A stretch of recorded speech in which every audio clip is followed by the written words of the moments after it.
Stephen, how you doing, mate? Good, thank you. How are you? Yeah, not too bad, mate. Sorry, we're running a few minutes behind, No, that's all right. mate. The live show overrun slightly with a couple of delays, so I'm playing a little bit of catch up, but we're there. Oh no, that's all. It's all good. I always do like a little bit of office work, like when I get home, anyway. So I was able to catch up with a few bits. Oh, mate, fair play. Well, listen, so grateful for your time, mate. Thanks for jumping on. And look, we're gonna jump straight in. So, um, Perfect. tell me where does your passion for food come from, and did you know from a young age that you wanted to be a chef? Well, I always enjoyed eating. I think that was like always a good start. But both my parents were in the industry, and it kind of just felt like second nature being around like commercial kitchens or like being part of hospitality. I've always loved like cooking for family and friends from like a young age, and just seeing how food brings people together. Um, was always something that I wanted to pursue. Yeah. I love that. I'm half Greek Cypriot, so for me, food and sitting around a table. I grew up sitting around a table, big Greek family. Yeah. Food was part of our culture. Now I'm a massive foodie, so I was buzzing to know that you'd be able to come on, and obviously wanted to catch that. So your parents were in hospitality, so that was a route that you always thought, I want to go down and get into It was that. always like a backup option, 100%, just because I could see, I mean, it's not an easy industry, but I knew that like my parents had been there, done that, and been like successful in there, and that was Yeah, kind of like my inspiration to pursue that. But I think like a lot of young boys, I wanted to be like a footballer. So when that didn't work out, I could fall back on hospitality. yeah, fair play. You still play now? I mainly do like charity games. To be honest, like it's hard work. Like my Yeah. fitness levels are so bad, and like running around for 90 minutes isn't good. Yeah, yeah. I feel you, mate. I feel you. I used to play a lot myself, not so much now. Not so much. I'm getting on. But look, I want to talk. There's obviously a narrative out there, like working certainly within hospitality, especially in kitchens, can be extremely tough. Sometimes slightly maybe a toxic environment. Can you talk to me about your experience, especially as like a young chef in the industry, like first starting out? Is that talk to me a bit about the culture and Yeah, I'd say I've been a chef for over 20 years, and when I started to where it is now as an industry, I mean, it's not perfect now, but the journey that the industry has been on is like astronomical. Like if you think now you can't even turn the TV channel over without seeing a cooking program or someone talking about food, or whether it's on YouTube or Instagram. Like it's really blown up, and it all really started with like Jamie Oliver like sliding down the banister, like yeah, scooting around on his moped, and kind of making cooking fun. But for that, I kind of just saw the last bit of that sort of like toxic industry, where it was literally like you just you were there to be a slave basically, and if you didn't go along with it, you were out. And if you messed around with the wrong people, that was your CV done. You weren't going to get another job at a high level restaurant. And to see how that's changed over the years, I think, I mean, part of me thinks like I wish I'd come into the industry now, because I do see like the benefits that these new chefs are getting. But then also, I'm really proud to be part of that change. yeah, sure. And I guess like so from that, like with that in that environment when you sort of first started out and where there was those challenging, like you said, that because you hear them stories, don't you? Of like I've Mm. spoken to a couple of people in the industry, you hear them stories about how it was so brutal and so ruthless within that sort of industry. And like talk to me about so when you first started out, some of the places that you worked at in the early stages. Talk to me a little bit about that Yeah, journey. so I mean, my background's always been like country house hotels. So it's never been where a lot of the stories come from, like central London, like Michelin starred restaurants. I never delved into that, but there was still that culture of, you were working like 80, 90 hours. You were sworn at constantly. I did see chefs getting beaten up in the fridge.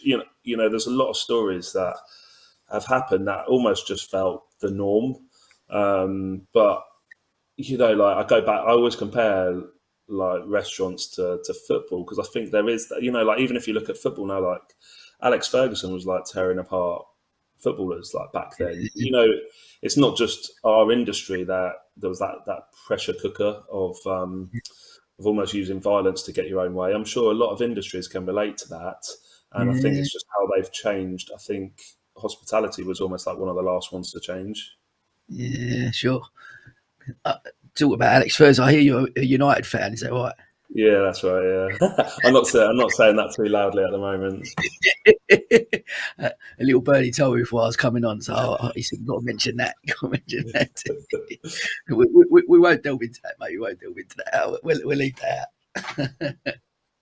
But look, I'm keen to as well. Like I said, being a big foodie. Talk to me about like obviously your journey through obviously starting your own restaurant and being involved in that in hospitality. But talk to me about March 2020. Obviously, hospitality was it's one of the industries hit the hardest by the global pandemic. But tell me about your mindset as a restaurateur at that time. I was almost in disbelief, if I'm honest. Like there was so many changes happening so quickly that it was hard to keep up. And I mean, I still remember like sat round. We always do a briefing before service, so I think it was like a Friday night. We're fully booked, and then the announcement came that we had to close. I think Boris said like we need to close tonight, and we were like, does that mean that we can't do service tonight, or does that mean we can still do service? And literally, the feeling was so weird where we had like guests calling up to cancel. So we lost half the restaurant on cancellations because they didn't want to go out. They're too scared. And then we Yeah, picked up those cancellations because there's people just going out because they could see what was going to happen. They almost wanted that last supper. And it was just a yeah, surreal moment. And it was like just like a mix of emotions because you had all that going on. My team were asking me for answers that I didn't have at that stage. All we knew we had to close. We didn't know what was going to happen to them. We heard stories about it was like Gordon Ramsay sacking like 40 members of staff, which just adds to the fear on yeah, that day. And you know, it didn't really get any easier as time went on. We're almost getting the answers after, you know, like a couple of months after we needed them. yeah, sure. And and how do you then? I guess, like I said, with the lack of communication that come from the government, but how Mm. do you then, you know, keep a team motivated and within that level of communication, I guess, with them? And what was that like? How did you? Yeah, I mean, you know, I'm a chef owner, so I see it from their point of view, and I think they respect that. You know, and everything I do, it's for the team because I see Yeah, them as such an integral part to what we are as a business, and I just think being open and honest about it. You know, sometimes it's not easy conversations, you know, because we're talking to some guys that were having to go on to Universal Credit and others that were getting furlough. And, you know, there's that big question like, is that fair? You know, and I yeah, don't have, you know, I can say it's not fair, but that doesn't solve their situation. yeah, And the only thing I could do was just try and be there for them, try and give advice because I was in the same situation as them. And I think, I think the whole of the pandemic was like, it's all down to individuals. You know, for me, I've got 3 kids, so there was work to be done at home. My missus, she works in the care sector, so she was busy out and about. So our roles almost like completely reversed. Whereas we had other chefs like starting up their own businesses, like doing bakery goods, and you know, really utilizing their skills that way. And it was just there was no one shoe fits all. You know, for yeah. what happened with the team, I think it was almost just like going back into survival um, and Individually, seeing just what you could do to make money. yeah. What sort of things did you do as well then during that time? Like you said, I guess obviously with your wife, where you've got to how old are your kids? Was it homeschooling or what was that like? Yeah, I mean, I tried my best at homeschooling. I probably did a terrible job, but you know, my kids are like 12, 10, and 2. Yeah, So take that back. We literally had a newborn in lockdown. But what was difficult? I mean, what was actually really nice for me was spending that much time with my kids yeah, yeah, because sure. being a chef, you don't necessarily get those weekends off. You know, my time is sometimes like Monday, Tuesday nights off, you know, where the kids are going to bed early, getting ready for school. So to be able to like go on cycle rides with them every morning and almost just being getting into that routine. I was going to bed at like 9 o'clock at night. I actually felt like almost like a normal person for for periods of lockdown. And it was just nice to connect to them. But everyone's got their own story. We've got a team of 8 chefs at the restaurant, and they all did something different. I heard about chefs doing like takeaway boxes or finish at home stuff, and loads of people are like, why didn't I do that? But my situation was different. I just didn't have the time to do that, or the money to invest in that sort of project at that moment in time. Yeah, you're right. I think, like you said, the amount of people I speak to on the show, and well, obviously the pandemic always comes into it somewhere. And some businesses thrive during that time, some businesses survived and whatnot. But like you said, I think ultimately it was just that case of everyone's individual situation. It was just a survival point of view, wasn't it? I run at the time. I was just running Fernballs at an events company, five-a-side football and golf and sport. Had to literally stopped completely. So mine and my wife's roles are reversed. Well, she's a solicitor, criminal law, so she was flat out, similar to you, jumped in on the home schooling for a bit. And mate, I'm definitely not a teacher. No, me neither. It was difficult. I was just like, how do they do this every day? It gave me a lot of admiration for them, to be honest. Yeah, mate, absolutely that. Yeah, I was like, mine were only. I've got twins today. Was like 4, I think, reception year at the time, so I got away with it a little bit. But what was surprising then, the second time round, my wife ended up in. She was on furlough. She took voluntary furlough, and she ended up looking after the kids. They went back after 3 months. She was a solicitor. She was structured. She had things on the board and everything. Went back in. School email. Go, God, the kids have come on really well. Do that when I didn't get that email when they went back.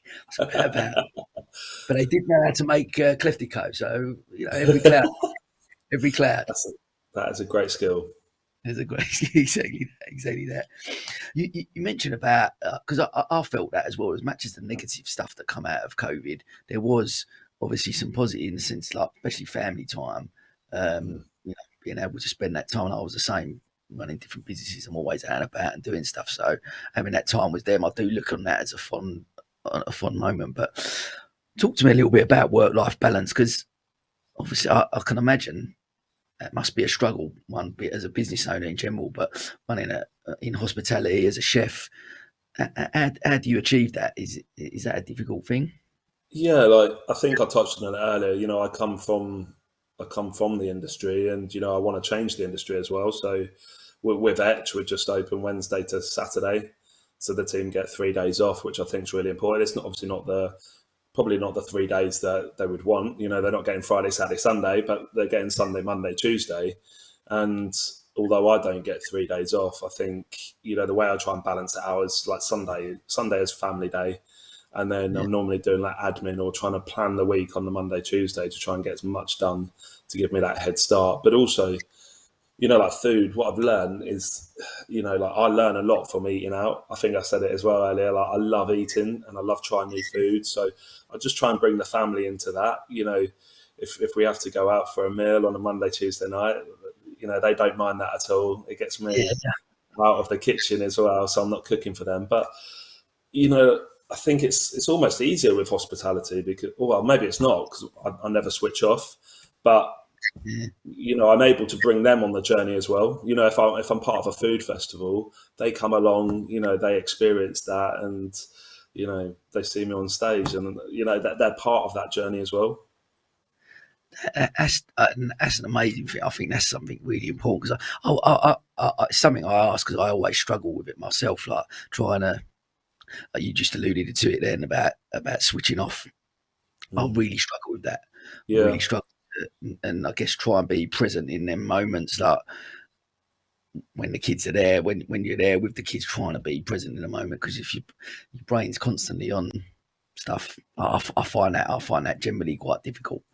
I find it hard to switch off from like admin.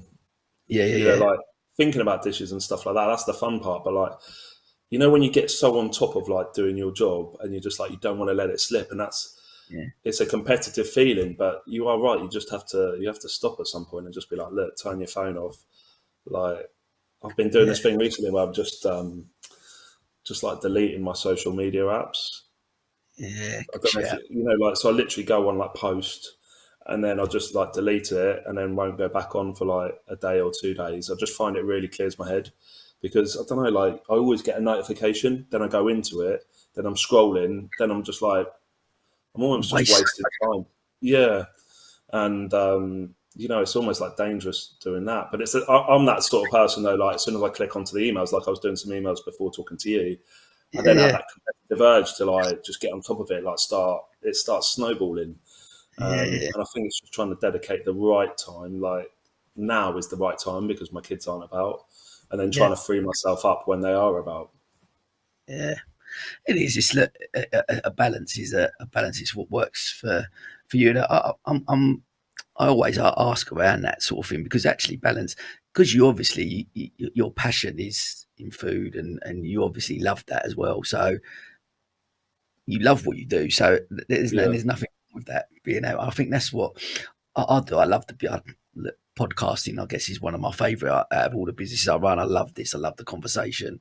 I love being involved in doing stuff like this. But I think because you do, it's okay to be excited about it, and it's okay to be involved. And because hopefully I'll be able to show the kids that, and you inspire them to show that choose a path that you love doing, choose a career that you love doing, and you get that satisfaction and enjoyment from that, and that's okay to show that as well. Yeah, I really feel as well. Like the more I put in, the more I get out as well. Yeah. Like to it. And if I didn't feel like that, then of course I'd take my foot off the gas. But I honestly feel like if I can do some, like catching up or pushing on ahead, then I'll do that, because I still feel young and energetic. Love that. Good man. Well, I'd love to just talk a little bit about, obviously, some of the career highlights and stuff. But obviously, MasterChef, we couldn't come on and not talk about sort of MasterChef. To talk about that moment, and it was life changing for you. What that experience? To talk to me a little bit about that. Yeah, I mean, it's almost 10 years ago now. It's 10 years like next year. So it's really flown by. And I think for me, I just wanted to do it justice. So after winning, there's a lot of, I mean, I'm almost like a little celebrity for like a day or 2 days after. And then you literally drop down, to a Z list after that. But it's just trying to do it. I didn't want to just do the same job I was doing. I really wanted to grab the opportunity and open my own restaurant. And that journey in itself took 3 or 4 years after the show. It's not easy putting together a business plan and convincing people to invest money in your idea. It's very much like the Dragon's Den scenario. But I remember being on the show, and it's just very, very surreal. I've always loved competitions, like cooking competitions, but normally they're behind closed doors. So if you do well, you can sing and shout about it. But if you do badly, I'm not telling anyone. That doesn't happen. But the hard thing with MasterChef is it's being aired to like 6 million people or whatever it is, and they can see your every move. And if you make a mistake, then that's normally like the part that they want to capture. But for me, the pressure was really on the beginning rounds rather than the end. And that sounds strange, but I think it's just like, again, back to football. As soon as you're like in the quarterfinal of the FA Cup, and you're not expected to win, but you're expected to progress. It's a great feeling. You can then enjoy the moment and take it for what it is. And that's how I felt in the competition. I felt then I could actually give it my all and not worry about losing. Yeah, love that. Yeah, and like I say, and you've certainly done it justice. And as like you said, as you come out and created what you have done with Etch, was that process of like did you have to pitch the idea to a lot of people? Was it the first people you got in front of that bought into the idea and the vision, or what was that process? Yeah, I mean, it was a tough process because you're dealing with people that are almost like sharks. They're used to like investing and used to getting their own way. And like when you try and sell the dream about a restaurant and you're trying to sell it to people that want to make money, it's not the connection's not there, because if you want to make money, you're not going to invest in a restaurant. So I literally must have spent about 18 months going down that road. And then it was only, I met my business partner, who's still my business partner now, a guy called Steve Barry, who sees it from the other side. So he was, we came up with a plan together, was like, actually, what could we give them apart from like dividends or, like all the things that you normally get from a company? The main things are like they're coming along the journey with me. They're part of that restaurant experience. The dividends aren't there in the restaurant. We just keep reinvesting in ourselves. But, they're able to come in and get a discount, bring family and friends and say that they're part of that journey. And I think it was building that up rather than, I think my first business pitch was like, I'm willing to give away like 25% of the company, but I wanted like £1 million. It was classic Dragon's Den. I look back at it now and I was like, why did I do that? Because I was so obsessed with the 75%. Do you know what I mean? Whereas actually, as long as I've got control and I'm the director of the company and I'm making the decisions and I'm the only one, then, those things, it's just about getting the balance right. And I feel like we've got a great team around us at Etch that they're not breathing down my neck and saying, why have you put that dish on or why have you done this? They're taking it for what it is and appreciating it and loving what we're doing. And I like they're great people to have behind me.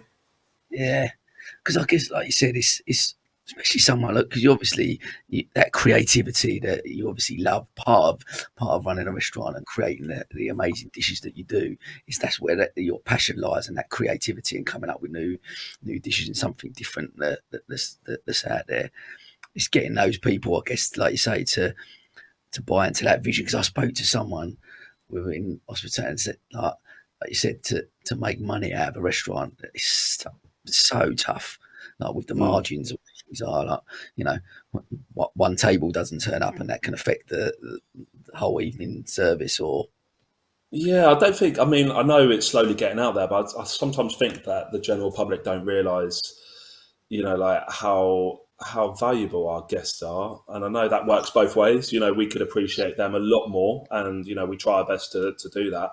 But also, there's a lot of people out there that are just happy, like not to ring up and say that they're not coming anymore, or just to say, like just to give us the heads up, because like, especially for us, we're like a 40 cover restaurant and we're only open 4 days a week. So a table of two is actually really valuable to us. And yeah, I think you can make money in restaurants, but you've got to make that decision that you're then not going to reinvest in your business. You're not then reinvesting in the team. Something's gonna fall, because if you're taking stuff out of it, I think you've got to be someone like Salt Bay, who was, you either love him or hate him, but his concept smashed it because he was making millions. Yeah, sure. And then people complain about it because a restaurant shouldn't be making millions. What at home? Who cooks at home? You or Laura, my wife, does. Yeah, I leave her in charge of that. I quite like being a commie chef sometimes. Like I just like it, like chop an onion, do this, do that. But likewise, it flips because she hates it if I taste her bolognese or something. Before she served it, she thinks I'm getting too involved. But I think you've always got to have someone in charge of the kitchen, haven't you? Like, always. I can't just turn up on a Monday night and not have ordered anything, and then like take all the credit. So I just try and help out as much as I can. When you say, you obviously, like you said, you love food, you love eating out, and part of, I guess, like research and stuff like that. Where's one of your favourite places to go in Brighton other than obviously your place? Yeah, I'd say like a competitor Etch would be somewhere like Little Fish Market. It's just down the road. So they do a taster menu just of fish. Yeah. I've been there a couple of times, really love it. And I mean, I never see it as competitors in the restaurant game because it's not like a bar where you go to the same guy. Like part of food is like diversity, it's eating in different places and kind of like opening your horizons, whether it's a 3-star meal where you've saved up for a special occasion or, like we've got a great kebab house literally 2 doors down from Etch as well, which I'd highly recommend, which people find strange because like, why would I be recommending a kebab house? But it is actually banging. Like they do a great kebab. Love- But you know, where at, I mean, 64 degrees is always a good one. There's a place called The Set. You've got Market Hall, which has got a great collection of restaurants. I just think the Brighton and Hove food scene is quite unique in the fact that there's a lot of chef owners. Yeah, You know, you sure. actually, you know, the people that are cooking and creating the dishes are the people, you know, running the company. Yeah, And I know that sounds strange, but if you go to other towns or cities, that's not always the case. yeah, sure, sure. No, I think you're right. There's an amazing, for me, definitely there's an amazing restaurant scene in Brighton. Again, me being a foodie and not playing as much football now, putting on a couple of pounds. I love my food, mate. I love my food. But it's amazing. Well, look, as we're sort of coming to it, tell me what's the future hold for you? Because obviously you've got obviously at Etch and obviously got Stephen Edwards at the Bingham as well now over in Richmond. How's that going over there? What's Yeah, good. I was literally there today and back there tomorrow. I should have just stayed over, to be honest. Don't know why yeah, I came back. But, you know, it's just splitting my time between the two restaurants. I really enjoy that, working with two head chefs. And, you know, it's really about not just creating the dishes, but creating the vision, you know, like how is the service? How can we improve the restaurant environment? How can we improve everything that we do? I really yeah, enjoy that challenge, as well as trying to make it them both successful businesses as well. What's next is I'd love to have a pub. I've been saying it for 2 or 3 years, but the really, time's just not been right. Like, especially with the staffing crisis, it just, you know, I don't want that on my plate at the yeah, moment. I'd rather like make Etch and the Bingham the best they can be at this moment in time. But I'd love to have a pub in the near future. I just think it almost like creates, you know, it completes the triangle because Etch is very much taster menu. It's all about the food there. Whereas the Bingham, it's a la carte foods, the views and the setting there are just phenomenal. Like you're on the outskirts of London, but you're right next to the River Thames, and on a nice sunny day, even like today, it's just lovely, like to see people out on the terrace, like eating. yeah, Whereas we don't get that at Etch. It's just the kitchen and the chefs that are the main focus. yeah. So, like a country pub? What you Yeah, thinking? 100%. I want somewhere where it's like Scotch eggs, pork pies, like proper ale in a, you know, like one of those metal tankers. You know, I want it to be like quality, but not pretentious. You know, I want it to be a pub. I don't want it to be like a pub that's really a restaurant. Yeah, yeah, sure. Love that. I love and that, listen to you talk. You can tell like with that creative, like you obviously from Etch to obviously the Bingham and as you're talking about a thing, but that I guess that you've just got that clear vision in your head. It seems like you've got a clear vision of this is what I want to achieve for each one. And I'm sure as you've alluded to, like each service every day is a learning curve, and you're constantly learning, trying to tweak and bespoke and make that whole experience that little bit No, better. you've hit the nail on the head with that. It is literally fine tuning both businesses, and I think the mistake I made at the beginning of going to the Bingham was like just expecting the same the same similar challenges that we had at Etch and the Bingham, but expecting the same answer. And that was the learning curve for me because they're very different businesses, and it's Yeah, really just trying to work out what is best for each one of them separately because it's not the same, you know, like shoe fits all. They're different demographics and different expectancies, and you know, and that's why I say it is a venue at the Bingham. People go there and not even know that there's a restaurant, which is quite nice in some ways, but you've kind of got to realign those expectations that people will be like half an hour late for a table. Whereas at Etch, that just doesn't happen. Like people are like there, they come on time, and that's when the experience starts. yeah, sure. And do you as much as obviously the cooking and the creating the dishes and the vision for that, do you enjoy the business side of it as well? Yeah, I do. I think I've really got into it over the last couple of years. I mean, sometimes it scares me because you know, just when you see figures, especially after what we've been through, it is like, are we living on a knife edge? But then I do see, you know, I'm a positive person. I do like to look at the positives and think, actually, we can come out of this good. You know, I feel like we've got a good business plan and I think we can move forward. But it's even now, like, I can't even, no one can predict the future, but generally, like I always look back to 2017, 2018, it just seemed a lot easier to predict. It's like, here's the figures we had from last year. That should be what we're going to be doing this year with a little bit more. Whereas now I'm like, I've got no idea. We can only, it's almost like damage limitation. But again, being positive, it's like, how do we still move forward as a business? How do we reinvest in ourselves? How do we make ourselves different from everyone else? So it's still exciting having those ideas, but just being more creative in a different way. Yeah, I love that. Right, look, mate, we're coming to the end. I'd have to ask you as a chef, and I'm sure you get asked this a million times, but what if you could have your last dish to eat? What would it be? I mean, it normally changes all the time. Like I went through this phase of loving pizza or loving McDonald's, but at the moment it's like steak and chips, like and béarnaise sauce. That's what I fancy at the moment. So I don't know, like something like char grilled, like the steak char grilled, Wagyu beef would be lovely. Béarnaise, I'll probably have a heart attack after eating it, the way I'm creating this in my head. But it wouldn't matter if it's my last supper anyway. Yeah, you take that. But like chips, they've got to be French fries, I think, with steak. You can't have, I don't like these like chunky chips. I think they're... You're not a fan of chunky chips? No, I'm not. I want them like thin and crispy. Nice. And you go to McDonald's, you don't mind a McDonald's? Yeah. I love McDonald's. I'm not like ashamed to say it. Again, people...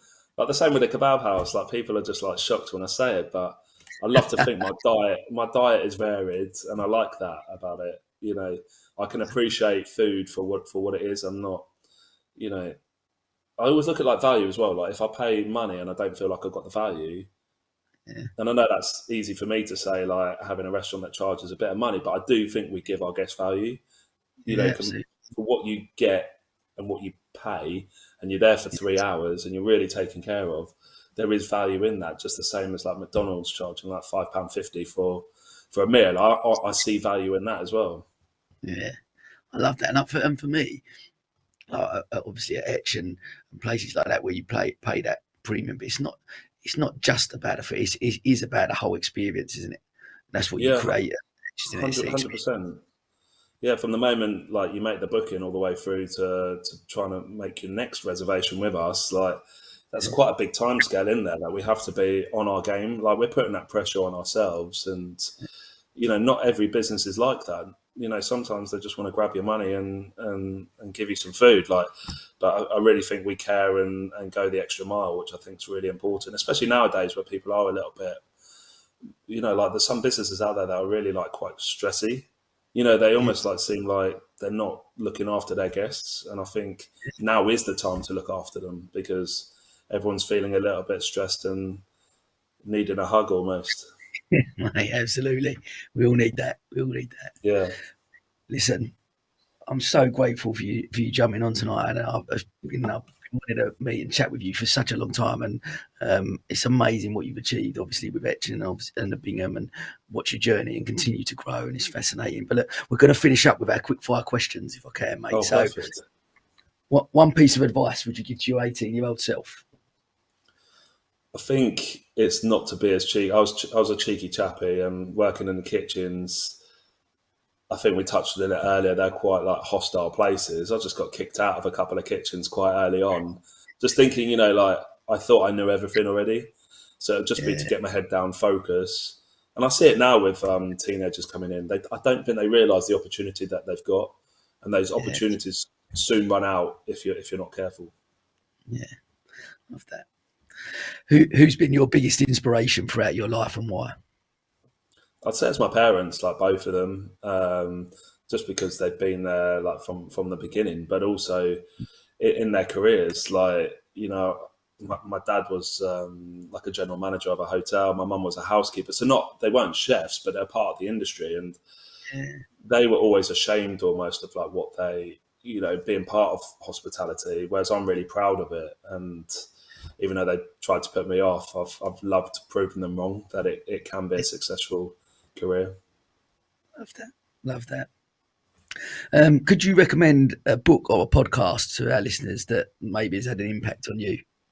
Yeah, 100%. Like one of my first cookbooks I got, and it's a little bit niche. It was a book called Essence by a chef called David Everett Mateus, and he's a 2-star chef from Cheltenham. And it's just, everything about the book was like so ahead of its time. You know, I was 20, so it would have been, I don't know, 2005 or 2006 that it came out. And everything about it was just so inspirational. It was just different. I think Gordon Ramsay did the foreword on it, but it's what you call like a chef's book to get your creativity going. Like, he's doing things like acorn panna cottas, and like, you know, on like, I think it's called the coxcomb. I mean, I've never even cooked with it. You know, the little thing on top of the cockerel heads, you know, the red spiky thing. He was like braising that down and making a dish from that. It's just almost like ahead of its time, because now, you know, whenever we go through periods of hardship, there's always chefs trying to create dishes out of underutilized produce. So whether that is acorns and coxcombs, then that's what it was. But I just love the way that he was able to create like fine dining from those ingredients that you just see, you know, lying around. Love that. Mate, finally, what is your one rule for living a fulfilled life? I think positivity is my biggest thing. No matter what happens, I always try and put a positive spin on it.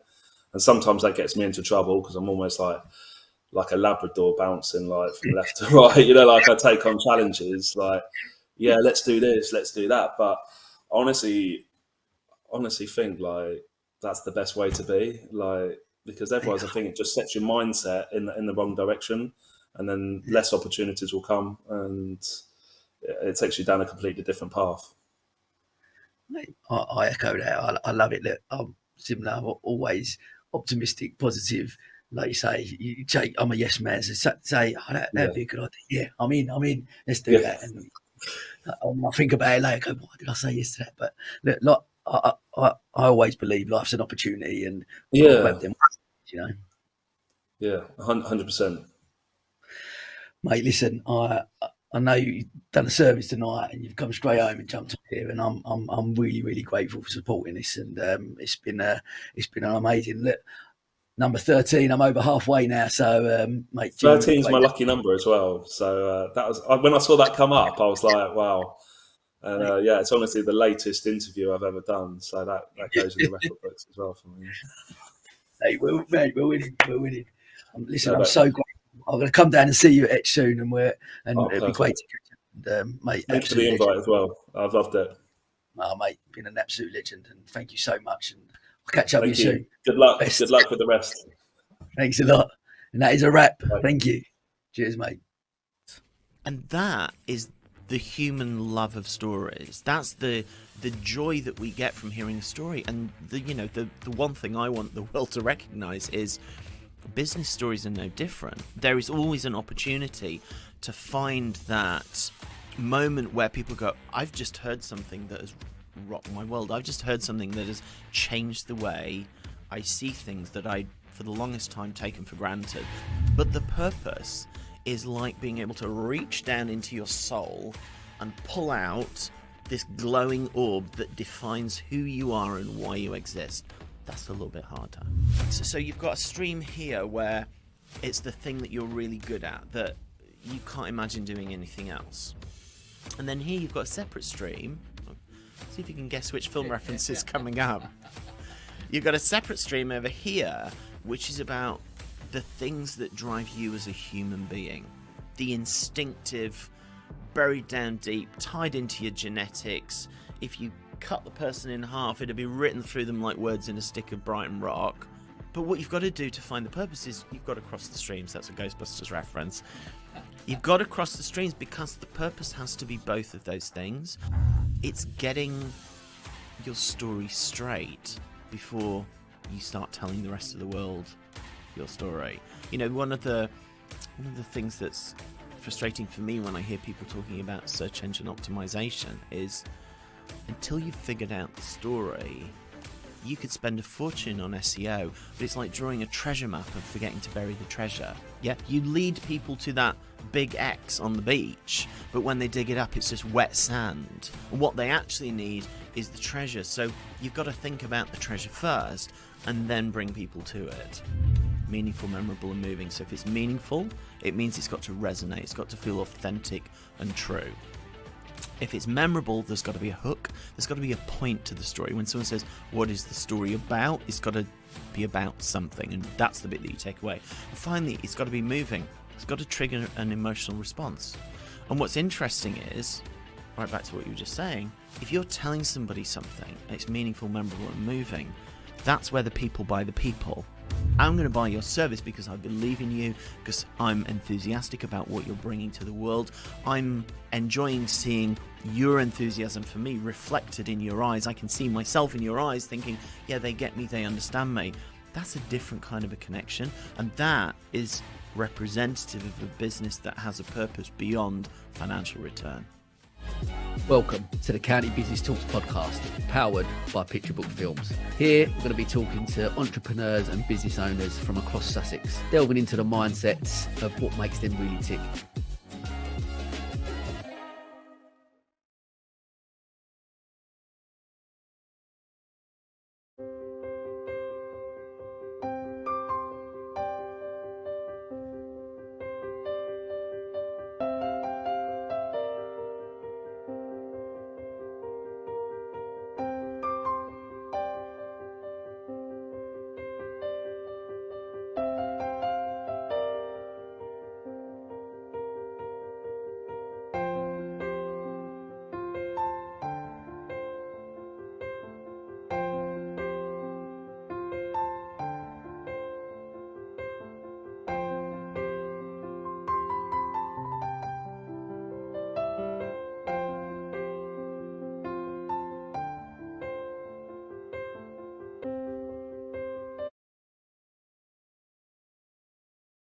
I'm going to ask a quick favour. If you're listening to this, please hit the subscribe button and the follow button. Like, share, rate, review the podcast. It helps more than you realise.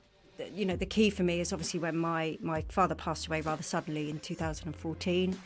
The bank at the time then quite quickly after that said, we're not supporting you anymore. And then my brother, about a few months after that, went into hospital for a year with major heart issues and having to have a heart valve replacement. So if you can imagine all of that in one go, that to me was perhaps the most challenging time of my life. That we won on that night the very, very top Pinnacle Award, which beating all wines, so not just English, not just sparkling, but every single wine that had entered that competition in that year, we came up as winemaker of the year, and that was to do with the performance in the year in terms of one of our wines, and that one wine was the first vintage really that my brother made without my dad as well, so it was 100% his wine, because they used to wine make together a lot.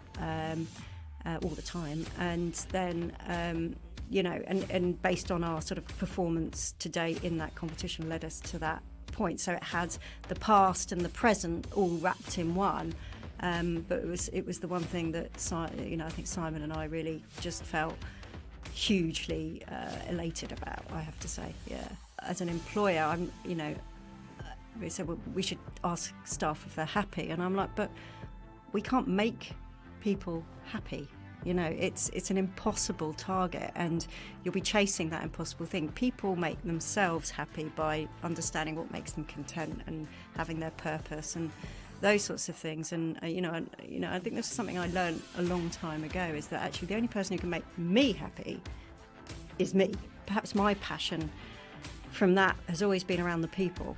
And I've thought, and I think when I talk about sustainability, it's not just about the environmental sustainability, which is obviously one pillar of that, but it's how do you make the business properly sustainable across it all. So you've got to be profitable. The business has to run profitably to be sustainable. And the way that businesses run profitably and are successful is by looking after the people in the business, because the people make that happen. Welcome to the County Business Talks podcast, powered by Picture Book Films. Here, we're going to be talking to entrepreneurs and business owners from across Sussex, delving into the mindsets of what makes them really tick. Young people can come to the art therapy group every week, and this is a safe, supported, confidential space for them to talk about anything that's important to them. That might be their ongoing chronic health condition, but it could be anything to do with mental health and emotional well-being that's affected on a day-to-day basis because they're living with a condition. Every aspect of their mental health and emotional well-being is impacted and can be supported by coming together in this group, making art together, and having this quiet, supportive space to be honest and really start to feel into what's true for them without pretending. That experience of being heard and listened to and taken seriously means that a young person feels less isolated and can go out from the group feeling more confident, feeling less anxious about their experience and what's true for them. I was diagnosed with leukemia when I was 2. My treatment lasted 2 years. And then as I got older, about 10, like early teens, I developed some sensory disorders, which hurt a few of like my relationships with my friends and my family. So coming to art therapy was a nice mixture of having artwork and being able to create art in a nice environment, having a really calm space to come to with other people of a similar age to me and who've had similar experiences, and then being able to have Saskia, who I could have advice from, and just talk about anything, get my thoughts out in a really safe, calm space. Because coming to art therapy has helped me sort of move away from it, and now I'm in a much stronger place emotionally. And that is the human love of stories. That's the joy that we get from hearing a story. And the one thing I want the world to recognise is business stories are no different. There is always an opportunity to find that moment where people go, I've just heard something that has rocked my world. I've just heard something that has changed the way I see things that I'd for the longest time taken for granted. But the purpose is like being able to reach down into your soul and pull out this glowing orb that defines who you are and why you exist. That's a little bit harder. So you've got a stream here where it's the thing that you're really good at, that you can't imagine doing anything else. And then here you've got a separate stream. See if you can guess which film reference is coming up. You've got a separate stream over here, which is about the things that drive you as a human being. The instinctive, buried down deep, tied into your genetics. If you cut the person in half, it'd be written through them like words in a stick of Brighton Rock. But what you've got to do to find the purpose is you've got to cross the streams. That's a Ghostbusters reference. You've got to cross the streams because the purpose has to be both of those things. It's getting your story straight before you start telling the rest of the world your story. You know, one of the things that's frustrating for me when I hear people talking about search engine optimization is until you've figured out the story, you could spend a fortune on SEO, but it's like drawing a treasure map and forgetting to bury the treasure. Yeah, you lead people to that big X on the beach, but when they dig it up, it's just wet sand. And what they actually need is the treasure. So you've got to think about the treasure first and then bring people to it. Meaningful, memorable, and moving. So if it's meaningful, it means it's got to resonate. It's got to feel authentic and true. If it's memorable, there's got to be a hook. There's got to be a point to the story. When someone says, what is the story about? It's got to be about something, and that's the bit that you take away. And finally, it's got to be moving. It's got to trigger an emotional response. And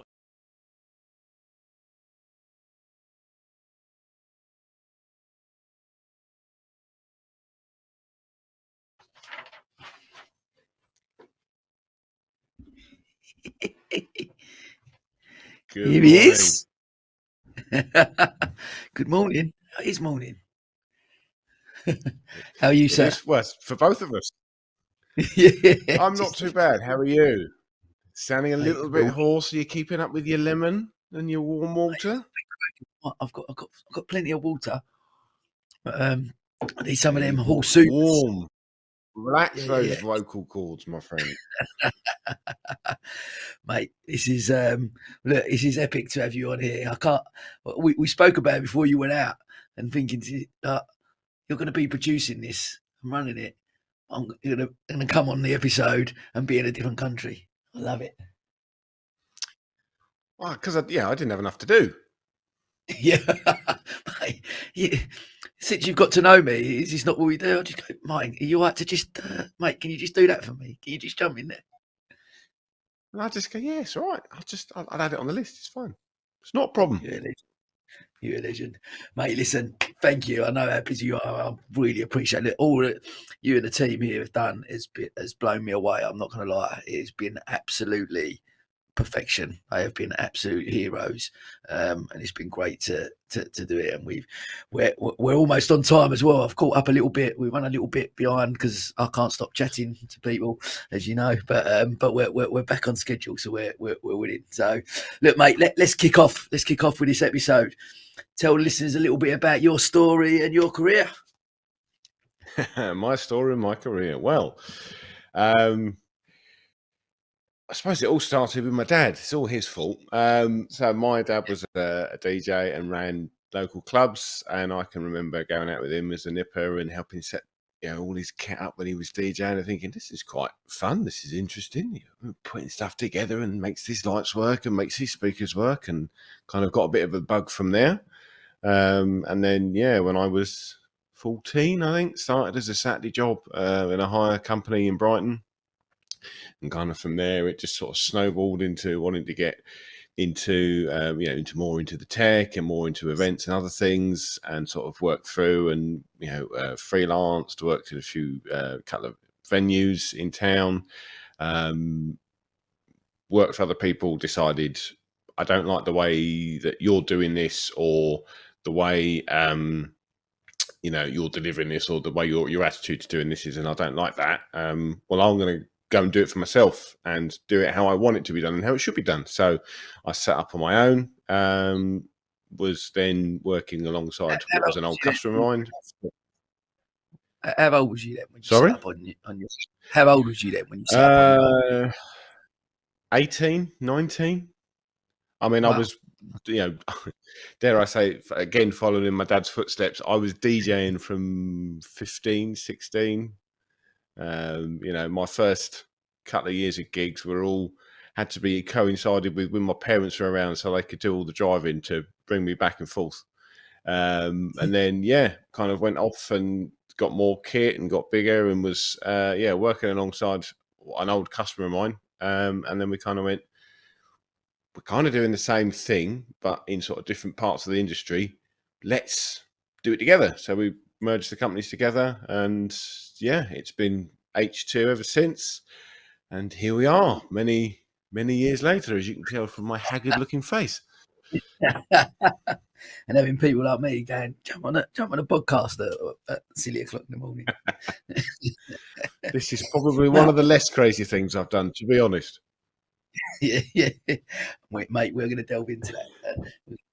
I want to talk a little bit, because we spoke offline before, and you mentioned that sort of during your education, some of the teachers alluded to the fact that you'd never make a career out of messing around with cameras, and I'm keen to touch on what your thoughts are around the education system at the moment. What do you think about that? Because teachers can have such a impact on kids. Talk to me a little bit about that. Yeah, well, I kind of it stuck with me at the time, and it stuck in my craw for a long time, and I saw it as a kind of put down. And someone said to me not that long ago that maybe actually I should turn it on its head and see it that it was a motivational factor. I kind of don't want to agree that they're right, but I can kind of see their point. And it was that, as I was leaving school, one of my teachers said to me, "You'll never make a career out of playing with speakers and lights. You should do more sport and do more sociable things." And here I am. I'm not going to. I was someone asked me last night. What was it? 23 years now, something like that, of playing with speakers and lights. And when that career takes off, I'll let you know, Mr. Lloyd. I think it's tough. Teachers are given a lot of a huge amount to do with not a lot of resource, not a lot of time. But at the same time, the system that they're working in is very linear and rigid. I don't think that there's enough support and creativity on practical skills and developing that side of things. It's very kind of academia and grades and you must achieve these targets. Why? Yeah. Some of the most fantastic people I work with in this industry is one guy, he's one of the best installation engineers I know, hands down. His sum total of his qualifications was a B at GCE in theatre studies. Sorry, a D at GCE in theatre studies from 30 years ago. You know, that's the sum total of his academic qualifications.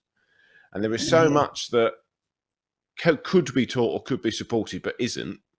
And there's all, you know, his academia is, not to put, you know, be derogatory, but it's non-existent. But his skill and practical knowledge is phenomenal. And there isn't the nurture and the support for that. I get so many CVs and applications for people wanting jobs, and I have two piles.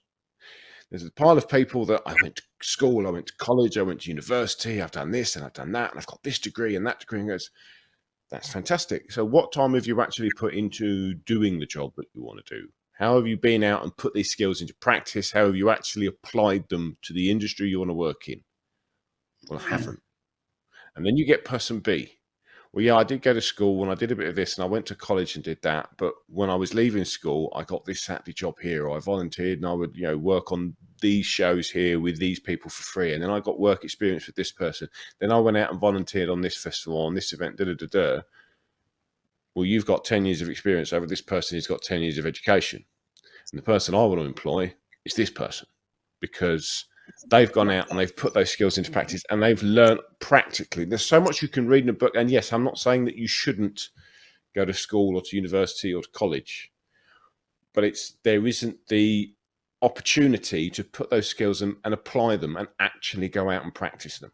Because there's one thing learning it and reading it in a book and passing an exam and doing a test. There's one very different thing going out and putting it into practice and actually being able to go, yeah, you know what, I know what that means, or actually I know how you need to change that because when you're actually trying to do it, it means this. And we have, you know, when I'm employing people, looking to employ people, I have what I call my Apollo 13 challenge. Remember Apollo 13? And they're on the spaceship, and Tom Hanks, they've got to get the square CO2 filters into the round hole on the spaceship. And these are the things you've got to do it and make it happen. It's kind of the same principle in the technical side of events. You're out in a field at a festival. All you've got with you is, you know, what came on the truck. You've got a problem. That's what you've got to fix it. You know, you can't nip back to the warehouse. Maplins doesn't exist anymore. You can't go down the road and buy something. That's what you've got. There's your problem. You've got to fix it, because audiences, when you turn around and go, oh, I forgot one of those who can't have a show, isn't going to accept that. Client isn't going to accept, no, I forgot that and we can't do it.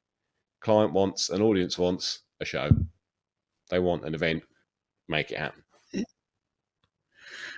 Yeah, mate, we share. I think we share very similar views about. I know we spoke offline a little bit about it. So, but certainly for me, exactly that. The practical skills, life skills. Actually, again, I'm not bad mouthing the education system. I'm not saying that it. You know, it's. I just think the way that certain people will not engage in that way, and. Academically, so that needs to be viewed or they need to engage them children in a different way, whatever that looks like.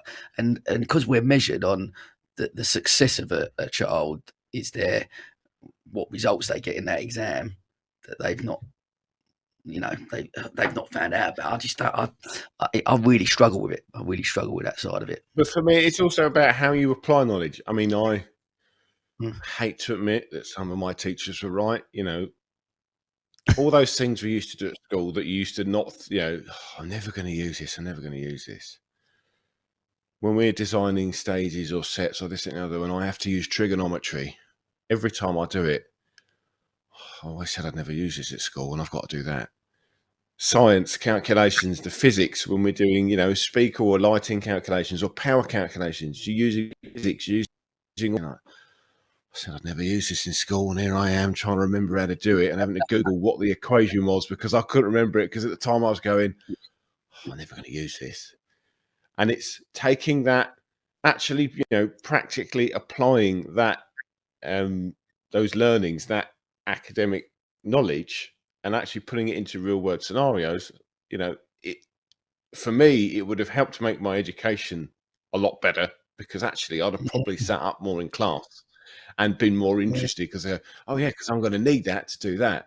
And I'm not saying they have to come up with a solution for everybody, but it's making Of course, they this can't subject do that. matter more relatable. Yeah. As with anything, if you're more interested in something, you're going to absorb more, you're going to engage with it more. So when it's just when it's not that easy to engage or link in with whatever you're doing, you're not going to take it in. I think that's one of the things I see as a struggle. I mean, I was, 14, 15, leaving secondary school, working in, working sort of in theatre, doing the school productions, thinking, well, I could make a job out of this, but how? And there was no answer. At the time, there was no one that would say to me, well, you can go and do this, that, and the other. But also, there weren't those courses available. And even now, you kind of wait until it's 17, 18 of I should be going into A levels. Oh, well, I'm going to go to BIM and we're going to learn this. Or I'm going to go to the Met and I'm going to learn that. And there are some opportunities, but there's not as many opportunities as there could be. But there's also, it's only when you get to 15, 16, and not 9 times out of 10, it's unless you've got a music teacher that goes, well, you can go here and do this, or a decent, theatre or drama teacher that goes, well, you could do that. There's not a lot of access to, secondary school kids to go, look, you want to come and work in this, that's absolutely fine. What you should be doing is going and doing these A levels if you want to get the academic bits behind you. If you want to go and do the practical knowledge and technical knowledge, you can go here, you can go here. And then from there, you can get your access to X, Y, and Z. I was, trying to work out what to do. I finished secondary school. I did what everyone else did. Well, I applied to BASVIC because that's what everyone else does, right? That's where everyone goes. Well, I'll go to BASVIC. What should I do? I don't know. I'll do business studies and I'll do media. That seems like things I should do, right? Went through and did them and finished my first year. And I was kind of like, I got a year to think about what I do next. And I don't really know where I go from here. And I was speaking to some colleagues at the time. And, this was 2003. And I'm going, well, what do I do to get into this industry? What should I do? And very good friend of mine just said to me, go and do your electrical installation certificate, go and become an electrician, because everything we do comes down to wires. You're an electrician, you're qualified to work with wires, and if the events thing doesn't work out, you're an electrician, you're fine. And that was it. So I left Scott College doing my A levels, and my tutor was very right. How's your college? How's your university application coming on? What do we got to do? What have you got to do? I was like, no, that's all still fine. Well, you must need something for where you got to go. What do you need? I said, well, I need to not be colourblind, and I need a C in English and maths at GCSE level. She kind of looked at the paperwork, looked at me, and I could see the cogs in her head going, all these other uni applications, and this is one less person I've got to deal with. You're fine. You carry on then. You go and do you. All the best. And I went and did an apprenticeship, and I was the only person on my course that was. What was I was in with kids that I went to secondary school with, but I was 2 years older, and I was the only person that was self-employed. So I'm trying to go to lessons at the same time as I've got to run off and go and sort this show out. Or I've got a generator that's just failed down the road at Brighton Festival. I'm going to have to duck out of this lesson and go and sort that and come back. And I was the only person that got all the way through the course that was self-employed. All the rest of them were, working for dad's mate or this company, or there was about 3, big local electrical firms. And I was the only one that was, A, self-employed, and B, working in a very different industry. Love that. Look, I want to jump on because I wanted to talk about running a production company. Obviously, you like to talk about hosting events as you have for me today, and other large-scale events, festivals, and talk to me about March 2020. What's your mindset at that moment when the pandemic strikes? Full Macaulay Culkin with a lot more seriousness. It was. I was just there, watching what at the time was a very busy diary in the UK, very busy diary in our Middle East branch. beginning of March, we did the last event in the Middle East, I think 4th, 5th of March, and then just watched the diary like someone just took a broom and cleared it. Then about 2 weeks later, UK, boff. So kind of, okay, so my business partner and I furloughed ourselves. Right, let's regroup, let's work out what on earth we do, because if people can't come together, we've kind of not got much of anything we can do. And we were very fortunate. We had a lot of installation projects on, one of them being the room that you're sat in right now and the rest of the building. We had a few other bits and bobs. Yeah, exactly. So that, and we had a few other bits and bobs, and it's like, well, okay, this is going to carry us through for then, and it's going to be a couple of months, right? It's going to be, 6 weeks, 8 weeks. We should be fine. And time goes on, and it's not 6, 8 weeks. And okay, well, we've still got this and we've still got that. And let's keep looking into grant applications and let's see what we support. And okay, we keep going. It becomes 6 months, and virtual work is coming in, getting busier, and I'm starting to see these other companies disappearing. Big companies, industry names that have been around for twice as long as we have. And I'm getting notifications of liquidations and links to auctions to buy their kit. And I'm thinking, they're not here, but we're still here. What have I missed? And I'm not going to lie, there was a lot of insomnia. There was a lot of sleepless nights, a lot of panic of, we're still here, but how are we still here? And what have I missed? Is there a bill or something I've missed? Is there a tax or something we haven't paid? How are we doing this? And, people were saying, well, you should be happy at that fact. And I'm like, yes, but, we would typically be planning 6, 8 months in advance. We were working 6, 8 weeks ahead. So, yes, I'm busy right now, but in 6 weeks, it stops. That's it. There's nothing. But then in 2 weeks' time, more stuff comes in, and 6 weeks and then gets busier. And it was just kind of, I was like this, wait, check, open the emails. Come on, please have some more stuff, and working with customers who are going, great, well, we love that one and we're going to do this. Or we've got that and we're going to do that. Or customers going, well, we're preparing for people coming back and we need, new this in and we want to have that. Great. Okay, this stuff's still coming in. And then end of 2020, beginning of 2021, people are looking ahead and going, right, okay, well, we're going to try and do this summer. We're going to try and do that. And it started to get busier. I was like, okay, so this is happening. Fantastic. And then summer of 2021, we're all coming out, we're getting back together, we're doing things, and we're really busy. And it was great. And we went from the end of 2020, where I was, we were looking at some investments in some new kit to us. We're looking at some investments in secondhand, deals and packages that we'd looked at. Fast forward to the end of 2021, and I'm doing things I didn't think in 10 years I'd be doing, where in the last year alone, we've reinvested nearly £500,000 in brand new stock because of the work demand and because of the being fortunate enough that we've got the finance and the money there to do it. I was ordering a brand new trailer stage. I was ordering brand new lighting, brand new speaker systems. Okay. How did I go from 2 years ago, nearly buying secondhand kit and having to cancel it because of a pandemic, to going and buying a brand new system that I didn't think in 20 years I'd be doing, let alone, this year? Okay, well, let's just keep going. Let's just keep head down and keep this happening. And yeah, I mean, I still have the odd sleepless night thinking, it's still not certain, but here we are. But a couple of things then. One, I want to know that, was there ever a period, like you said, when you looked today, you went, we've only got installations in, there's no work.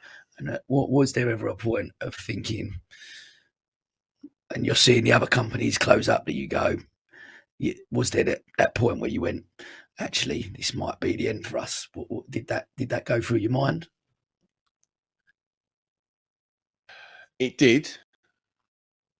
Part of me, a little part of me went, okay, well, it keep, it was kind of like, well, we could keep going if we start sending off these bits and that bits, but that's not going to keep us going very long. So realistically, this could be it. But then a bigger part of me was kind of going, you know what? Everything we fought through in the last however many years, the things, the ups and the downs, particularly the downs, the stuff I've fought through, come back from the problems we've had. We kind of ended 2019. We just got through and sort of finally cleared out all the problems we've been through, resolved all of the financial problems left behind by bad customers, bad business partners, whatever. And it was like, we've got the company on track. We're doing well. Profitability is way back up. We've streamlined the business model, and we're on our way. And then, boom! I thought, you know what? I'm not going to have come through all of that to be knocked out by a small thing like a global pandemic. Of course. Did you not have global pandemic in your strategy plan, just in case? I did, yeah. It was somewhere around the bottom of page 2000 and whatever. Just it mental. there it was. Talk to me then. Also, from the online event, the way obviously technology moved, and what you've done an amazing job, not like one with what we're doing now, but on the other stuff we work together on BBBC with hybrid events and online events. Did obviously the online stuff? How did that obviously change for you as well? Like, I mean, so we've done virtual events with partners for quite a long time. People seem to think that, come 2020, people seem to think they'd have this brainwave and go, "Oh, we'll do events online." No one's ever done that. They have. Sorry to burst your bubble, but it's not a new thing. However, because of what technology was available and how it had to be done, before it was inherently a lot more expensive because, we didn't all used to carry a portable studio in our pocket. I could just press the button and go live now, but I won't do that.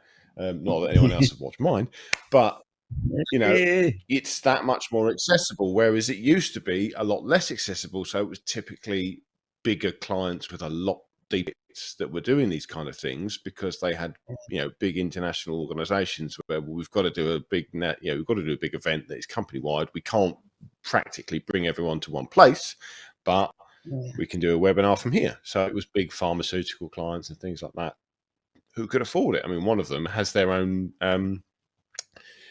studios in one of their offices in London, broadcast from there. So it wasn't that it did it, but technology, I mean, in our world, technology changes quite quickly. When I first started, it was analog sound desks and lots of cables and old school lights and this, that, and the other. And now everything's LED and digital and moves and it's lightweight. And, what used to be 4 van loads of kit is now half a van load and done. So we're used to seeing technology change and pick up really quickly. And it was just more about how quickly people had jumped onto the tech and let's do this, let's do that, let's do the other. And then actually now it becomes more of the fact that we're trying to keep up with customers coming up with ideas of what they're wanting to do. For us, it was always kind of typically in events pre-2020, it was always that every event was people wanted to do more or do things more flashy. It's like, since, like X Factor and things, all the conferences and shows, I saw this on Saturday night and that looked really good. We want to do that. This is a pharmaceutical conference and you want it to look like Rita Ora's coming on stage. I don't why. Okay, if that's what you really want, then fine. But it's people are seeing and interacting with that technology and going, "Oh, this looks fantastic. Oh, this is great. All right, let's do this." To the point where we're then doing virtual events and the client, I've got one agency coming to me and going, "Right, yeah, no, great. So the client signed off on doing this." Okay. And how are you planning on doing this? Because that doesn't exist. Well, we've sold it to the client, so can you make it exist? Right. Okay. Give me like 72 hours, and we're having to develop things and work up things and go, okay, whereas it used to be, here's my problem, right, the tool for it. Now they're going, I've created this, going, okay, how do I use the tools to make that work? So, which is great, because it's what I love about what we do.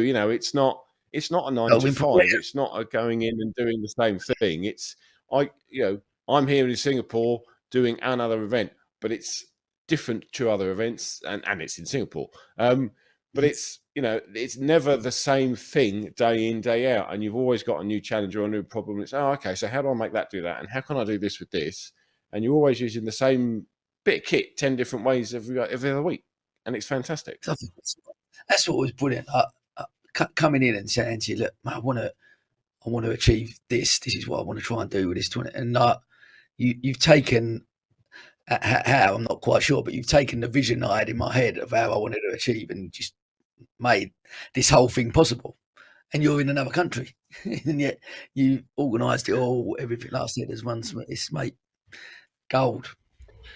Absolutely. Well, that's gold. A lot of the thing with customers. It's they come to you and go, I want to do Blur, and Blur is that much of the job brief, and the job brief is that, or what you need to deliver is that, and the job brief is there, because they don't know how to fill in that, or you need to expand their vision and see that. So they go, I want to do X. Okay, well, we can do that, or we could do that. What if you did this, and what if you changed that, and what if you did oh yeah, that sounds good. Oh no, that's great. And you have to develop that idea, and it's because a lot of the time it's clients go, oh, in my mind I can say, oh, the dream is this. It's like, right, okay, well, let's take the dream, let's take what's available, the resources, and let's not beat around the bush, the budget, and let's see how close we get to this dream with what's available, or how do we make this dream happen. Yeah, and that's what we do. That's how we work with clients. It's not about, well, we can do X or Y or Z and that's it. Here's a shopping list. Go and pick it. If it's not on there, it doesn't exist. It's right. What do you want to do? We'll work out how we can do it, or the best way possible we can do it for what's available and what you've got available. And that's it. Because at the end of the day, you can't just tell the client, go, no, you can't do that. Yeah. No, because that rigid response, that lack of flexibility, they're going to go to someone else. But then is that why then, although a lot of them companies that failed around you during the pandemic, that they've gone, you're still in? Things like that, maybe. I don't know. No, I think that is more down to the sheer scale, and it's down to at that scale, at that size, your overheads are huge, but equally they always ran very, yes, they were profitable, but the profitability wasn't enough, and there wasn't enough cash in the bank to, it's great, you've got a lovely warehouse full of brand new kit every 6 months because you sell it off and rebuy it and sell it off and rebuy it, but now I was buying half of your stuff for liquidation and you've all got to do new jobs somewhere else, and it doesn't say that company name over the door anymore, it says someone else's, whereas it still says H2 on the door. We're still here. It's not to be smug. We were fortunate that our business model and the way we were set up at the time, and also the work we'd done leading up to 2019, that was the big thing, is that we'd put a lot of work in and cleared out a lot of the dross and everything else, sorted out the financial problems. As I said, we've been left with had customers that had, bad debts that we'd accrued through customers not paying their bills. We had, we'd come through probably nearly £200,000 worth of bad debt, cleared that out, recovered from that, and got some money in the bank. So we came into 2020 with a bit of a cash reserve, with some work in the pipeline that could still go ahead, because thankfully installation work was classed as construction, so we can still go out, because I'm put my high vis on, I'm in construction, I can go out and work. Did you buy hats? And oh yeah, of course, hard hats, high vis, steel toe boots. I mean, that's typical anyway, but it's kind of like normally I'm not a builder. No, this week I'm a builder. Trust me, I'm a builder. If it's going to get me paid, I'm a builder. but yeah, we were fortunate that that's what saw us through. But it's it's that, I think, because of the scale we are, it's what I say to people, what I say to customers is we are big enough to cope, but small enough to care. Yeah. We're at that agile point where we can, kind of duck and weave. We can be flexible and work with what you need to do, but you're not going to get a massive bill at the end of it. And we're still big enough to be able to do some of these projects. And we've had some, fantastic opportunities over the years. I mean, it's, they're not all A-list rock and roll shows, or the biggest pharma or biggest conferences or whatever in the world, or the biggest theatre shows in the world, but doesn't make them any less important or any less valuable. Talk to me about that. We cover a broad scope. Let's talk about that. You're talking about celebrities and stuff like you have worked like they're not always like that, but you have worked on some amazing productions, and you've obviously dropped a few names to me that you've worked with over the years. So, mate, I couldn't let you get away with not sharing some of those stories with me. Talk to me about talk to me about some. So yeah, I mean, we are, and these are the moments. Asterisks, very critical point. Not all of the moments are these. One of the things I say to people who are like, "Yeah, I want to get into events." What people see of events, the glitz and glam bits, the fantastic show, being in the audience, yeah, it's great. That makes up about 15% of the work. That gig you go to makes up about 15% of the work, because the tech team and the crew have been there for 18 hours before you turn up. They've probably got a good 10 hours after you finish. So it is not all the lovely lights and sound. Yeah, this is great. There's a lot of 4 o'clock in the morning. Why am I standing here and unloading a truck in the dark? And what's going on? It's not all the lovely glitz and glam that you get to see, and not all the, as I say, not all the jobs are like that. So I've done everything from one man and his dog in the Prince of Wales strumming his guitar to 15 people to 30,000 people on Brighton Seafront. And it's those moments that it's not that the other ones up, but it's some of those key moments where I kind of stand there and take a little mental image and go, yeah, Mr. Lacey, yeah, never making a career out of speakers and lights, and here I am doing this. And yeah, as I say, we've been very fortunate. So, I mean, I did make a little list because I can never remember them all. I often, skip over some. But I mean, I've got so many fantastic memories. I mean, from home turf things like Big Beach Boutique 4, Norman's last gig on Brighton Seafront, or his last big gig on Brighton Seafront, should I say.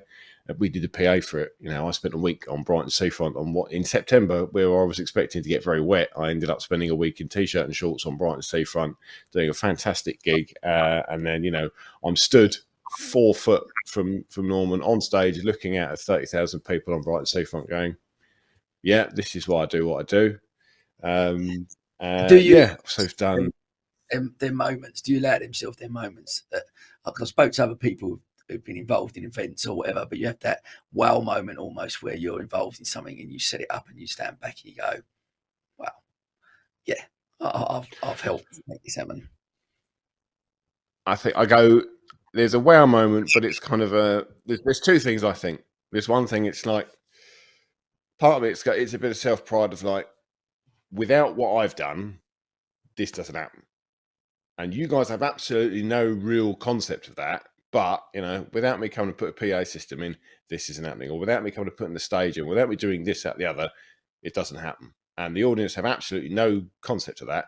But I'm sitting there kind of going, yeah, okay, and watching audience reactions and watching, and I can remember there was a particular moment where I had to make some changes on site at Fatboy Slim, and it was, we turned a bit of the PA system up in one point, and I was up on the balcony on Madeira Drive, and literally there must have been about 4,000 or 5,000 people in this cluster in front of me, and they all suddenly looked up and cheered, and I was like, "You have no idea who I am, but you have no idea how good that makes me feel." It was that appreciation. It's not always direct appreciation, but it's that appreciation, and it's seeing audiences coming out of a gig with a smile on their face, or seeing people walking away from a conference, really engaged in talking because of what they've just seen and experienced. And it's like, I've helped, nurture that. I've helped give that to those people. And that's kind of what makes the 13-hour flights with no sleep worth it. And, getting up at 2 a.m. and finishing at 3 o'clock the next morning, or starting at 9 o'clock in the morning on one job, coming home, showering and changing, and then coming out and running a network event. Who would do something stupid like that, right? Yeah, you want to bin that networking event off. Yeah, exactly. But no, I mean, as I say, so that was the caveat of it's not all the glitz and glam. However, we have had a lot of very good opportunities where I kind of stand there and take these gigs and I go, we're not one of these big nationwide names. How have we landed a job like this? And it's, as I say, it's Fatboy Slim on Brighton Beach. I did a private party for the launch of GQ Men's Fashion Week at Elton John's house. I've worked with, we used to do a lot of cooking demos. So I've worked with Mary Berry, Gino D'Acampo, James Martin, Paul Hollywood, and so many more. We've done virtual events for some huge brands, TikTok for Business, Adidas Golf, Spotify, AXA, Quorn Foods, customers who are still current customers. Whether it's Macy Gray in Leicester Square Theatre, Jessie J in Greenwich Park, Blue Man Group at Big Chill Festival.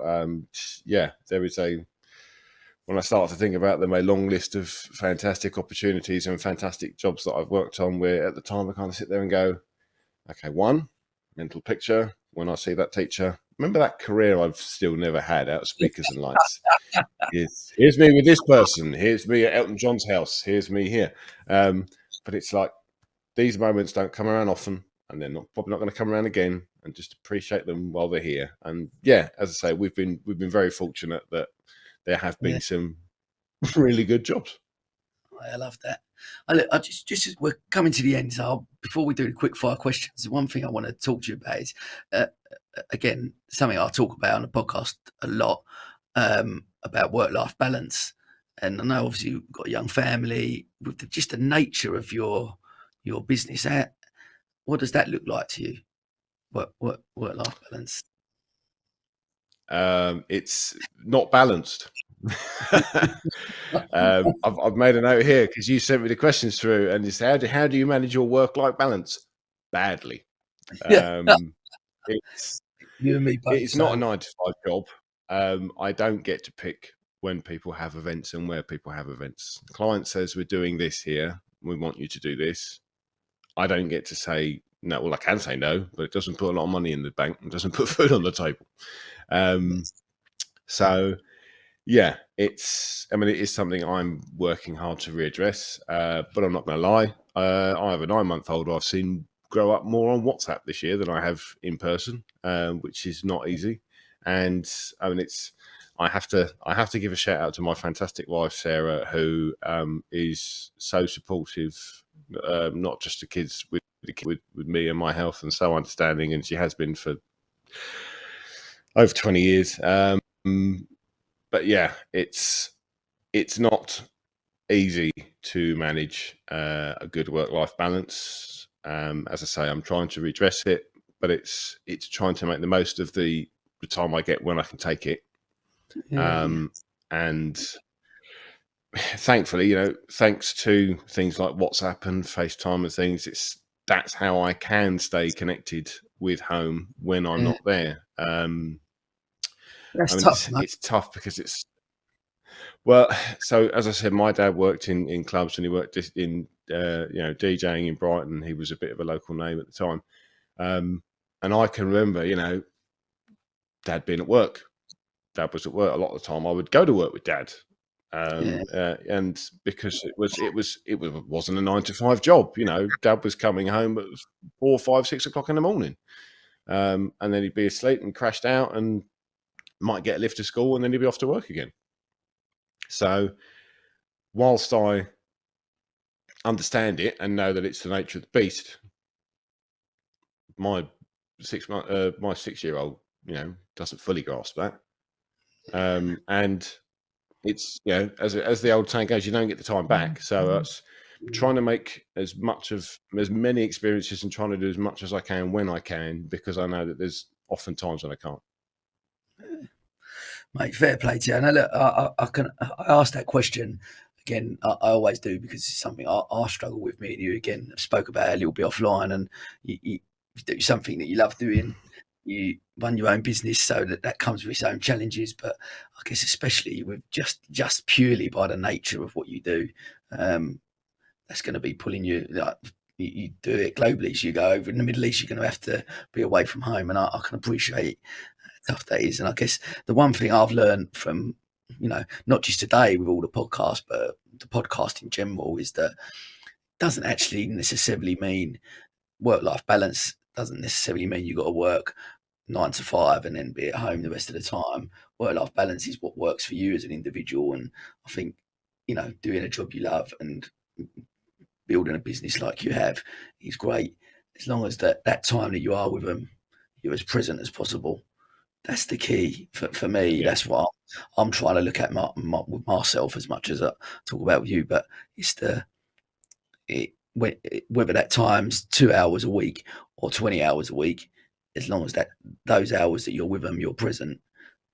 That there's other ways that you can build connections with them.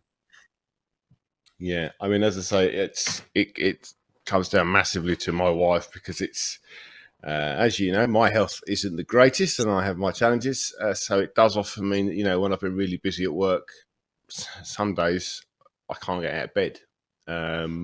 So it's tough that I then lose that family time. But it's, as you say, it's making the most of the time that you can have and that you do get. But yeah, it's not an easy thing to balance. And I try to do what I can, including crazy things like, with all the spare time I have, joining the PTA, because that'll give back and do something for my kids, right? And I've got time to do that, apparently. Mate, what? You're a busier man than me. How are you fitting that in as well? Oh, mate. Well, look, listen. Tell me. Last one. What does the future hold for Martin Leppard? You do know it's Leppard, right? You always do that. I'm sure you do it just to jab at me. Every month. I'm sure you do it. It's down to Jim as well, I know. Don't worry. He told me. In all honesty, I have no idea. It's been very hard. I mean, it always is very hard to plan, and we always, strategize and things. But I couldn't have told you 18 months ago that I would have half the clients that we currently have, rolling off to names like TikTok, Spotify. I would have never imagined in a million years I'd be doing that.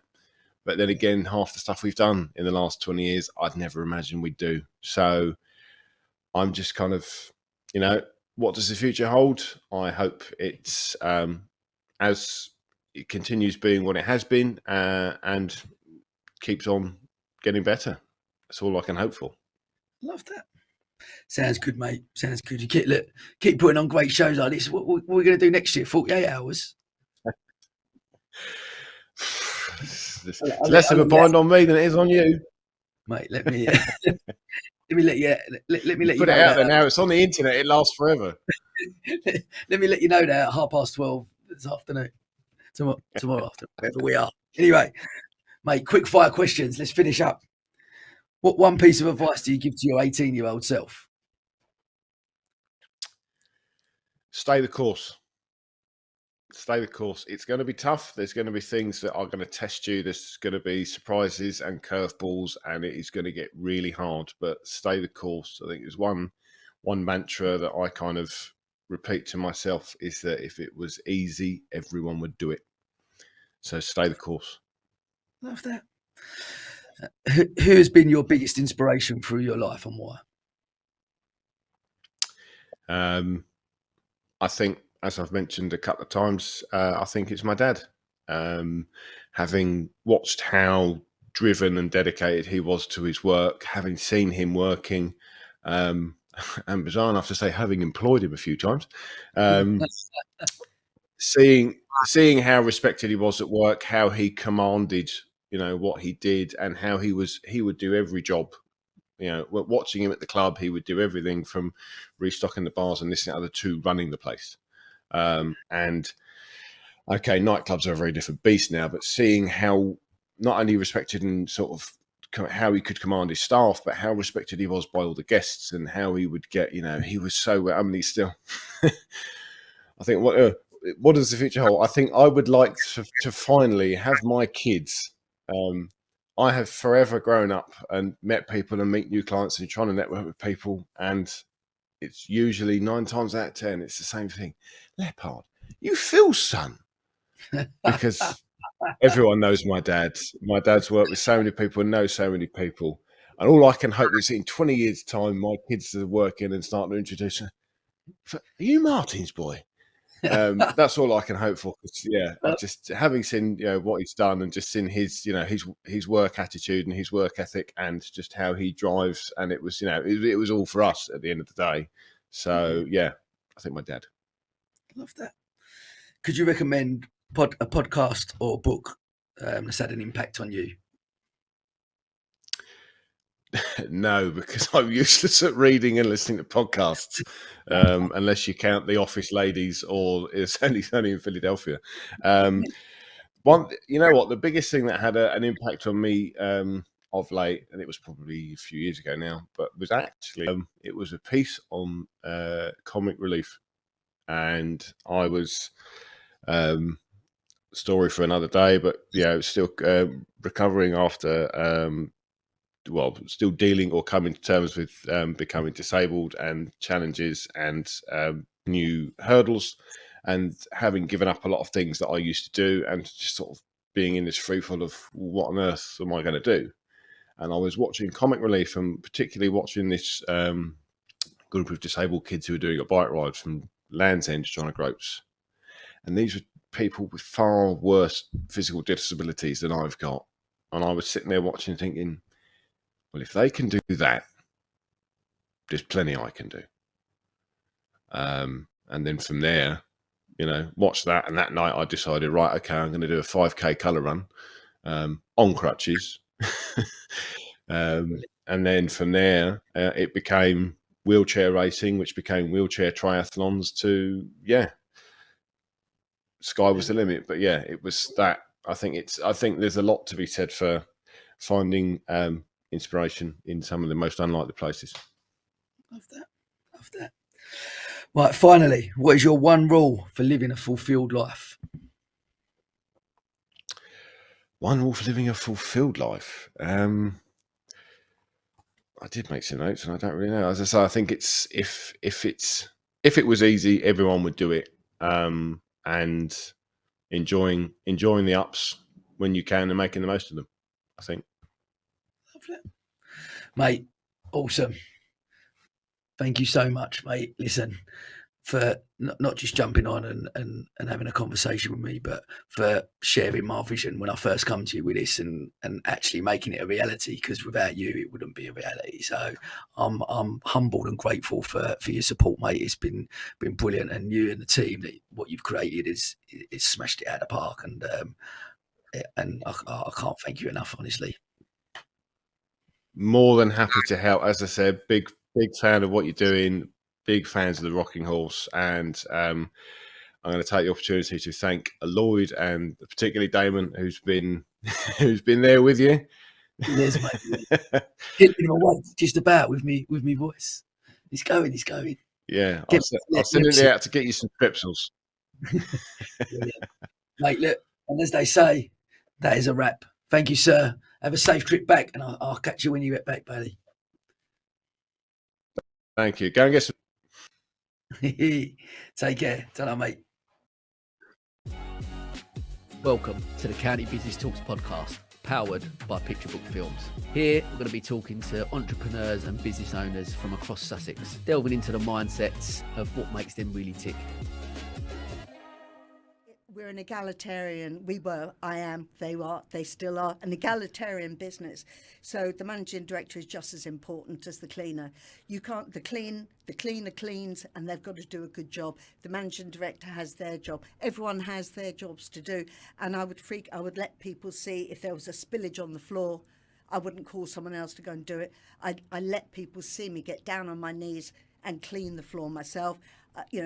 I would clean a toilet if we had someone come in, and I never expected anyone to do a job for me, because everybody is as important as anyone else, and I think that engendered a sense of loyalty from my staff to me, because I would never ask anyone to do anything I was not able to do myself.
Thank you.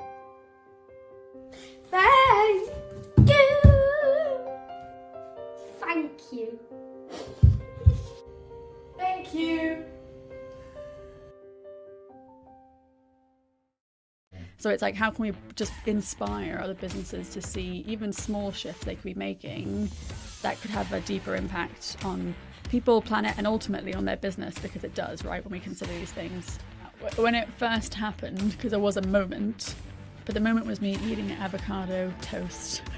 Genuinely, I took a bite and felt really ill, and I thought, oh, that's weird, I must be ill. And I went to lay down, but I suddenly then realised my brain was like, genuine, because I now realise it was a panic attack, which I had never experienced before. But my brain was like, oh no, you're dying. That's what's happening right now. So I was like, oh, okay, this is what's happening right now. But I'd never experienced that. So perception of what success is as well. So the biggest thing, actually, the longest time it took me to start getting support was because I had so much shame around it. I didn't tell my family because I was so ashamed of how I was feeling. And that was because I was looking out in the world and no one who I was looking up to was going, oh yeah, I get anxious. Do you know what I mean? Or like, I've had depression. And I found that actually the more I've shared this story, the more I connect with people deeply. And that was my fear when I tell everyone, I'm like, well, if I tell anyone, they're gonna be like, you're really weak, and all that mumbo jumbo we have in our head. And actually, it's been complete opposite, where everyone's like the same thing, like, wow, you're so brave to share that. And I'm like, oh, and it's that connection. And for me, people is so important. So, and I want connection all the time. Being ambitious for recognition and that external validation of who I was. But in the last couple of years, that has definitely like dropped down. And what has come up much stronger is how can I contribute to the world? Welcome to the County Business Talks podcast, powered by Picture Book Films. Here, we're going to be talking to entrepreneurs and business owners from across Sussex, delving into the mindsets of what makes them really tick.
County Business Talks podcast, powered by Picture Book Films. Here, we're going to be talking to entrepreneurs and business owners from across Sussex, delving into the mindsets of what makes them really tick. We're an egalitarian, I am, they are, they still are, an egalitarian business. So the managing director is just as important as the cleaner. The cleaner cleans and they've got to do a good job. The managing director has their job. Everyone has their jobs to do. And I would let people see if there was a spillage on the floor. I wouldn't call someone else to go and do it. I let people see me get down on my knees and clean the floor myself.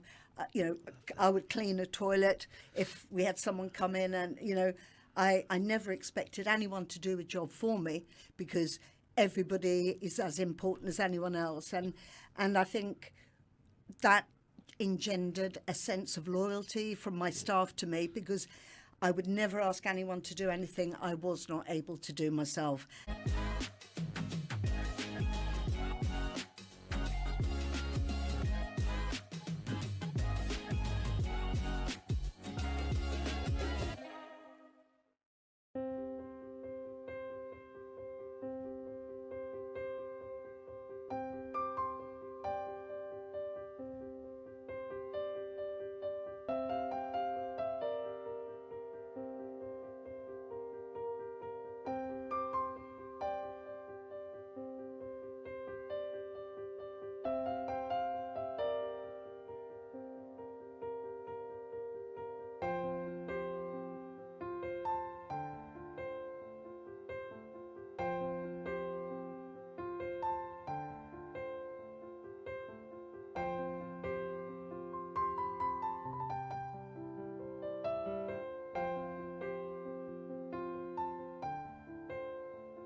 Thank you.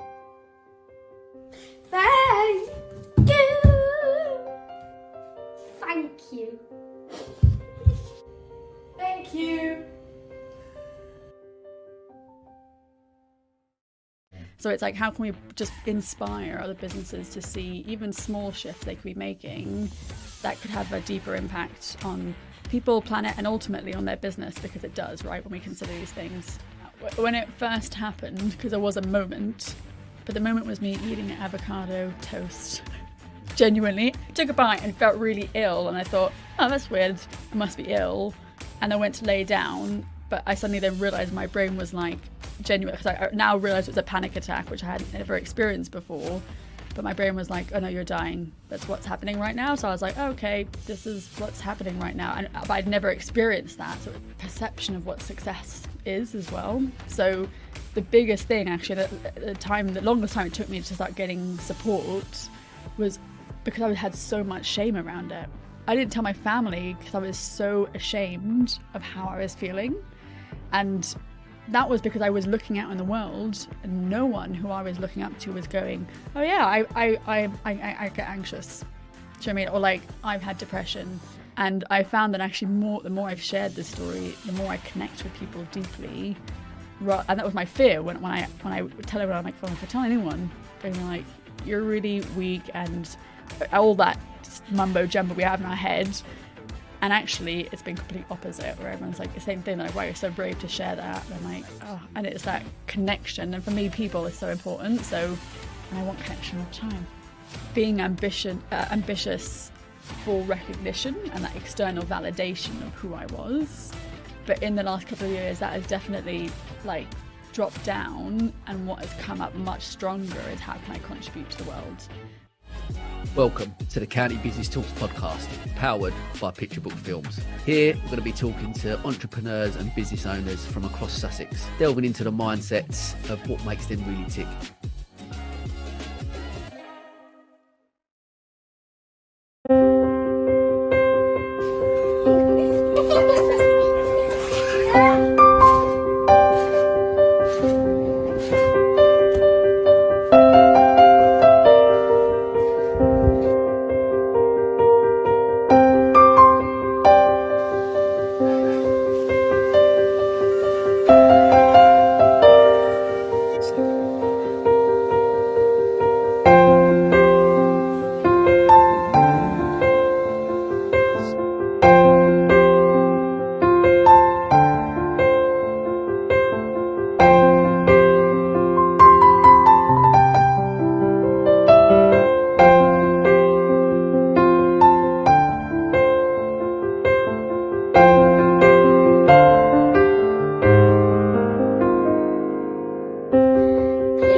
Welcome to the County Business Talks podcast, powered by Picture Book Films. Here, we're going to be talking to entrepreneurs and business owners from across Sussex, delving into the mindsets of what makes them really tick. We're an egalitarian, I am, they are, they still are, an egalitarian business. So the managing director is just as important as the cleaner. The cleaner cleans and they've got to do a good job. The managing director has their job. Everyone has their jobs to do. And I would let people see if there was a spillage on the floor. I wouldn't call someone else to go and do it. I let people see me get down on my knees and clean the floor myself. I would clean a toilet if we had someone come in, and I never expected anyone to do a job for me because everybody is as important as anyone else, and I think that engendered a sense of loyalty from my staff to me, because I would never ask anyone to do anything I was not able to do myself.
Awesome.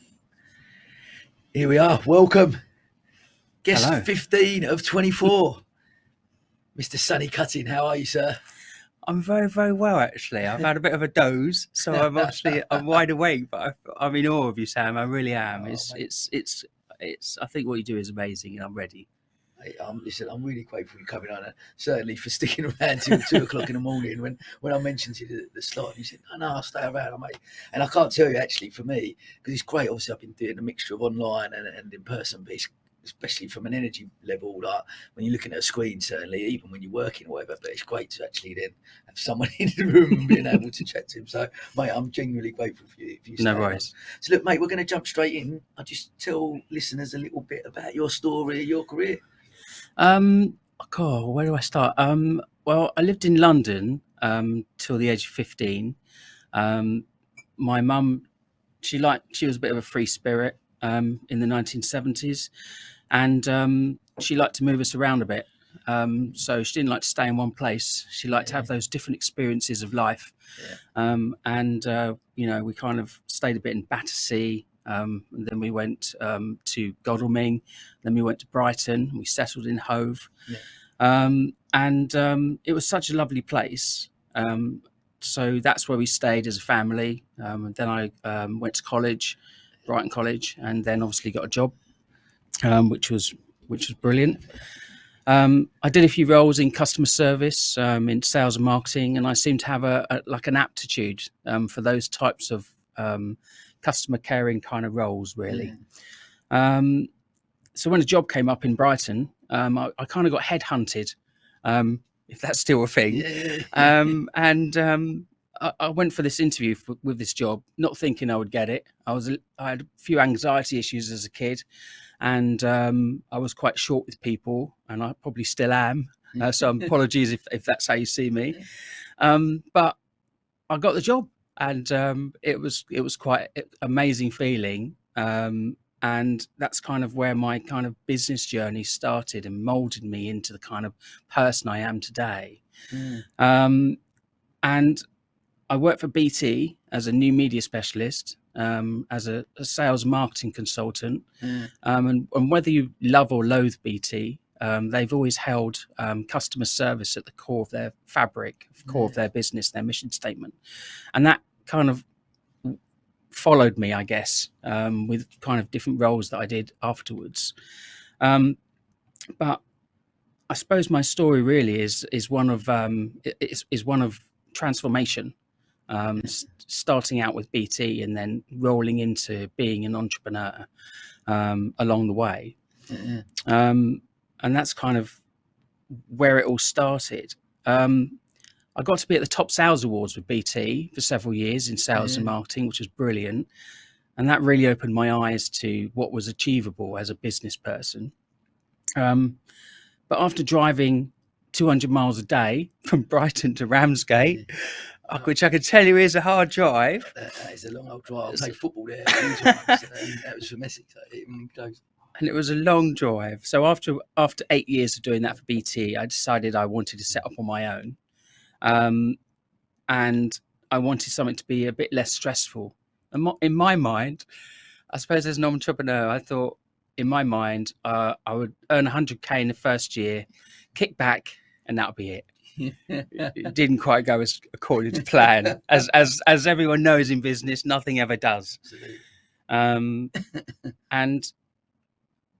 it was such when I left BT, you assume when you leave the corporate life that you still have those structures or you still have that support scheme in place behind you, like IT, laptops, company cars, healthcare, all those things. You don't get nothing like that when you set up on your own. You pretty much start from scratch.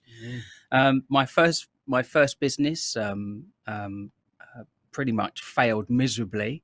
I hadn't read the marketplace very well, and the business closed. What was the first business? The first business was actually called Y365 Design. It was a very small kind of digital marketing agency. So, it's why use anyone else 365 days a year. So Y365 in my mind was a great name. It was terrible. I was the only one who understood it. No one else really did. So it didn't really work out. And also I signed, not knowing, because I was a bit wet behind the ears when you set up your first business. And I signed the lease on a building, not realizing I'd signed the lease on the full building, not reading the terms. Or you should always speak to a solicitor. You learn that as well. And I lost about 15 grand, and I had to close the business in a very negative way. But at the end of the day, you have to go through these challenges to make yourself into a better and more productive entrepreneur. How long did you run that business for? 4 years. Okay. Yeah. So I'd picked up several good clients, but there were fundamental things that I thought I'd got right, but I'd got very wrong. Tell me about them. What things? I think when you work for a big corporate like BT, you assume that when you start your own business, you're still going to have all of those elements around you. You're going to have that support process. You're not going to have to worry about things that you sign, terms, conditions and stuff like that. And you learn very quickly that you are the person who is responsible for everything at the end of the day. You don't realize that it's your neck on the line. It's usually someone else's, or you get retrained. That's not the case in your own business. And then did you have a team of people, or just you over 4 years? Did you employ people, or was it a consultant? How did it work? It was more consultancy. I was only kind of running it part-time when I set up the business, because I didn't have a brilliantly good childhood. My mum and dad split up when I was when I was very young. My dad went to the States and set up his business, and mum stayed in the UK. And I ran it part-time because I kind of went to the States a couple of times, to Boulder in Colorado, and stayed with him for a little bit of time. And so I didn't run the business full-time. And because my focus wasn't on the business all the time, I think there are elements of the business I didn't always see. we were managing social media for lots of different clients and designing websites in the early days. A little bit before content management systems like WordPress and Joomla and Drupal. It was all kind of hard coding, HTML and Dreamweaver and stuff like that. And I think when you first start a business, your eye isn't on all the elements of your business. You make mistakes. You're bound to, and you learn from them. But we still do now, don't we? Like, look, both of us are similar journey in the sense the salon for 3 years, slightly less than you, but close it, lost a similar amount, maybe slightly more money wise, and and it's a difficult period. Like but what's interesting for both of us, I guess. But I'm keen to so you come out of the corporate world, you dip your toe in as an entrepreneur, and that first business doesn't work out.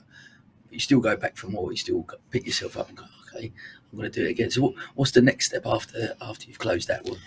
When I closed that business, I actually kind of took a sabbatical with a drinking spree for a couple of weeks, just to figure out my next move. I didn't. I think when you're an entrepreneur, after you've worked for a big corporate like BT, or any corporate organization, and you then work for yourself, as much as you may hate elements of working for yourself, you also have the freedom to do what you want, and set your own hours, which you can't do when you're working for a big corporate. You have to graft, you have to put in the hours. So when I actually set up the second business, Sussex Pages, I thought about the name much more this way. So it was a dedicated website design agency, and so the pages came from that. We had a brand created which was trademark protected, so that we had a much better profile in the industry in Sussex, and we did really well. And it got to a stage where we had just under 250 clients, so 250 website clients. So we had a lot of money coming in, and I was getting to a stage where, I shouldn't say this really, but I got to the stage where I wanted to do something else other than just digital marketing. I'd done 8 years of that in BT. I'd done another kind of 6 years now in digital marketing on top. I was kind of a little bit bored of it. So I had been approached by another agency just outside of Horsham, can't say who, and they were looking to buy Sussex Pages. Now, I thought they wanted to buy the brand. They didn't. They wanted the client base, and it was such a good offer, and I was looking for a get-out clause that I actually sold my business. I had money in the bank, and for the first time in a long time, it gave me options, and it gave me time to just step back. So I stepped back for probably, I think, 3 months, and this enabled me to then step into my third business, which is where we are now with Network Express, the brand that powers the Sussex Business Show, the Tiger's Pen, the Director's Hub. So interesting. Mate, I'm just keen to explore that period of time, obviously, of closing the business and then jumping into and then going and still stick on this path. I'm still going to do that. But what's your mindset around? Did you see that as a failure, that business?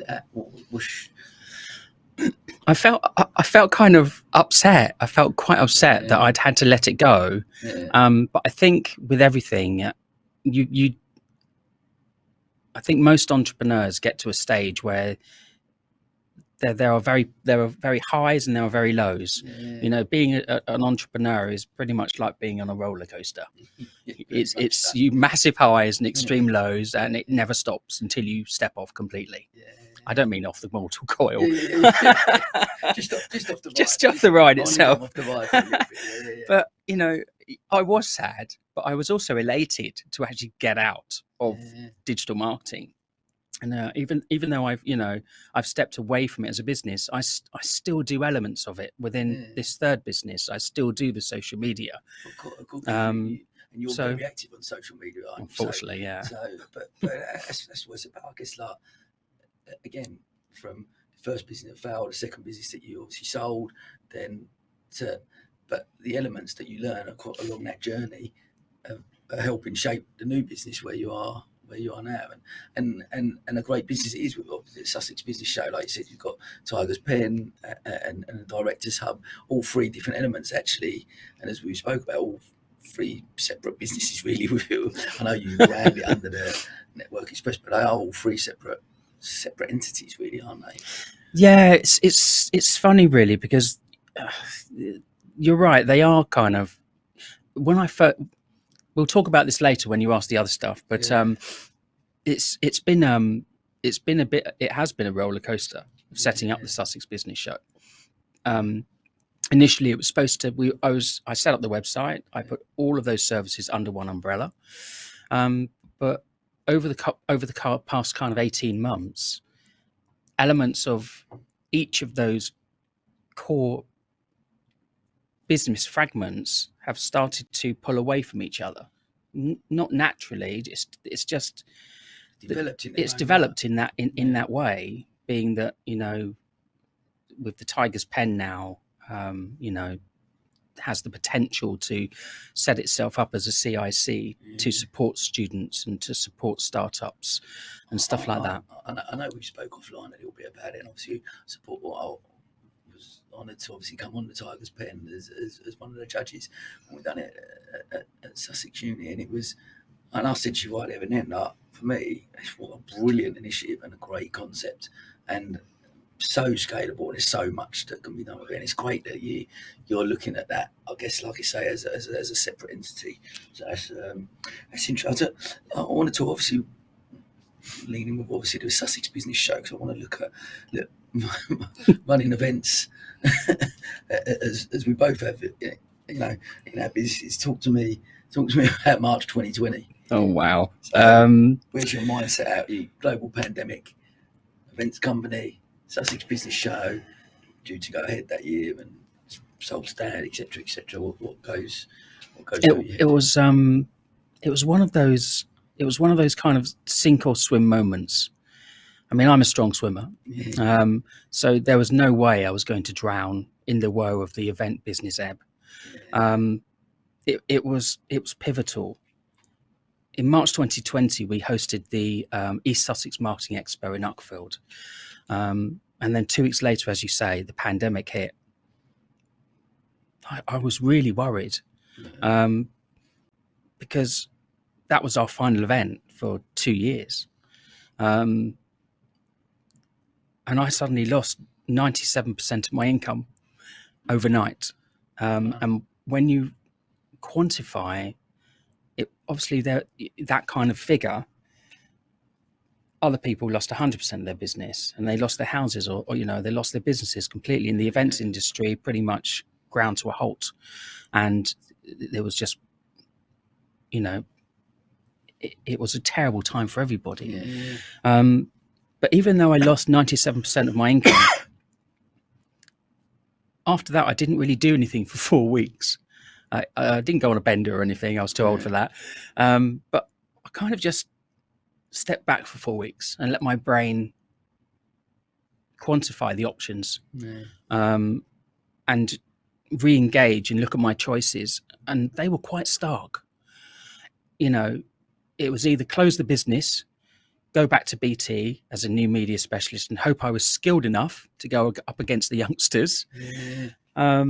So that was a consideration in your mind to go, yeah, I'm going to have to go back into the corporate world. Potentially, yeah. You know, but for a long time, even though we were pre-COVID, we were running 4 events a year. So we were running the East Sussex Marketing Expo, the West Sussex Tech Expo in Chichester at the college, and the Mid Sussex Business Expo in Ardingly, which you've been to. And we ran an end-of-year conference, a kind of jolly, at Malmaison in Brighton Marina called the Entrepreneurs Conference. So we were running an event every quarter. So I don't know how to say this, but COVID for us was kind of a blessing in disguise. It enabled me to step back from the business, reevaluate the whole situation. And like I said, I was given 2 stark choices: fold the business and go back to BT, or find another job and work for someone else, or do something radical and do something that would really challenge me. And And I'm so glad that I went with the latter, because if I hadn't have made that change, I wouldn't have set up the Sussex Business Show. The Tiger's Pen would never have happened. The Directors Hub would never have happened. And the Entrepreneur's Blog, which has now got, is being developed with a new website. So even though I didn't want to go into digital marketing again, I'm back in again, because I'm having to create the websites for it, because each of these core elements of the business now need their own ebb and flow, you know. Yeah, of course. Yeah. So it's been a tumultuous journey, but it's also been a rewarding one at the same time, because I was able to create this new style of trade show with a games theme that everyone seems to enjoy. Yeah, and so because you're in that point, and like you said, how many people did go, I can't carry on, especially within the events, I guess, but to stick in and go.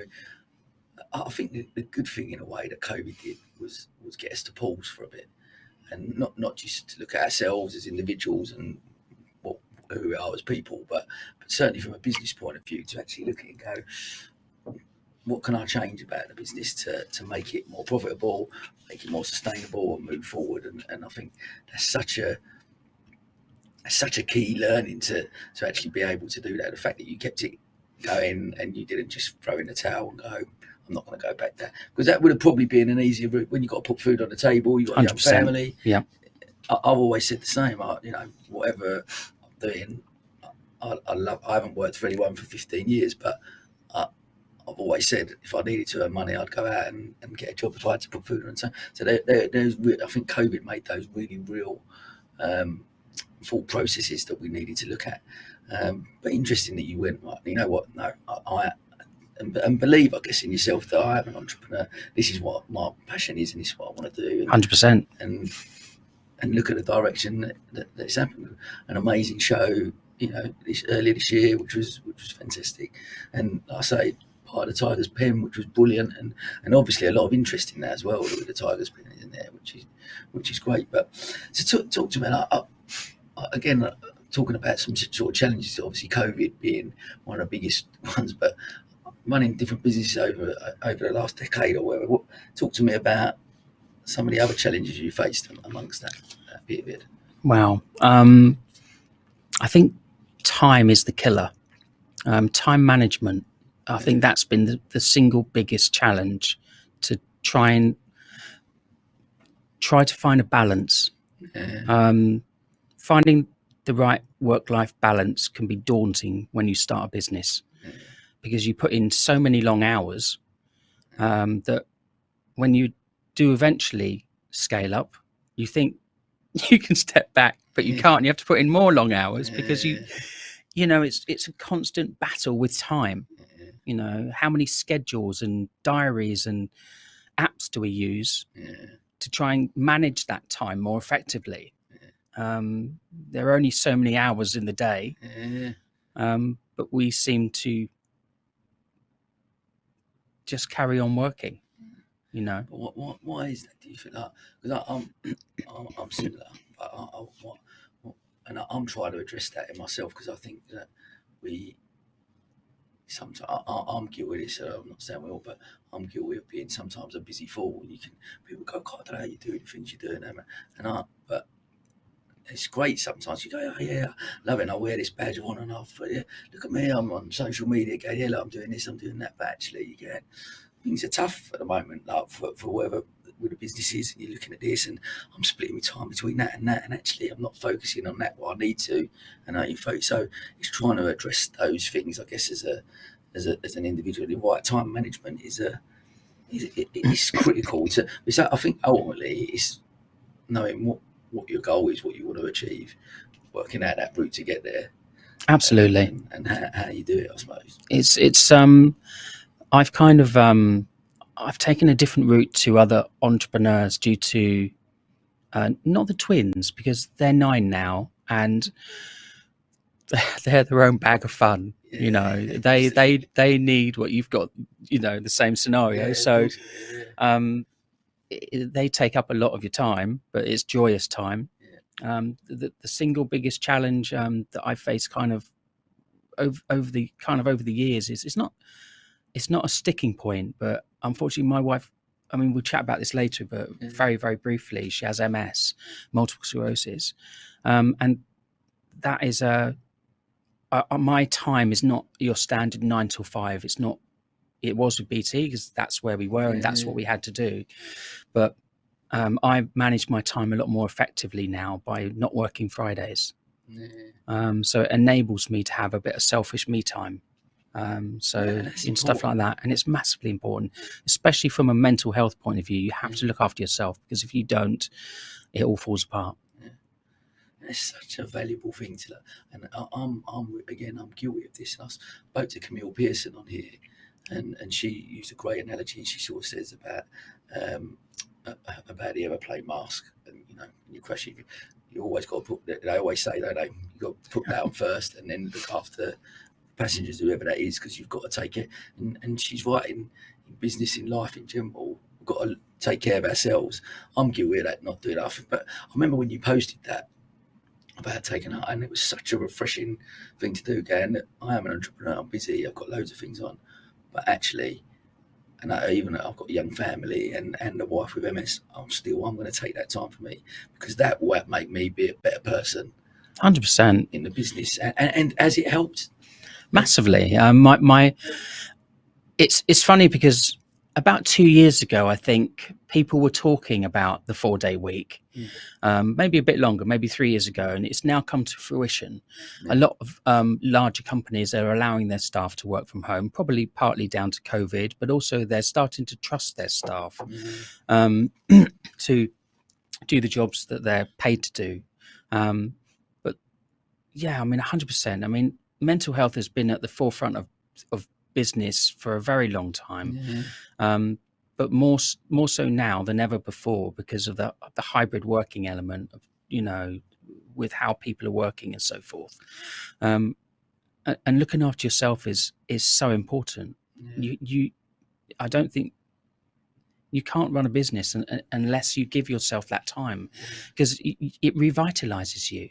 My day off on Friday, no one calls me anymore. I made the mistake when I first took Fridays off. I made a mistake, and I went on LinkedIn and I did a golf swing, and I put, where I am, and that was a fatal mistake, because then I got messages from like 20 different friends who will remain nameless, oh, you're playing golf, can I come out with you? And I got inundated with people contacting me on my day off, and it was great fun, and I enjoyed it, and I got some new sponsors, so I can't complain.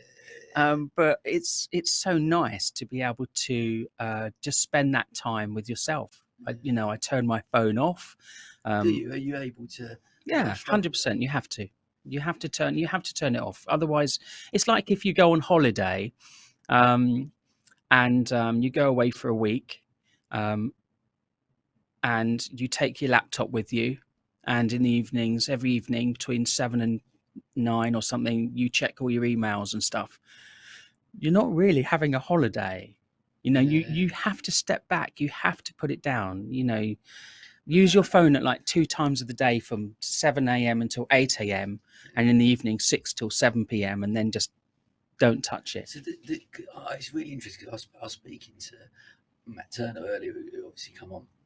We was talking about exactly this and saying, actually, talking about work-life balance and going away on holiday, and so for me, I've spoke about this openly, and I find that very difficult one to switch off. But I think when I go away, the anxiety of me going, I'm just going to shut that laptop, I'm not looking at it until I get back, is more stressful than it is for me to go, I'll just log on while everyone's asleep. I'm up before anyone else anyway. While everyone's asleep, I'll log on for an hour and I'll deal with it. And then for me, that I can then go and enjoy the day, as opposed to thinking that's not being done, or I've not checked that, or that's not being done. Do you know what I mean? Because then I feel personally, for me, that works in a way that I'm not switching off completely, but I am then more present when I'm with the kids at that point, because I've dealt with that in the morning.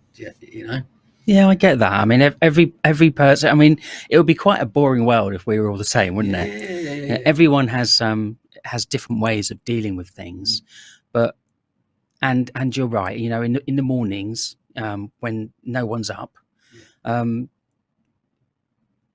spend a little bit of time. I challenge you to spend half that time and do something else. Go swimming, do yoga, do something that focuses your mind, and don't think about your business. Because at the end of the day, you know, it comes back to mental health again.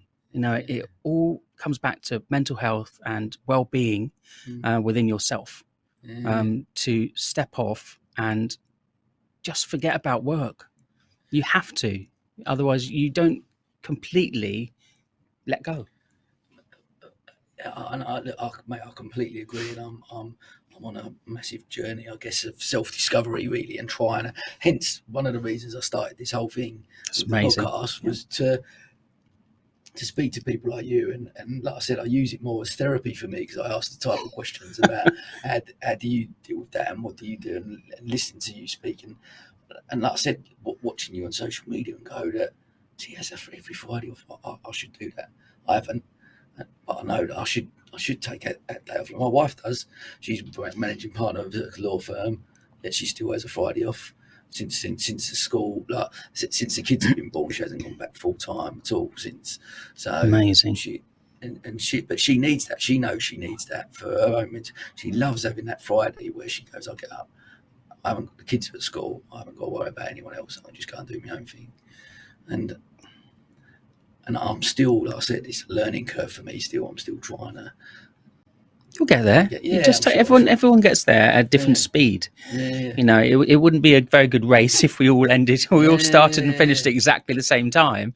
I'm in awe of the fact that because like you said, again, you always say to me, "Oh, so you've got loads going on," but then I talk to you, and I see you on social media, and you've got many things going on as well, many plates to spin, plus twins, the same as me, plus obviously your wife with multiple sclerosis as well. So there's a lot of plates there to spin, but you're still prioritising yourself over that, where you're going, I need that time for myself, and that's such a valuable lesson for me. I guess it's such a valuable lesson for me, so I'll thank you for that. But I still challenge you on your next holiday, half the time in the morning, even if it's just half an hour looking at your emails and stuff. Do you, when you go, do you completely? Yes, I do, on Fridays, yeah. No, but not Friday. If you go away on holiday, will you take the laptop?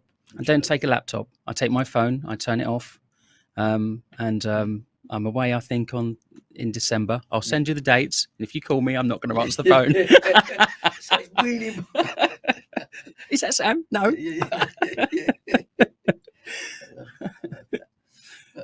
So talk to me about. Then we've mentioned some of the challenges that obviously you face. Talk to me about maybe like some of the highs and we talked about the highs and lows of a roller coaster. We talked about some of the highs of running a business and some highlights that you've had over the last few years. I think it's a very interesting question, and it should be straightforward, because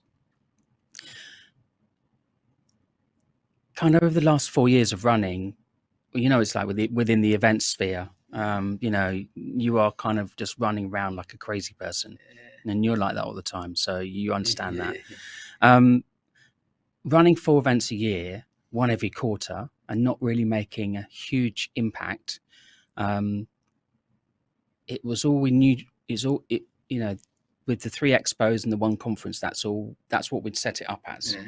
But when COVID hit, and it redefined our business, and the highs were pretty much automatic when I was able to step back, rebrand, and we had so much help along the way, you know, with the rebrand and with the new websites and the different elements of the business.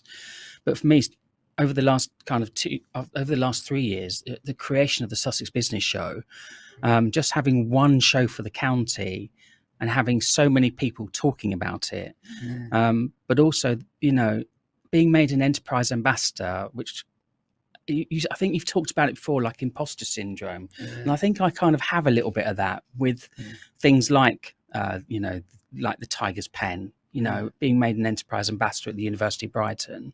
You know, this was quite a big thing for them to make me this kind of ambassador for them from a business point of view. So there's been lots of little things happening over the last 2 years, like with the Tiger's Pen, with now talks of it turning into a CIC as a community-led campaign to support students and startups in Sussex at the Brighton University and other universities and colleges that we're now speaking to, and the creation of the Directors Hub. You know, I never saw the Directors Hub being something more than 6 to 8 people, but we've now got 30 members and 4 groups already. Next year there'll be 8 groups. You know, so there's some amazing things happening within the brand, and this would never have happened if COVID hadn't kind of hit. It enabled us to redefine ourselves and reevaluate the business, pivot and challenge ourselves, and become like 70% stronger in the industry. You know, it's really nice. And for the first time ever in 3 years, we're profitable, which is also quite amazing. You know, we've even got a kitchen done. When you told me that you were going to, always on the phone, I was thinking, I've got my kitchen done. So that's a big tick. It's a massive tick. It's huge. I haven't got any money again, but the kitchen looks amazing. That is a win in Marble. That is a win. But I think, again, celebrating those small wins or whatever, it must be a nice thing. Like you said, when you analyse the business, you went in, you looked at it slightly differently. You launched a Sussex Business Show, which, like I said, was a great event. Then is there that moment, especially from an events point of view, where you stood there at that point, maybe beginning of the day, end of the day, when it's all over, and you look around and you go, especially for you, I think when I see the kids come down, when the twins come down, that was just amazing. That was the cherry on the cake for me. I think like just as an inspiration for them, and seeing them and come down. Same with mine tonight. When they're there, they make it. It's what it's all about for us, isn't it, as parents? But look at, but just for you, like standing back and, you know, a great exhibition with, you know, sold out stands and loads of people through the door and great keynote speakers, and which always helps. nice flow towards yourself there. I like that. Nice plug. But I think it was a great success, and I think like we say, we talk about challenges and the struggles of running a business, but actually, them moments are what makes us want to keep going, isn't it? 100%. It defines who you are, and it's funny you say about that. The compare, John Campling, he said, "Are there any key highlight moments you'd like me to tell, you know, people on the day?" And I said, yeah, at the end of the day, Granny's coming in because she lives in Ardingly. She's coming in with the twins at the end of the day so they can get a pre-Christmas goodie bag. And I had badges made up for them. So Jim at Nettle in Face Media Group, he said, why don't you have some junior name badges done up? So I had Jack Cutting, Junior Tech Wizard, and Charlotte Cutting, Creative Genius. And at 3 o'clock when the event was about to finish, I heard an announcement. I was chatting to somebody, and they said, "Ladies and gentlemen, VIPs in the house." And that was my note. That was my message to me, to tell me my twins had arrived with Granny, because Andrew, my wife, was at home because she couldn't make it. She had MS and she wasn't feeling well. She was fatigued. And Granny walked in. I felt quite sorry for her, because when she I think she thought I ran like a garden fete or a village fair or something like that. I don't think she realised it was like a full expo with hundreds of people. She just walked in. It was just like shock. And then Jack and Charlotte saw me. Of course, they ran up to me, bound up to me, "Daddy!" And obviously we had some pictures and stuff like that. And I sent them off with their goodie bags, and that was kind of the, you know, that was the, you know, a wonderful, wonderful moment for me, because the kids also, they don't fully understand what it is you do until they see it. Yeah. So it was wonderful. I love that.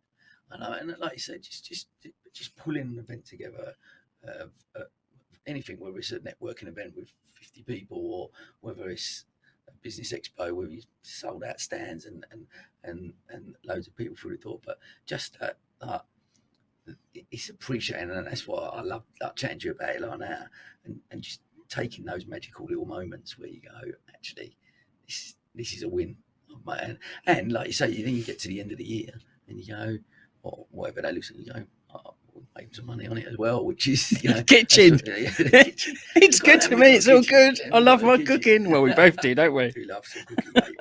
I just obviously just before you, Martin was on, but before that, I had Stephen Edwards online, which was pretty cool. He just finished been up at the Bingham, Stephen Edwards at the Bingham in Richmond, and he jumped on after he'd done his shift, which was an interesting. We're talking food. Etch is on my list. I need to go down there. We have to go. But I wanted to again. You touched on it just a little bit now about your wife with MS and talk to me if you can a little bit about that, and that like must obviously put a strain on you running a business and looking after the kids as well, and with her. Talk. We've been quite lucky, being that we paid off the mortgage. I didn't know how my business was going to go, whether it was going to be good or whether it was going to be bad, or I didn't want to put my wife in that situation where we would lose everything. So I did the safe thing. We put the house in her name. And this was a good stroke, because obviously I've had a few failed businesses, but you cut your teeth along the way and you build and mold yourself into the person you're going to become. And when we I shouldn't laugh about it. It's not a funny thing, really. It's not. But when we were told it was MS, we the doctors didn't tell us straight away. I assumed that she just had a few too many bevies, and it was a bit wobbly and stuff like that. I didn't actually realise what MS was. I didn't know fully that it was a neurological disorder. I didn't know what MS was, or ME, or Parkinson's, or those neurological disorders. And it was a massive learning curve, huge. I didn't know that there was things like relapsing and secondary and primary progressive, and I assumed it was just one word. I didn't know there were lots of different spectrums within it. And unfortunately, about 5% of people in the UK who have MS have primary progressive. It's the worst one. Yeah. So it's a rapid decline and muscle spasms and stuff like that. And unfortunately, my wife has that. I'm actually in awe of her, that how she deals with it. She's always happy. And she just bounces along. She doesn't let it phase her. She's had to change her diet quite a lot. But it's not straightforward. But it is what it is. And I'm there to support her, 100% of the way, whatever she needs. And that's why you don't really see me on doing videos and all that kind of stuff, because I'm caring for my wife as well. And so it's not a big struggle, because at the end of the day, she trusts me to just go out there and earn the money and get it done. And in return, I get the joy of her and the twins and family. Amazing. Mate, thank you for sharing. It's a struggle enough, like running a business and having a young family as well. But knowing that you have to, you've got to be there for her, to support her, and physically as well as mentally. But it's and to do it, like you say, you do it all with a smile on your face and in such a great way. And obviously we do them things for our loved ones, of course. But it's really admirable, like listening to you talk about the way that you run it, and like you say. But still, what I still find key, we go back to that thing of you still are able to go, I'm still going to take that time for myself, and I guess like support from family as well helps. Yeah, it does. Jack and Charlotte, they're well, you got twins, you know what they're like. They're yin. They're kind of the makeup of one little person combined. Jack's Jack's an introvert, and Charlotte's an extrovert. So they're kind of the yin and the yang of the sunshine and well, they're both just rays of sunshine. I'm not going to push one down on the other, but it's their own, like, kind of their own. They're just joy bundles. You know, they're They just keep us going, sunshine. don't They they? keep us going. You know, every single day.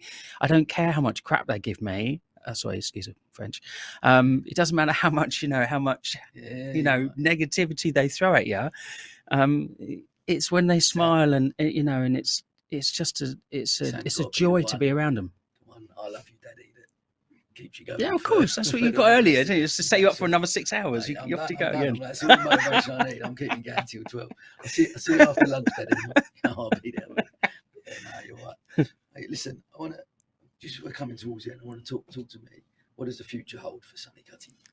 Well, for the first time in 3 years, we've actually been profitable because obviously we had a 97% loss because we obviously couldn't run events we did a stint online with Network My Club, and that was okay. But I missed the face-to-face. I missed speaking to people and stuff like that.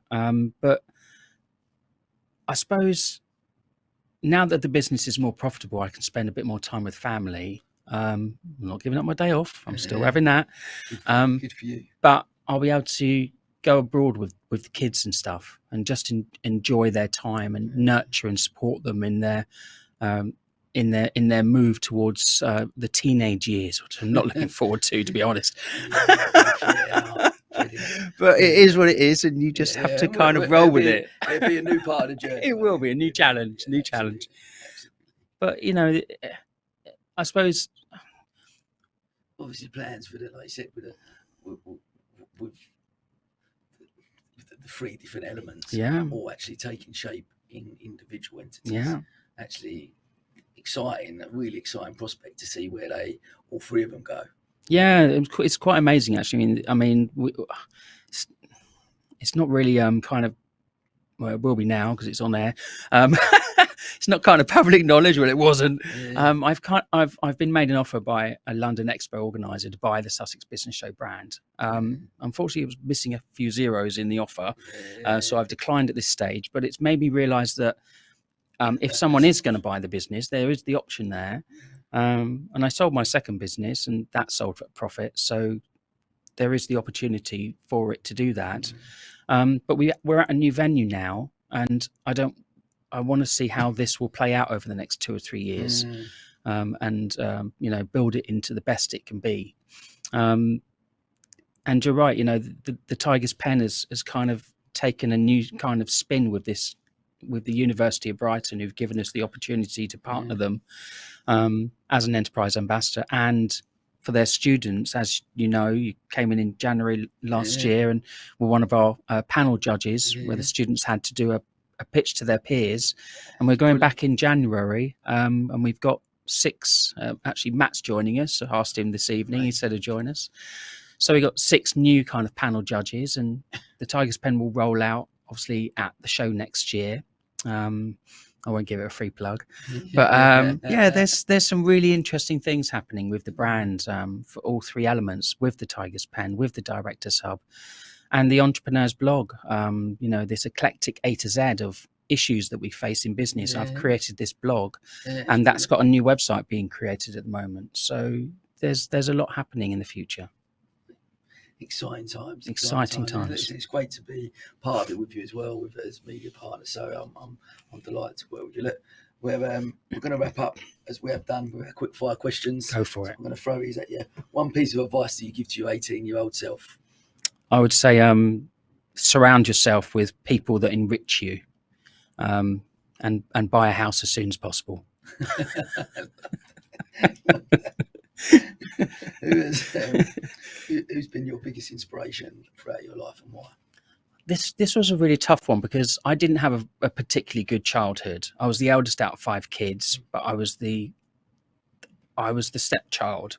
So the other 4 were from one dad. My dad went to the States, and my mum. So, you know, I don't really have a single person. I think I told her this earlier, and she burst into tears. But I would say, like, the biggest inspiration is my wife, because she's fought through the MS. She's come out the other side. She's still fighting, and she inspires me every day, and I'm just in awe of her. It's probably not the answer you wanted, but I love that. I love that. That's amazing. I love that, mate. Look, could you give me a book or a podcast that's had a real impact on you? Yeah, it's funny enough, I did a blog about this recently because I read about 2 books a month. And within the Directors Hub, we have book club. So, we read excerpts of books to each other. But one of the books that one of the members gave to me was The Art of Happiness by H.H. Dalai Lama. Okay. And it's just full of quotes and inspirational pieces. And one of them was,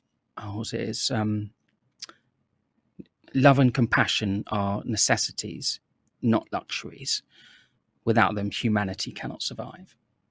And they're just tiny little things that put you into a sublime kind of space that make you think about life. Love that. Finally, what's your one rule for living a fulfilled life? I would say live with gratitude.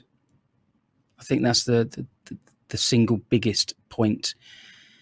Be thankful for what you have in this life. That's it. Brilliant. What a brilliant way to finish. Mate, listen, thank you so much, like I said, for sticking around, coming on at 2:00 in the morning and having this chat with me. It's been brilliant. I know you said you was a little bit nervous before coming on. I hope it wasn't as daunting as you thought coming in. No, I should have done it sooner. You've been asking me for a year, exactly. And finally you got me here. So thank you, thank you. It's been awesome, and look, thanks for coming. I wish you continued success with all the bits you're doing. So that, as they say, sir, is a wrap. Thank you. Awesome.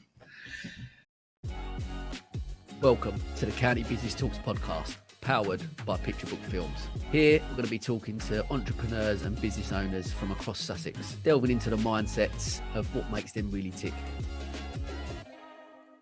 We're an egalitarian, I am, they are, they still are, an egalitarian business. So the managing director is just as important as the cleaner. The cleaner cleans and they've got to do a good job. The managing director has their job. Everyone has their jobs to do. And I would let people see if there was a spillage on the floor. I wouldn't call someone else to go and do it. I let people see me get down on my knees and clean the floor myself. I would clean a toilet if we had someone come in, and I never expected anyone to do a job for me because everybody is as important as anyone else, and I think that engendered a sense of loyalty from my staff to me, because I would never ask anyone to do anything I was not able to do myself.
Thank you.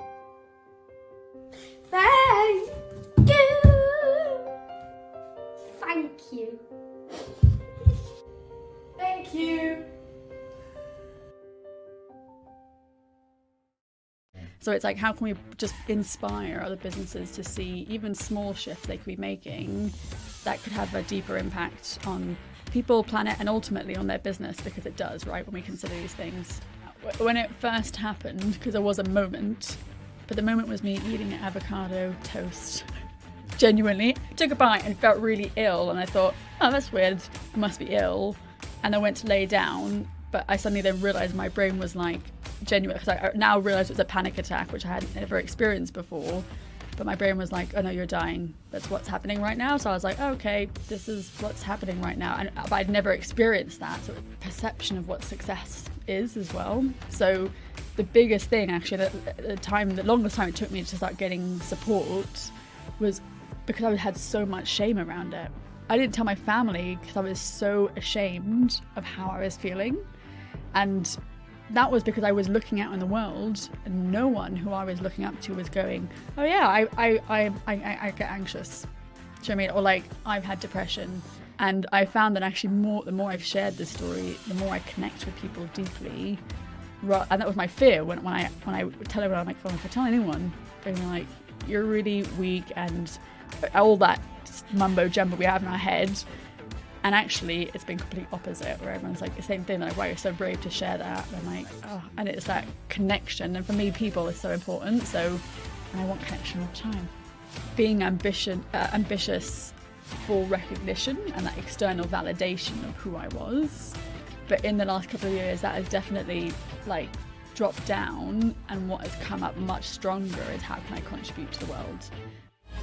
Welcome to the County Business Talks podcast, powered by Picture Book Films. Here, we're going to be talking to entrepreneurs and business owners from across Sussex, delving into the mindsets of what makes them really tick.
Welcome to the County Business Talks podcast, powered by Picture Book Films. Here, we're going to be talking to entrepreneurs and business owners from across Sussex, delving into the mindsets of what makes them really tick.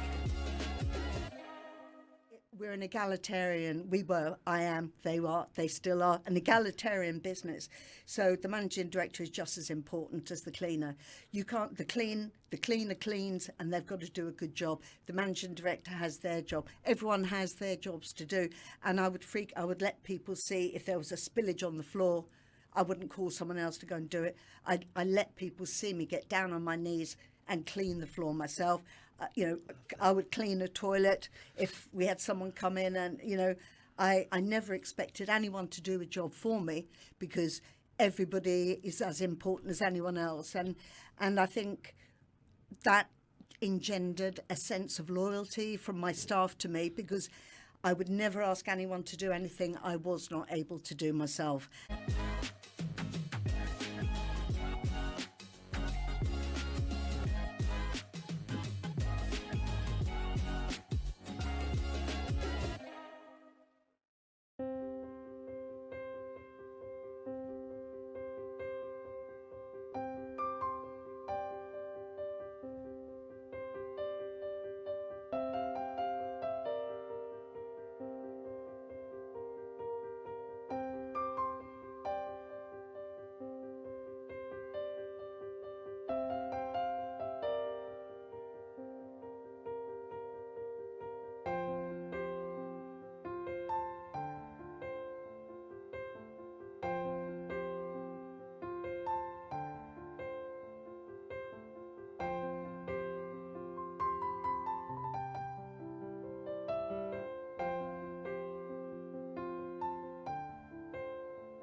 Thank you.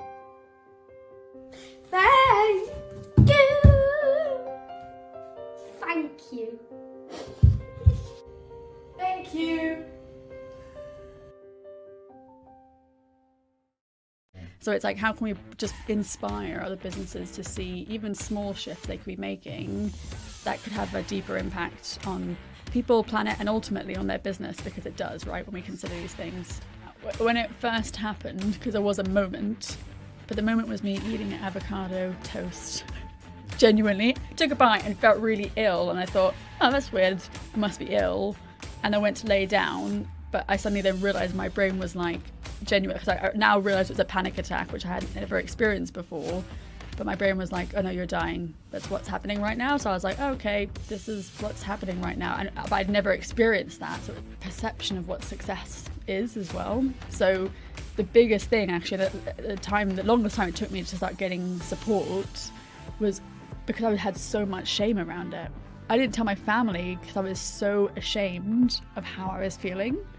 And that was because I was looking out in the world and no one who I was looking up to was going, oh yeah, I get anxious. Do you know what I mean? Or like, I've had depression. And I found that actually the more I've shared this story, the more I connect with people deeply. And that was my fear when I tell everyone, I'm like, oh, if I tell anyone, they're like, you're really weak, and all that mumbo jumbo we have in our head. And actually, it's been complete opposite, where everyone's like the same thing. They're like, wow, you're so brave to share that. And I'm like, oh, and it's that connection. And for me, people is so important. So, and I want connection all the time. Being ambitious for recognition and that external validation of who I was. But in the last couple of years, that has definitely like dropped down. And what has come up much stronger is how can I contribute to the world? Welcome to the County Business Talks podcast, powered by Picture Book Films. Here, we're going to be talking to entrepreneurs and business owners from across Sussex, delving into the mindsets of what makes them really tick.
Welcome to the County Business Talks podcast, powered by Picture Book Films. Here, we're going to be talking to entrepreneurs and business owners from across Sussex, delving into the mindsets of what makes them really tick. We're an egalitarian, I am, they are, they still are, an egalitarian business. So the managing director is just as important as the cleaner. The cleaner cleans and they've got to do a good job. The managing director has their job. Everyone has their jobs to do. And I would let people see if there was a spillage on the floor. I wouldn't call someone else to go and do it. I let people see me get down on my knees and clean the floor myself. I would clean a toilet if we had someone come in, and I never expected anyone to do a job for me because everybody is as important as anyone else, and I think that engendered a sense of loyalty from my staff to me, because I would never ask anyone to do anything I was not able to do myself.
So it's like, how can we just inspire other businesses to see even small shifts they could be making that could have a deeper impact on people, planet, and ultimately on their business, because it does, right, when we consider these things.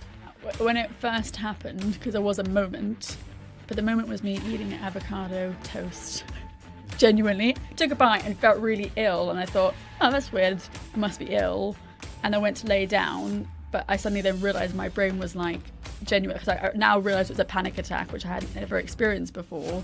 But my brain was like, oh no, you're dying. That's what's happening right now. So I was like, oh, okay, this is what's happening right now. But I'd never experienced that sort of perception of what success is as well. So the biggest thing, actually, the longest time it took me to start getting support was because I had so much shame around it. I didn't tell my family because I was so ashamed of how I was feeling. And that was because I was looking out in the world and no one who I was looking up to was going, oh yeah, I get anxious. Do you know what I mean? Or like, I've had depression. And I found that actually the more I've shared this story, the more I connect with people deeply. And that was my fear when I tell everyone, I'm like, oh, if I tell anyone, they're gonna be like, you're really weak, and all that mumbo jumbo we have in our head. And actually, it's been complete opposite, where everyone's like the same thing. They're like, wow, you're so brave to share that. And I'm like, oh, and it's that connection. And for me, people is so important. So, and I want connection all the time. Being ambitious for recognition and that external validation of who I was. But in the last couple of years, that has definitely like dropped down. And what has come up much stronger is how can I contribute to the world? Welcome to the County Business Talks podcast, powered by Picture Book Films. Here, we're going to be talking to entrepreneurs and business owners from across Sussex, delving into the mindsets of what makes them really tick.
Welcome to the County Business Talks podcast, powered by Picture Book Films. Here, we're going to be talking to entrepreneurs and business owners from across Sussex, delving into the mindsets of what makes them really tick. We're an egalitarian, I am, they are, they still are, an egalitarian business. So the managing director is just as important as the cleaner. The cleaner cleans and they've got to do a good job. The managing director has their job. Everyone has their jobs to do. And I would let people see if there was a spillage on the floor, I wouldn't call someone else to go and do it.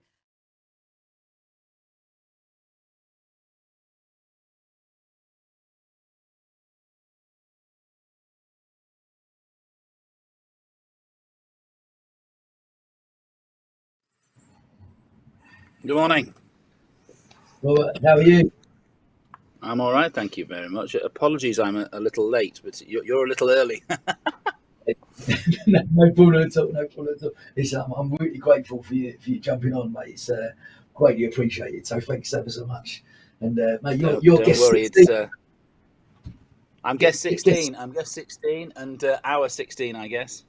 Guess 16 of 24. So we're getting there. We're getting there. The live one on the stage went well earlier. We went slightly behind, but we're sort of catching up and we're getting in. So we're all good, mate. We're all good. But listen, like I say, I'm genuinely grateful for you jumping on. So I love that shirt, by the way. Right. It's one of the things I do is I wear my shirts and I wear loud shirts. I love that. Man after my own eye, looking good. Well, look, mate, we're going to jump straight in if we can. I just want to tell the listeners a little bit about your story and your career. Gosh, going back, where do you want to go to? How Mate, far? start out your business Start journey. where I want to start. Okay, cool. All Yeah. right. Well, gosh, going back, I guess, was to when I was extremely young, and wanted to be an entrepreneur. So have you always I from can't young really age? tell you. I can't really tell you from a young age. I used to sell stuff outside the house and stuff like that. You know, lemonade and other bits and pieces. Didn't get as far.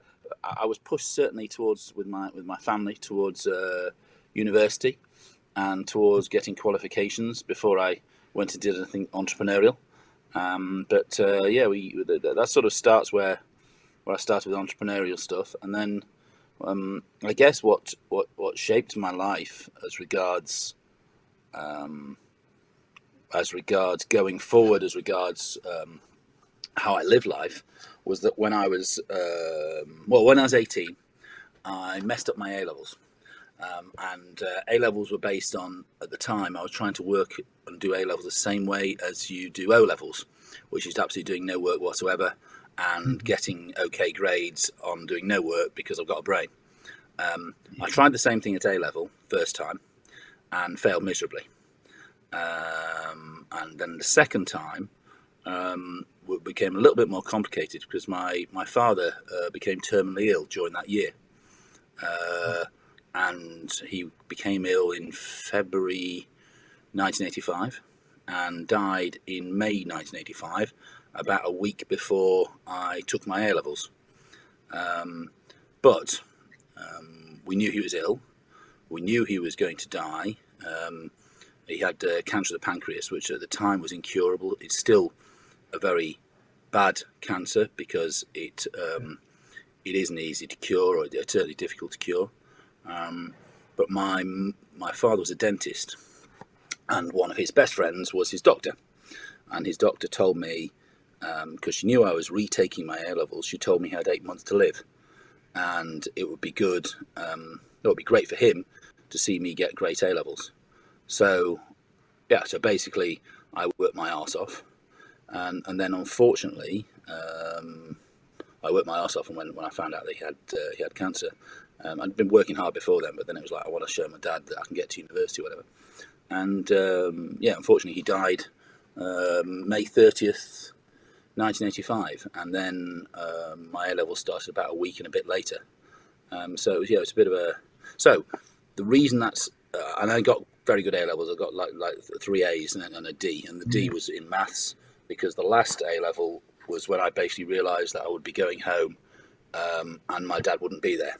The other ones were on autopilot, and the last A level was like sort of, hold a sec, when this finishes, I'm going home, and there's no one to talk to, because we become quite tight. But we were tight anyway. But between when he was diagnosed and when he died, every night after school, I used to come home and sit on the bed and talk to him for like half an hour, 45 minutes. He was young as well. I mean, he was 44 when he died, which is no age. So the reason I say that, and that's quite I'm quite an open person, by the way. So I love it. So you may not have thought this was the way the interview was going to go, but mate, what it's about. Yeah, well, what it did basically was it just said to me, carpe diem, seize the day. And after that, I have always lived life trying to seize the day, which then leads me to the next bit. I got good grades. I went to Leeds Uni, very good uni. Had a great time, good friends, did lots of stuff. Didn't really. I went back to my A level, my first year of A level days. Didn't really do the work. I ended up with a third, which was terrible. But I did play hockey for the university, golf for the university, and cricket for the university. But that doesn't get you a decent degree. What that does give you is a lot of sport. And it also gives you rubbish knees, because my knees are knackered now. Yeah. So came out uni. Joined Touche Ross as they were in Leeds.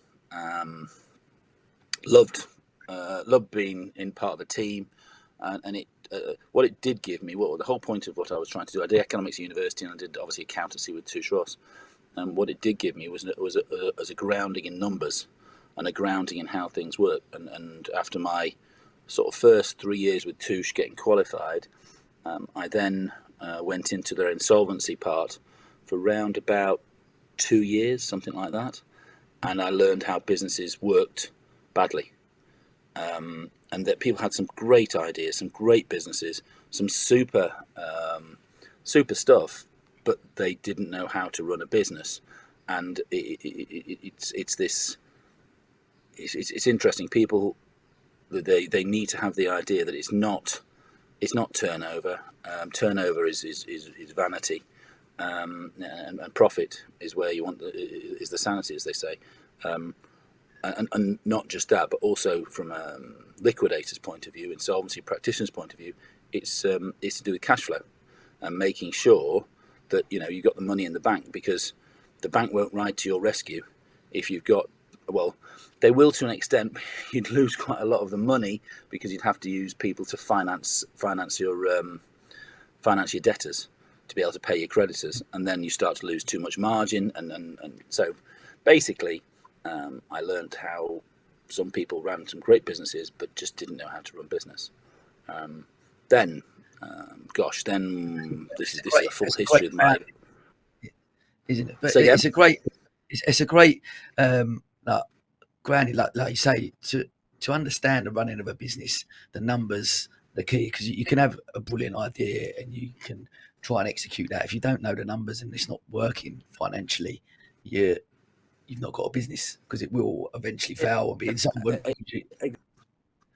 Exactly. They people have businesses. They have these really great ideas. You need a budget. You need a P&L. You need to, go back to basics.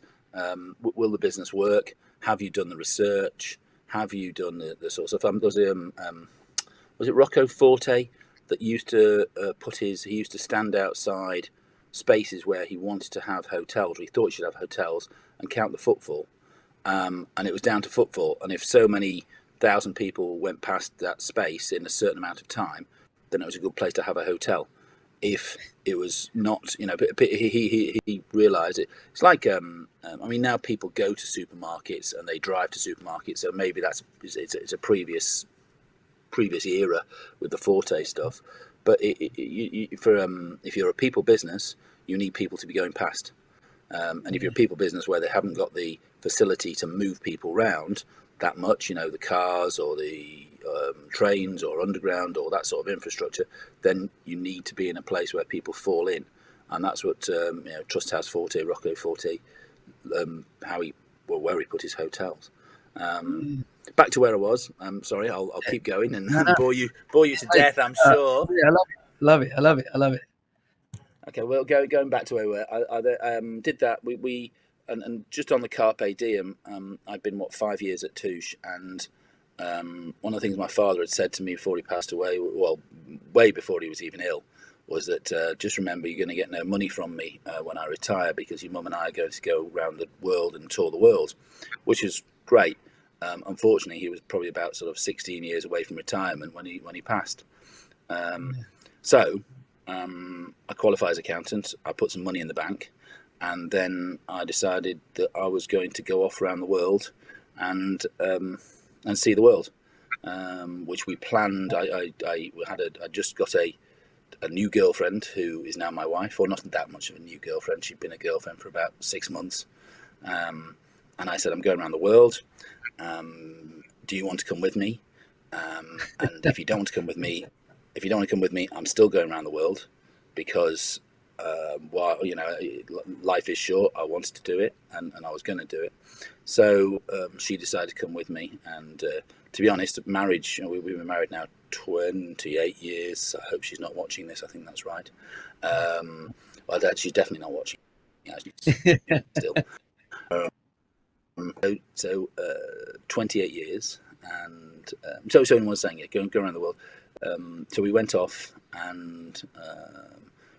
to America, then into New Zealand, Australia, Indonesia. Where come Indonesia? Indonesia, into Hong Kong, and into a bit of China, then on to Singapore, then Malaysia, then Thailand, then Nepal, then India, and then home, which was not the normal route. People normally go India and the other way, but when I'd done all my research, a lot of people got to India and got a bit ill, because it is a different sort of culture, and you have to be careful with your food and stuff. But we'd made a decision that if we were going to travel the world, I basically decided I wanted to do the bits. I didn't want to get stuck being ill somewhere, so India was the last place to be, just in case we got ill. We didn't, but just in case. But that was brilliant. How long was that? Just about 11 months in the end, I think it was. We came back early. We came back a few weeks early because my wife's father passed away while we were away. He'd been ill with Alzheimer's, so it wasn't that much of a problem, because obviously he'd already gone in his head, and didn't really know that my wife was his daughter anymore, really, and stuff like that. But so we came back a little bit early, but it was the best time. And I've seen places in Australia that Australians haven't seen. No doubt there are Australians out there who've seen places in Britain that I've never seen, because you don't tend to travel your own country. So I did that. And when I was out there, one of the things I watched for was trends and things that were happening outside of the UK that weren't happening in the UK. So came back and went to work for Royal Sun Alliance for a while, doing some projects for them while I sort of sorted out what I wanted to do for business or with the business, and then set up the business basically, which was I think with business you make mistakes and you learn from them, and then you come back better. If you're lucky, you make mistakes and you're able to keep the business going. We started our first business, which was a restaurant. Everyone dreams of running a restaurant. It's one of the worst things ever in the world to do, in my opinion. Okay, I apologise. Anyone that's, it's such a tough gig. I spoke to one of the guests earlier. He come on after his shifts. There's a guy called Stephen Edwards who won MasterChef back in 2000 or whatever, and he come on recently. He's got 2 restaurants, one in Brighton and one in Richmond as well. But saying exactly that, it's not, you don't become a restaurateur to make money. Yeah, it's a wonderful thing to do, and the feedback is amazing when it goes well. And we met. We set up. I think we got married by that stage. Yeah, we got married by that stage. So my wife had come. She'd taken a career break to go around the world. She was with PricewaterhouseCoopers, and she was a supervisor. She came back, and within 3 months they'd promoted her to a manager. And I think, and she basically credits the fact that going off around the world actually helped her career, because they saw that as career advancement, because she'd gone and done stuff and realised what was in the rest of the world. So luckily she had a decent career, and then she moved up to being a director quite quickly. We then, so set up this business. It was called Not Sushi. Which was a restaurant that was a Japanese restaurant that did noodles. It was a bit like Wagamama's, but we set it up. I think we set up in the wrong place. We set up. There was a few reasons. It was a decent business. There was a few bits and pieces we didn't get right. Location was okay, but the Liverpool itself, it was very, very early for this sort of thing. We were talking early 90s, and it was a shock to Liverpool. It did okay, but it didn't have the numbers you wanted to come. The Liverpool's more of a cultural and a restaurant place now, but then I mean the top restaurant there, I shan't name names. The top restaurant there was known, which had queues out the door, was known as having lots of freezers and lots of burgers in there. That was like sort of what sold in Liverpool. I apologise to people of Liverpool. I'm a child of the Merseyside region, but it's what it was. Anyway, so we did that. So that didn't work out. So you had to close that, or? Well, it didn't. In actual fact, there was. You see, there's all this thing called fate, and I'm a strong believer in fate. One thing leads to another, and we started doing sushi nights once a month, and they were very popular. And we made that sort of once a fortnight, and they were popular, i.e., they sold out. So then we started doing them once a week. So I was like, well, if this is working and this is all right, let's bring sushi onto the menu. It's a bit of a strange thing to do, given the restaurant was called Not Sushi. But we then started getting a bit of a clientele. So we'd get the Liverpool footballers, the Everton footballers. If we had any celebs in town, they'd come in, because we were the only sushi restaurant in the place. You know, it was a bit mad for Liverpool. If you consider Liverpool having a sushi restaurant early 90s, way ahead of its time. But the Liverpool people, it didn't really get there in the end. And what happened was we started making the sushi, and the Daily Mail wrote a piece about it. They came to see us, and I'm not a big fan of the Mail, I'll be totally honest. But they came to see us, but any publicity, as they say. And they came to see us, and they asked us, what about sort of breakfast sushi? And I was like, well, you can do anything with sushi, because basically people think sushi is raw fish. It's not. Sashimi is raw fish. Sushi is anything in rice. So we made for the Daily Mail, and I don't know where the article is. We've got a piece on it somewhere in the storage area, the garage or whatever. The article. They wrote a piece about us doing sausage, bacon, and egg sushi, which is easily doable. It's like sort of, egg, sausage, and bacon right down the middle of a sushi roll, wrap it up, and serve it with tomato ketchup. So it's a bit mad. So we did that, and it worked, and it got some publicity, and people started asking for it. So we put it on the menu, and then we started doing some other. I guess you'd call it. What's the word? Not mashup. What's the word? It's more sort of. It's just unusual, but there's a better word that some stage of this chatting with you I'll remember, and I'll come back to. So we started doing that, and then there was a friend of mine who was an account manager for Asda, Jane McFerrin, if she's watching at some stage, or did get a name check. She actually said, why don't you take this to Asda, because Asda haven't got sushi. At the time, Marks and Spencer's had it, and it was tiny. Sainsbury's was starting to have it, and Asda didn't have it. So I was like, okay, well, how do I do that? She said, well, here, you can either go see the buyer, and I'll give you the details, or you could take it to Alan Leighton, who was the CEO at the time, and basically give it to him and see what happens. So I turned up early one Monday morning in the Asda car park in Leeds.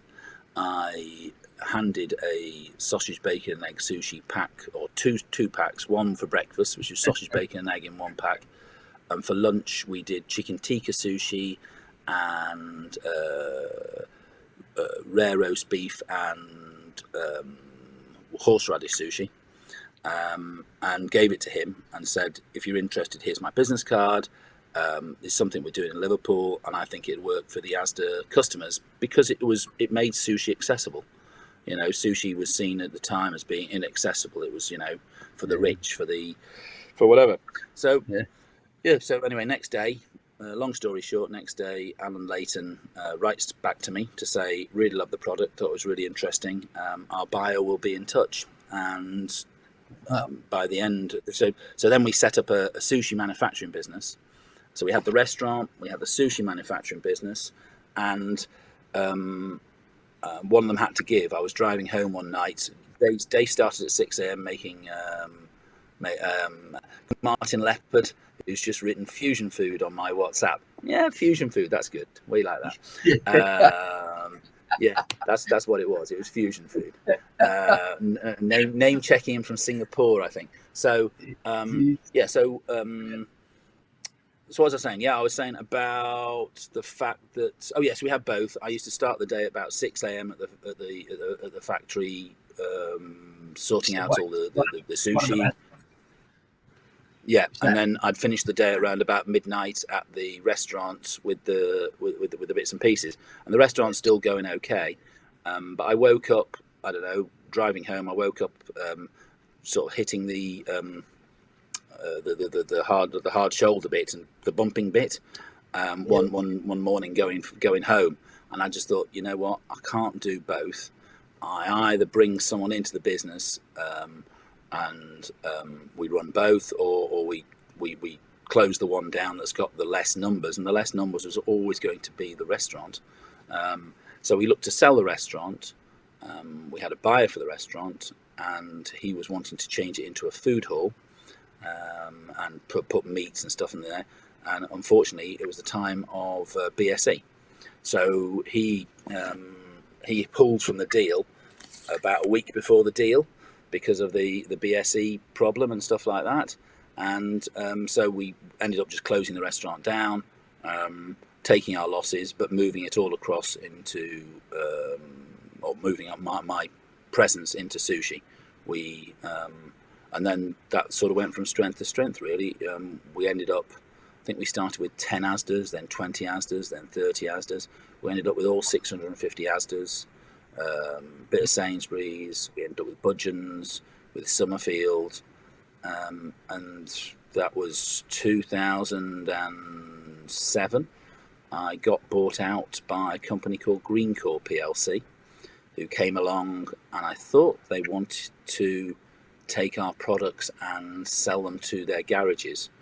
They had 2,500 garages. Greencore PLC did the sandwiches for Asda, for Sainsbury's, for a few other bits and pieces, and they were listed on the Irish Stock Exchange. They're a massive company, and yeah, I just thought they wanted me to supply them, and they actually came back and said, yeah, that's really interesting. Like the company, we'd like to buy it.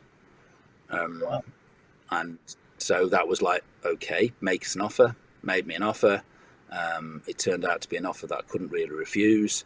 And so 6 months. That was early 2007, and then sold the business within a few months. And then I was meant to have a 12-month workout. To stay there and work for 12 months for them to show them how the business was running.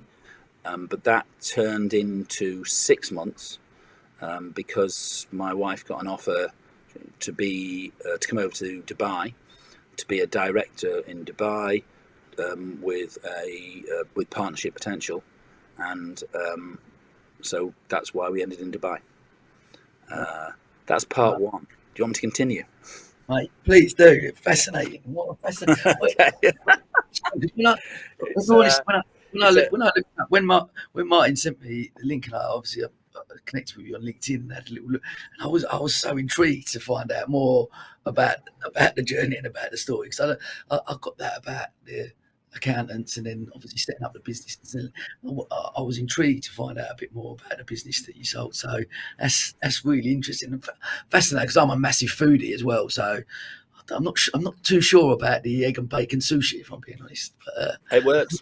It works. Listen, if you can get someone to make it for you, sushi's actually really. I'm giving this away. Sushi's actually really easy to make, and the margins are excellent. And the company that took me over, Greencore, still doing sushi. When I left the company, it had probably around about somewhere between a 7 and 9% bottom line, and we were on a 5%. On 5 million turnover. They've got it up to somewhere in the region of 25 to 30 million turnover, but their margins have been cut because the way the world works, basically. But it's still decent margin compared to other stuff. So yeah, they're continuing on with that, and which is great. I mean, I still keep in contact with them because I actually still own their factory, because I bought the building as well, which was quite useful from that point of view. Wow. Yeah, that's the pension. That's the pension. And then, but so then you moved to you in Dubai now, and talk to me about the next business venture, because obviously they're around events as well. So talk to me about that.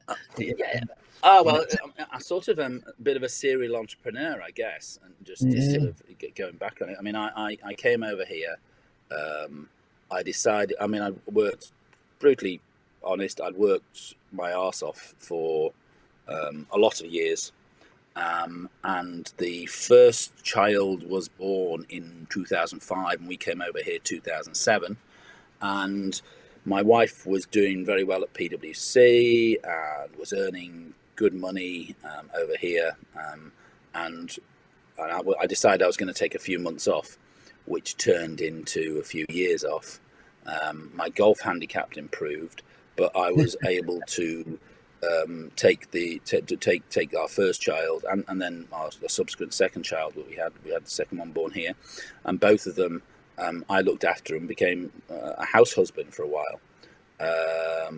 Well, I was sort of house husband for quite a while, but during the day you have time to do other stuff. They're at nursery, they're at school, they're doing whatever they're going to do. And so, and also Dubai's quite easy for that sort of thing. We have a maid here, a nanny. She helps, and so a lot of the stuff, and it's quite usual to have that sort of thing over here. It might seem a bit, I don't know what's the word. It might seem a bit that it's a bit. People get the people say, oh, it's you should be doing your own stuff, but in actual fact, you're employing someone who's paid a good wage. Well, I think a decent wage for here. We look after our. I've always tried to look after our staff. I think it's really important. Whatever staff you have, whether it's within Dubai or within the sushi business, if you are decent to people and treat them with respect, people appreciate that and they stay with you. With the sushi business, I think I can't remember what the minimum wage was, but we always paid either 30 pence or 50 pence above the minimum wage, which meant that people didn't go jumping elsewhere. And also we tried to be fair with the staff, and we gave them not help is the wrong word, but we go and sort of buy the drinks in the pub. We go and do stuff like that, little things, and people like that sort of thing. I mean, there's a couple of guys there. There's one of them. We talk about it a lot, like people. We look after your staff, and whatever that looks like, whether it's in a pub or healthcare or whatever it looks like. But staff benefits, and so many businesses now, people looking for work and not looking for necessarily always who's paying the most money, but they're looking at what company offers. Yeah, I mean, and have you got is the company a nice company to work for? I mean, Sushi San, which was the name of the company, is now called Greencore Food to Go Sushi. Which was Sushi San, by the way, meant was if I am Robert San, so I'm Mr. Robert in Japanese. So Sushi San was Mr. Sushi, but if you put Mr. Sushi, it was a bit anglicized, so this way it gave a little bit of mystery. So yeah, so there's still two or more guys that work at the sushi business who were with me in 2000. There's a wonderful guy called Steve Moore who's still there, I understand. I think he joined us in about 1999 or 2000. He was the most loyal staff member. Steve, never brilliant at what he did, but absolutely dependable, and loved his job and loved the fact that we stuck with him. And he made a few mistakes, but it wasn't like they weren't earth-shattering. He ran the forklift truck into a wall one day. But these things happen, and in a way it was funny. But so he's still there, and there's another guy called Les Croft. I probably shouldn't do name checks, but Les was an employee at the time and came to see me and said, boss, I've got these. Basically, we need some more money. We should all be paid more money. I said, well, okay. And it was like sort of shop steward sort of time. I was like, okay, Les. Well, at the moment, I'm paying what I can pay because we're not making enough money. This is very early on in the business. I think this would be 2000, 2001. And I said to him, if you come up with an idea that will help us improve the business, that will make us more money, I'm quite happy to cascade that down. I say, go away. Don't be someone that just says we just need more money, but tell me how we can make more money. You're at the sharp end. You're seeing what's doing. Anyway, Les went away. I came back with 2 or 3 ideas, which are brilliant, absolutely brilliant, and ridiculous things. We had a sushi machine which cut at something like 22 mils and gave us 6 pieces on each roll. Les suggested we took the sushi machine and made it cut at 20 mils, which is very little difference for the customer. But then we get 8 pieces out of a roll. So I've increased my my output by 33%, which is brilliant. Yeah. And we'd had this machine for a while, and it was like, well, why don't we do this, boss? And like, okay, well, the machine cost another £4,000 or £5,000, but the payoff was really quick. And anyway, so quite quickly, Les got promoted to supervisor, and he's now he's still there. He's the production manager for Greencore. I understand he's the first person ever to buy his own house within his family. He owns a house now. He's obviously got the company car, but he's also it looks like I understand that the kids are looking like they're going to go to university, which would be the first kids in his family to go that far, to sort of whatever. And I saw him probably about 5 or 6 years ago. I went back and went around the factory and chatted to him. And I chatted to him, and I'm quite an emotional guy, and he absolutely had me in bits, because he said, "Can I have a word?" And it was just me and him in the room, and he just, "I need to tell you," he said, "you changed my life that day. Changed my life." He said, "I would have been a person just swinging from job to job. I'd be in my similar sort of place that I was then, probably, but you changed my life by saying, if you actually make a difference, Les, we make a difference backwards," and which is what we did. And it was quite emotional. He cried, and I cried, which you don't normally do with employees. But I was so delighted, and to be honest, if I'd passed away at that moment in time, I would have been happy, because I'd made a difference to someone's life that was so massive, huge from his point of view. It's interesting to that, like, just cut across you, but like, you talk about selling a business, making money, and as entrepreneurs and business owners, we generally like building things. You create these business opportunities, and the goal is to build it to sell something eventually and make some money out of it. Okay, great.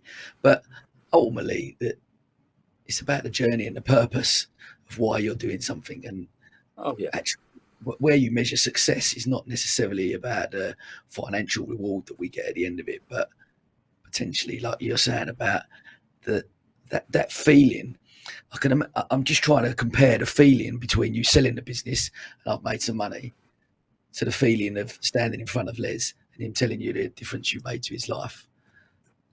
What level? Oh, the Les thing trumps the selling the business by miles. That is probably one of the defining moments of my life. I don't really.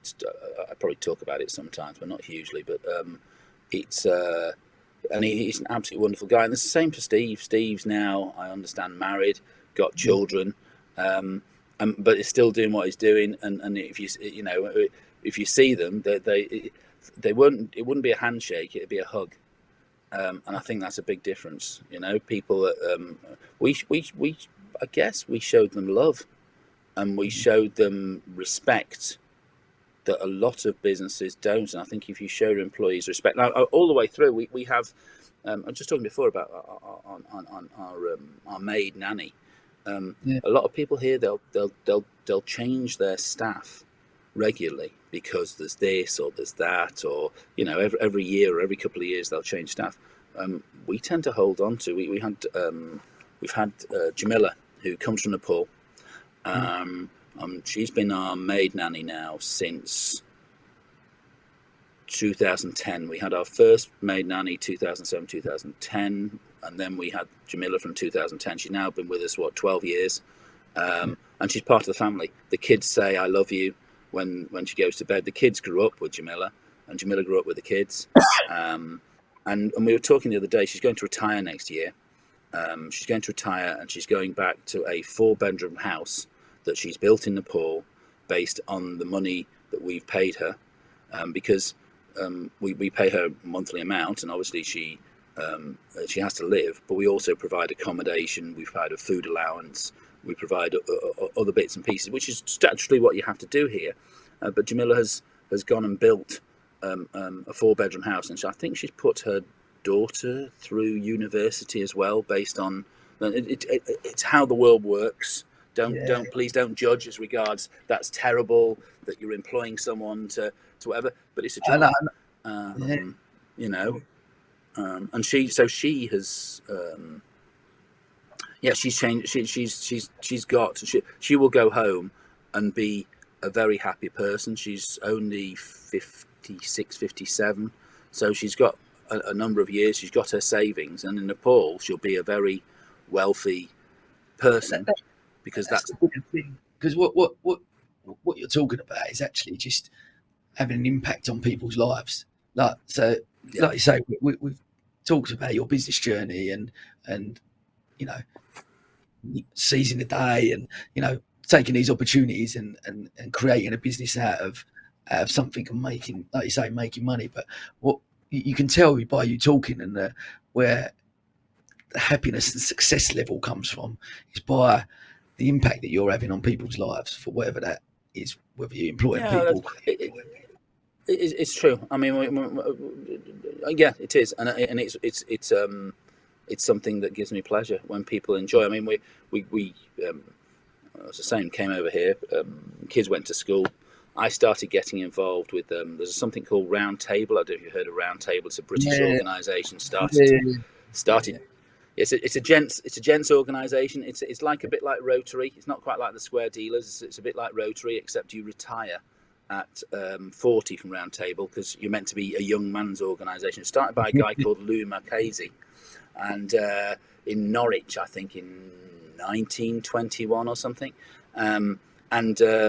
He went to a Rotary meeting, realised that at 22 or 23, however he was, he didn't have huge amounts in common with the 65-year-olds that were still in Rotary, and set up a similar organisation for young people, which is called younger men, sorry, which is called Round Table. There was a similar version for ladies called Ladies Circle, so I came here, and I've been a member of Round Table back in the UK, and that was really great, because when I came here, there was a bit of a stepping stone. I could actually meet people quite easily and quite quickly who were the same sort of idea, doing charity work, helping the community, equally equally having a few beers, and enjoying life. 1 second.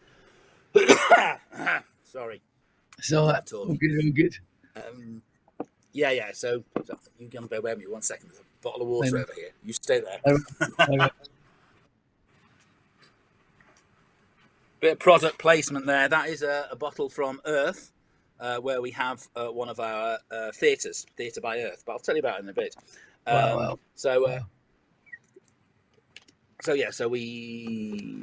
So joined that, and I had the time, and we actually then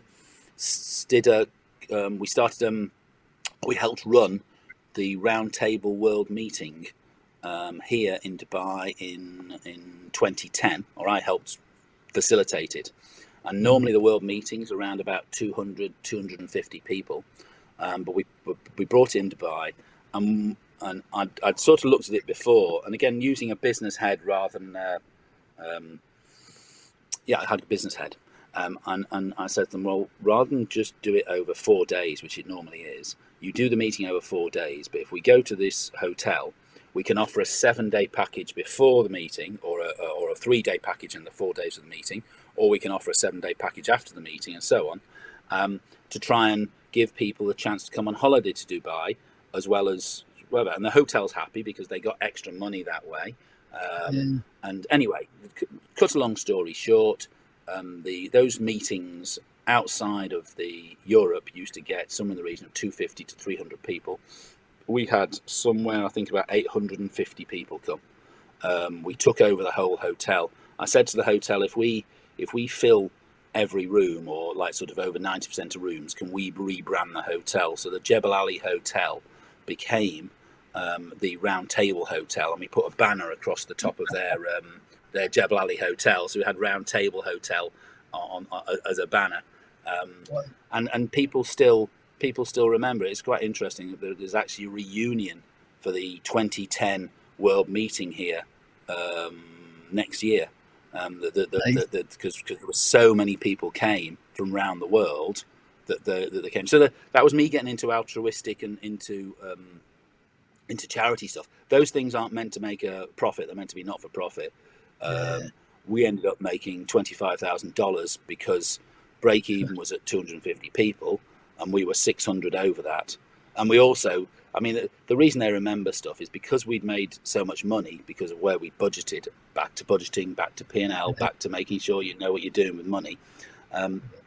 Because we budgeted it for the second night and the gala dinner night, where everyone went for dinner, we put champagne on every table.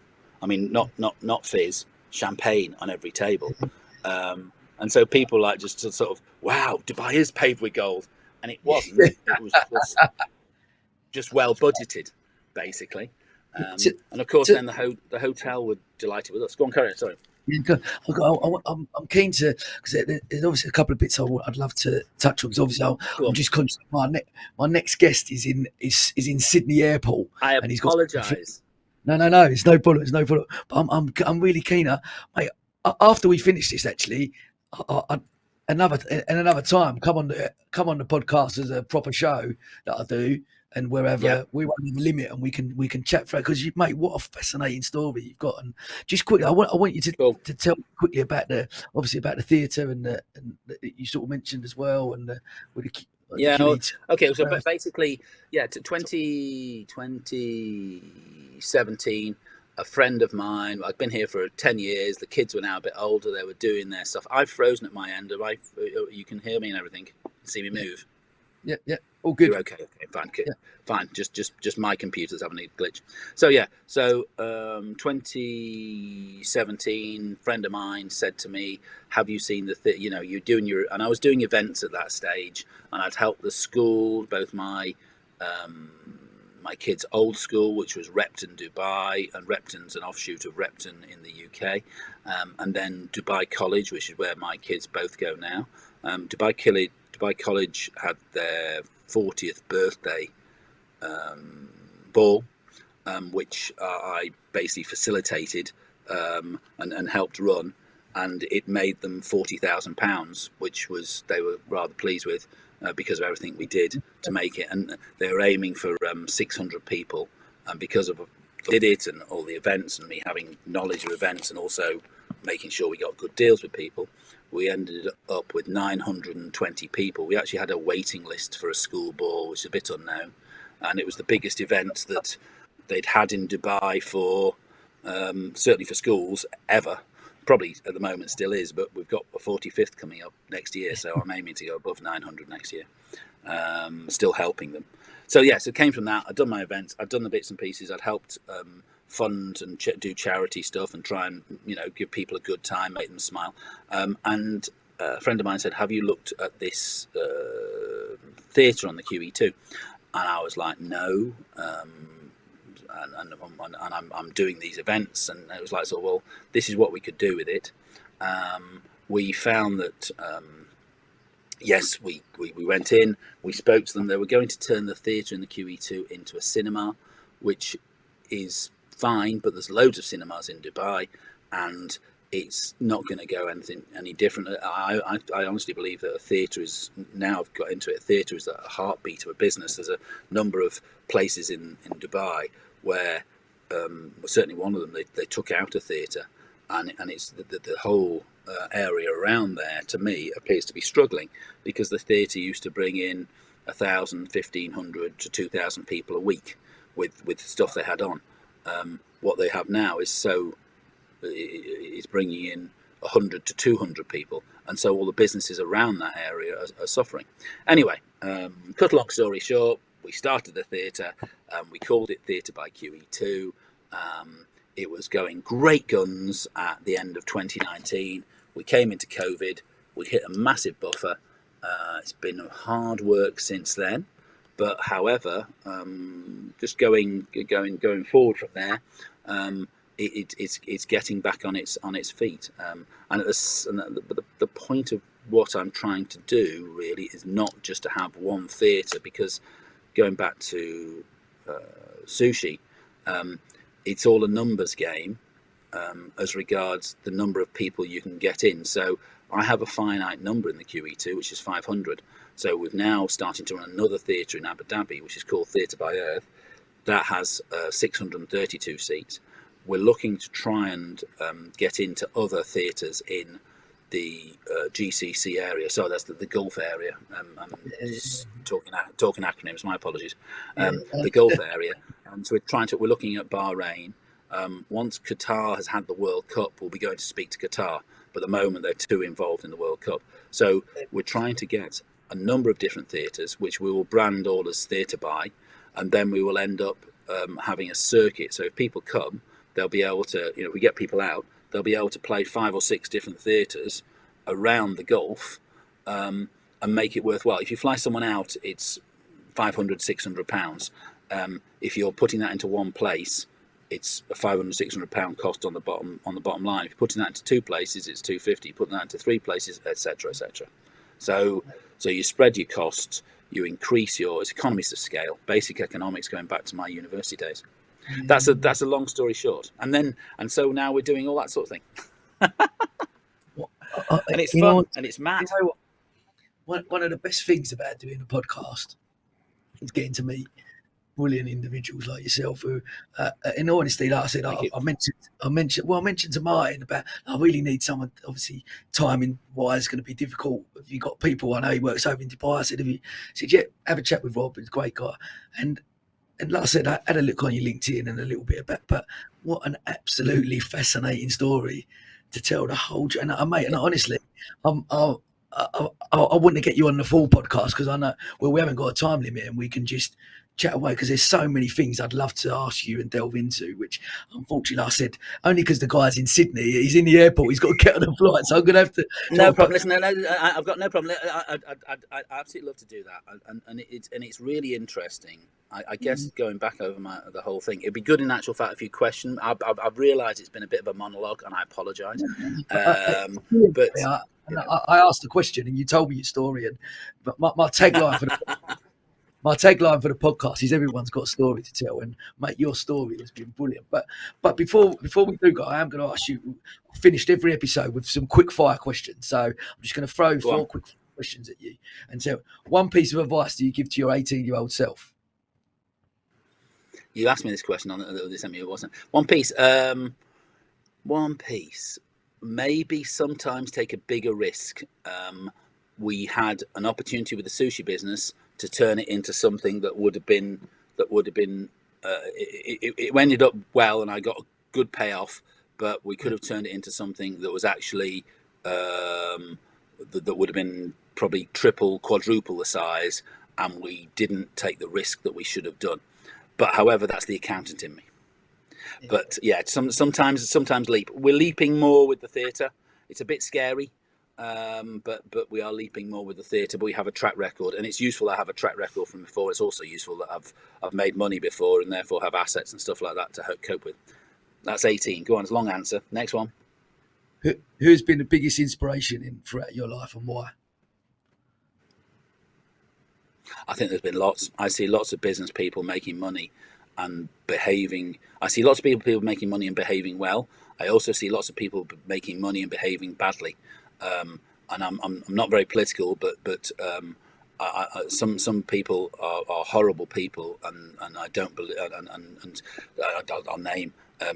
I despise Donald Trump because of the fact he's made money, but then he's shafted a lot of other people along the way, which is not the way to do business. I think there's a piece of cake for everybody. Everyone should have a little bit of cake, and then you're all happy going forward. Life's very short, and you should try and make people happy and smile as you go forward. Who's been? I guess my dad. That would be the biggest influence.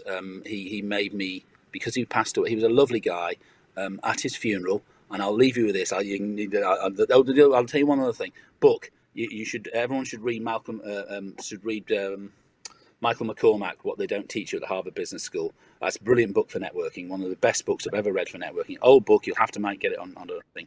But my dad, and I'll tell you why. Because when he passed away, we went to the funeral, and at the funeral, we got there, and there's police directing traffic outside, and our church held about 400 people. They were directing traffic outside because there were so many people trying to get into the funeral that it was overwhelmed. There were people standing at the back. There were people standing outside. If I can be half that person who has that many friends and influences that many people, and people respect that person so much that they have that sort of bearing on life. He was only 44, so I understand there'll be a lot of people who can go, and if I die at 80, probably a lot of my mates already have gone, whatever, it's how it works. But my dad. That's amazing. Oh, mate, look, last there you one. Go.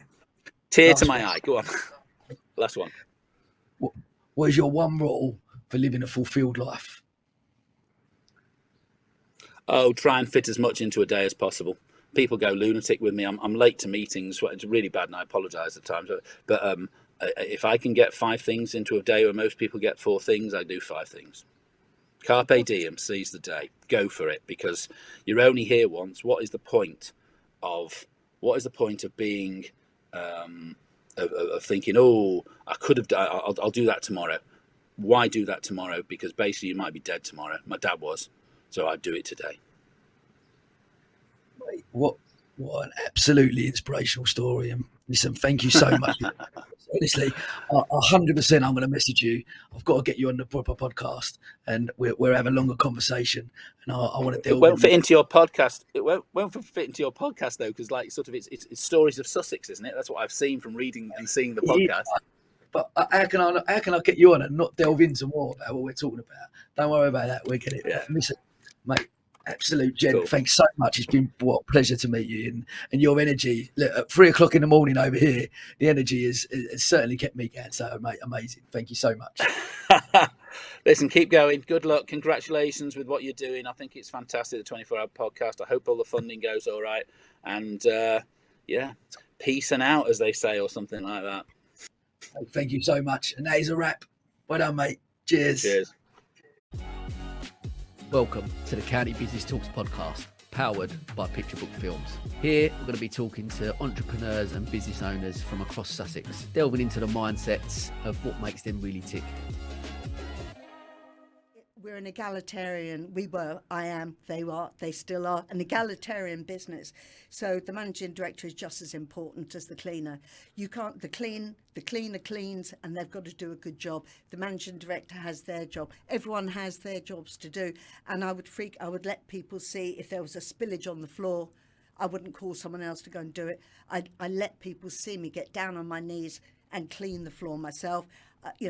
I would clean a toilet if we had someone come in, and I never expected anyone to do a job for me, because everybody is as important as anyone else, and I think that engendered a sense of loyalty from my staff to me, because I would never ask anyone to do anything I was not able to do myself.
Thank you.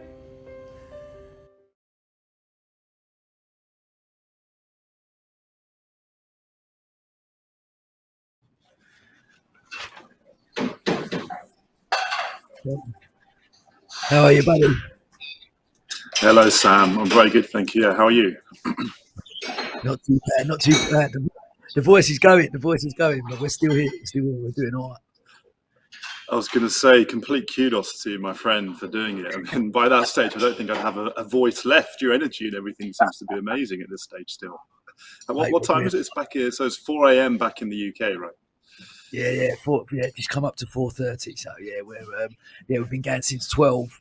On the I'd like to say on the hour every hour. We're running slightly behind on this one. The last guy, unfortunately, Bobby, he's in Dubai at the moment, but just got the times a bit mixed up. He ended up jumping on it just after 3:30, so we just pushed back slightly. But so apologies, mate. Apologies. I know you're in the airport. What time's your flight? Flight leaving about an hour, so we're pretty good on time actually. We're good. Mate. Listen, I'm so grateful. Thanks so much for jumping on, mate. You're a legend. Absolutely, no worries. You know, I kind of back the idea when exactly when you kind of pitched it to me, and I know we're going to talk about podcasting and everything. So kudos for doing this. But yeah, let me know when you want to kind of get started, and happy to crack on. Let's crack on. Let's do it. So just tell the listeners a little bit about your story, your career. Yeah, I mean, sort of like where to start. I guess went to Exeter University back in. When you say back in, it makes you sound really old, doesn't it? But like 2002 to 2005.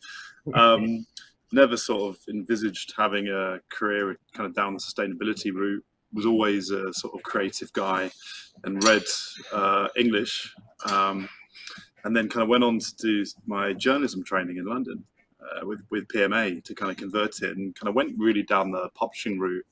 There was my parents come from a village that absolutely no one will ever have heard of, called Stapleford, in this county called Wiltshire, and there's a local publishing house there called A&D Media. So as a kind of graduate, a bit wet behind the ears, looked for where there was local employment, and kind of got a job in the warehouse of the media company. And it was kind of stuffing envelopes, database management. And I just thought I liked where that company was going and some of the titles it had. And so it was a kind of foot in the door, an opportunity. And then sort of got to know the MD, a guy called Mark Allen. He still runs the Mark Allen Group today. I think he's probably in his 70s and as sharp as he is now as what he was back then. And then gradually kind of just worked my way up. And at the time, there was an opportunity for a really sexy sounding magazine, right? Recycling and Waste World, for an editorial assistant. So, I had these dreams of going on to be the editor of Stuff magazine or FHM. And then, lo and behold, at a university, I was like, okay, I'm on Recycling and Waste World. But anyway, it was a time kind of from editorial assistant, worked my way up to eventually become the editor. And that was around 2008. That market was sort of booming, and the UK recycling rate had really increased, and there was a chance to kind of help, I think, put the magazine and the topic on the main stage. So a lot of the nationals were starting to write about this topic of exporting waste and recycling. So I managed to kind of get quoted in a few of the articles and really get to know that market pretty well. And I mean, as well as being that creative guy, so I'm quite a kind of tech geek. So I like to know how things work, how things are engineered. So naturally, that part of the business really stood out to me. But to kind of cut a long story short, wanted to go traveling for a couple of years with my now wife, and we wanted to kind of backpack around Europe. And at the time, this was kind of moving from the country, and she was based around Brighton, hence for why I'm now based around there and met you in Worthing, Sam. Yeah. At the time, the managing director said, look, do your thing. I'm sure he's had young guys come to him before and say, look, I want to go traveling. And he said, I'll come and work for me in London afterwards. So it was a chance to sort of do a 2-month sabbatical, backpacking, interrailing, come back to a job just when the economy was tanking. So that's quite a nice position to be in. And then, after backpacking around 12 different countries, I relocated to to Portslade, and then did the whole commuting thing for 2 years up to Dulwich in South London. At the time, the business was kind of getting more into that sustainability field, so we actually launched a monthly publication called Sustainable Solutions that I also worked on, and did that for about 2 years until a big American company got in touch. I'd never really heard of them, called Penwell, but they were really involved in the water market. At the time in North America, they had this big franchise called Waterworld magazine.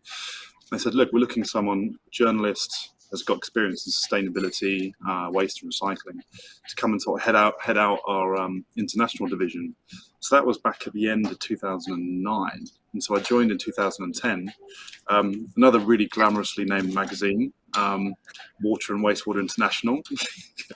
Seemed to be, again, attracted down that route. But anyway, that was, for about 8.5 years, was amazing. I mean, kind of basically covering the kind of the international beat of water management and looking at water scarcity and the impacts of climate change around the world, and just getting to know.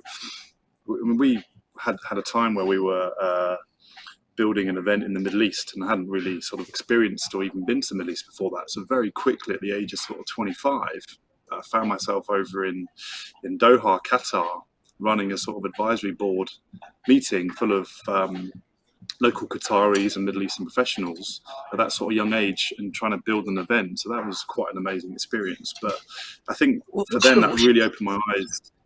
Okay, what's your mindset around at 25 years old, going out to a place like that and hosting?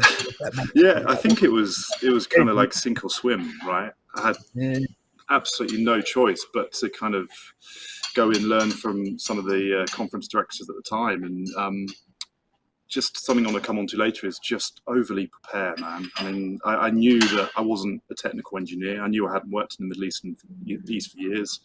I was a young guy here to kind of build and run a conference. I knew that it was a really seasoned senior advisory board, so I didn't want to try and blag my way through it. So I thought I'm just going to research, do as much kind of reading up on the flight over beforehand, to at least kind of have a bit of a grasp, to know the topic, the issues, and I wasn't there for the expertise on the industry. We had consultants and utility managers there for their expertise. It was my job really as the orchestrator to kind of get the best out of all these experts and make sure we had the best conference program. So we did that, and for a couple of years, and we moved the event to the Emirates, to the United Arab Emirates, to Abu Dhabi. So I spent a lot of time kind of backwards and forwards from the UK to the Middle East, trying to help to build out that conference franchise, which was really interesting. And then, so again, to cut quite a long story short, we got to about 2018, and you think everything is going well. 2 small, beautiful children, bills to pay, responsibilities, and you think, life's good. I'm happy here. And then you kind of hear that the company's being taken over. And you kind of think, okay, I've worked really hard. My job will be safe. You think in these big, and it's the first time, again, fairly young, and a bit wet behind the ears, of going through a company acquisition. And you kind of think a bit naively, I guess, that, everything will be great. And then all of a sudden you hear of things being shut down. You get a phone call from HR, we need you in the office on Friday, before you find out that you're at risk of redundancy. So that was kind of a big hit to kind of stomach. So this was, I guess, 8.5 years into really covering and getting to know the water sector. So I kind of saw it as an opportunity, right? If I don't kind of do my own thing now, I'm potentially never going to do it, right? I mean, I kind of had a pretty good network, pretty good experience. I guess young enough to have the energy to put in the hard graft, as to kind of make it all work. And so we went through this redundancy interview, and I was literally at the time looking at it as two-way. I thought, okay, well, I'm being interviewed, but at the same time, I'm actually interviewing the new company that bought the old company, just to find out about the values, the purpose, the culture. Is it somewhere that I would fit in as an individual? And kind of very quickly through that stage, figured that it wasn't. So there was the option, take the redundancy, and for the purpose of being on the record, I won't say how much what it was, but it was pretty pathetic for about 8.5 years of service. Not enough. And then, or take a job in the new company. And I kind of at the time took that riskier decision. I thought, right, if I don't do it now, like I had an idea of what I wanted to do in this kind of market, I think, that was underserved with people that could communicate creatively and create content. And it's very easy at that time to take the safer option, right? To take the job on the same salary with the new company and just carry on having that monthly salary with pretty big responsibilities. And probably I'd say 75%. How old were you at that time? So that was 2018. So Imogen was 2011. So yeah, 7 and 4 at the time. 7 and 4, yeah. And so I'd say 75% of the people, like friends and people that's the boarding call. If you hear a boarding call for my name, just give me a shout and I'll get running. You can imagine, attention, Mr. Freyberg, please make your way to the plane. Okay, I'm finishing the podcast. Give me some time. But anyway, and I'd say like 75% of the people I consulted, Sam, kind of erred on the side of caution and said, no, you've got a job there. Why would you take the risk? And so I listened. I think there were a couple of voices. Like one was a really, really, like one of my best friends today who made the leap and now runs a successful CrossFit franchise. And he said, instead of thinking about what could go wrong, think about what could go right. And that for me was just this really important question of, we're pretty programmed and hardwired as a society to be risk averse. And to think what happens if something doesn't go wrong and you think, oh God, the house is going to be repossessed and not going to be able to provide for my family. But actually the alternative is to switch that and think, if this goes right, where could this lead to? So that was one voice. The other voice was my mother-in-law at the time. She said, look, my father-in-law made the leap many years ago and sort of became quite a successful lawyer and said, you've got to do it. Look, I'll kind of back you. If you ever need any financial help on the mortgage, I'm sure we can make something happen. So I think those two bits of advice really, for me, helped make the decision. And there was a third element at play. During this whole thing, when I took redundancy, I was in really good contact with a company in the Netherlands called Aquatech, and a good kind of colleague, mentor, and friend of mine, Annette Bos. We had many calls where she was driving across the country in the Netherlands in a car, and we're just talking about the kind of the future of the business. And we effectively, over many different phone calls, carved out this 5-year plan for them to bring in a dedicated content director, which was the first time in that company's history. This is a kind of 60-year-old business as part of a much longer-standing exhibition company. And we kind of started mapping out the business plan and the budget that would be required. So when you've got those three elements, it was like a perfect storm to kind of make things happen. So took the redundancy. It was during that 2018 when we had that phenomenal spring and summer. I don't know if you remember it, but it was just beautiful weather. So kind of got in the daytimes out down the beach with the kids, and in the evening registering the domain, Atlantean Media, building the Wix website myself, kind of working with a friend on the logo, editing the video, the promo video to get everything started.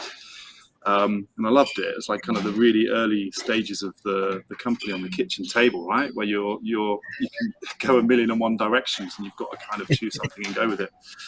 And then, and there was no income, no contracts. So I think that was around August timeframe. And then we didn't really start kind of, getting invoices paid until later in the year. So we had to kind of, from taking that redundancy, bridge the gap. So there was a bit of debt accrued. But then very luckily, thanks to Annette and our hard work in Aquatech, we got that contract signed and over the line in October. And actually before that happened,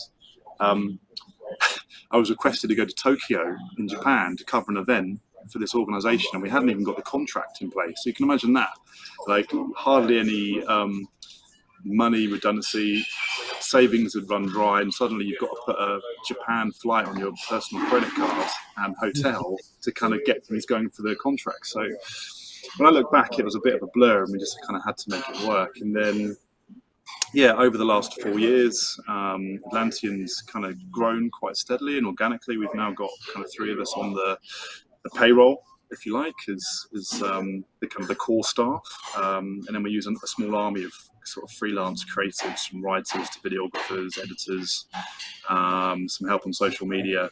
And we kind of really, I saw this gap in the market, right, Sam? I saw you've got these PR creative agencies that are amazing in what they do. On the other side, you've got the kind of the engineering companies that really take their market seriously. And there was this gap in the market for people who could understand the kind of the technology side and the politics and the plants and the processes, and then communicate it kind of creatively in a way that would be respected. And I thought, actually, with a decade of knowledge now in this space, and always looking at everything with a sort of a creative eye and a creative mindset, I thought this is a sweet spot of where I think there's going to be a good market for the company. So, yeah, we've just turned 4 this year in August, and things are going well. I mean, we just obviously don't want to sort of count chickens and all that, but with the reason we're in Sydney right now, and I think a week later I've just about got over the time difference, ready to fly back 23 hours back to London. So we were here for a big event called the IDA World Congress, which is all around. The title of the event was Charting Resilient Solutions. So basically there was this whole community around desalination and water reuse. So taking water from the sea, purifying it into drinking water, treating wastewater, purifying it so it can be fed to farmers for agriculture, for industry, to utilities as well. And this event is every 2 years and it cycles around the world. And back when I was at the American company Penwell, we were kind of the video partner when it was in Tianjin, China, Sao Paulo, Brazil, as well as San Diego in California. So we already did quite a lot of work. So once we now, kind of as a free agent and being independent, had a really good call with the sort of Secretary General of the association, and she said, like, we love you to come and do your thing here with the video, social media. And so we sort of partnered an agreement to be able to get me here to Sydney. It's a hell of a long way. Amazing city that I've barely seen of it for a kind of about 2 days, completely jet lagged. But I definitely want to come back. My first time in Australia. So, but yeah, hopefully that gives you a sort of an elevator pitch overview of I think the reason why to do your own thing, the key people involved, and then kind of where we are today. Thanks for sharing. It's a brilliant story, and it's fascinating for me. That thought process, taking the jump, to go and start your own business, to take that jump, to take that risk. There's always elements. There's always going to be some reason. There's always some reason not to do it. Not business, but there's, like you said, I love the way you spun it and gone. Listen to the people that actually did something. What could be the best thing that could happen? That's the route to take. Have that plunge. Have the guts, I guess, to go. I'm going to take this opportunity, because look where here you are now, 4 years later in Sydney. Projects. Absolutely, yeah. I just think we're, society as a whole, we're programmed to sort of, I don't know, to not take risks, right? You see at the bottom of the statement from the mortgage provider, if you don't keep up with your payments, your house will be repossessed. We're kind of this fear on sometimes, I don't think, even education systems and schooling and the way to kind of, study, go to university, get a job, get a pension, work for kind of 40 years plus. It's not conducive to kind of taking a leap and being entrepreneurial, right, and taking the risks, because that's how society functions. But I think once you have taken that leap and made it work, you look back and you think, not necessarily could I have done it sooner, but sort of you encourage more people to certainly do it, for sure. As you've seen as well, you're a seasoned entrepreneur and running many different projects, and can probably look back to the time when you were employed and think, could you have done it earlier, and could you have made the leap a bit earlier as well? I definitely feel. I often talk about that on the podcast, actually, but I do think to myself, there's two answers to that question. One, I think if entrepreneurship was encouraged more in schools when I was younger, would I have started my business journey as soon as I wouldn't have stayed and done A-levels, I would have come straight out and started a business. But then I also think that everything happens for a reason, and would I have been an experience in life? No, I was as a person as much at that young age as I do now. And I think that I started my business journey 15 years ago nearly.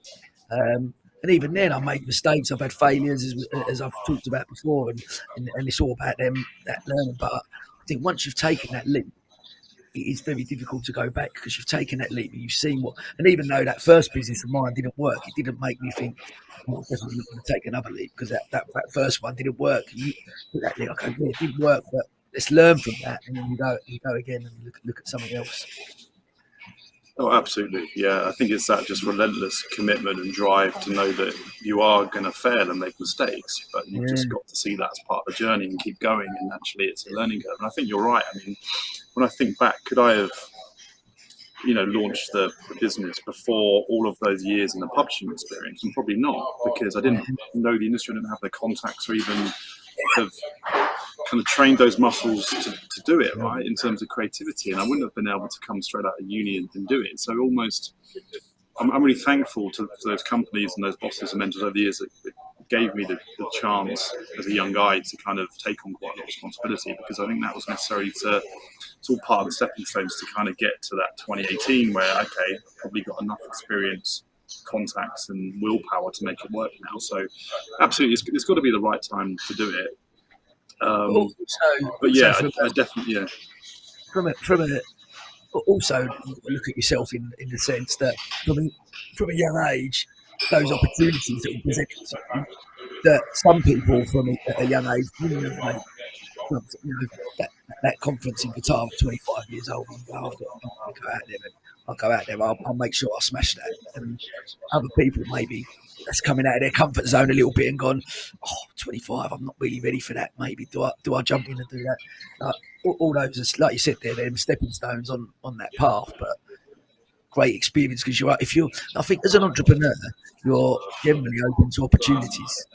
And I think that's one of the key things. So whatever stage you are in your life, if you're open to them opportunities, great things happen, and you can create stuff. Yeah, absolutely. I did a post on this on LinkedIn quite recently around kind of the perception of not luck, but when people say, "Oh, you're quite lucky," and that's actually not even around myself, but just in general, like I kind of listed out all these attributes, like those who are lucky, like show up on time, they over prepare, they're polite, they do what they say, all these different, like almost several different elements of, I guess, people that if you overly prepare and do all those things, then naturally, I think you will succeed, and then different opportunities will come your way, but you have to kind of make sure that those foundations are covered, right?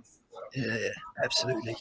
I'm keen to touch on what you talked about sort of the way society is at the moment, the education system, and it's structured in one way. It's quite archaic, in my opinion, the education system and the way it's sort of structured.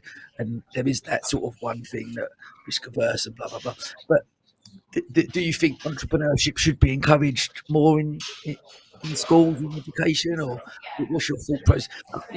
You've got young children, right? So what's your thought process for them within the education system? And do you encourage them to go to university or them to start their own business? Yes, that's a good question, Sam. I mean, I think, like, okay, you hear of these, entrepreneurs that have always sort of had a gift or an eye for at school, selling sweets on the side, or the guy, like, wasn't it Alan Sugar, who kind of saw the boxes of the old used video reel at the school, and he thought actually there's value in that, what people are seeing as a waste, and then decided to sell it on. So I think there is that sort of nature nurture element to this, where it can sort of be ingrained. But I think definitely throughout school, in terms of the kind of the life skills of kind of how to run a business, of how to manage payroll, to bookkeeping, those sort of things, of actually writing a business plan as part of the general sort of curriculum wouldn't go amiss. And I think that would, and you think about, like, I guess the days when we were in education compared to the economy now, especially accelerated by the pandemic, where we are seeing this kind of quiet quitting revolution, and we're seeing more people kind of thinking, I don't need to go above and beyond. And actually, as an employee, there's opportunities out there to to make an income on TikTok or YouTube, or to actually order goods from Amazon and set up my own marketplace. So there's so many opportunities for kind of micro entrepreneurs online now. They can go down that route. It's not for anyone, but obviously you still need society to function. You still need doctors, lawyers, nurses, engineers. You still need everyone that has a part of it, right? That education will naturally lead to. But I think it shouldn't be mandated, but it should certainly be encouraged. And in terms of, yeah, my kids, my two daughters are now 8 and 11. Kind of going on 16 and 18 almost, I think, in terms of the daily challenges and feedback that I get. You go from being the kind of the hero and worship to dad's back sort of thing. But I think I mean with those guys, because I mean, like I said earlier, I'm a creative guy, right? So we create content, video, social media, articles. With them at this stage, I just love that they're both so creative, and we kind of follow in that footstep. So they just go away and will making a book and an animation by themselves, or even for a kind of school videography and photo competition, Imogen's the oldest one kind of comes with some advice, and we do some work together. And so I think that element of being able to be creative and look at life through a creative lens is definitely something I'm proud to sort of pass on to my two girls. And I think who knows, in a few years' time where we'll be, but actually that kind of entrepreneurial side, actually taking a risk, I definitely want to pass on to them as well, and just talk them through and eventually bring them on some of these trips if everything's still going well, and kind of let them experience the travel and the different cultures that you get when working around the world. Yeah, awesome. I mean, look, I want to touch on that. Launched in 2018. Talk to me the last 4 years. Talk to me about some of the challenges, though. I mean, look, in the midst of that, we've had a global pandemic, obviously, as well. Just talk to me about some of the challenges you faced in just starting a business as a whole. It's challenging, but yeah, I mean, we could talk about this all day, right, Sam? I mean, you've got probably the go-to responses are standard, cash flow, hiring and retaining talent, that type of thing. But I think for me, to kind of flip it, one of the challenges is to every single day when you sort of work for yourself, whether you're a freelance contractor or independent consultant or running a small media agency, is every single day being optimistic and knowing that things aren't always going to work out. Some days you do some work and the payment for the invoice doesn't come through for 90 days later, right? For example, on a big sort of European project, it can. So, but you've just got to every day. And I haven't found it a challenge naturally. I think I'm quite an optimistic sort of person who always looks for solutions, but actually just knowing that things will work out as long as you're working hard and having that mindset that, and there's no one to sort of come to your rescue, right? I mean, as you know, from a founder point of view, you've got to make it work. You're on your own. It's not as if you can go to your boss and go, "I'm having a bad day. I'm not sure about this," or it's just you've got to, with that sort of responsibility, you've just got to have that grit, determination that you'll see everything through and you will deliver, and it's kind of your neck on the line. But at the same time, I think that's quite empowering as well, right? So it's just the buck stops at you, and to kind of make sure stuff gets done. But I mean, obviously, the pandemic was the word that everyone uses, right? Is unprecedented, and so I'll use it again. An unprecedented couple of years, and we were quite fortunate, being a sort of digital sort of forward company. All of our communication with a lot of the core companies we work with around the world, for example, Aquatech in Netherlands, we switched to video calls very quickly as opposed to me traveling over there twice a month. The same with some other partners and clients. We use the co-working space. I think you've had John Twig on, the owner of Freedom Works, who was a great guest, by the way. So we had we used to have a smaller space in his other Worthing office. So that was as things were opening up a little bit. So I was one of the few to kind of go back in and actually, because a lot of events as well pivoted from physical gatherings to virtual events. They needed a lot of help on that organisation and moderating, so we could kind of support there. But I think the one thing is, like during that 2 years, I'm really proud that we didn't have to sort of furlough anyone. We didn't have to sort of take any funding or grants from the government, and we just kind of got through it, having a small company reserve and making sure everything was going. So I'm quite proud of the fact that we could just keep it going. Obviously, a few others aren't as fortunate, and many companies are no longer here and struggle. So I'm always kind of, think that we're quite lucky to be in that position. But it was just a random time, wasn't it, man? I mean, as you know, like you've got small kids, and to suddenly in the house, you're going from parent and small business owner into an educator and a teacher. And I think I always remember back, I had to try and do a maths lesson for my 2 daughters. So they would have been, kind of 6, 7 and 9 and 10. And I sat them down at the breakfast table, and within about 15, 20 minutes, I had one tell me I was the worst teacher they've ever had. and the other one sort of said that she hates the lesson and this is the worst school ever. So I was like, well, this is going really well, isn't it? So luckily, my other half, Alex, was a teacher, and now she works in school as head of special educational needs. So she's amazing in kind of getting the lesson plans and making sure and trying to kind of cater for different kids. So I said to her, I'm going to do the art lessons and the creative lessons and the design technology lessons, right? That's my bag. Anything where you require kind of structure and discipline for a full-on curriculum, that will be your bag. And we kind of, like everyone, it was really tough, and we battled through it. But I remember you have these days where, do you remember the first lockdown where it was beautiful weather and came down from the office upstairs, and the girls are kind of playing on the deck in, and Alex is outside peeling some vegetables to make a homemade soup, and I was like, we've almost gone back in time, and it's almost like that scene from the film where the birds are coming down and landing, and some unicorns in the distance, and this is like utopia, man. And then a couple of hours later, the kids are screaming, pull each other's hair out, and then you've missed a couple of back-to-back Zoom calls, and then suddenly you get this hit of reality of this just weird time. And I don't think we'll ever probably experience that again in our lives, where you weren't allowed to go out of the house.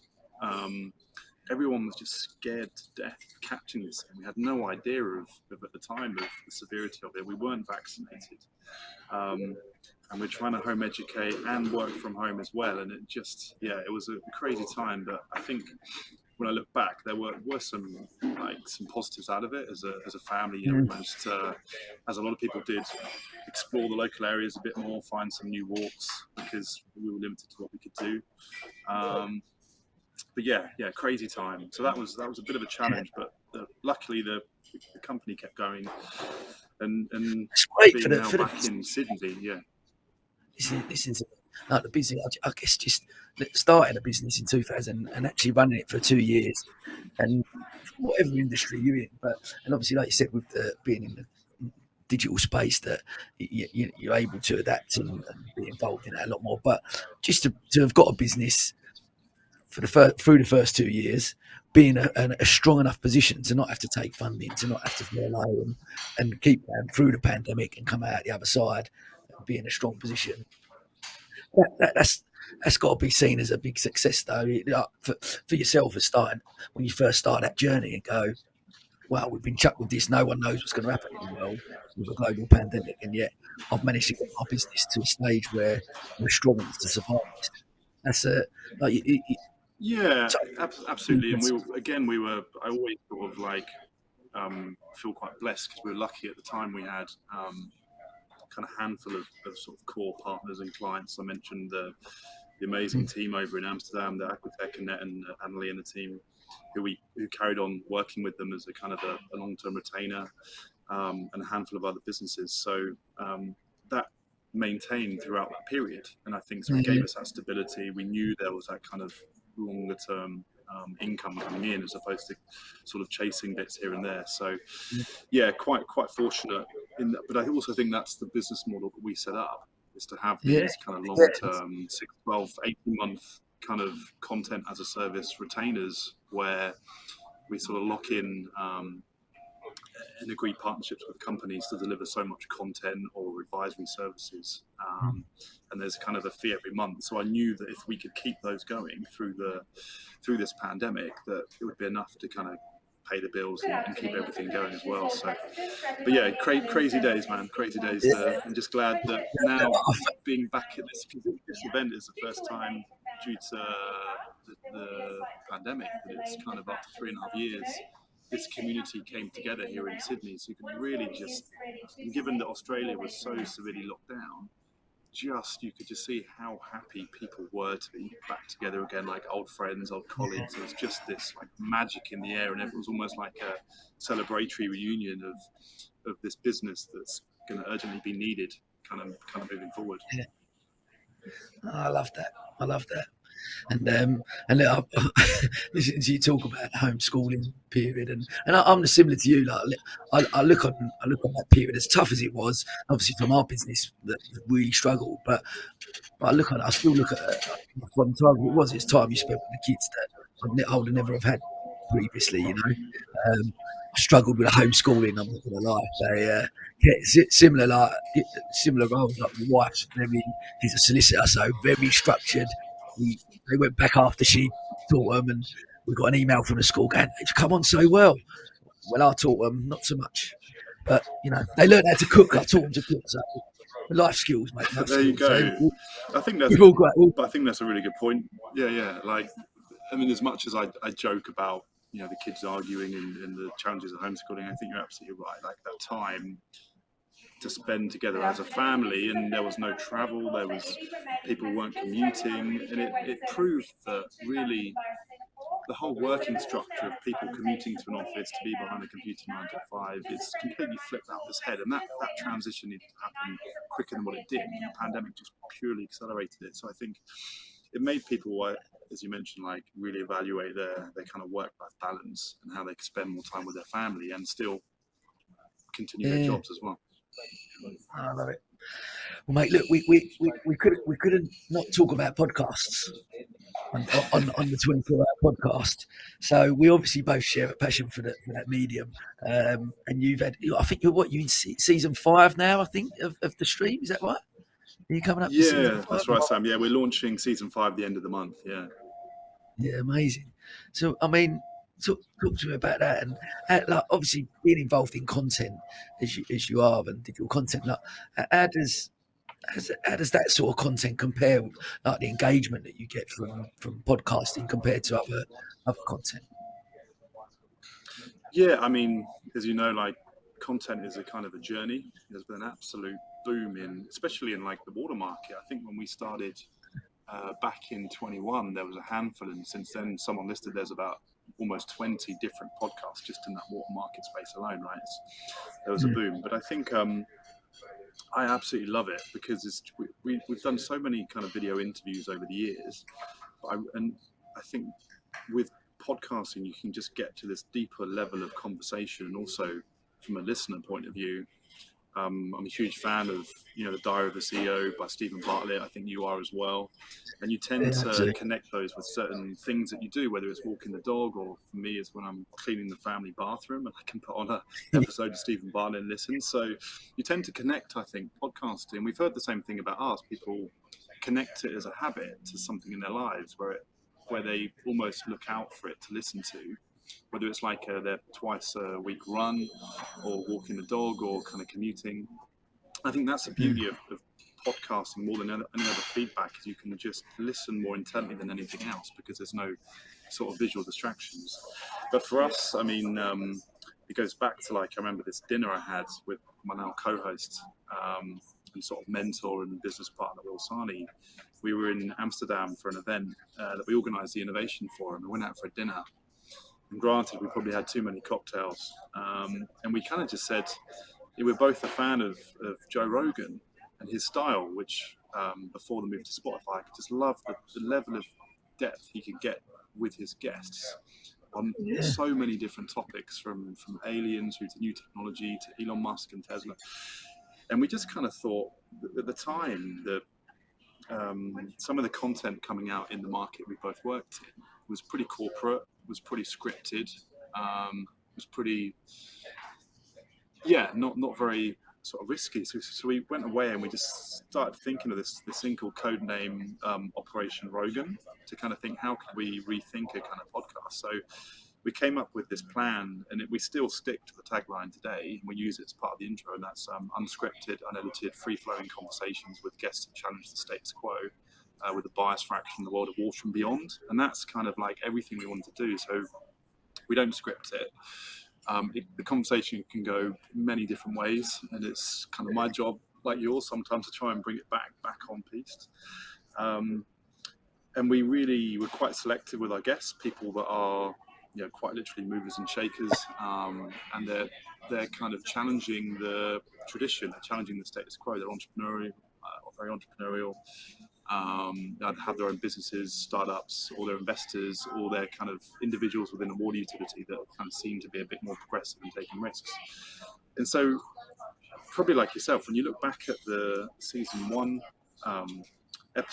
first few episodes of season 1 compared to where we are now, even as a podcast host, you've evolved so much. Like, I think it's a good exercise to not only learn about other people, but also learn about your style as well. And so, we wanted to visually just come up with like a kind of a vinyl cover of the guests and myself and the co-hosts around the stream. And every season that changes based on the influence of a favorite band or song that we like. And so we've done 4 seasons. We've had some pretty amazing guests, from the head of sustainability at companies like McDonald's through to a NASA astronaut, through to like the head of innovation at water utilities, to kind of share their story. And we try to always, I think, and I'm a big fan of your work as well, Sam, how you try to find people's like origin story. And and the tagline of your one is like, everyone has a story to tell, and I totally agree with that, right? I think if you give them the platform and the right question, everyone has something interesting to say. So we tried to get people not to talk about the widget they're selling. We don't want them to sell, or even kind of their company too much. It's more about them as the individual, and then actually what they believe. And then we try to have fun as well. I mean, we put a warning label on the cover of it, right? And sometimes we're drinking whiskey with the guests, or expletives drop in and the swear words. But the main thing is, I think what I love about that is having kind of co-host to spar with, and kind of a partner in that, so we can kind of share ideas and bounce off each other, and that really helps.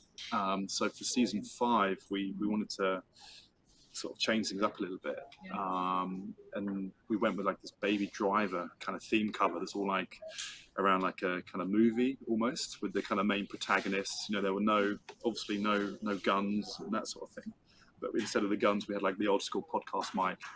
And so we're going to be launching soon the Knowledge Partners, kind of academic and research bodies, and then we've got impact partners, and then also commercial partners. So the team from Atlantean, like Andrew Godfrey and Lily Chen as well, are working away on that. So excited to be launching it.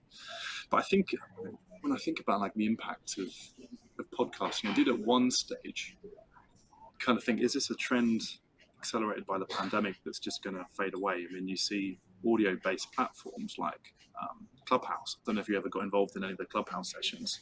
I remember it was quite like exclusive and at the start, and then everyone and their mums were on it. It changed really quickly, but that was an audio-based platform. People were tuning in, and we hosted a few sessions on there, and obviously Twitter afterwards have launched their Spaces, which is similar around like an audio-based piece of content. But it doesn't. Some of those things have quietened down, but the podcasting, from looking at the recent data that Stephen Bartlett shared, just seems to be really still accelerating and increasing. But I think my main advice, and when I look back, is like, you've got to be in it for the long haul.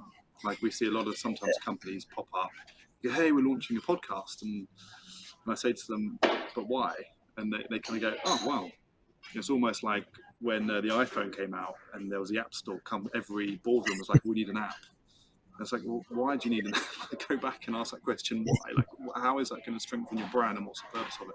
The same with the podcast. Always ask that question, like, why, and what's it going to do for your organisation? And don't underestimate, I think, the time it takes to produce, to research, to schedule, to do the branding, and afterwards to kind of slice and dice the content multiple ways to drive engagement. It's an entire machine that needs the right people to kind of keep it going for the long term. But yeah, I totally agree. It's yeah.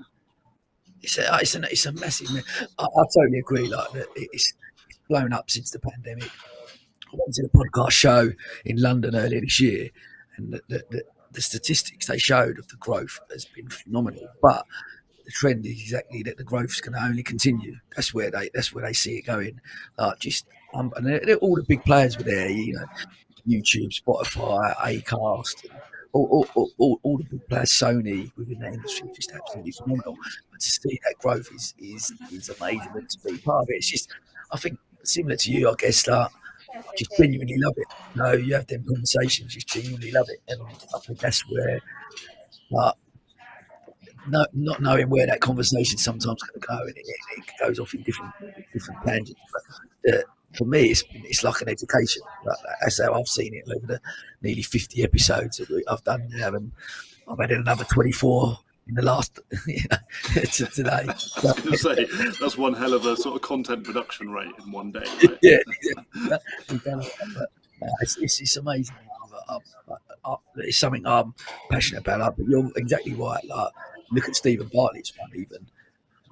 When he showed that thing, and literally 0 people listened to it, and then 10 million now listen to it, and like the quote. Right, and then first 2 years, this was for years, for absolute years, until eventually it kind of took off. And obviously, he had the benefit of being on Dragon's Den and becoming more of this kind of known, like, entrepreneurial sort of celebrity figure. But I think one of the reasons why you're good at it as well, Sam, is just the ability to listen and generally be interested in what your sort of guests have to say. And I think, again, as a society, generally, a lot of people are not amazing listeners. They kind of wait for something to be said as a gap, as opposed to actually generally listening to what people are saying and then responding. And I think that's the art to hosting a good podcast, is asking the right questions, but also just the ability to listen intently and then respond and ask questions. And yeah, you're great at it as well. I appreciate it. Thank you. And look, mate, it's been fascinating. I know I'm conscious of time. I know you obviously got a flight to catch, and like I said, I don't want to lose you. But we're coming towards the end. Before we do our quick fire question, just tell me what does the future hold for you? As a quick fire question. I know this is before we go into the quick fire ones. Right, okay, yeah, for sure. Yeah, I mean, I think this space with which we serve, right? I mean, our kind of, I guess, talking professionally, right? As a kind of business owner, I mean, we sort of our mantra is to connect people to water through creative content, and I think what we want to do is just generally help people to overcome apathy towards water as a whole. And it's widely misunderstood by the general public, and I think until nations start running dry, it's something that's historically been taken for granted and totally underappreciated. So I think if through our work and different means of like creative content, if we can get, you know, just young people interested in the water topic to then pursue a career down in water, or even just get people who had no idea that kind of technology exists, where you can take water from the air and turn it into drinking water, but just make these things engaging and accessible. I think as a career objective, I think that'd be pretty cool if we can just get more people generally interested to help solve the water crisis. I feel like as a creative, that's somewhere where I can help. So I think we want to continue to do that in definitely the next few years.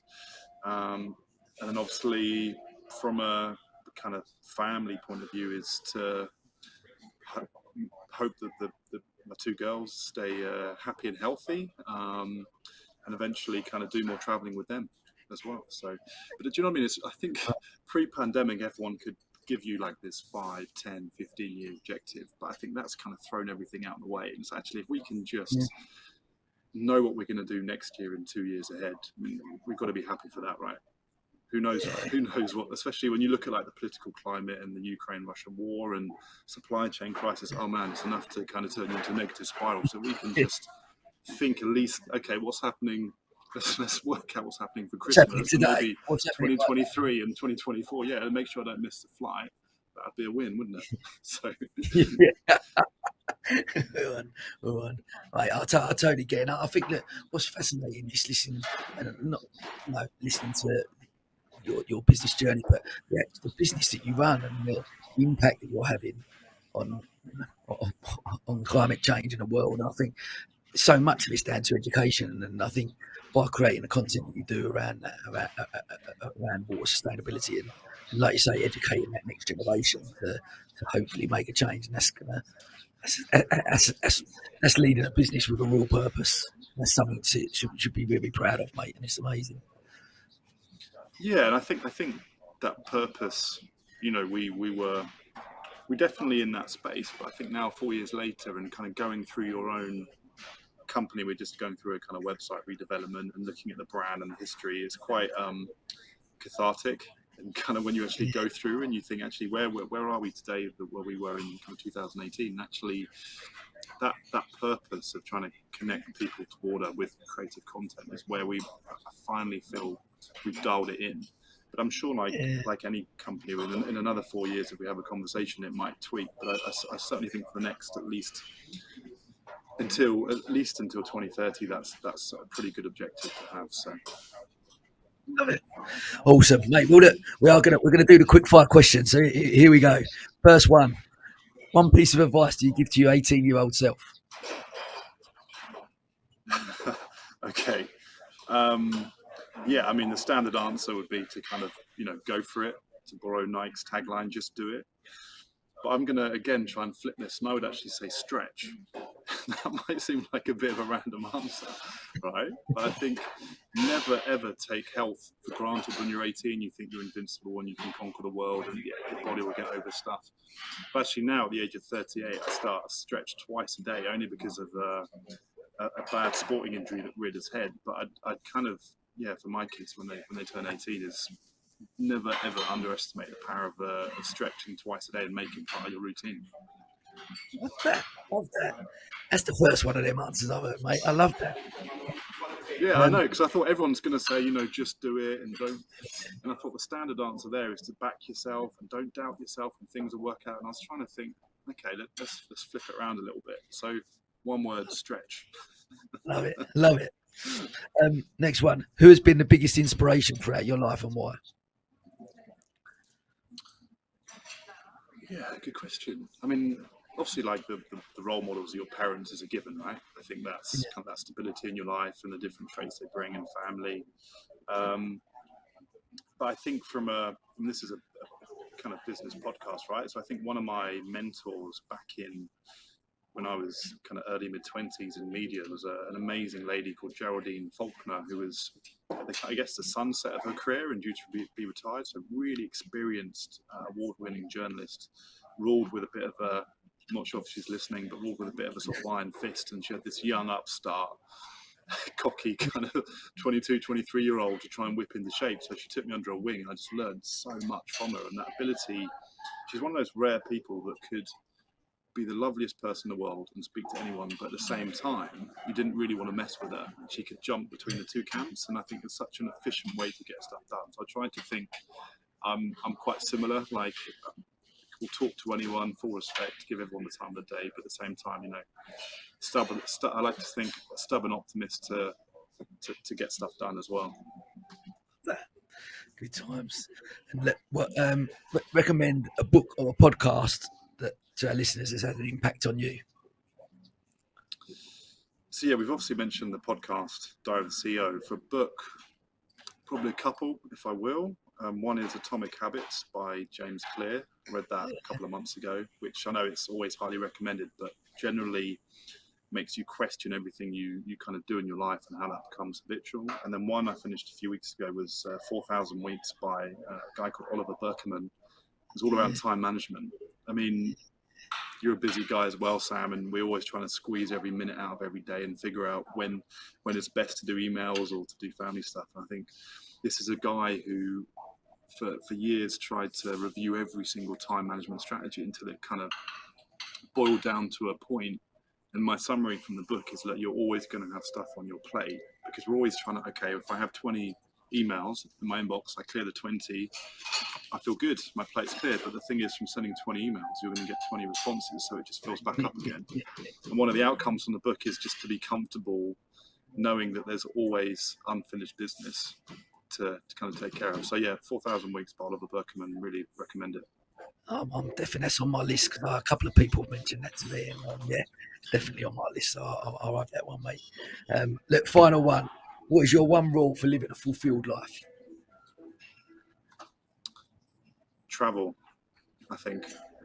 Yeah, travel, and not everyone is fortunate to travel, so there is that. But I mean, if any opportunity to kind of get outside your comfort zone, go to countries, meet, experience new cultures, experience new people, new ways of thinking.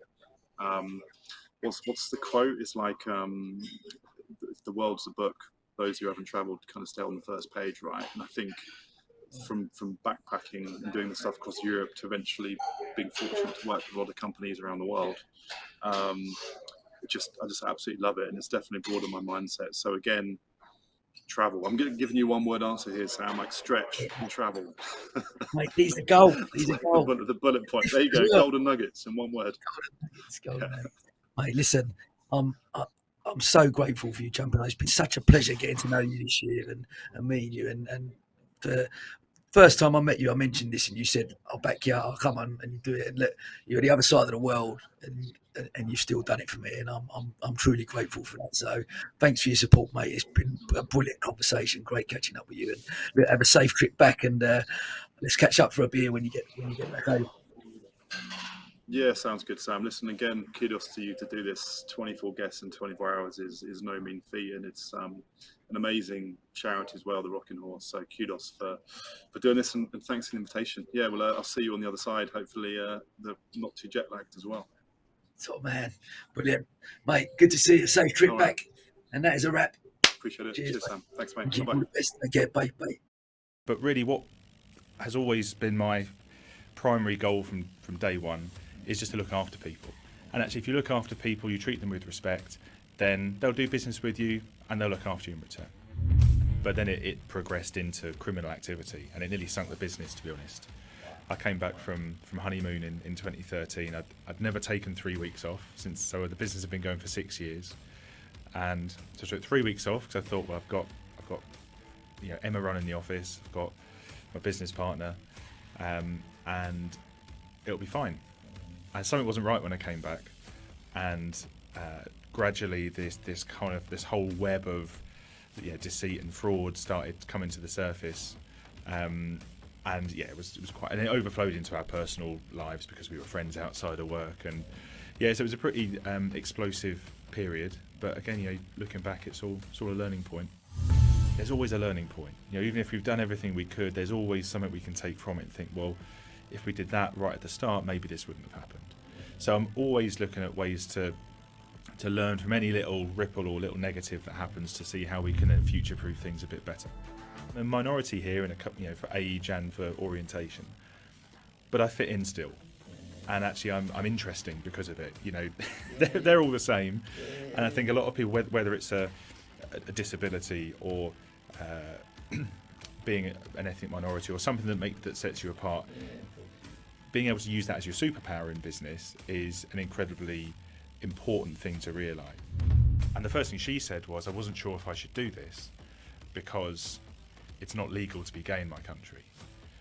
And I suddenly just realised we're so lucky, because when you see someone who's thinking, I don't know for my own personal safety if I should be appearing on this online forum because it's still illegal for me to be who I am in my country, and we're in a recording studio today, she spends her life in those places doing things, and just to have that always hanging over you, that actually the state, the government of the country doesn't provide protection for you or even acknowledge your existence.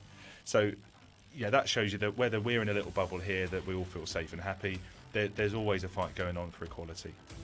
quite unhealthy to the culture of business if people start thinking that's the only way you're going to be successful is if you're working 16-hour days and you're absorbing all these things, because that's not compatible with family life for most people. It's not compatible with just a healthy work-life balance.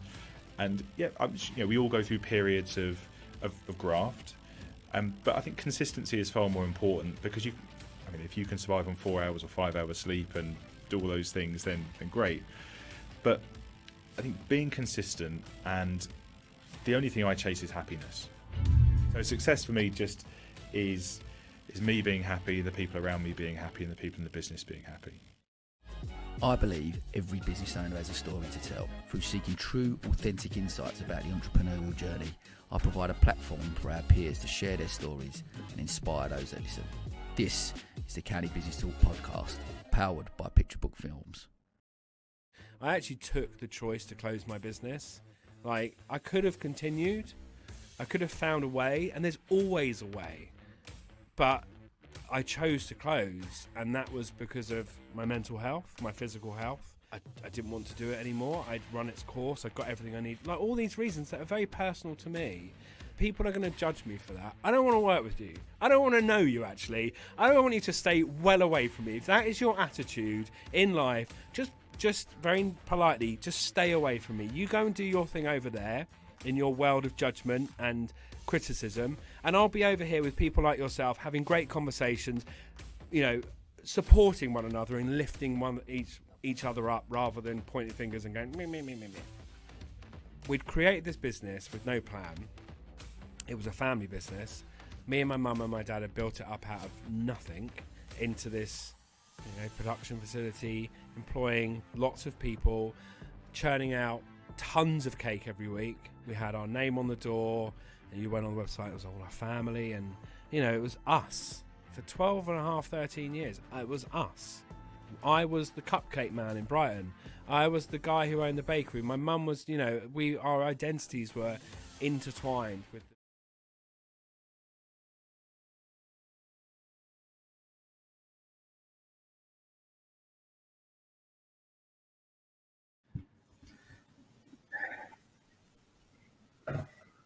Hey, what's going on, mate? Hey, hello, mate. Sorry, we're running a bit behind, buddy. Running a bit behind. Oh, mate, there's no worries with that. No worries with that at all. How are we doing? We good? Mate, we're all good. We're all good. We're doing all right. I feel like I'm in a bit of the final stretch now, so I'm buzzing, mate. You really got a few left, innit? A few left. Few left to go. The voice is starting to go a little bit. I've got some honey and lemon, and I'm doing all right. You sound like me. Mate, listen, thanks so much for jumping on. I know it's early doors, so mate, we really grateful and buzzing to have you. So, mate, let's jump straight in. We're gonna talk to the listeners. Tell us a little bit about your story, your career. Yeah, look, I think I've over the last 25 years, I've been very much dominated in the hospitality space. So, started back in 1998. Got myself a graduate scheme. I passed my university course by the skin of my teeth.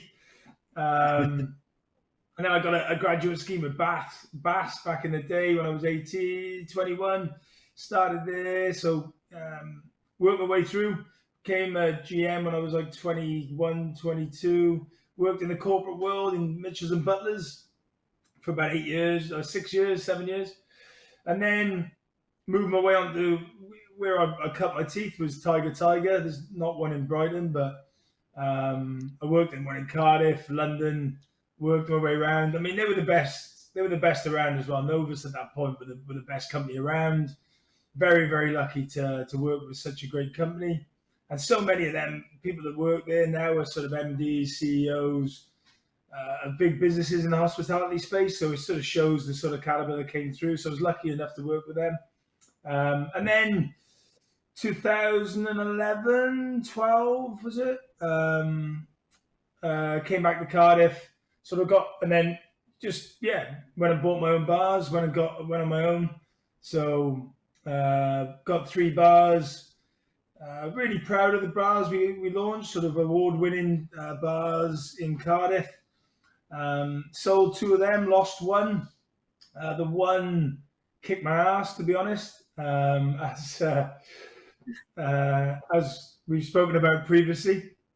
And then since then, I've sort of been finding myself something, to be honest. So, I'm still in the hospitality space, but I think for me, as we'll go through the podcast, for me, I know where my sort of superpower lies. My superpower has been given to me through the hospitality trade, but it's about influencing people, and I just want to influence as many people and train and develop as many people as I can now. So, that's the whirlwind journey of where I sit right this moment, mate. I love that, and I'm keen to talk about, obviously, about some challenges and stuff that you face, but talk to, I know we've spoke briefly before about it offline as well, but talk like that the one that kicked your arse, you said, about that bar. Talk to me a little bit about that process and mindset around that time of having to close that. And it was tough. I think, like anything, you're going to go through at the time. I've got to be honest. I've had plenty of time now to reflect why, what happened and where, how did I get to a point of it closing down. But the reality was, it wasn't my offer. I opened it up with a lot of people around me. It wasn't the offer I really felt passionately about, and I went along with the journey. And but to make that decision to close was a tough one. In reality now, obviously, there's a lot of harder things to, life is about living, not worrying about what you don't do. It's worrying about what you're going to do. But the reality was that at the time, it was the hardest decision I had to make. And it took us under, it really did. I'm in the house now. We kept the house, but we lost near enough everything else. And I'm still paying for that decision now. But, to have to make the decision, it was the only decision I could make. It wasn't necessarily. I've listened to a couple of your podcasts previously, and one of your gentlemen that was on previous was talking about, I made the decision. Yeah, well, I made the decision with my wife, to close it. But what I made sure I did is looked after everyone, because that's the sort of guy I am.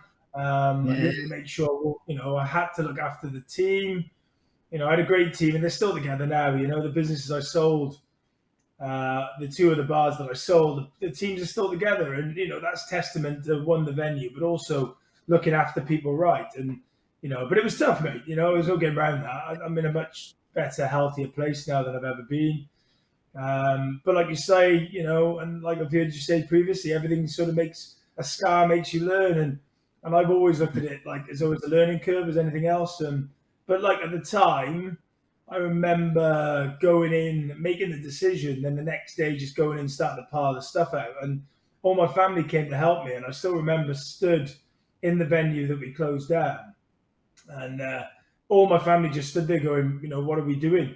What do you want us to do, John? And I was like, look, just grab everything you can. We chuck it in that van there. and my dad was like, my dad came over and gave me a big hug. But he was like, are you sure you're okay, big man? And I'm like, yeah, I'm good. At the time, I was in the zone. I just knew what I needed to do. But, as soon as I closed the doors and gave the keys back to the landlord, the reality hit that actually this is real now. And but it was a decision I stand by, and it was a tough one, mate. It was a real tough one. It kicked, and when you got, I think we've spoken about it before. When you come home and you say to your wife, you're going to lose everything.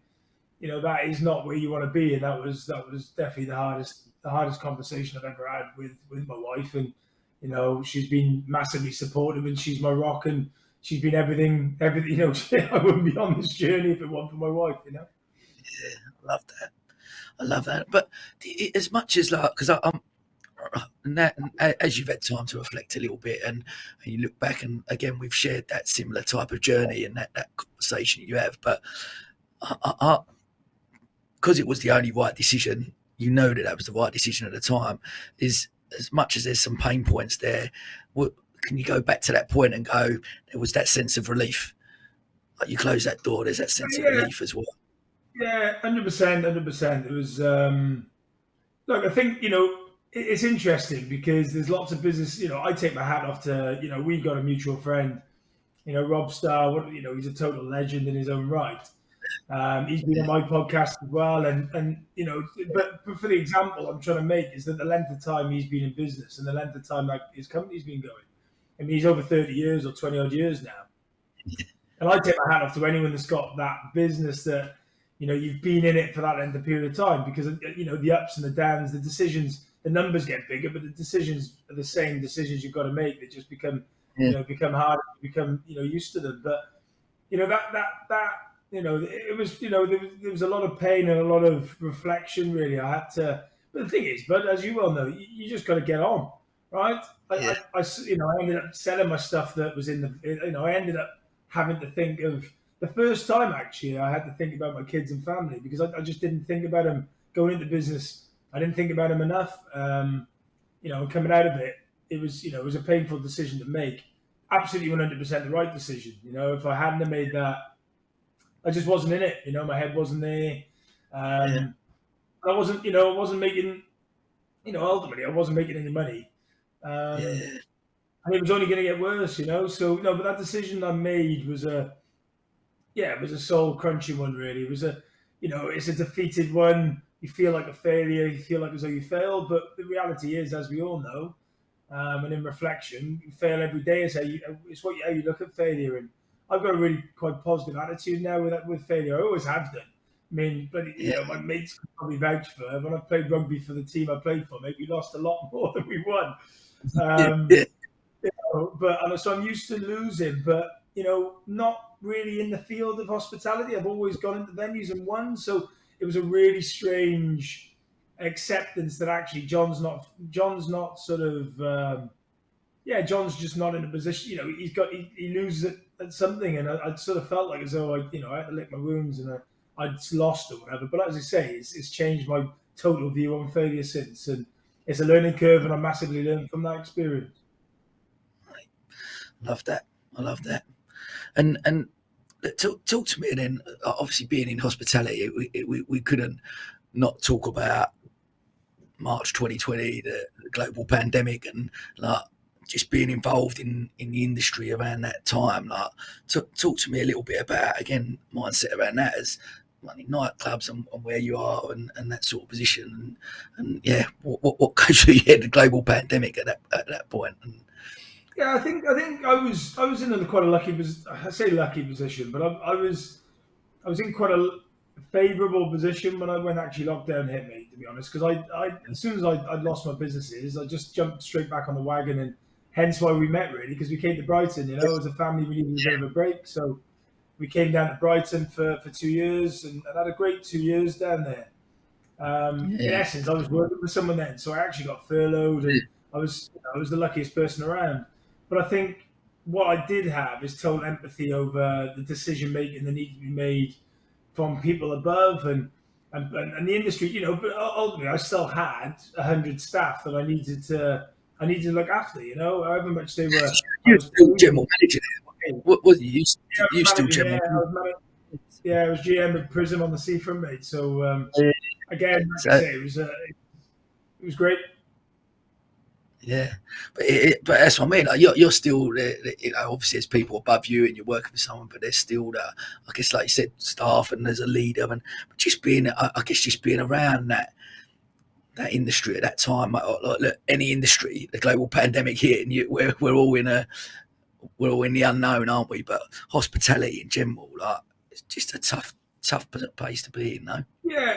I think the biggest thing with it, mate, was, look, the industry itself. Look, it's an amazing industry, right? There's no two ways about it. It's an amazing industry, but it's full of young kids, right? And the young kids are the ones that make it happen. The reason why we've got that real big shortage at the moment in the industry for staff is because that period of time had a massive impact. Especially with Brexit, we've gone through a perfect storm in the industry, but that time alone.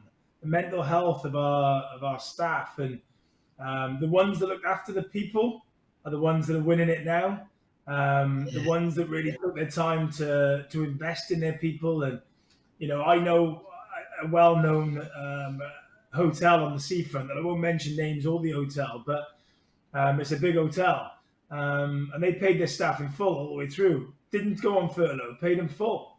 If I'm a member of staff that work for somebody, who am I going to go back and work for? Someone that looked after me in that year and a half and really nurtured me, or someone who didn't. And then you've got the flip side of that, like Wetherspoons, that didn't want to pay anything out. So you can come out of it. But that was the biggest thing for me through that lockdown period and COVID generally was just the people. And that's part and parcel of where I'm going now. Is that I've understood that, and I understood at that time that people come first, and they're young kids and they need nurturing and they need looking after. But the industry's had an absolute kick in, and it hasn't stopped either, is it? It's just continued. It's been a barrage of it's all this the cost of living, but hospitality generally. Like a mate of mine had a bill like last week for his quarter. His quarterly bill was 3 times as much as his yearly bill last year. How can he survive? All of a sudden, the energy crisis comes in, and instead of it being the 5th biggest bill, it ends up being the 2nd biggest bill overnight. So, there's some challenging times coming up. But again, the ones that look after their people are the ones who'll get through this. Yeah, I love that. And talk so because you obviously then. So looking back at that period during lockdown, you said you was put on furlough. Did that give you that bit of time to reflect then of where you were? Like, what does John Saunders actually want now, and where do I want to go? Would that be right? Yeah, mate. Yeah, 100%. I think it's a great question. It's a great. I use that furlough time to my advantage. I worked all the way through it. I was in NHS. I worked with the NHS, so I was a responder. So I just got myself into it, but it gave me an opportunity to really reflect on where I sat with my own life, really. And we made a ballsy decision. Like me and my wife, we've moved everywhere, Sam. And she's always supported me all the way through it. Every decision I've made, we've made together. But ultimately, she supported me. But in reflection, that time period, I knew I didn't want to work for someone who I didn't want to work for. And I know that sounds, I don't think, I like to think I'm a bit of a maverick, but I know now I'm not meant to be sat in I'm not meant to work for somebody else necessarily. I'm there to influence, people. And that's, I decided then that, whatever happens going forward, I'm going to make my own, I work for myself. I do my own thing. I open my own businesses and work it from there. So it was quite a big moment, the COVID, because we moved back to Cardiff, got our old house back. And from my point of view, the good thing is, man, I think if we have this conversation in 3 years' time, I'm going to be I know I'm going to be in a absolute different place, and the business is going to rock it up. But so I'm on a bit of a finding this in the last 3 years, and I've enjoyed it, thoroughly enjoyed it. I've actually done lots of things the last 3-4 years, but purposely to find out what I don't want to do. And I found out lots of things I don't want to do, mate. And I know I don't want to work till 5 in the morning, and and I know there's lots. And that's how you find it, isn't it? You find it by actually doing them and learning that actually I don't want to do that as opposed to I want to do it. Yeah, because I guess like I obviously want to talk about that, like the whole work-life balance thing that I talk about on every episode pretty much. But especially being involved in hospitality for as long as you did, like with the kids and your wife, and that's got to be a tough industry to be in to keep that work-life balance, isn't it? Yeah, it is. But you know what? I always, and if there's anyone that listens to this that's from the hospitality or any industry, you've got to make the industry work around your life. And actually, I used to love having Friday, Monday, Tuesdays or Wednesdays off, because I could go into town. I wouldn't have to queue at any queuing station. I'd just be able to go do whatever I want to do. I'd be able to go out on Tuesday night. I could get a booking whenever I wanted to. And actually, what better way on a Friday, Saturday night to get paid to just sit, with respect. And I'm saying this as a married man, but there's lovely ladies everywhere. There's guys having fun. There's mates coming out having beers. How can you possibly think it's like you're getting paid to have fun? So, and all I really did was use it as a networking tool. Whenever I came to Brighton, Cardiff, You know, so work-life balance for me, I didn't get it right to begin with, right? When I first had kids, I can't, you know, it's hard to explain. I was thinking about it actually when I read the questions when he sent through, and you know that I didn't respect my kids or my family when I was a drinker. I suppose as a drinker, but I was a drinker, working late. Quite like having a beer after work. I was a party animal, so I'd be the first on the dance floor. And I was, you know, to be honest, I wasn't that nice a person in reflection. Like 9-10 years ago, I wasn't that person I wanted to be. But as I was going through it, my work-life balance, I felt I had control of it. But in reflection, you know, I didn't. I was a bit of a party animal, but the industry can do that to you. But the bigger picture is you can make the industry work for you, because I used to enjoy those days off. But the reality, you know, it can get to you, and the booze and the, you know, I never drank on shift, right? I never drank on shift. I never drank when I was on shift. I was on shift. I never drank on shift. But you know, there is a very loose environment with alcohol in our industry, because it is so easy to get a hands on, but also there's an attitude with that. So, you know, to say at the beginning I had control of it, my wife would probably absolutely disagree. And like I said, I haven't drunk for 9 years. So, and those 9 years have been brilliant for my wife and me. But maybe prior to that, maybe I didn't have control of it, you know. What made your decision to stop drinking completely? What was it? Just being in the industry too hard? No. Look, quite honestly with you, mate, I've been in hospital too many times, right? So that's the honest truth. I was in and out of hospital. I didn't. My wife would probably argue with it, but I wasn't an alcoholic. I didn't think, but as they say, you know, people say I wasn't one of those ones that felt like I came home and drank all the time. But long story short, when I had my bar 10 Mill Lane, we'd opened 10 Mill Lane, and we'd had a party after a cricket game. So I was like, you know, having the main club in the city. I was the main guy around town, right? So. And I used to love that, and I love that still. I still walk around town and people say, "John boy, how you doing?" And you know, I've got a good network from it, mate. And that's what it's about, isn't it? Your network, as they say, is your net worth. But anyway, went from a cricket game, came back to 10 Mill Lane, and bearing in mind this nightclub that I had was open until 6 a.m. So it was a late operative, right? And yeah, one of the guys was spiking my drinks, and long story short, like I said, I walked out. I woke up in hospital the next day. My sister was in front of me, and a drip in my arm. And my sister just sort of looked at me and went, you know, "John, what are you doing, bud? The guy that found you were being sick. He had to put you in recovery position because you were choking on your sick. You know, and if it had been 5-10 minutes more, there's a potential you could have died, right?" So I think, you know, she said, "You got 3 kids, you got a beautiful wife, you got a life ahead of you. What the hell are you doing?" So I just vowed then not to drink again, and that was that. So I stopped drinking from that day, mate. And you haven't touched a drop since. Yeah, look, I think it's interesting. I thought about this yesterday as well. I haven't touched a drop as in like that. Look, the thing is, in the cocktail world I've been in, and I'm in, it's hard to do cocktails without sort of at least trying if they taste right. Okay, so has it touched my lips? Yes. Alcohol has touched my lips. Have I got the discipline now to go back on the wagon? Yes. I don't want to touch a beer. You know what I mean? I don't want to touch a drink in that sense. But tasting cocktails, so I suppose what I don't want is your listeners to think, he's a double standards guy. You know, he's got cocktails every week.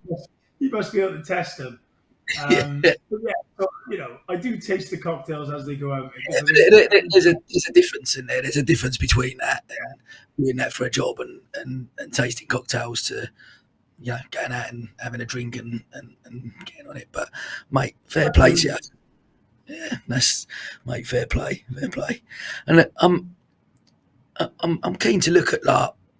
We talked obviously the stage you had a minute with obviously the coaching, and you know, especially within that with Crack On Coaching. So talk to me a little bit about that, so I guess like the methods and stuff that you help managers in hospitality and what that looks like. Give me some key elements that you go in and teach those people about. Yeah, I think the coaching and training piece is so Crack On Coaching from a business point of view is sort of really in infancy. I'm doing a lot of associate work at the moment, so I'm doing a lot of I'm just building my skills up, mate. So, but there's some key things within coaching. Look, any coaching is about looking in the mirror, right? Yeah. And it's about looking at yourself in the mirror, and how often as people and individuals do we look in the mirror and say, am I happy? Am I happy with who I am? And what I'm doing with my coaching and what I'm doing with my training is asking people that exact question. Because if the answer is no, and you've got to do something about it. And ultimately, the best people in the world have the best coaches, right? So, you look at the New Zealand team, you look at any team that's done anything in their world. It's all about the coaches in the background to push it out. We all remember a really good teacher or a good coach, and that influenced our lives, and so all I'm doing at the moment, it feels like I'm giving back to the industry a bit, because I know the pains they're all going through. I know the pains the hospitality trade go through, and they're not infallible. They're all going through pains. They're all owners have got mortgages to pay, and they've got families to feed, and they've got teams to feed, right? So what I'm there to do is to coach those people through, those owners and leaders through, to get them into a better place. And having some really good successes, actually, mate. So I'm really enjoying the coaching bit. But the bit I'm getting a lot from is the training. Training and development, just being in front of people. My superpower is standing up in front. It's like you, mate. It's like, I'm not backwards coming forwards, right? But I've got the ability to talk to people and connect with people. You're a people person. We connected straight away, and you click with someone, and like I say, you come down to Brighton and you built a network quite quickly, because you're just such a likable guy. And then I remember you talking to me at the time about obviously going back to Cardiff. And you said, I've got a massive net. And I can only imagine the network you've got in Cardiff, and I can imagine you walking through Cardiff and be, hello, John. Everyone knowing you from that. But because you are just that, like you meet people get to meet you once, they don't forget you. You might have an impact on people, just because, again, you're just and that enthusiasm. Like when you said you'd agree to do the 5 o'clock one for me, I'm buzzing about that, because I know that the energy you bring and just your enthusiasm with it breeds positivity, breeds as much as negativity, doesn't it? I'm a strong believer of that. And I think, and your enthusiasm for life in general. I listen to your posts, and we'll talk about it in a minute, about sort of the Ironman and stuff like that, and challenges you sort of set yourself and go out and do, and that in itself is inspirational, and I think cool, mate. I think we can go into sort of, I think you've always got to be half full, right? I think I haven't got a sorry story about my upbringing. I haven't got a sorry story about what I've done and where I've been. And I've been very, very lucky with the parenting and the upbringing I've had, mate. I can't, funny enough, I was talking to, again, my wife the other day back about how we bring our kids up. And actually how would we do it any different? Because, she's very lucky. She, unfortunately her mum passed away a couple of years ago, but a family upbringing was amazing, and we've had great upbringings, and that side of it's always been about being half full. My dad always said to me, do what you want to do, mate, but you've just got to put everything into it. And that's how I've always run life. And positivity, as you said, breeds positivity. I think the bit that for me is that I always look at things in a way of solutions as opposed to look at the problem, because what's the point in coming to life with a problem when actually it's the solution you need to move forward? So, that Ironman piece you just alluded to, I only wanted to really do it to beat a mate of mine. The first one I ever did. That's the competitive side of me. I had a mate of mine. I thought I'd be pretty good at that, so I had a go at it, and I just thoroughly enjoyed it. And then obviously I did the second one recently in Wales.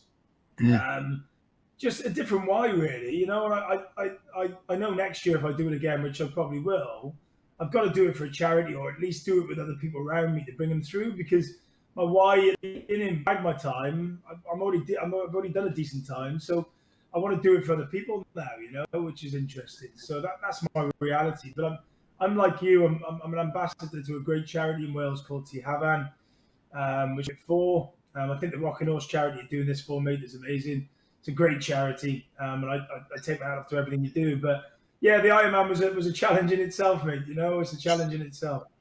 Because even the training for something, like I done a triathlon. Like, I joined Rob on the one in Hever Castle, and where we see each other at the start, and it's my first one I've ever done, and I done okay. I got through. Mate, thank you. I texted him when I'd finished, and I went, "Oh, mate, where are you? Still here?" He went, "Yeah, sorry, mate. I did wait for a bit, but I weren't sure whether you'd already come in or." Yeah, cheers.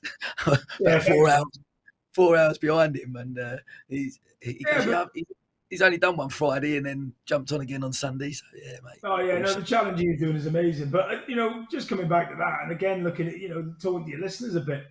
The thing is, with like you'll get people on your podcast, and I've interviewed people that have done massively more than an Ironman, right?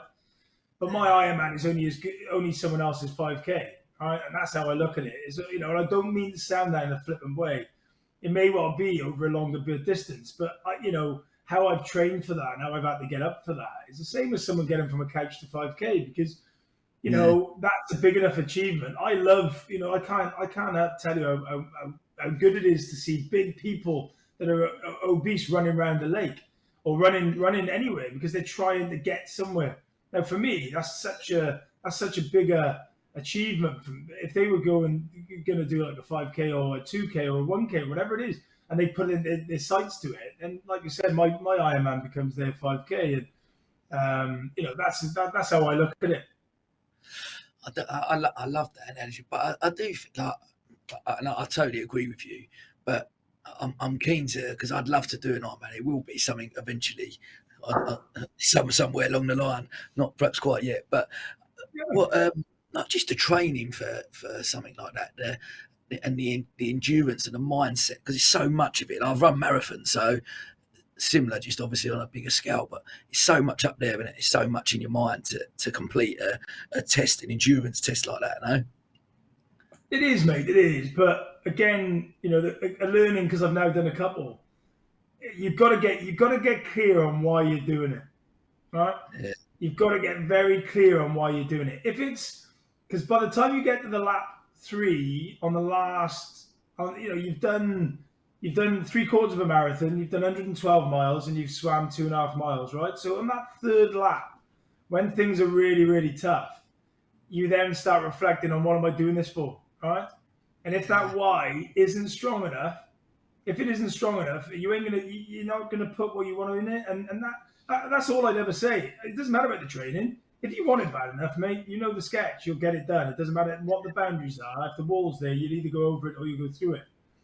But what you have got to get clear on before you do anything like that, any challenge like that, is you've got to get your why. And when I was on my third lap this time around, on my second one, it felt so much different than the first time. The first one, I couldn't stop running. I had to keep going because I wanted to kick my mate's bum.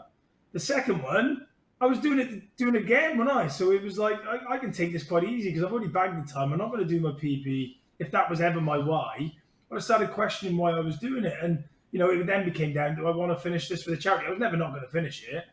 I'm stubborn like that. But, to get yourself into that position, all I'd ever say is if you're going to do one, just understand why you're doing it.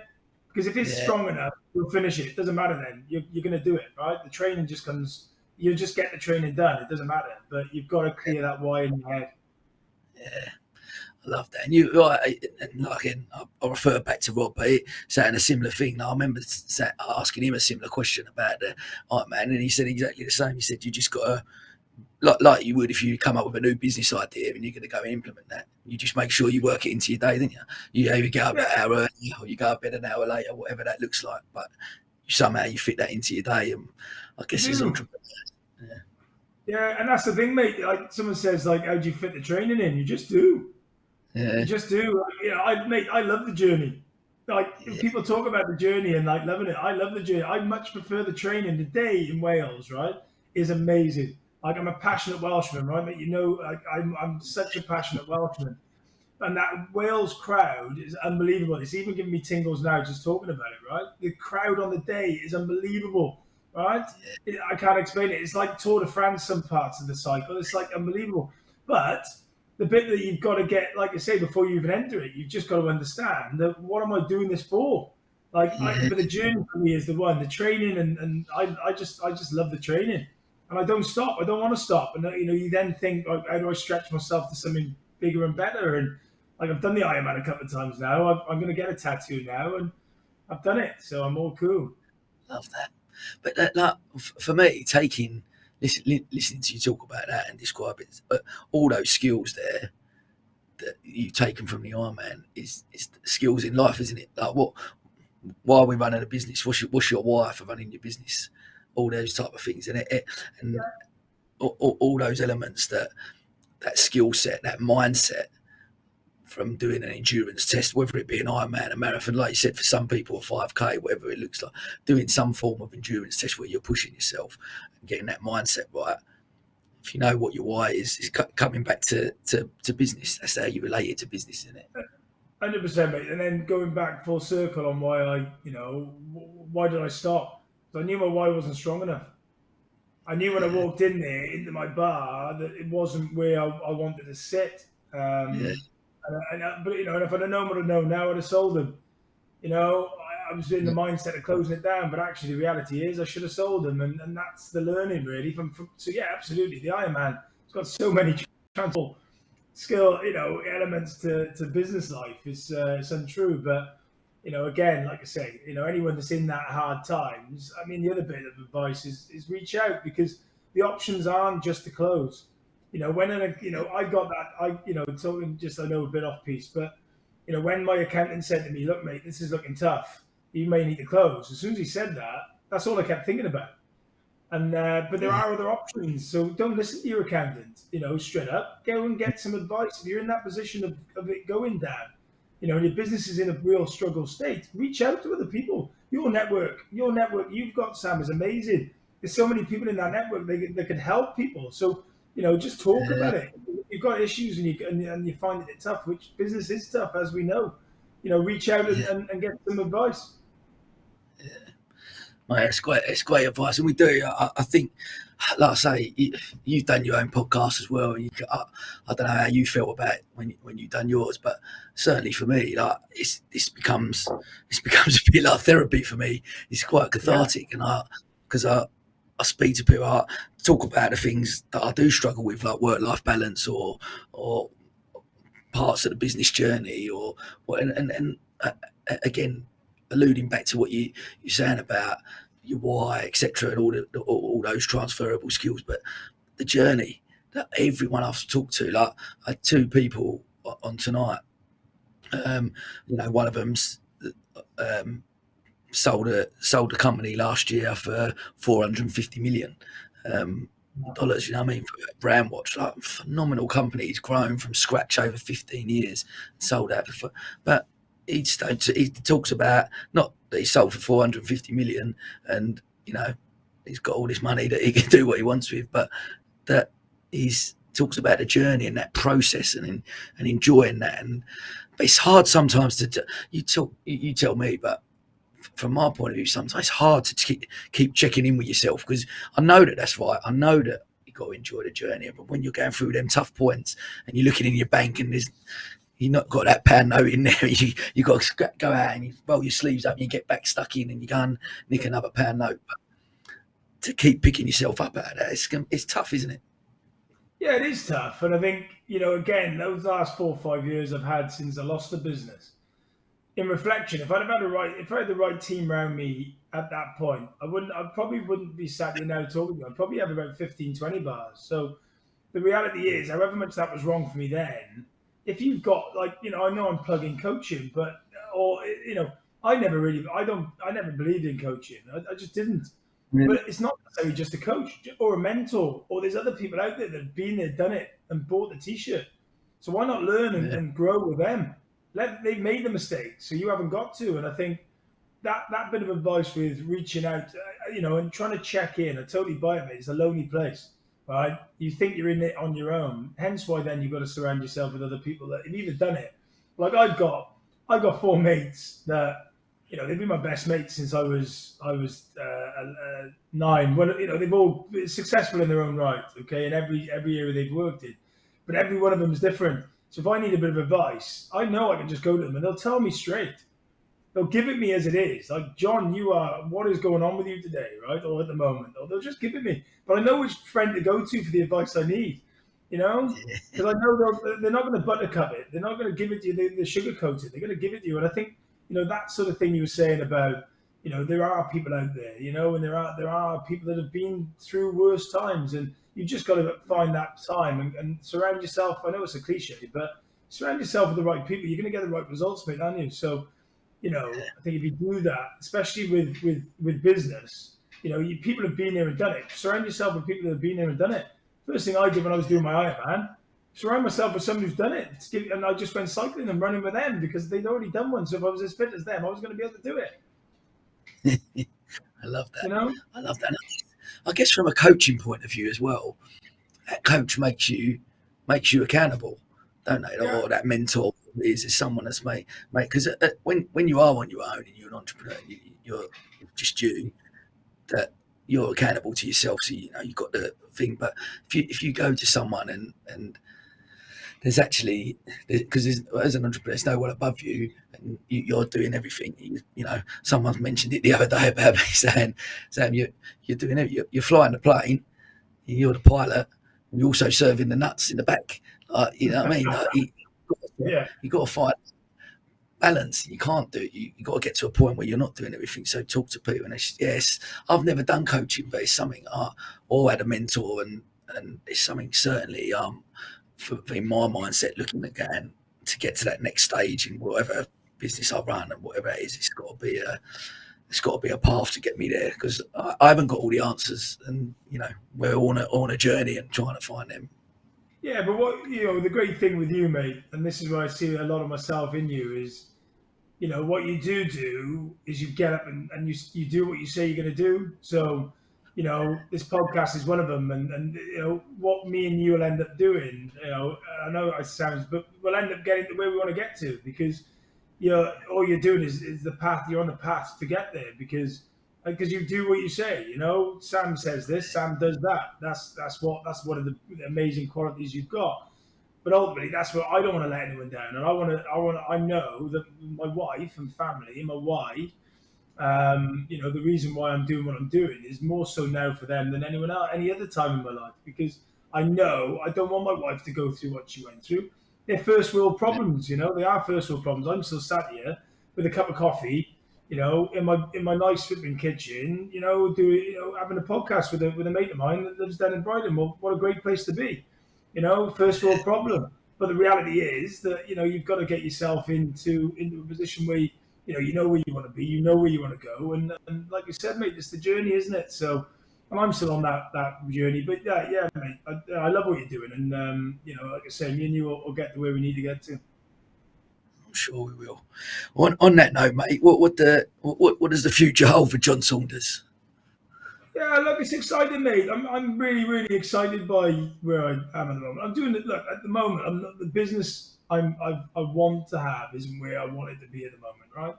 So I know I want to be my own boss, and I want to be in a position where. So I'm self-employed realistically at the moment, but I'm gaining skills. So those training skills that I'm gaining every day, I'm getting better and better at coaching and training every day. So I would say, I know the future is me influencing many, right? That's where it's going to be. I'm going to influence many people, and that's where I want to be. So however I can do it, through this podcast, through any channel, through any means, that's where I want to be. I want to influence people in a positive way, mate. So I know the future's bright. I'm not worried about the future at all. I'm more about I'm excited. So give me a couple of years, mate. Let me jump back on, and I'll go through my last 2 years journey then. 100%. Mate, I'd love to listen. It's been, mate, I'm so grateful for you jumping on. Like I said, it was a pleasure getting to know you when you was down here, and I'm so glad we managed to keep in touch. And it's been great to do, because I obviously was a guest on your podcast. It's been great to do the role reversal. Yeah. Which is, and what you said, actually, you said, you launched this back on, whether it was mine or other people's, but you've given me a good kick up the bum, mate. I'm getting my 4th series back out in the next couple of months, so I'm going to be changing up a little bit. So yeah, you've given me a right kick up the bum to get mine going again. So thank you for that. Like I said, you definitely were coming on yours and seeing what you've done. I remember speaking to you about it at the start. I wanted to do it, and it really inspired me to do that. And I'm so, like I said, for all the different things I do and all the different businesses, this is probably the thing I love the most. And yeah, it's awesome. That's a brilliant people like you. So, mate, we're going to finish with our quick fire questions. Yeah, crack on. I love them. So, one piece of advice you give to your 18-year-old self. Do you know what? I had to think about that. I said to you, I'm very lucky. I've been very lucky, mate. There's no two ways about it. And if I was going back and seeing my 18-year-old self, I can only say just do your thing, because I've had such a lucky. If it all ended tomorrow, I'd have to say amazing, because I've had a great life. But take your chances and say yes. I've just posted a bit of a LinkedIn post on coming on with this, Sam, and I could quite easily have said no and stayed in bed till another hour, and but when you get an opportunity, say yes rather than no. So I think if I went back and saw my 18-year-old self again, that's exactly what I'd say. Just keep saying yes, because the yeses are going to go the right way. You say no to things, you're going to regret what you haven't done. And I haven't regretted anything I've done. Love that. I'm the same. I'm very much a yes man because it's an opportunity for me. Life's an opportunity. So say yes to something. You know what? I say yes. I often go, God, why did I say yes to that? I've got to do that now. But you go and do it, and that experience that you got, loved it. So now, mate, I'm with you on that. Who's been your biggest inspiration throughout your life, and why? Yeah, I've never really had someone in the industry or someone. Steve Richards, my CEO in Novus, always been someone I've watched and admired from afar. He's just an absolute legend.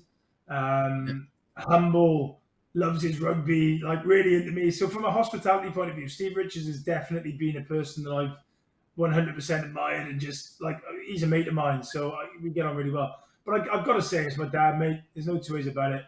My dad is an absolute legend. He works he puts up, he works for the electricity board. He's worked for the electricity board for the last 30 odd years. He's up now. He's been in work probably for about the last 45 minutes. He gets up at 4:30 every morning. He moans, yes, at me, but he never moans about getting up and going, right? He is the most, he's had 5 kids. He's got my absolute 100% respect. He's the reason why, another reason why I get up and do what I do, because he just shows the way, mate. He's an absolute. He did the half marathon last month, 68 years of age. He high-fived every supporter. If there's a COVID spread in Cardiff over the last 2 months, it's definitely been from my dad high-fiving. So he just gets on and does, mate. So Steve Richards, from a hospitality point of view, for definite. But my dad's an absolute rock and legend. So, it's got to be him. Love that. Well, could you recommend a book or a podcast to our listeners that's had an impact on you? Yeah, look, I think I'd be silly not to say. I know it's a one that I know is passionate for you, but The Diary of the CEO. Steve Bartlett's like Marmite. You ask anyone, you like him or you loathe him, but the reality is he's really good at questioning, and the guests he gets on are amazing. Some of the things I've taken from that podcast is amazing. Definitely yours. I've listened to a few of yours as well. I think they're brilliant. But I've got, I have actually got a book that I've recently, a friend of mine has just written. I haven't given him this feedback yet, but I've got to be honest, it's one of the best books I've read, right? Just from honestly, it's called Rethinking Masculinity, right, by Dan Stanley. really, if you've got a position where like you're our age, anywhere sort of 35, 40 plus, a bit lost, I've got to be honest, it's a brilliant book. He's written it really well. It's got some really, really testing questions. So I'm going to say Rethinking Masculinity by Dan Stanley. I love that. Thank you. And finally, your one rule for living a fulfilled life. Yeah, again, love the question. You just got to, that cliche, you got to crack on. Whatever throws at you, you've got to get up and get going again.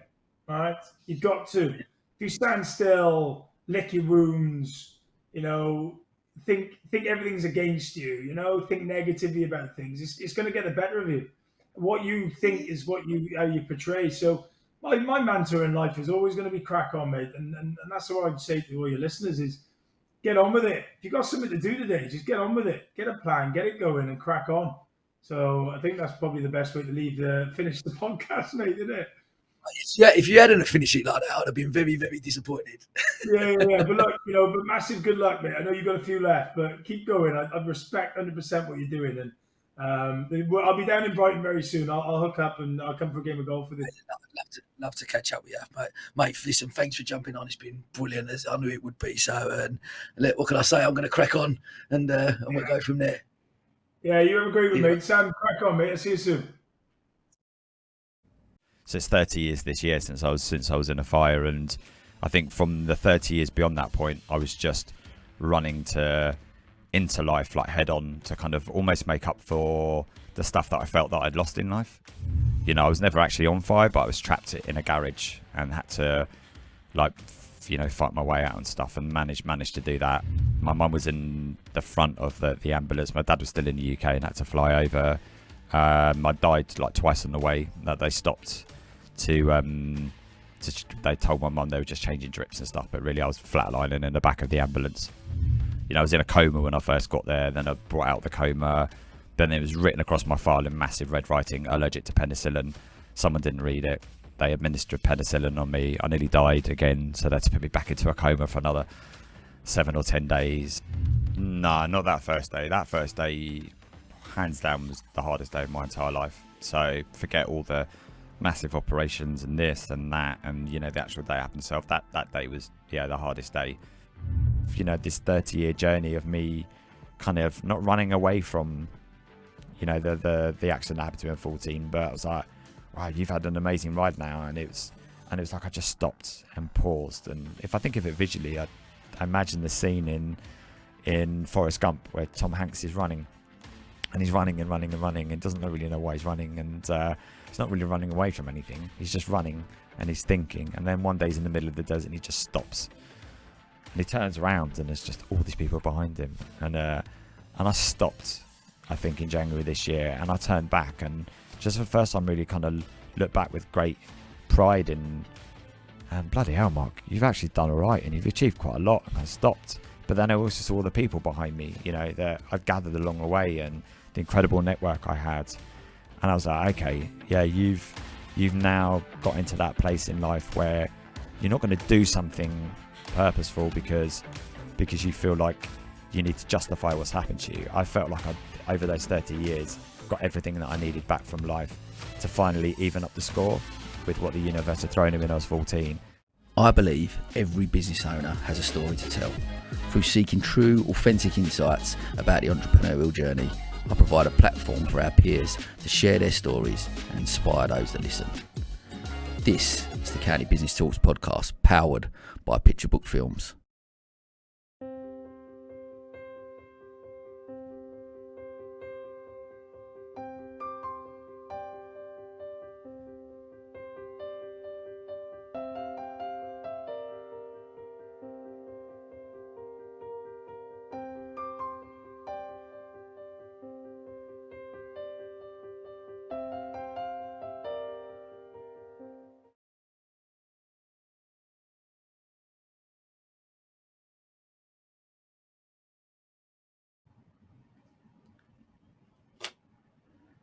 Hello, mate. Hello, mate. How you doing? I'm good. How are you? You okay? Yeah, not bad. Feeling all right? Yeah, not too bad. Yeah, nice and early, but get up and attack the day, right? Mate, Tom, man, mate, I'm really grateful for you jumping on. The voice is still going. I've got 6 hours to go, and it's still there, mate. It's still there. Just about. We're quoting through, mate. Really great. We're jumping on this, and we're gonna jump straight in. So, welcome, obviously, James Greenfield, CEO and founder of Koto. Mate, tell listeners a little bit about your story and your career. Wow, what a place to start. So, yeah, so I'm CEO of a branding company which has got 4 studios, one in London, one in Los Angeles, one in Berlin, and our latest one in New York. It's a team of about 100 people, and we work with quite a lot of the world's biggest brands, and then also some brands that want to be the world's biggest brands, to help them come to life and kind of tell their story to the world, I guess. And how I got there has been, I wouldn't say it's been a straight line. I've, there's been kind of many things along the way. And when you sent me these questions before this, I thought, where do you start with something like that? And I kind of asked my wife, and she was like, "Come on, I've heard you tell that story 100 times, so maybe I do know it better than I don't." But I think it all rolls back to one moment in time for me, which was I was a teenager at school, and like a lot of teenagers, wondering a bit, kind of like what the future held. And I had to go and do some work experience, and rather than just doing any old thing, I was quite keen to try and find something I was interested in life. And I remember at the time my mum knew someone that worked in a local design agency, and I got sent there. And I think it's fair to say that that's where my career started. Walked through the front door, and here was a group of guys who were sat around. They were involved in the business of what I didn't know at the time was going to be the thing that was going to be for the rest of my life, which was I don't think when you're at school anyone knows that that's a thing that you can work in. Everyone's always channeled towards a certain subject or whatever. And so, yeah, that I spent the summer there. That opened me up, and then since then I've been lucky enough to go on, work with a lot of amazing people who've taken me on my journey to where I am today. Yeah, amazing. Because I remember when we first sort of met, you said you were sort of one of them lucky ones that, from that early age, from quite a young age, that you found something that you loved, and you followed that dream, and that's where this sort of taking you. And I think I know, like, talking about, obviously you had a long career, like working in various different agencies in sort of London and stuff. But what was the sort of inspiration then to start your own business in 2014? It's a funny thing, because I think, since a teenager, I'd always held an ambition to work for myself, and I don't think I'd ever really been able to pin down where that came from. It wasn't like I had someone in my network or my family who was a business owner. Neither of my parents had jobs where they worked for themselves. There wasn't someone that I looked at and said, I'd like to be like that. But I always felt, for whatever reason, it was something that I wanted to do. And, sometimes I look back on that and I think, was that about self-determination? Sometimes I look back on that and think, was that about, like, the want for wealth? I don't know. There's all these things that you can kind of attribute it to. But I think I just felt like it was something that was driving inside me. But at the same time, I was also always super aware that I didn't want to go too early, and there was more to learn. And I've always been really curious about stuff, and so I've always consumed a lot of things. And so I was in this position where, for a few years, I was like, should I, shan't I? And there was always reasons not to. Like, there's economic challenges back in the kind of late 2000s, or there was new media emerging, or there was new platforms that I didn't really understand, and so I was always trying to, like, fill my knowledge gaps and try and get better at stuff. Unfortunately, the thing that really drove me in the end was that my dad was diagnosed with terminal cancer, and for me, it's such an obvious thing, but I knew if I didn't do it then, that he wouldn't see me having made that move, and also that life was incredibly short. And here I was faced with something that was so obvious, that life was, finite, and there was never going to be a perfect moment. You weren't going to know everything. You weren't going to have mastered all that stuff. And at that moment in time, I was sat in a good senior job. I had a good salary. Like, I was traveling. I was working in really amazing clients. I was doing a lot of work in California at that time, and I had to kind of realize that I was going to give all of that up, completely get rid of my salary overnight and all of the comforts of life, and put myself into a challenging position. But here was, like, the most driving force, which made complete sense for me to do that. And I do sometimes think, if that hadn't happened, would I have ever done it? Would I have ever like made that leap, or would have I always found the excuse? But here was something that kind of forced me into that situation. So as much as that was obviously a kind of terribly sad and kind of traumatic period in my life, it was also the most life-changing period in my life, because I essentially decided to kind of finally, after at that point I think I'd been working for like 15 years in an area, and I knew I could do it. I'd been doing it for other people and working for them, but that was the thing that really spurred me and pushed me on to do that. It's amazing to listening to you. Thanks for sharing that, mate. I guess and I guess for me, taking something like that, a traumatic, the negative thing that's happened to you, but actually taking that moment and going, I'm gonna use all that negative or traumatic experience to go on and strive to do. That's your motivation to go on and strive and succeed, and certainly what a success you've made of it. And I always knew we'd obviously spoke many times previously to you. Like you said, I think the first time I met you, thinking to myself, you're always going to run your own business. It was always going to be a matter of time. And we spoke about, like you said, you was working on some amazing projects prior to obviously starting your business thing, with some huge stuff going, like you said, always over in California and doing some amazing stuff with some big agencies. So you sort of think, I've got a huge salary in that comfort zone, I suppose, that you're sort of in. But like you say, taking that traumatic thing and then actually, I knew when you took that jump that it was only going to, wouldn't take you too long, and you certainly proved me right, mate. I knew I was right. I know these things, but mate, it was, and it's been amazing to see like the growth and achievement you've got over the last, 7 years now, isn't it? You've been running Koto, is that? Yeah, going on 8 this Christmas, yeah. Wow, that's amazing. Talk to me then. Obviously, starting this, you've gone in. I'm going to go out on my own, and obviously having the confidence to go and grow that. But and it's grown phenomenally. But talk to me about some of the challenges over the last 7 years of running that. And I guess where does the global pandemic? I have to ask everyone that, because it's over like whatever industry you're in, it affects every business, isn't it? So I'm sure you didn't have that in the business plan, a risk assessment for a global pandemic. No, I think, the challenges totally changed, month by month as you run a business. Like at first it's about survival. At first it's like, we have a finite amount of money. We need to go out there and make things happen. We need to get customers. We need to make connections. We need to make some really big decisions about who we're going to employ and why they're right. You need to work out the cost that you're willing to put out in the world, the things you're willing to kind of, I guess, risk on.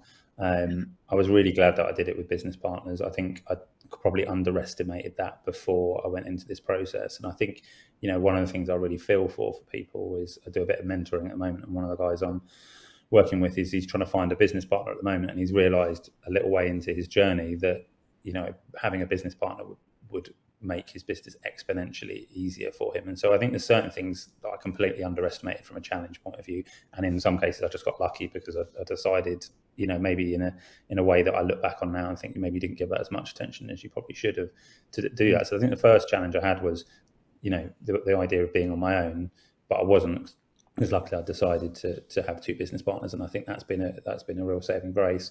Beyond that, I think, we had some difficult challenges up front. There were some ethical decisions. There were some companies that came to want to work with us when we had very little, who wasn't necessarily comfortable working with, and saying no to that money was really tough. And when I look back on that, I'm glad I did. But at the same time, I'm also like, wow, that was a bit of a moment.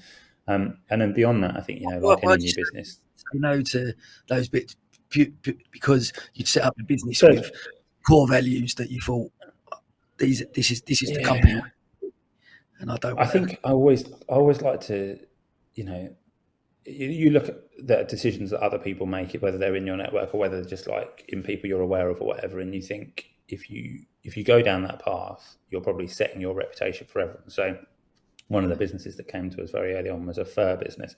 Got no idea how they found us. I got like it seemed quite got bizarre to me. We didn't have any work at that moment in time. Me and one of my co-founders, Joey, I can remember we were sat in our very first studio. It didn't have any heating. It was freezing in there. The internet was terrible. And here's some money on the table, and it's just not something I'm comfortable with as an industry. I can't say I know tons about it, but I just decided that I knew it didn't feel right to me. And so at that moment in time, I had to say no to it. And I look back at it and I'm like, I'm glad we did, because I think if we'd done that piece of work, even if we'd never told anyone around about it, we'd known we did it. Whereas, to this day, there's nothing that we've done that I don't feel anything but like happy and proud about, in terms of the fact that it's been the right decisions for us. So challenges like that are really tough. I think, you have other moments where one of the biggest challenges we had was right near the beginning. We managed to land this big hospitality client, which was a really amazing kind of like revenue and creative source for us, and we were doing some interesting work with them.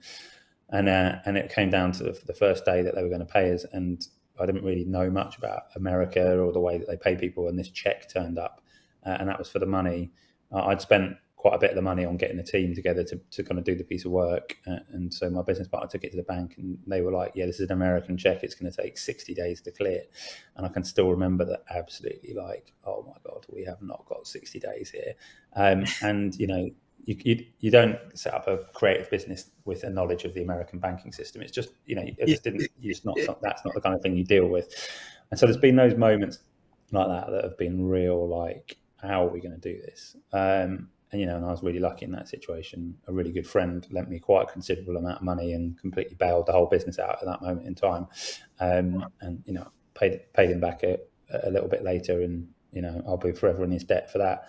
But those are the challenges. I think beyond that, though, the biggest challenge is that you set yourself the goal of wanting to be, I guess, an elite performance. I think there's a way of talking about it is, in every industry, in every walk of life, there is this kind of elite level, and that's where I always wanted Koto to operate. So it's a bit like the best sports team, or it's a bit like elite special forces or whatever. And to do that, you have to find people of a certain mindset. You have to find people that are willing to constantly reinvent the business of creativity to really be able to kind of drive things forward. Otherwise, what happens is there's someone younger, there's someone hungrier, there's someone who's more nimble than you that's just going to run you around. And I find it very easy in the world of business to slip into sports analogies.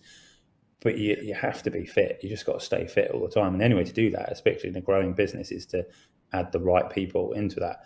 Now, that's not me micromanaging and pick every person, because that'd be a liar if I said I'd do that, because I don't even interview every person anymore, because we're too big for that.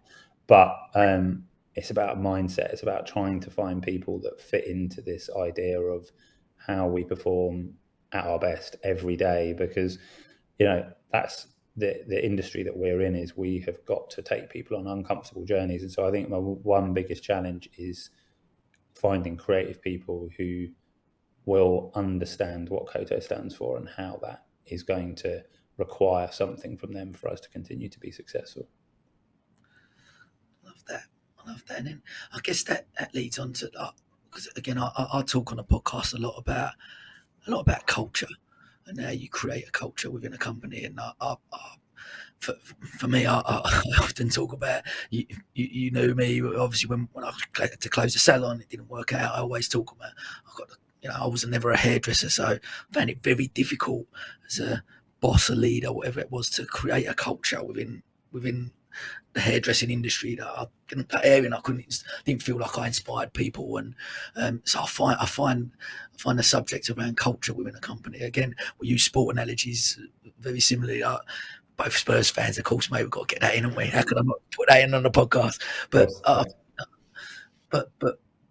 for me, like, culture within a football club, within a changing room, whatever that looks. But did you, right from that start? Because what it strikes me from talking to you had such a clear vision for Koto, what you wanted from the people, even from the companies that you work with, but the culture that you obviously wanted to create in that. And was that really clear right from the start? And how has that changed? Has the culture changed over the course of, across 4 different offices, nearly 100 staff? How has that looked?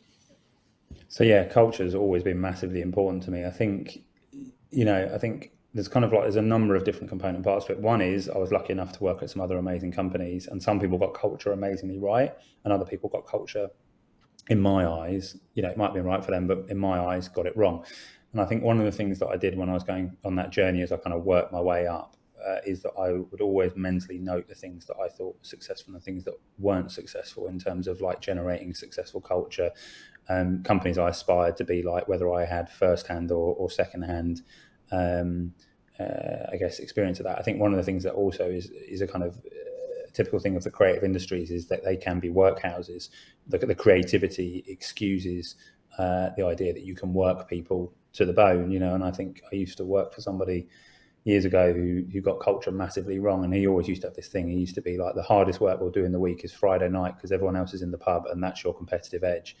And I always used to think that was like the most foolish thing of way of talking about it, because what you're essentially doing is robbing the fuel from people that allows them to get up on Monday and go to it, which is, whether they choose to spend Friday night with their family or their friends or with their colleagues or whatever, depends probably where they're at in their life stage. But that's the fuel that makes us mean that, when we get up on a Monday morning and attack the week, we've had that important time that's kind of going to bond us together.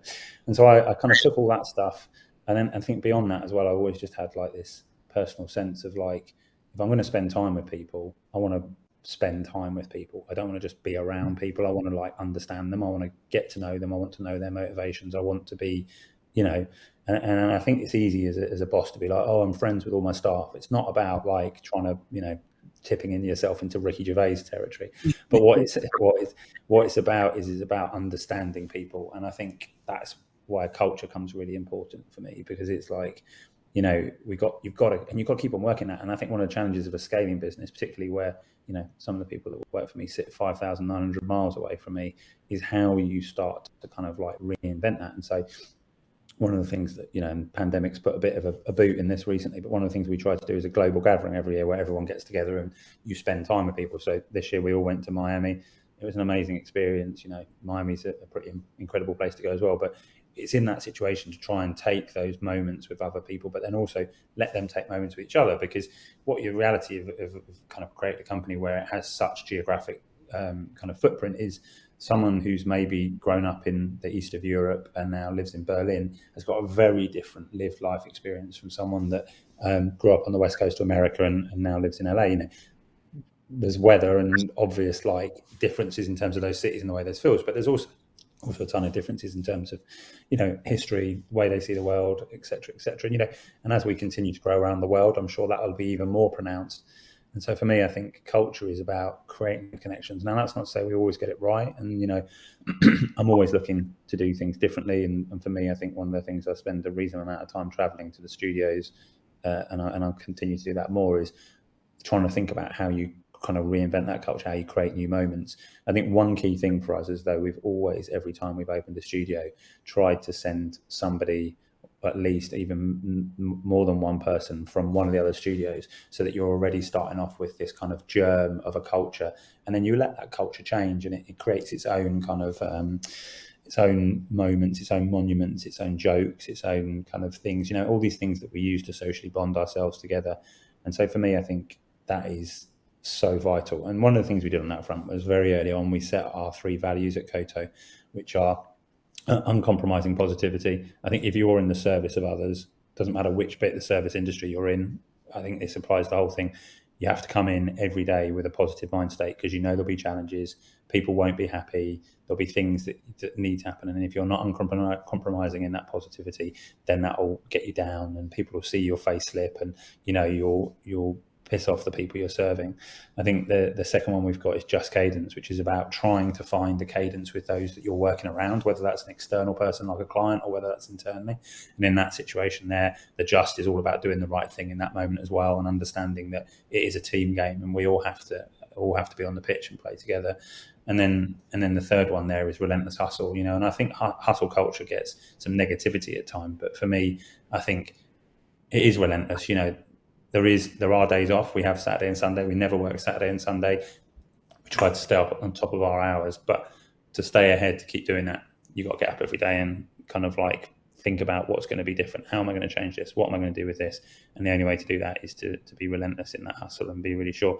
And the thing about those values is that, we decided we needed them, and I think it was about 6 months into running the business, we just went off-site to a really nice spot next to the river near where we worked in the centre of London, and we just said, right, what do we all think our values are? And everybody threw it onto the table. We worked through it pretty quickly, wrote it down, all went and got a drink, and that was that. And it was so honest and authentic in that moment. And I think a lot of companies, when they're trying to come up with this stuff, try and make it a bit too clever. They try and bake it a bit too much. I think most entrepreneurs or most company leaders will have an inherent feeling for what that is. You've just got to try and get it out of you. Now, we're lucky we're creative and we can kind of invent that in a way that, you know, has kind of, I guess, meaningful difference. Skill set, isn't it? I guess that's your skill set, isn't it? I guess that's your skill set. Extracting that information and getting to the core and creating that. So when like you said, coming up with those three values, and that's something, I guess, then when you, because what I was going to ask was, in each studio, do you feel like this there's separate because of the geography of it, there is separate sort of individual cultures there, or because you've got those three core values, that those two people from that studio that go and start that company, that studio in another location, they're gonna, like you said, they're gonna make sure that those three core values are imparted to everyone in there, and that's that culture will be the same across the board then. I think it's work in progress in terms of, like, you know, we've scaled quite quickly in recent times, but I think the aim I'd love to get to is it's kind of 50-50. Do you know what I mean? It's like 50% the same the world over in terms of mind state, in terms of approach, so that if I got two customers and kind of sat them down and said, what's your experience of Koto like? There'd be a lot of similarity. That's the aim that I would want to get to from a values-based point of view. I think the other 50%, you know, the way that stuff's delivered, you know, there's no doubt that, you know, if I look at the West Coast of America, they have this kind of inherent sunniness, which I think waking up in amazing weather every day is going to just imbue in you. You know what I mean? It's a bit harder when you're kind of waking up in February in England. But obviously we would try to aspire to that. But then I also think as well, there's like something about the way that we kind of think about, you know, the cultural identification of a country as well, and what the people from that country are like. So it's about leaving space for both those things, and I'm really interested in how you do that. I think the other challenge is obviously scale, and I think, you know, there's a thing that I've been struggling, but kind of looking at a lot recently, is that the Roman army always fought in the units of 100 people because they felt beyond 100 people, stuff started to break down. Now we're at that kind of special moment at the moment, and so you have to be really careful to, like, understand your history and the dynamics of teams and people and how they kind of work together, and be aware enough to know that if you get past a certain point, things are going to change. And so that's something I'm really thinking about at the moment, and kind of like how we deal with the challenges of the kind of, because it's all about social bonds and those people kind of feeling like they have a connection with each other. And so we're kind of constantly always reinventing that. And how, since like because I'm assuming from a creative industry, what's your take on the whole hybrid working? How you guys fix for that? Because I guess I remember speaking to you previously about, you know, from a creativity point of view, having people in the studio, everyone there together and bouncing those ideas off is a lot easier than it is on Teams or on Zoom or whatever that looks like. Have you got a hybrid working environment, or do you have people in the studio? What's it like? Yeah, it's a really interesting challenge, isn't it? I think this is a thing where you have to kind of be aware of your own personal preference, but it's also important that you don't ignore your own personal lived experience, because that's, you know, ultimately, as a leader of a company, what you're looking to kind of draw on. And so quite early on in the kind of pandemic, where obviously, like everyone else, we all got sent home to our homes, I think I kind of observed a few things. I think the first thing I observed was, for the global leadership, whether that was someone as a creative leader or kind of an account leader or whatever it was, that Zoom life was exhausting. It was kind of draining. It was, you know, there's something about being on a camera all day that just leaves you absolutely on the floor afterwards. And so in a way, I think, you know, that meant I knew that was unsustainable for us as a company. I think the second thing is, we just talked about culture. I think culture is really hard on a video life, and it doesn't matter how many people write kind of articles about, you know, technology is going to release us from X, Y, or Z. I can see it with my own eyes. I can experience it, and I can feel it. And in that as well, you've also got to acknowledge the fact that, you know, that there's people that work at Koto that are 50 and have got kids and live in a nice house, and, you know, and their whole life is kind of like set up as they want, versus there's some people who are recent graduates who are kind of like making their first steps in the world, aren't necessarily set up for home working, haven't necessarily got everything they need, and you can see that they're living very different kind of lives and experiences. Now, even if some people maybe prefer the quiet of like thinking time at home and all that stuff, which, you know, I'm always super aware of, I think we are social people. Humans are about being together, and ultimately our work is about connecting people to ideas, making them believe in those ideas, and then using those ideas to drive change.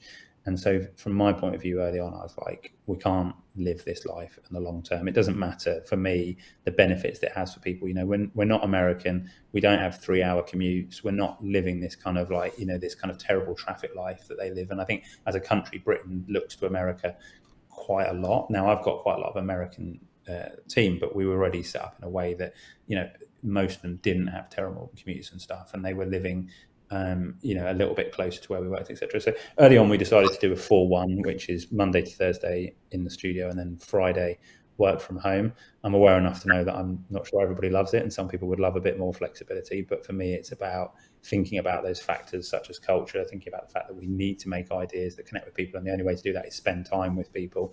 And then it's also about us understanding that, I think in a way, and this is kind of maybe a bit controversial, but there is a bit of sacrifice about the fact that, you know, if I have to get up and get out the comfort of my home to go and kind of face the challenge of what we're doing with other people, then maybe that's a price that we have to pay, and maybe that is a bit tougher. But, you know, I think it's something we're still working on. We've gone back to that, and it's worked well in the main. But, you know, like any business, nothing's never fixed or static. You just got to keep on going.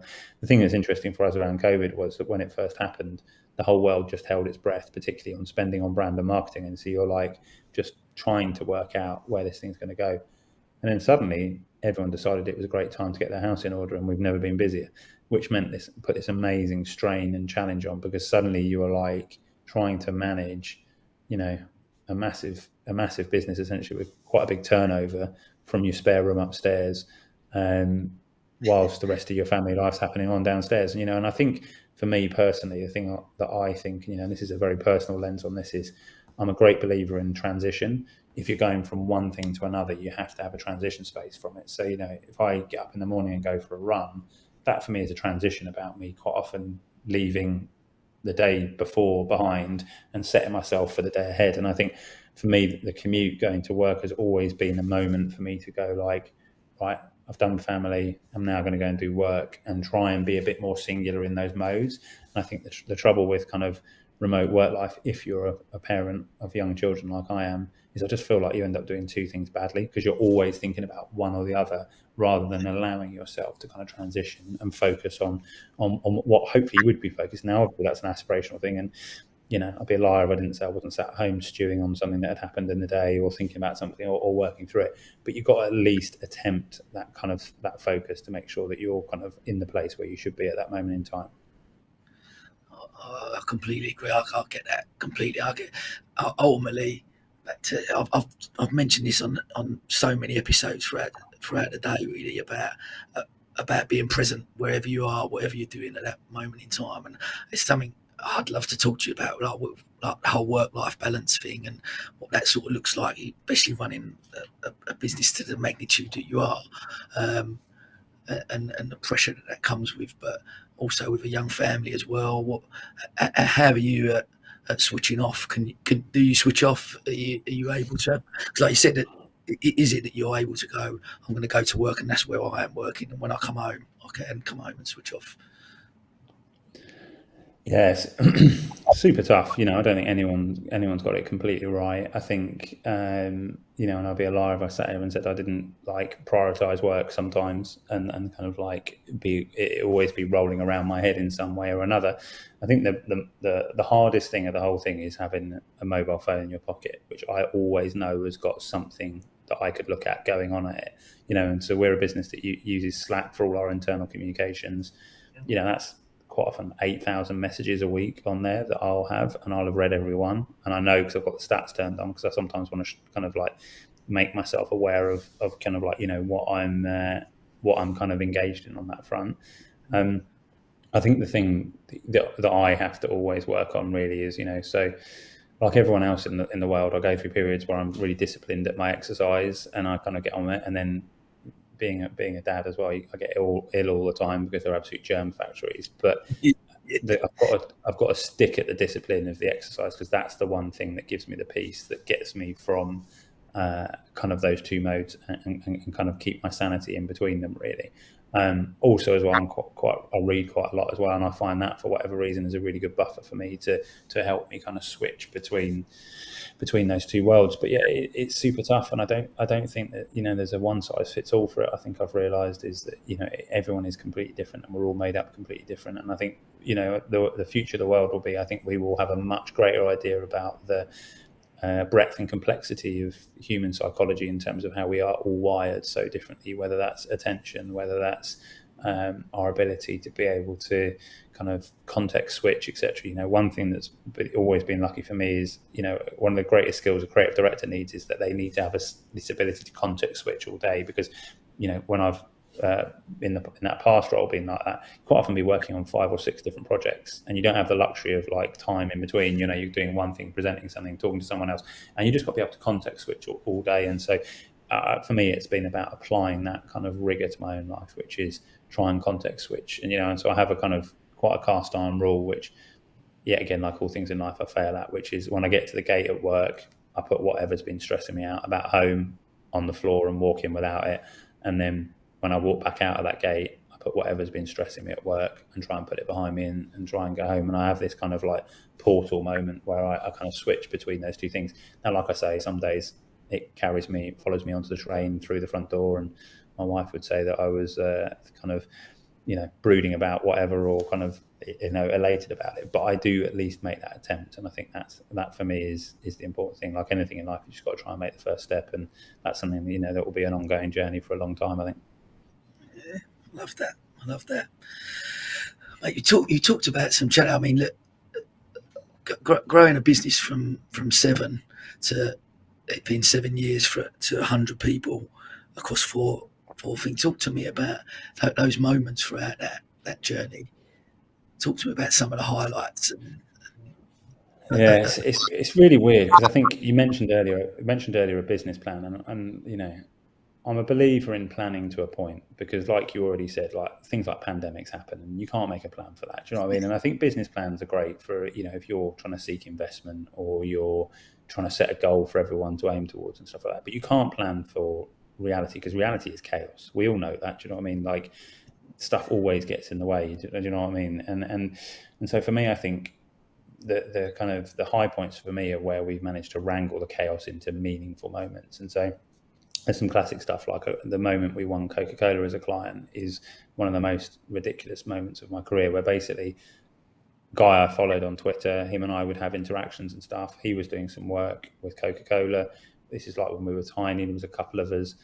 We didn't really have a ton of work, and Coca-Cola was struggling on this project.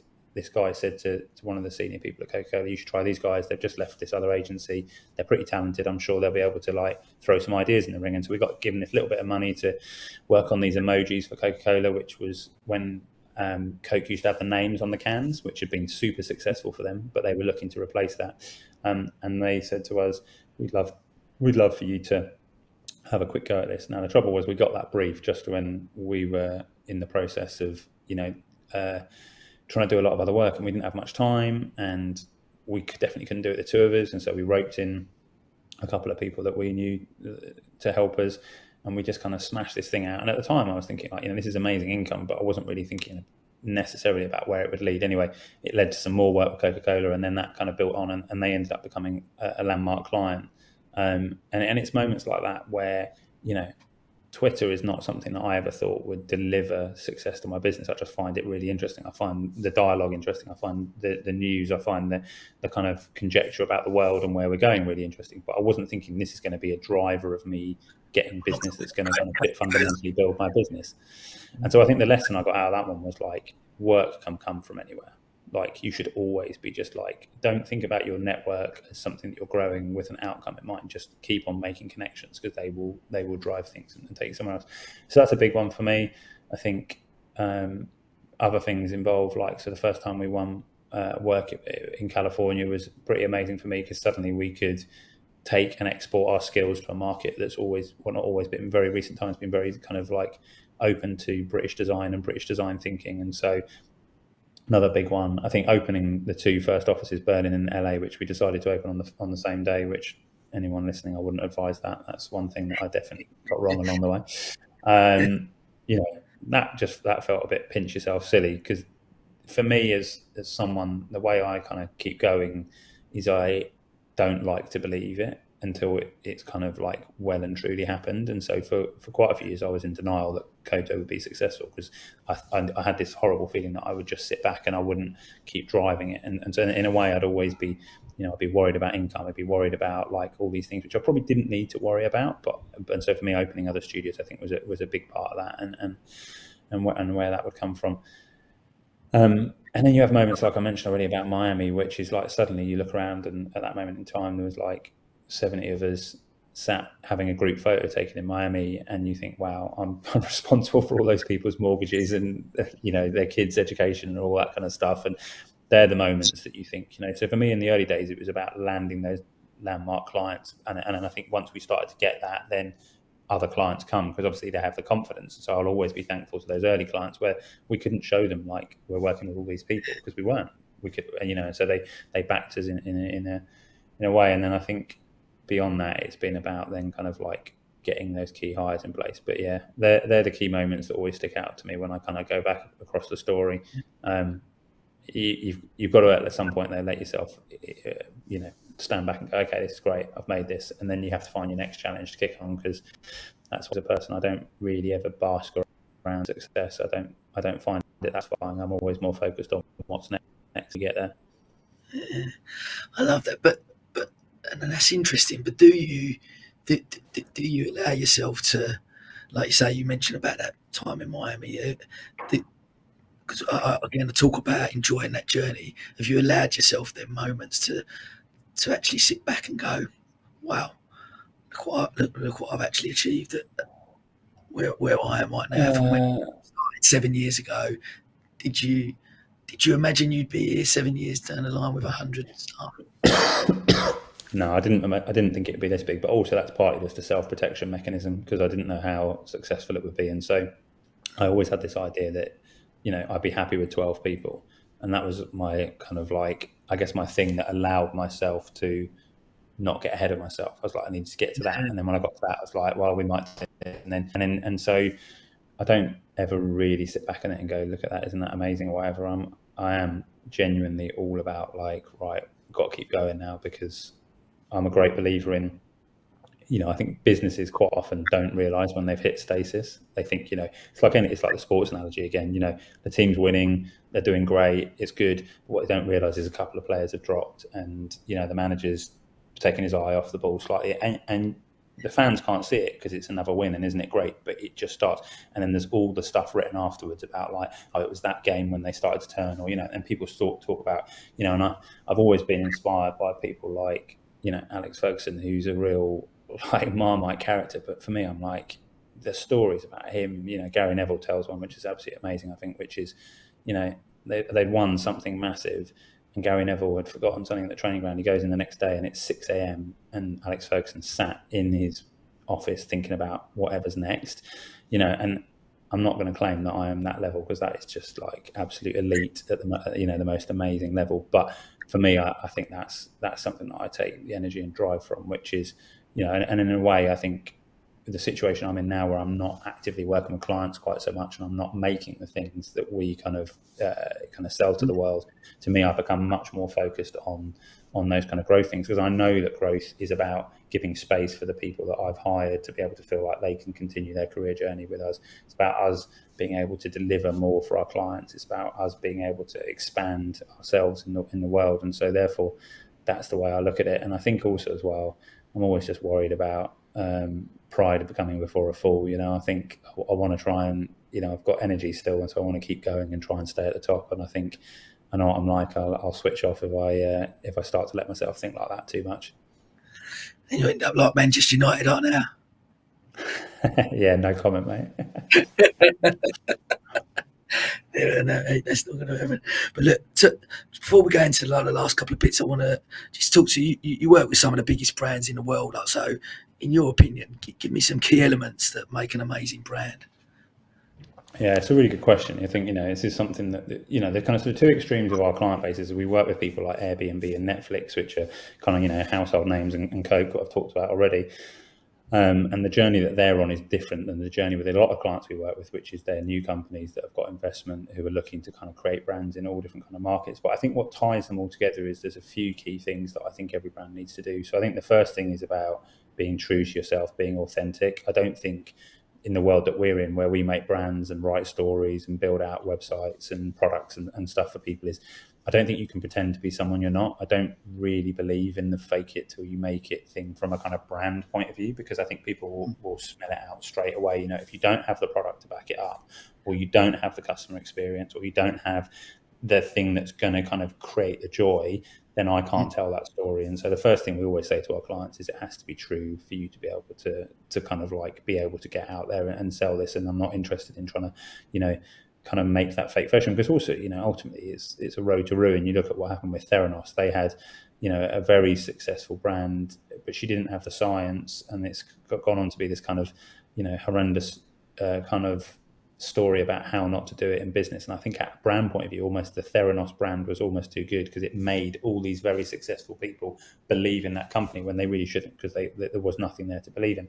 I think the second thing we talk about is distinctiveness. I think, we've never lived in a world where, if I think about it through a consumer mindset, my ability to spend my pound note has never been more diversified. I've got the internet to give me all these different services. I've got experiences that you can do either as a family or an individual. You can consume the world in a way that you never could before, and so therefore brands have got to accept and understand that. And so distinctiveness is whether that comes across in your service experience, whether that comes across in the product you're selling, whether that comes across in the way that you've kind of brought this to market, is absolutely is vital. And then the third part that I always think about is compelling, which is you've got to get people into your story. You've got to get them to connect with you, and I think we live in this very media rich world where, I'm sure most people have got like a million TV platforms they can choose from, and most of it goes completely ignored, especially in our house. We've got, Disney Plus, Netflix, all this amazing stuff on there. But if you're not capturing people's attention, if you're not going,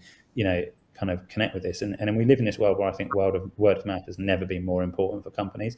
Me going and telling someone about something, like whether that's a great restaurant, whether that's an experience, a new clothing brand, whatever it is, that is compelling. And so as a brand, you've got to set up people to have these stories which they can go and tell people within their network, because that's how you're going to create an effect, and that's how you're going to build an audience. And so they're the three things that I think any brand really needs to engage with, and it's never too early to be thinking about those as well. Love that, mate. I love that. And just like you said, from a brand point, I've done some stuff with people recently about storytelling and that, and the power of storytelling, and the brand encapsulates the story, doesn't it? And it's listening to all those elements you mentioned, how you find that, and how you get to that. It's fascinating, and mate, brilliant. Hence why you're where you are. Awesome. Well, look, we're coming up last one. I just want to, before we get into our quick fire questions, just tell me what does the future hold for James Greenfield? This is an interesting question, because I think it's very easy to live in the future, and we have a lot of conversations out there about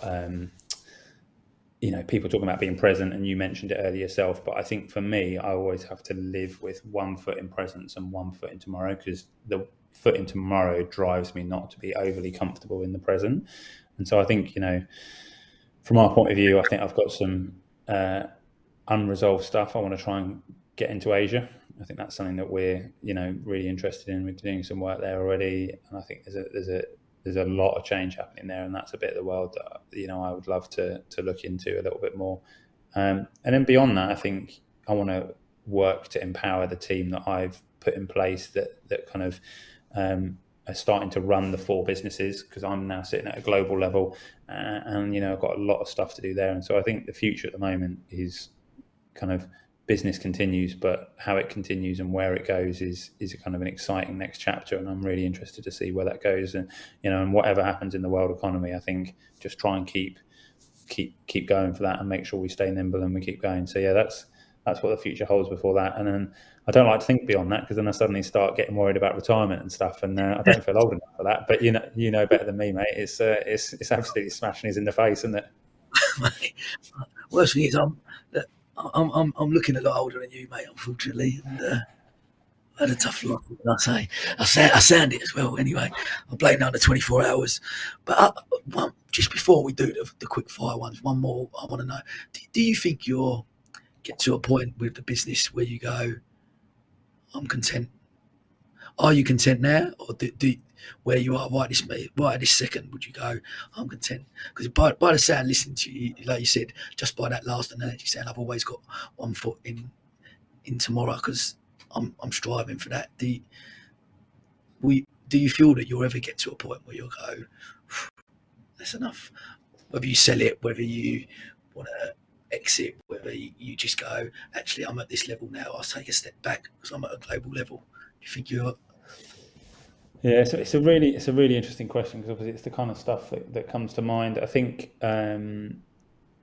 there's a lot of factors at play there. I think I personally feel like I'm still early in the journey, so I don't really think about like exit or anything like that, just because it's it's not on the horizon, and also as well because I know what I'm like. If I exit, I just sit around at home and soon get pretty bored. And I'm definitely one of those people. I'm a great believer in that I need a purpose. I need something to get up and make me attack the week and kind of keep going. On that front there, I think I'll probably think about running a company like the analogy of a great night out, which is you don't want to be the last person sat there at 5 a.m, the lights on and everyone else has gone home. You need to know, particularly when you get older, what the right point to exit stage right is. And so maybe I need to start giving some thought to that and thinking about what that looks like at some point in the future. But right now it's not really on my mind, to be honest, because I know I can do more, and the challenge as well is that, my whole career I was a creative and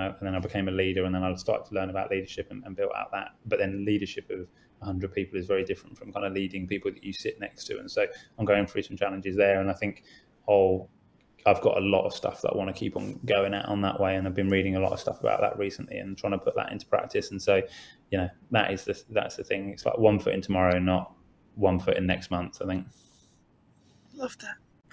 Thank you, mate. Listen, as I knew it would be, it's been an absolutely brilliant conversation. So thank you. And I want to finish with me quick fire questions, as I have done on every episode. So before we wrap up, so one piece of advice do you give to your 18-year-old self? The complete person doesn't exist. I think I used to try and measure myself by other people, and I think what I did was I would look at the version of themselves that they put out in the world, and so you would see people and I'd be like, oh, it's amazing, they're great at the written word, they're great at speaking, they're good looking, they're all these things, and that person's got it all. And I think the older I've got, the more I've realised that isn't a thing. I think everyone's got weaknesses and everyone's got strengths.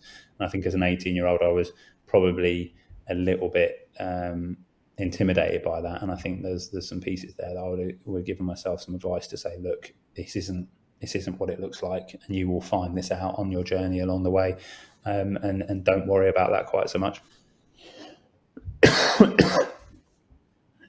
Love that. Who's been the biggest inspiration throughout your life, and why? It's a really difficult question, this one, because I think I could have given a different answer at any moment in time. And that's been everybody from amazing business leaders through to sports people, through to anybody that has kind of helped me kind of get a bit along. But I think as it stands today, I don't have like a single source of inspiration. I've got like a lot of different streams of where it comes from, whether that's through personal connection or whether that's through me reading about kind of people or understanding them and their kind of motivations and where they go. But I think the thing I've really realized in recent years is that most of my inspiration comes from outside the area where I work at the moment. I don't get a ton of inspiration from within the brand and marketing space. I get a lot of inspiration from, other people that have built amazing businesses, that are 1,000 times bigger and more successful than my one is. And so I think that inspiration thing has really changed the more I've gone on. And so I think that's something I've been investigating a bit recently to understand that and try and kind of get my head around it, really. Nice. Could you recommend a book or a podcast to our listeners that's had an impact on you? Yeah, so there's an American author called Ryan Holiday who's written quite a lot of books, quite a lot of which are grounded in Stoicism, which is a really interesting thing for me, which is something that I'm quite fascinated by. And there's a kind of couple of pieces to it, why I am, but one book he wrote is called Ego is the Enemy, and it was a pretty interesting book for me to read. It's one of those books I read at the right moment in time, which was essentially the premise of the book is that don't let your ego rule all of your decision making. And I think it's a really relevant book for a lot of people, which is it's not about taking your ego completely out of the picture, but it's about understanding the role that your ego does play in terms of the decisions that you make. And for me, I think that's been a really fundamental thing at Koto, is not always doing what's right for me, or particularly in the past, my own creative exploits or ability. And so that's, and I don't often go back and read books, but I've read that one twice. And so I think that's a pretty good recommendation for me. Fair play. And mate, finally, what is your one rule for living a fulfilled life? It's a pretty cliche, but for me, it's all about balance. I think you've just got to try and maintain balance. Now, do I get that 7 days a week, 365 days a year? No, I don't, not even slightly. But I think it's about trying to find, have calm, but also be active. Try and make sure that you're going after it and attacking it, but that isn't your mode 24/7. Be reflective, be curious, stand back, be on, be off, all that kind of stuff. And so for me, I think that's my rule for living a satisfied life, is try and find that balance and acknowledge the fact that there'll be many days where you fail at it.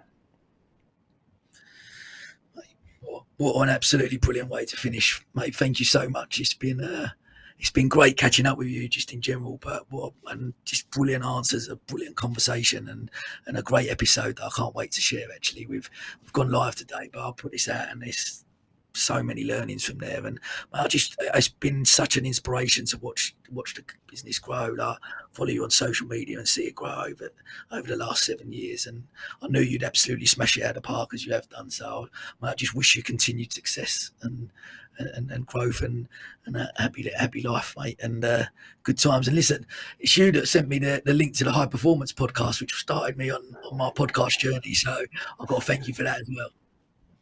Is this the point where I have to apologise to all your listeners? Who put this guy on with the Essex twang? We have to listen to him so long. Rubbish. Yeah. Absolute legend. Mate, top man, thank you so much. Mate, I'll catch up with you soon. All the best. That's all right. Goodbye. I had put so many kind of coping mechanisms in place in my life for my own mental health. And then the pandemic, they were gone. And I'm such an extrovert as well. So my experience was all of my coping mechanisms that made me feel good were gone. I got my energy from other people, and all of a sudden I didn't have those other people. And the only way I can describe it is it was like a slow unraveling of my own mental health. I think it's like we as human beings, we put so much significance on everything, and it's like actually we are all as inconsequential as a grain of sand. And if we live our lives that way, which by that I mean the decisions that we make aren't this colossal thing. They're colossal to us, of course, but in the grand scheme of things, it's like, so if you can make any decision right now with the knowledge that actually this decision isn't this world-breaking thing, what would it be? And she was like, I'd fire all of our clients. I took the time and I took the space I was being offered, and I got the help I needed, and that has ended up in a neurodiverse diagnosis. So I've been diagnosed with ADHD in November, which was completely undetected my whole life. So I've now got a framework to start to go, why did I find all of these things so difficult? Why have I been navigating these issues my whole life? What is going to help me from a neurodiverse perspective rather than just doing the things that help everyone else? So and I feel like I've come back from that with a much more solid relationship with Sophie, a much more solid relationship with the team, a much better understanding of myself, and a much better framework in my life through which to manage my own mental health. So and that would never have happened if I hadn't just stopped. But what I've always thought was interesting is that we've got the language we use, like work hard. Like everything has to be hard, and if it's hard, then well done, you're a good person and you deserve whatever. It's like, well, what about ease and flow and being in your joy? What about feeling fulfilled in what you're doing? Like, why is that not what we strive for? Why is like quiet moments lying on your backs contemplating the universe? Like, that's not laziness. That's really the essence of being alive. Welcome to the County Business Talks podcast, powered by Picture Book Films. Here, we're going to be talking to entrepreneurs and business owners from across Sussex, delving into the mindsets of what makes them really tick.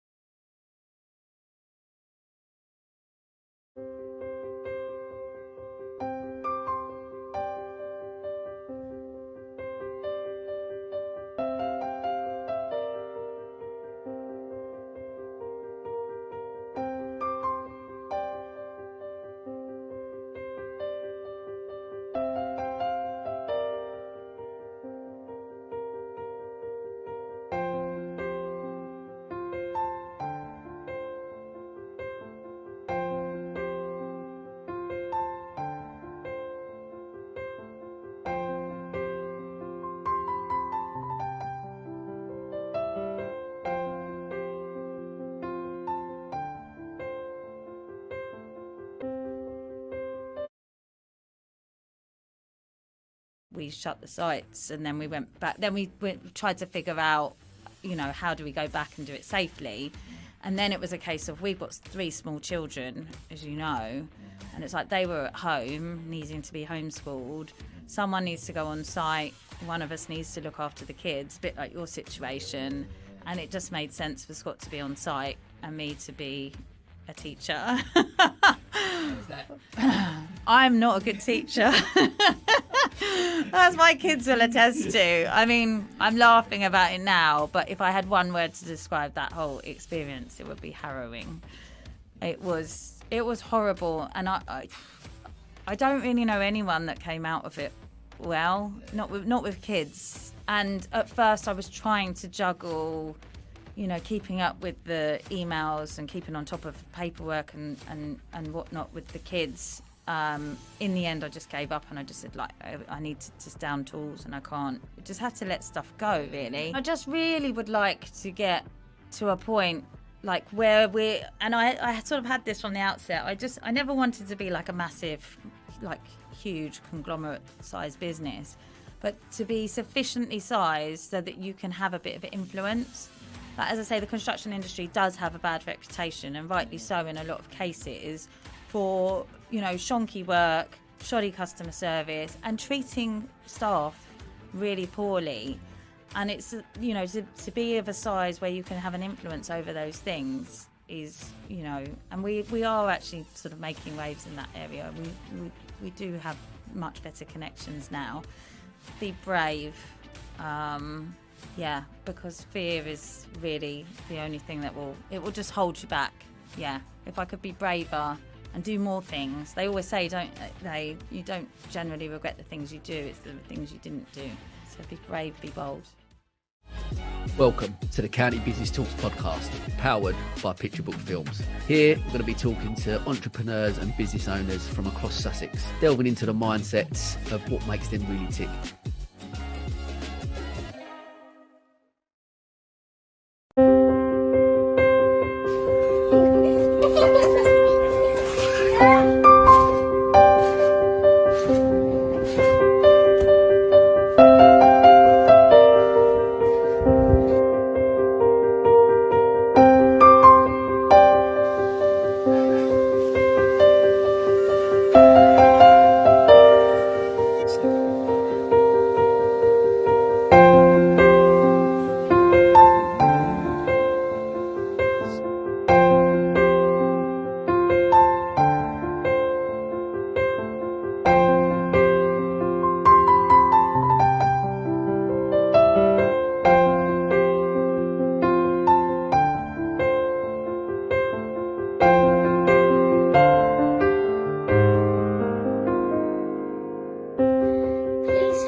I had put so many kind of coping mechanisms in place in my life for my own mental health, and then the pandemic they were gone. And I'm such an extrovert as well, so my experience was all of my coping mechanisms that made me feel good were gone. I got my energy from other people, and all of a sudden I didn't have those other people. And the only way I can describe it is it was like a slow unraveling of my own mental health.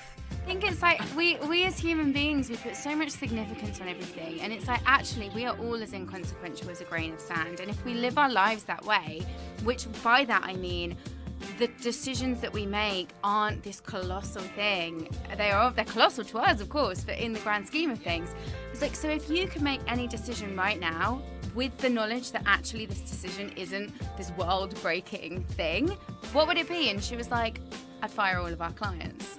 I took the time and I took the space I was being offered, and I got the help I needed, and that has ended up in a neurodiverse diagnosis. So I've been diagnosed with ADHD in November, which was completely undetected my whole life. So I've now got a framework to start to go, why did I find all of these things so difficult? Why have I been navigating these issues my whole life? What is going to help me from a neurodiverse perspective rather than just doing the things that help everyone else?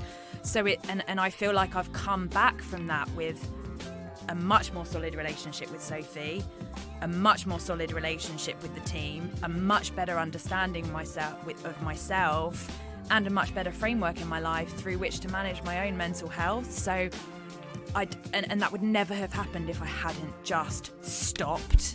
But what I've always thought was interesting is that we've got the language we use, like work hard. Like everything has to be hard, and if it's hard, then well done, you're a good person and you deserve whatever. It's like, well, what about ease and flow and being in your joy? What about feeling fulfilled in what you're doing? Like, why is that not what we strive for? Why is like quiet moments lying on your backs contemplating the universe, like, that's not laziness, that's really the essence of being alive. Welcome to the County Business Talks podcast, powered by Picture Book Films. Here, we're going to be talking to entrepreneurs and business owners from across Sussex, delving into the mindsets of what makes them really tick.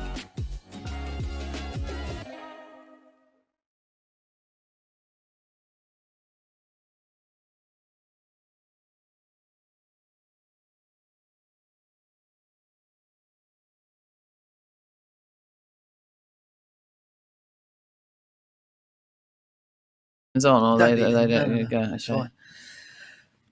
Okay. Monitors. What's that?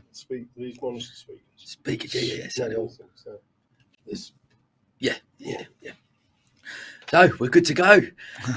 Where are we now? I'm losing track of the guest I might. But what number are you, Sam? I'm nearly. This is 19. 19. Wow, well, you're nearly at the end. We're nearly there. So, thank you for coming in early, for Sarah. You're very welcome. It's very unusual for me to be up at this time in the morning. Yeah. I'm usually quite an early riser, so I'm not usually too bad on it. But in fact, I've been up since. You've been up for a long time. We've been up for a while. But you know what? It's been one of the most magical things I've done. Just having such amazing conversations with brilliant people. Yeah. I'm really humbled and grateful for people that have come on and put themselves out. So, look, thanks for coming on. I know we met obviously at the podcast show. Yeah, we did. Yeah, that was the first time we met. Yeah, and heard quite a bit about your story, and it's fascinating. And I'm grateful for coming on and sharing. So, look, we're going to kick straight off. Let's just tell the listeners a little bit about yourself and your career. So, yeah, I'm Sarah, as you introduced me, and crikey, where to begin? Well, with my career, I moved. I'm from Derbyshire originally. So I came down to London after completing a beauty therapy course, and I qualified back in 1988, and I moved down to London to develop my career down in the south. And I then subsequently, for various reasons, relationship reasons and what have you, ended up in Brighton, with a guy whose job had been transferred down here. So that's cutting quite a long story short. But I'd already set up being mobile when I was 19, actually, up in Surrey. And I was just like, I think my parents were quite entrepreneurial, and I knew that I didn't really want to necessarily work for anybody else. And I had done in London for a while, and it hadn't quite worked out. So I set it by myself, and it had actually taken off really, really well. So that was really exciting. It was a bit disappointing actually at the time to end up in Brighton, because I'd actually developed this really exciting business in Surrey, and then ended up like, oh, well, now we've got to go. And I was like, oh, well, how do I do that then? So anyway, we moved down here, and actually it's been the best move that I ever made, being in Brighton, and I absolutely love it here. And my business has grown organically. So I went from that sort of mobile business in the beginning, and then sort of set up in my home when I started my family, and, fell pregnant, couldn't sort of lug all that stuff around. And then that sort of developed on again, and it sort of took the next stage where I set up a studio next to my home. I also went into teaching for a while. I did my teaching qualification and went into college, taught at Sussex Downs College for a few years, which was actually a tough period in my life, actually, because I lost my sister she was actually diagnosed, and then subsequently I lost my sister to breast cancer over that period of time. So it was really, really, I just remember it as a really, really tough period of my life. And then actually, I think it was probably because of that, and because my business was just going great guns as well, that I just really decided I had to make some big changes to my life, because I was getting really burnt out, as I think a lot of entrepreneurs can do. We take everything on ourselves, and I was just getting really, really burnt out. And so I decided to leave teaching. I took on my first member of staff. I sort of lost a portion of my income, and then was giving away a portion of my income to somebody else at the same time. But again, that was the best thing that I ever did. I just realized I had to make some life choices, because I was actually starting to get quite ill. It's tough as an entrepreneur, isn't it? And actually to make that step to because when it's just you, and you run about and you spin all the plates, and you do everything that's involved in running a business, and then I think to scale it or to grow a little bit bigger, you've got to take that leap of faith. You have, and that's quite massive, because I've been on my own for years by that point. Do you know what I mean? Sure. So I can't even think how old I would have been. I probably would have been in my late 30s by this point. So I've been by myself since I was 19. So it obviously really growing that organically. And then about 8 years ago, I made the next step and just saw a property come available around the corner from where I live, and I thought, I want it. And I just went for it. I had no idea how I was going to get it. And it was just like one of those manifestation-ish times where you just go, I know that I'm going to have that building, and I know that I'm going to make it work. But I don't quite know how I'm going to do it, but I'm going to. And actually, it was a leap of faith of one of my clients, actually, who invested in my business and helped me get it set up. She knew that I could do it. And that was one of the most humble things I think I've ever had, experience that I've had, in terms of somebody really believing in me and actually saying, I'll help to fund you. I love it, because I tell you what I find really interesting about that. I spoke to one of the guests earlier. I spoke to Rachel Watkin, who went on Dragon's Den. Oh, yeah. And she got investment from the Overfeeders, and they were saying that they wasn't going to invest in the business because they didn't think it was a great business, but they actually invested in her, and they bought into her. And listening to you talk about that, people buy from people. Yeah, exactly, and that's the thing. But hopefully, I had a great business as well, Sam. Of course. She had the double by me. She invested, but no, you're absolutely right. But I'm a strong believer in that people buy from people, and especially from investment. They're not just buying. Because you can look at numbers and look at a sheet of paper and go, oh, that's a really healthy looking business, but ultimately they've got to believe in the person that's running it. Exactly. And so it's gone great guns really over the time. Obviously we've been impacted by COVID, I mean, we were in close contact services. We were closed the longest. Like most businesses, we didn't know how we were going to survive, how we were going to fund things. That was a tricky, that was obviously tricky. And then obviously, that sort of moved in. I think we're going to be talking about in a while anyway. As soon as I was due to go back, I developed cancer, and, then I had to go through that journey. And but then now we're sort of going back into it since my illness. We've sort of slowly started to rebuild. We're actually specialised in skin treatments, really. We're not general beauty. We specialise in really helping people with their skin, but we're not talking about sort of putting artificial things into the skin here. We're talking about actually helping people with their skin health, like they should be looking after any organ of their body. It's actually helping people make the best of the largest organ of their body, and helping to improve people's confidence just by giving people an amazing skin, really. Yeah, amazing. So, that's the business that you've been running for nearly 3 decades. Yeah, exactly. Yeah, exactly. Which is interesting, because obviously I was involved in hairdressing for a few years. Brought me to a point we had. Oh, I remember you saying, actually, yeah. Hair in the bottom floor, and then barber in the second floor, and then beauty on the top floor. And it's such a big. I mean, I worked with Dermalogica for a little while. Oh yeah. When I introduced the shave range, it was Dermalogica that we used. So, yeah. And it's fascinating. Actually. Yeah, it is. It's a fast-paced industry. Really fast-paced Yeah. And amazing, but great that from 30 years of being within that industry. So talk to me about. I am keen to learn over 3 decades of running a business. Talk to me about some of the challenges, global pandemic included, I guess. But well, yes. I mean, I think actually the biggest one is just maintaining that work-life balance. You know, that really is a biggie, and especially when I was by myself, and even following on from then managing other people, so it changes. When you're by yourself, you can control it by yourself. When you're working with other people, and I love working with a team, but obviously that brings different challenges, should we say. So I think, but maintaining the work-life balance and not getting burnt out has been, I think, my biggest challenge. And there's been a few times where I've been quite close to burnout, because as my partner James will tell you, I'm a doer, and I move on to the next thing, and I move on to the next thing, and I get excited, and well, that's naturally, I think, as you say, the way we are. But I'm keen with the work-life balance for you. Is it because do you struggle to switch off them from the business? Is that I can do. Yeah. James, my partner's here, and nodding his head in the corner. I'm not too bad, because I think in the evening I can sort of just switch off or whatever, and I can sit and relax, or and things like that. I haven't been. I think I'm better now than what I used to be, but I definitely used to have issues more so. But I think now I do have I believe I have my work-life balance better than what I used to. I mean, there's still times, and I have my fingers in about 5 different projects at the moment. So maybe I'm not so good at it. Talk to me about those.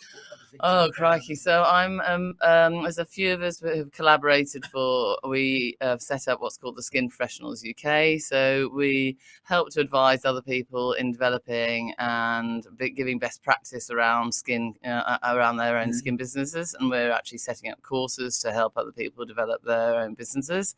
So that's one thing. We've set up our own podcast as well.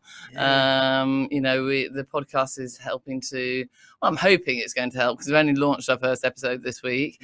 Hoping to help inspire other people who have had sort of, because we've had quite a lot of trauma. Myself and my partner James have had quite a lot of traumas in our lives, but we've come through it, we believe, in really positive ways, and we just wanted to share other people's stories about how people can overcome adversity and challenges in their lives in a really positive way. So I've got that. We've got. I'm sort of looking about setting up sort of going into some coaching training, and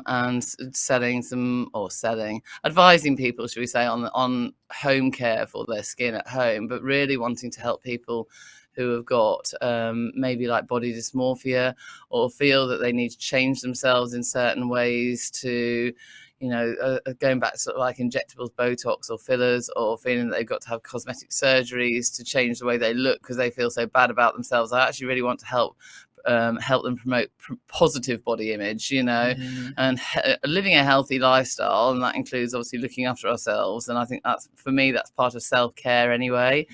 But not having to maybe do some of those more extreme things because they hear that this influencer shouting about that or this, or and especially because the younger ones are being so influenced by that side of things. Especially with social media. There's so much out there, isn't there? There's just constantly, and people put their highlight reels out there, and this element of perfection and what that should look like, and we're all looking at that. And it's, like I said, not so much maybe me now and maybe us, but certainly that younger generation, they are influenced by that. They really are. I mean, social media and just media in general, television and celebrities, I think they, have a lot to. You've got to be, yeah, it is, and they haven't. I don't believe they're fully responsible. No. And although, for example, I don't necessarily like Dove as a brand, Dove as a company, I think they have a fantastic philosophy around how they try and look at the beauty in a very positive way, and it's about, say, positive aging instead of it being about that growing old gracefully, I guess. And we can just help you, but we don't need to change you. What else have I got my fingers in? It's quite a powerful message, I think. Yeah, it is. And it's one I really want to start shouting about, and and I'm very passionate about that as well. And then obviously I've got my skin clinic as well, so that's still ongoing. And as I say, we're still building up after the pandemic. I'm sure there's something else as well, but I think I've lost what else. That's the thing. I'm like, yeah, exactly. I'm interested with the skin clinic then. So how many staff did you get that to? At the time we had, I think at one point we had 6 actually, but we're now at 4. So we are looking for somebody.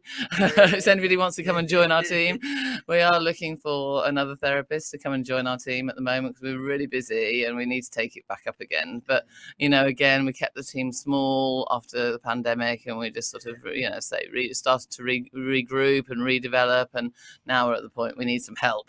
But have you found, like, obviously since growing the team a little bit, then like you talked about the work-life balance when you're on your own, and then obviously, like you say, it brings some other challenges bringing in a team, but to help with that work-life balance, knowing that you've got a strong team in place, that you're able to take a little bit of a. My team are wonderful. I'll have to say that on a podcast. Yeah. No, if they were listening, and even if they're not listening, my team are great. I mean, they've been really, really supportive. Yes, we have had some challenges over the time, and they'll be the first to admit we've all had some challenges. But the team I have in place at the moment are my ideal team, and they've supported me every step of the way through my illness. They had to keep my whole business running when I wasn't able to do, wasn't able in a position to actually able to run it myself. I mean, you obviously mentioned it just there about your illness. Are you okay to just delve a little bit into that? Obviously, last year, you got the news, obviously diagnosed with cancer. Just talk to me a little bit about, I guess, that journey and the mindset around there, and when you get that sort of news. And how you responded to that, I guess. It is a really tricky one, actually. It wasn't a conventional way of being diagnosed, because. And I'm very happy to talk about it because I think everybody needs to know, because I was actually diagnosed with ovarian cancer. People don't actually always realise what the symptoms of ovarian cancer are, and often people describe ovarian cancer as a silent killer, because often the symptoms, sorry, it's early in the morning, and I've been up all night. The symptoms of ovarian cancer are often mistaken for gastrointestinal problems. So people often just think, I've got a bit of IBS or whatever. And that's how it actually started for me. We travelled to Mexico towards the, well, I can't say the end of the pandemic because I don't think it ever really finished, did it? No. But, at the end of the time when we were due to open up our businesses again, which was around Easter of 2021. And we travelled to Mexico because we were trying to get into the United States because my son was getting married over there, because basically his now wife was pregnant unexpectedly. She'd gone back to the States for a period of time, and they wanted to bring her back to the UK on a spousal visa. So they wanted to get married and then bring have them both here. So the baby was here, and they were both here as a couple.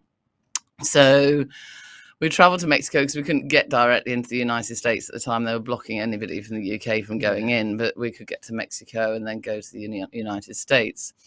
So I was having a lovely time in Mexico and just chilling out and all the rest of it. And I was with my son and my daughter, just the three of us had gone. And about 10 days into it, I've been feeling a bit bloated all the way through. But you know what? You always think, I'm bloated, I'm on holiday, I've got a change of diet, a change of scenery, you know, and you always sort of feel a little bit uncomfortable. But about 10 days into it, I went to bed and I just started getting kidney pain and stomach pain and just feeling really nauseous and sick. So I was like, the following day, I just got up and I just thought, oh, okay, I'll really rehydrate today. Perhaps I've drunk a little bit too much over the 10 days or whatever, you know, and I'll just really rehydrate and have a bit of a self-care day and take it a bit easier and see and because during the day I didn't feel too bad, funnily enough. Anyway, I went to bed that night, was a little bit better, still didn't feel brilliant, but I was a bit better. So I thought, the following day I'll do the same sort of thing. Had a couple of glasses of wine with my dinner, but very small ones that particular night. Went to bed and felt shocking. And I thought, well, this can't be down to just very small glasses of wine. You know, I've got kidney pain, I've got stomach pain. I'm just feeling bloated. I actually was waking up in the night. I was being sick. I think by the time 6 o'clock in the morning came, I think I was sick, and then I had a migraine come on from that, and I just thought, oh, you know what, there's something just really not right here. But still didn't put it to think. Obviously, I think of it anything worse than just some sort of gastrointestinal bug or something, sure. Or maybe some kidney, sort of infection or something like that. And so I called the hotel doctor, who obviously prodded me, and she only prodded me for it felt like about 30 seconds, and she went, oh, you need to go down to the hospital and have a CT scan. And I was like, okay. Have you got travel insurance? Yes. Okay, we're going to call an ambulance and we're going to send you down to the hospital. And I was like, okay. So my son came with me because, again, COVID and things like that. You couldn't really have too many people like trudging the hospital. My daughter stayed back at the hotel. My son's very pragmatic and got into practical mode. My daughter probably would have gone into flappy mode. And so he came with me. And came so he could sort out all the insurance and everything else. And so and then they CT'd, scanned me, and they came around and they said, well, we found these large tumours in both of your ovaries, and although your blood tests are actually showing that your cancer markers are normal, we do suspect it's cancer from the way they present themselves on the scan. So of course, I'd had a little touch of cervical cancer back when I was 35. So I'd had a part hysterectomy. I'd had my uterus and my cervix removed already. So the only thing they'd left behind was the ovaries. But it was caught very early grade.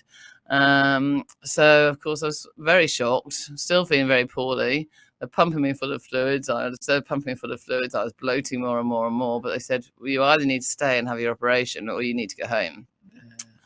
And of course, insurance company weren't going to pay, keep me over in Mexico. They wanted me back home. So I missed my son's wedding, which was really unfortunate, and got flown immediately back home, which was the most horrendous journey of my life because I nearly passed out on the flight and still in pain. Still in pain, just feeling awful. The wheelchair at Heathrow wheeled me through to James, who was waiting for me, in our vehicle. They were so good. They wheeled me straight out. I jumped in the vehicle and just went and burst into tears and just went, get me home, and I stayed at home for a few days and then went into hospital, and because of COVID and everything else, and I was kept in the contagious diseases ward, would you believe? I wasn't kept in gynae, and so I felt really isolated and didn't feel I was appropriately dealt with at the time.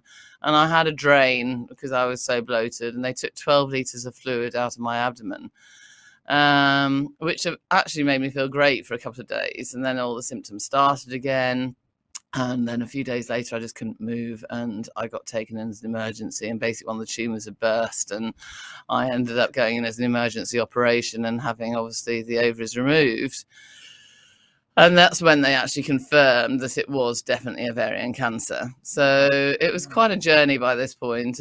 But actually the good news was, if there was any good news, was that it was contained. It was contained to the ovaries. But of course, because one of the tumours had burst, they really had to go belt and braces and give me chemo and, all the rest of it to make sure that it stayed, there wasn't these little microscopic cells that could, travel off and sort of set themselves up somewhere else. So far, so good. I've been in remission for a year, but do you mind me swearing on the show? Oh, it is a bit of a mindfuck, obviously, ultimately, because you always have that thing whenever you get a symptom afterwards, oh, is it back? Is it back? You have, and I'm a positive person, as we've already discussed briefly, but it's just normal behavior. Any cancer is, you always are going to have those suspicions. Has it come back? Especially, I think, in the early days, because they say the first couple of years, and it's only been a year, so the first couple of years is always your time where the higher risk of it coming back, and and the prognosis isn't great if it does come back. So that's always a bit of a concern. It's in the back of your mind, I guess. Yeah. Like you say, for that period until people I've spoke to in the past who have had exactly that, until you get past that few years of remission. Yeah, exactly. I don't know if it will probably ever go away completely, but I think it will get easier over the time. That's what I'm hoping, anyway. How long was the chemo for? That was 6 rounds, so every 3 weeks I was having chemo, so 6 rounds every 3 weeks, and I lost all my hair. But fundraisers around that, which I think we're going to come on to as well. But I lost all my hair. I didn't feel great, but I kept going. I didn't work, obviously. I sort of took some time out, as I said earlier, in my business. But Thank you for sharing that. And I want to touch on a couple of bits. One, I guess, just quickly about the business side of it, that you're in that position, and you, like you said, you've got a team in place, but so much of that's down to you, I guess, creating a culture and a great team. I hope so. But to be able to, because not every business owner may be in that position where they go, I've got to come out of the business completely, and rely on that team to still run that. So ultimately, I guess over the period of many years and growing it to that stage, and culture and values and stuff that you've instilled in those people, that they can carry on doing which is a sign of a great leader. And I think it was a hard time for them because we were just coming out of the pandemic. I mean, literally, I always remember I put a post out just before I went off to Mexico, and it was all about hope. And it was saying, how excited we were going off to Mexico. I had there was a baby on the way. My little granddaughter now, who's coming up towards a year. She arrived just a couple of weeks after my last chemo session, so that was like a new start. And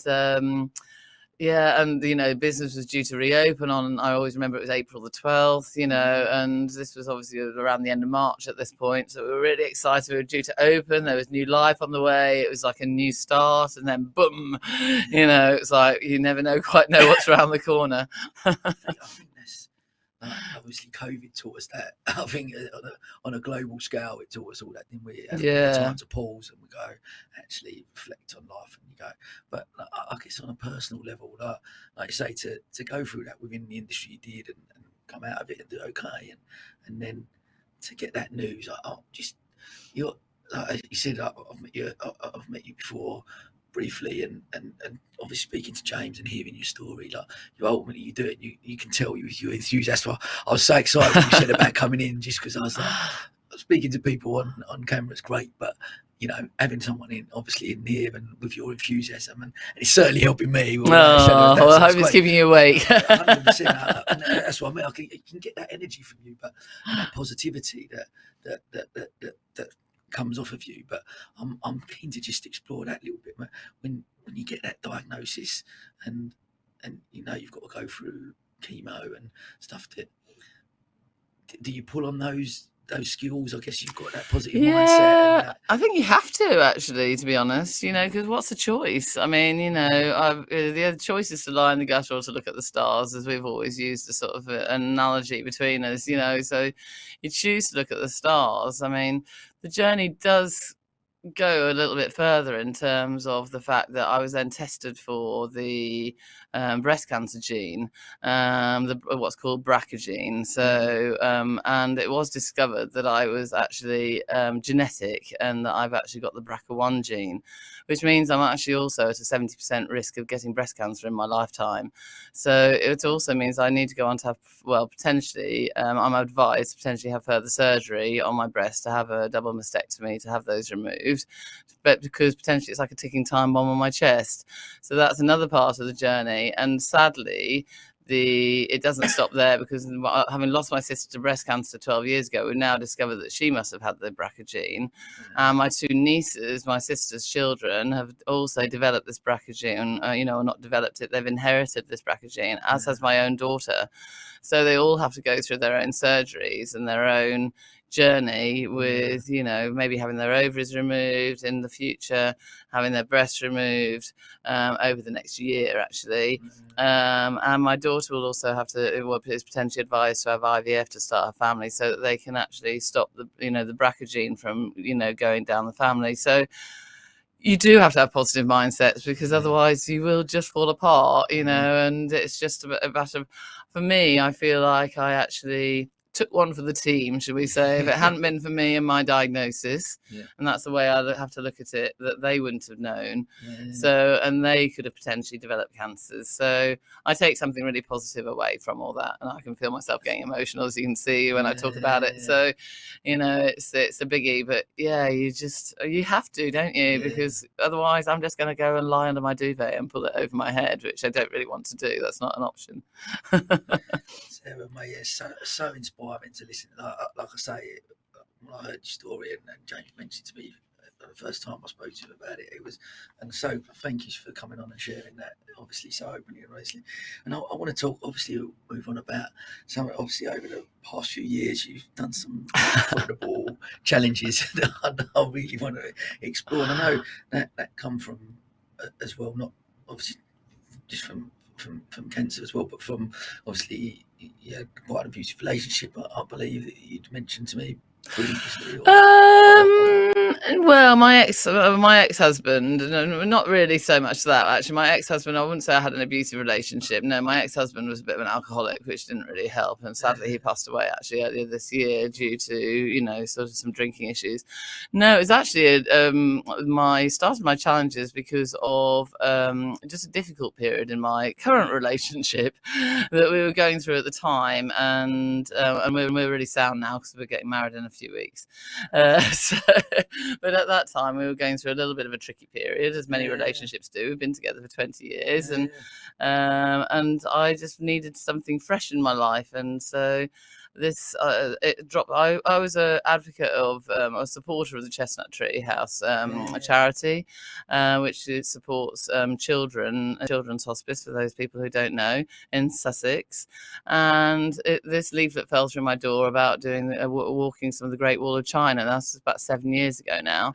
I think it fell through my door about 8 years ago, but it was 7 years ago when I did it, and I loved doing that. I absolutely signed up straight away. I loved it so much. Met some incredible people, and it just got me on this roller coaster for a journey for just doing challenges. So a couple of years later, I did Cambodia and hiked across Cambodia for the Chestnut Tree again. And then 2 years after that, I did, which was actually in 2019, just a few months before we shut down, I then did Peru to Machu Picchu. Wow. So and then really, obviously, we've heard my journey from the pandemic and, my illness. So when I was losing my hair, we decided that we were going to do a head shave, and we were just going to do it for charity. We might as well raise a bit of money if we could. So it was a bit of an emergency situation, because it was actually going out quite rapidly. By that point, I could almost pull it out by the handful. So James's daughter came round, and with because she used to be in the hairdressing industry as well, and with her head clippers, and said, right, we're going to do it tonight. And it was a bit of a last minute, right, we're going tonight. So I put it across my network. So I network with a lot of people. So I put it across my groups and on my social media pages and everything else. And it just, I wouldn't say it went viral, because it didn't go viral, but we actually raised £5,500 from that head shave, which was just, and our target was 250 quid. So, yeah, just a bit. It was just amazing. It was just absolutely amazing. And then I subsequently, during my treatment, one of my network, talking about my network of people, I network with a lot of other salon and beauty salon owners and things like that. And they were going up to hike Snowdon, and I said, I really, really want to come and hike Snowdon, but I don't know if I can because I'm having chemo. And they were like, well, come along anyway and just sort of see. We'd love to see you anyway. Anyway, I said, well, I'm going to have to see because it's 2 days after I'm due chemo. And, but sometimes you're on steroids for the first few days. So you get a bit of a steroid high and, I might be able to do it. I don't know. Anyway, I went in to have chemo this one particular day, and actually I was too ill for chemo. I was neutropenic, and so they sent me away and said, you're going to have to come back next week. We're going to have to see if your white blood cells have raised. So I said to James, well, just drive me to Snowdon then, and we'll see how I feel when I get down there. Because I felt okay, in myself I felt okay. My immune system was telling me something different, but my head, was actually saying, no, you're fine. So I did it. I actually went and hiked Snowdon. And I made it. It was a challenge. My knee went though more than anything else, but I think chemo affects your joints and things. I hadn't quite appreciated that, and I came down Snowdon backwards because it was the only way I could actually come down. And by the time I got off the mountain, it was about midnight because we had gone up for sunset. So we'd gone up later in the afternoon anyway. But I was the last off. One of the girls who's, I will give her a big shout out if she ever listens to this, Dawn, was just absolutely amazing and stayed with me all the way. And, just kept me cheerful, shall we say, as well. Because that was a challenge just by itself. And I came, did it, but it did make me a little bit poorly afterwards. Was you in pain going up there? Just the knee. It was just the knee. No, it was just a fatigue in the knee. Yeah. That's but, amazing. Yeah. Back to that mindset. And, you're going through chemo, and cancer, you're going through chemotherapy, but then to take, again, something positive out of a negative situation and be able to go, yeah, exactly. And it all went to the Sussex Cancer Fund as well, so which is a brilliant local charity. If you don't mind me giving them a little shout out, because there are only 2 people who work there, so all the money that they raise goes into giving back to people in Sussex who are going through cancer. So anybody in Sussex who has had cancer will have been helped by the Sussex Cancer Fund. It's not purely the NHS; they support the NHS as well. So yeah, they're an amazing charity, so do look them up. I know. I think it's Joanne. Yeah. But we've covered it a few times in the magazine for them, and we obviously every year we offer charity space to all charities, and that's been amazing actually. The Christmas issue that we offer, that just purely on the basis that I get to find out about so many different charities which offer free space to them. So just because there's so many charities but obviously I'm passionate about Rocking Horse because it's close to my heart. Yeah. And they say my son's life. So I've got that, but we've all got personal journeys. We have. And we've all got, only got personal journeys, but there's so many charities out there that help and support people, but they just need it to have some exposure sometimes and be shouted about because people don't necessarily know. And they've got great ambassadors like yourself out there, climbing Snowdon during chemo. And then I finished off the last challenge I did was this year. I did a husky sledging challenge across Lapland. So that was after I finished my treatment, but it was actually only a few months after I finished my treatment, and I think I was still suffering. I did actually find that particularly challenging, funny enough. I think it was physically demanding when my body hadn't quite recovered enough, but it was amazing. And again, went on to raise a bit more. And I think overall, over my journey, over the year, I raised about £10,000 for the Sussex Cancer Fund. So I'm quite chuffed with that. Congratulations. Thank you. That is absolutely amazing. Yeah. And again, just so inspiring again to take because so many people would be in that situation, I guess, and have to deal with it in a certain way, and and rightly so. You can go into a hole and just go, I'm just going to get through this and do it, but to do it with such a positive attitude, but actually not just do a positive attitude, but then to go out and actually raise extra money for a charity. It's about giving back by that point, isn't it? Yeah, absolutely. But I'm keen, with your mindset, what strikes me, I guess, is that being an entrepreneur or from such a young age, and that entrepreneurial spirit and the skills that you've got from that, as with the challenges that you've faced in your personal life, like those skills that you've got in business and clearly have helped you within the struggles in your personal life as well, because having that mindset that you've clearly got, that entrepreneurial belief and that positivity, that's helped you clearly just by the story you're sharing now, that's helped you overcome a personal traumatic incident, I guess. Yeah, and definitely has. Yeah, without a doubt.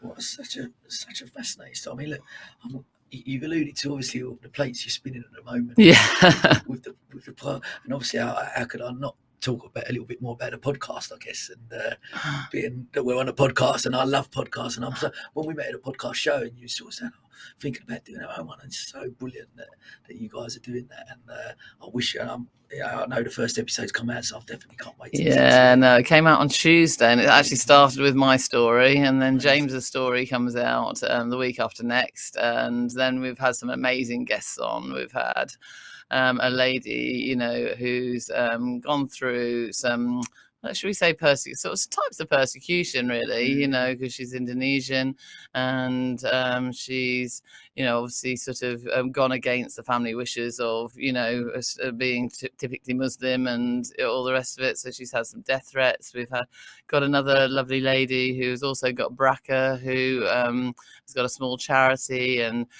she shares about her own BRCA journey. Oh crikey! I'm just trying. We've got a couple of people.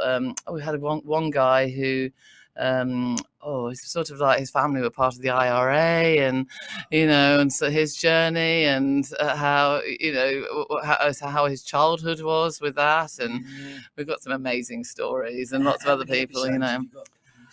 Well, at the moment, I think we've recorded about 6, something like that. We're hoping to release them every couple of weeks. So we're still in the editing phase and getting them out there. As we were saying earlier, it's about the editing sometimes. It can be a challenge. But I'm so pleased. I'm glad, like I said, when we met, the thing you was thinking about it, and I'm so glad you started. And I can't wait to listen to it. Obviously, it's called Cold Coffee Podcast, if I'm allowed to say that. Well, I've said it already. Subscribe. We'll definitely be sharing it back. Thank you. Amazing. I wish you success. Well, look, just tell us a little bit. What's the future hold for Sarah? Well, as I say, I think it's all about rebuilding my business. As I say, after COVID, or continuing to rebuild my business, finding that new member of staff, going into this coaching that I was telling you about as well. So I sort of shared it really in some ways. This and helping people who just really need to or should, I feel, learn to love themselves so that where they are. I know as a personal thing that I don't like to feel judged, so I really try and have the philosophy of not trying to judge others too much, and therefore, if I don't like to feel judged, then why do I want to judge others? And I feel, and the same with ourselves. We need to start to learn to love ourselves and not to judge ourselves. So I really sort of want to start sharing that message and really starting a movement towards trying to stop influencers, as I said earlier, sharing very negative messages, and actually helping people to learn to love themselves for who they are.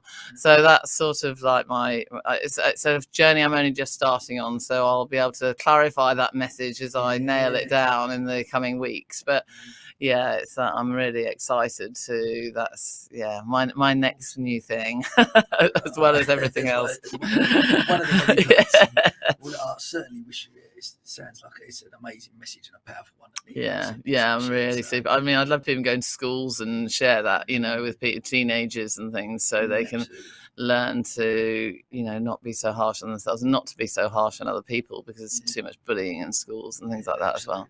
Absolutely. Well, look, thank you so much for coming on and obviously sharing your story. We're going to finish as always with our quick fire questions if we can. What one piece of advice would you give to your 18-year-old self? Well, it's actually probably more than one, but I'll say it very quickly. So it is sort of one, but it always, again, to just carrying on from what we just said, but not to worry about what people think of you. Just get out and live life to the full, really. We've only got this one life and we need to live it to the full. Well, some people might believe that we go on to another one, but we don't know that. So let's just live what we've got here and to be present and not to worry about what we can't control. Love that. Who's been the biggest inspiration throughout your life and why? It's actually been my partner, James. He really has. Yeah. I mean, obviously not throughout my life, but 20 years has been a big portion of that. Yeah, sure. He's just been such a support to me all the way through. He's been my rock, and, he's always been loving and kind. He puts up with me when I'm being moody and all the rest of it, and again tries not to judge, and it's just always inspired me to be able to achieve whatever I set my mind to, and it's just been there every step of the way. It's lovely. I love that. Could you recommend a book or podcast? Damn.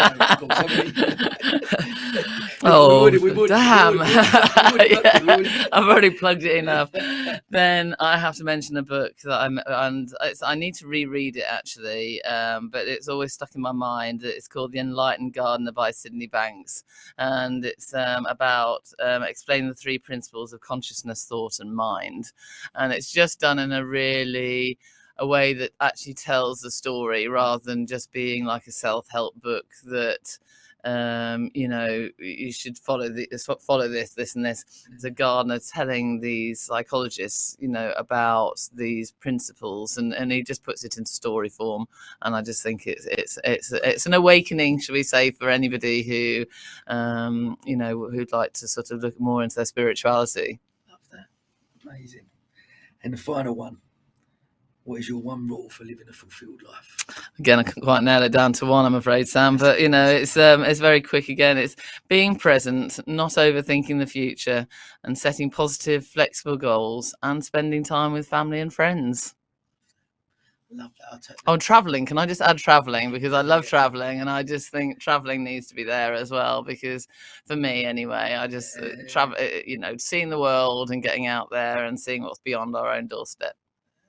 You're the second person actually that said that today, Travel.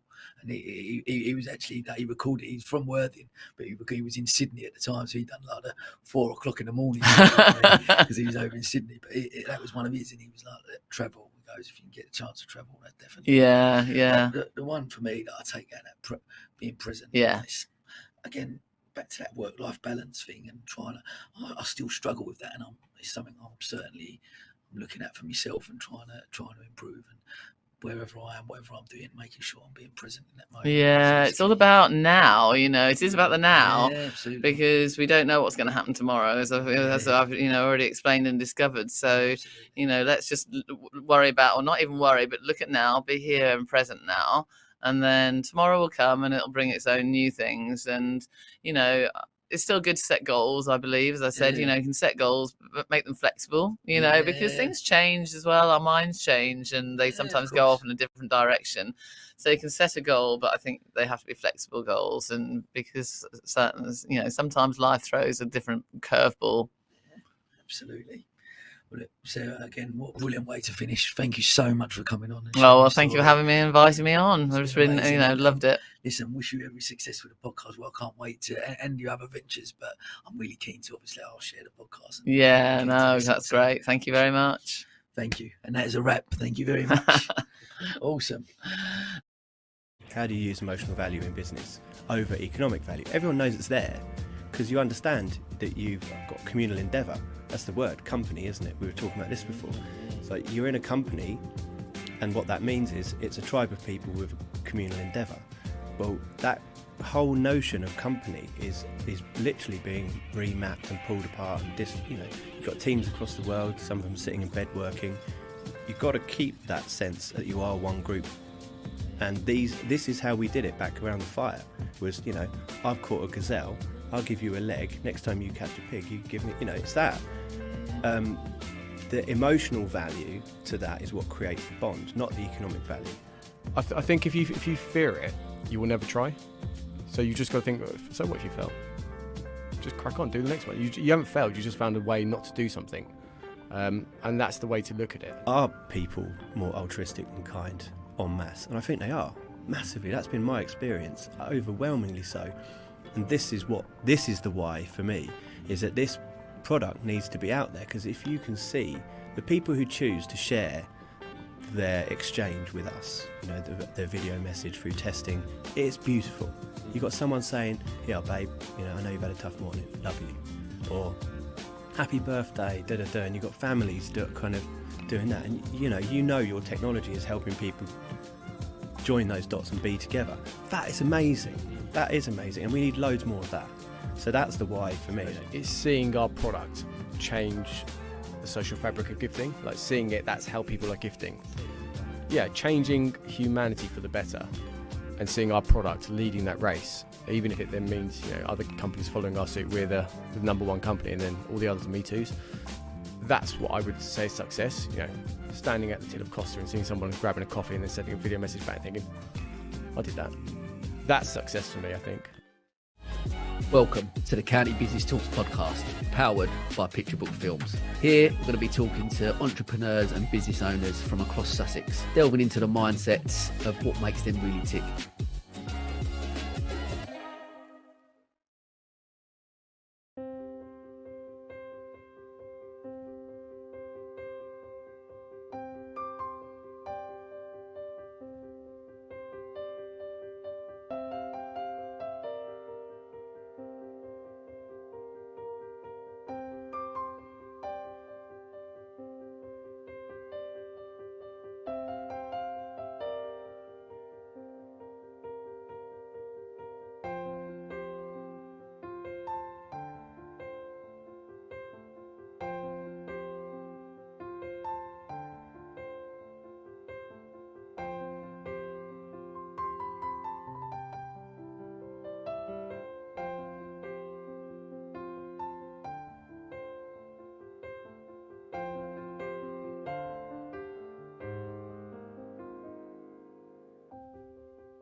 Thank you.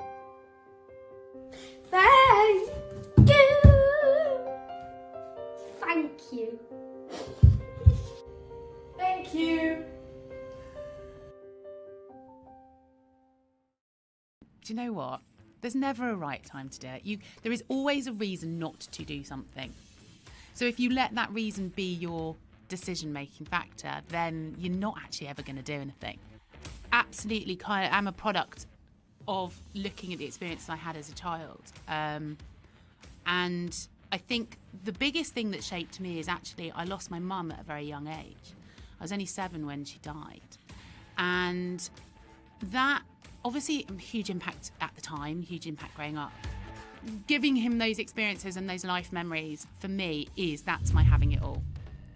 And I could work 12 hours a day and drive a Bentley or whatever, that's not my having it all. If that's what you want to do, if anyone else wants to do that, all power to them. Just find what motivates you, what is your identifier as having it all, and then work to that. The expectation was exactly like our parents did. I was very fortunate. My mum, before she died, she did work. She worked at the BBC. She was a bit of a maverick. Maybe that's where I get it from. But when she had the children, it was expected that she stop working. And she volunteered for Meals on Wheels. And that was really kind of the expectation coming through. And I just thought, nah, that's not for me. And I want to work in the music industry and I just want to go and just do my own thing.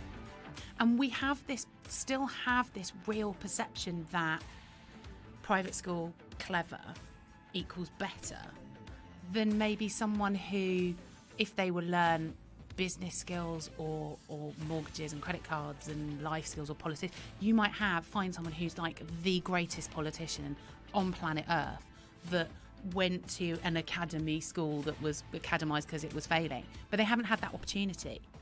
And it's about levelling off and changing the perception of those opportunities. Do you know, actually, it was Sir Clive Woodward that put it absolutely best. There is absolutely no difference between sport and business. Because at the end of the day, it's just getting the best out of people. Welcome to the County Business Talks podcast, powered by Picture Book Films. Here, we're going to be talking to entrepreneurs and business owners from across Sussex, delving into the mindsets of what makes them really tick.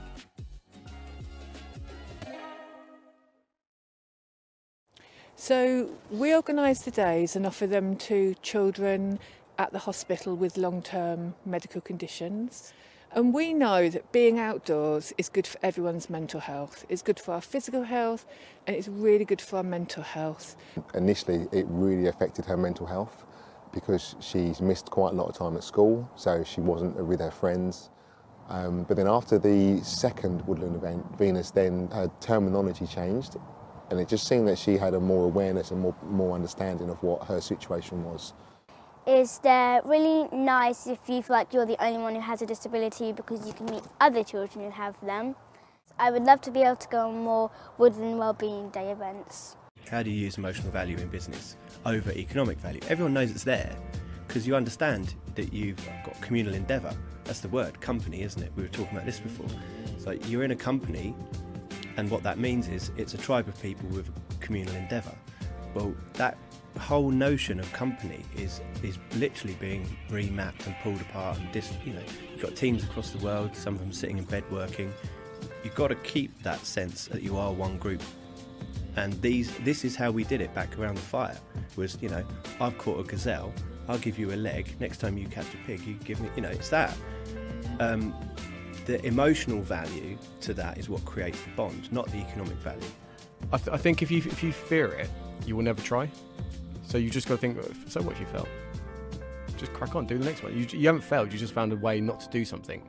And that's the way to look at it. Are people more altruistic and kind en masse? And I think they are, massively. That's been my experience, overwhelmingly so.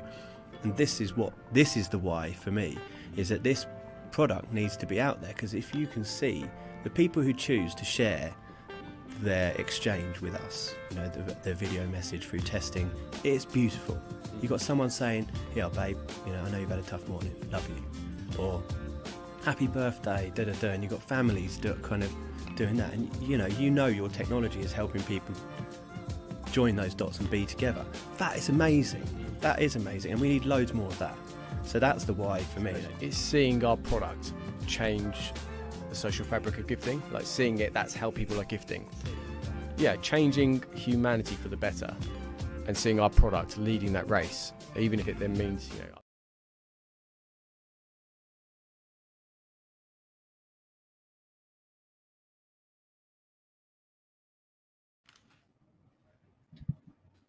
Hello, Mo, how are you? Good, how are you? I'm okay. How's the voice doing? The voice not doing so great. I've got me honey and lemon, and I'm getting through it, but we're doing okay. We're surviving. So, Mo, listen, thanks so much for jumping on. I really appreciate it. I really appreciate your support. So, Thanks for inviting me on. Yeah. We're look, this is guest 21 or 24.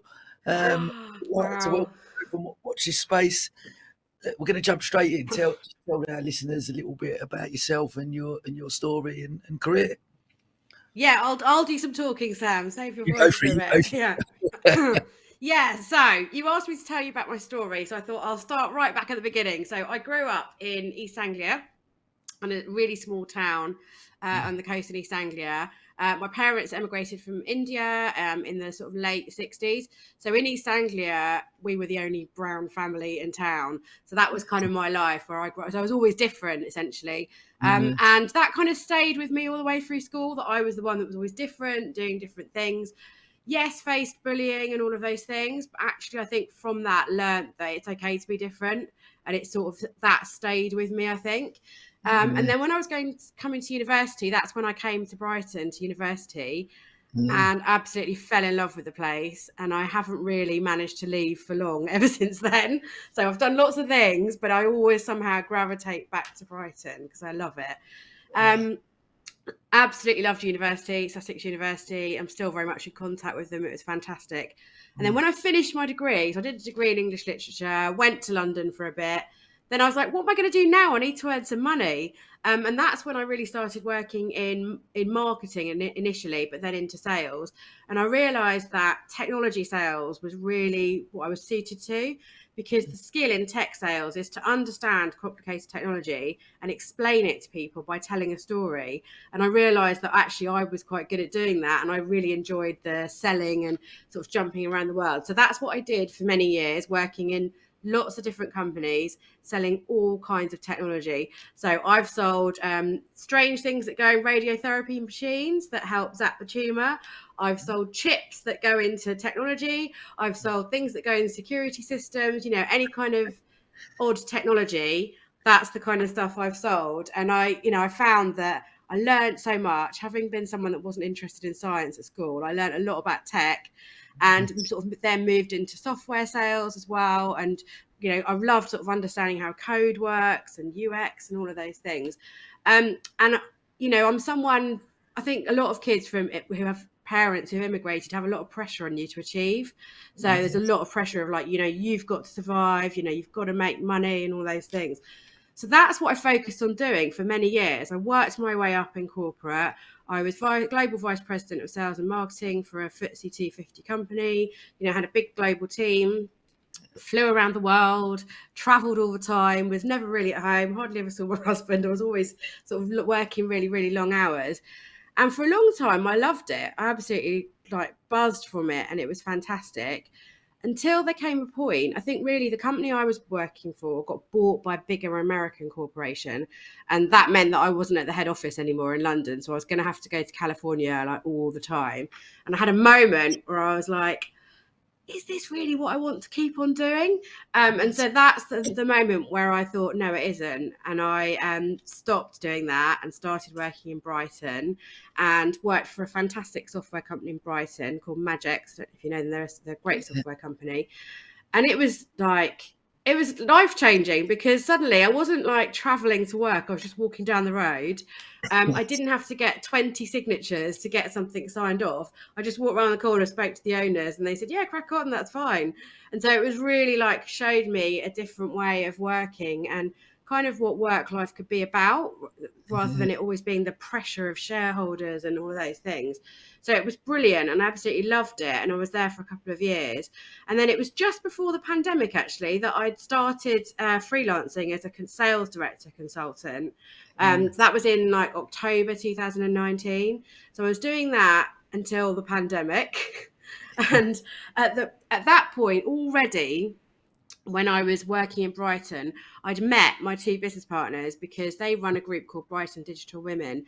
And I'd basically, when I stopped commuting, I thought to myself, do you know what? I could do nothing with this free time that I've now got, or I could try and do something with the time. So I started volunteering for a couple of charities, and I joined the Brighton Digital Women team to help organise events. So I'd already met them, and that group was about women in the tech sector networking together, practicing speaking, supporting each other. We had speakers in for events as well. So we were already doing that right up until the pandemic. And then it was then when the pandemic hit, so it was sort of that early 2020 phase was when we then sort of transformed what we were doing into this idea of watch this space. So yeah, there you go. That's my little journey. Wow. What an amazing journey to share, and thank you for sharing. I think so, because I'm really keen to. Obviously, I met you not long after you'd obviously launched Watch This Space. We'd done the virtual awards, and you was nominated for an award.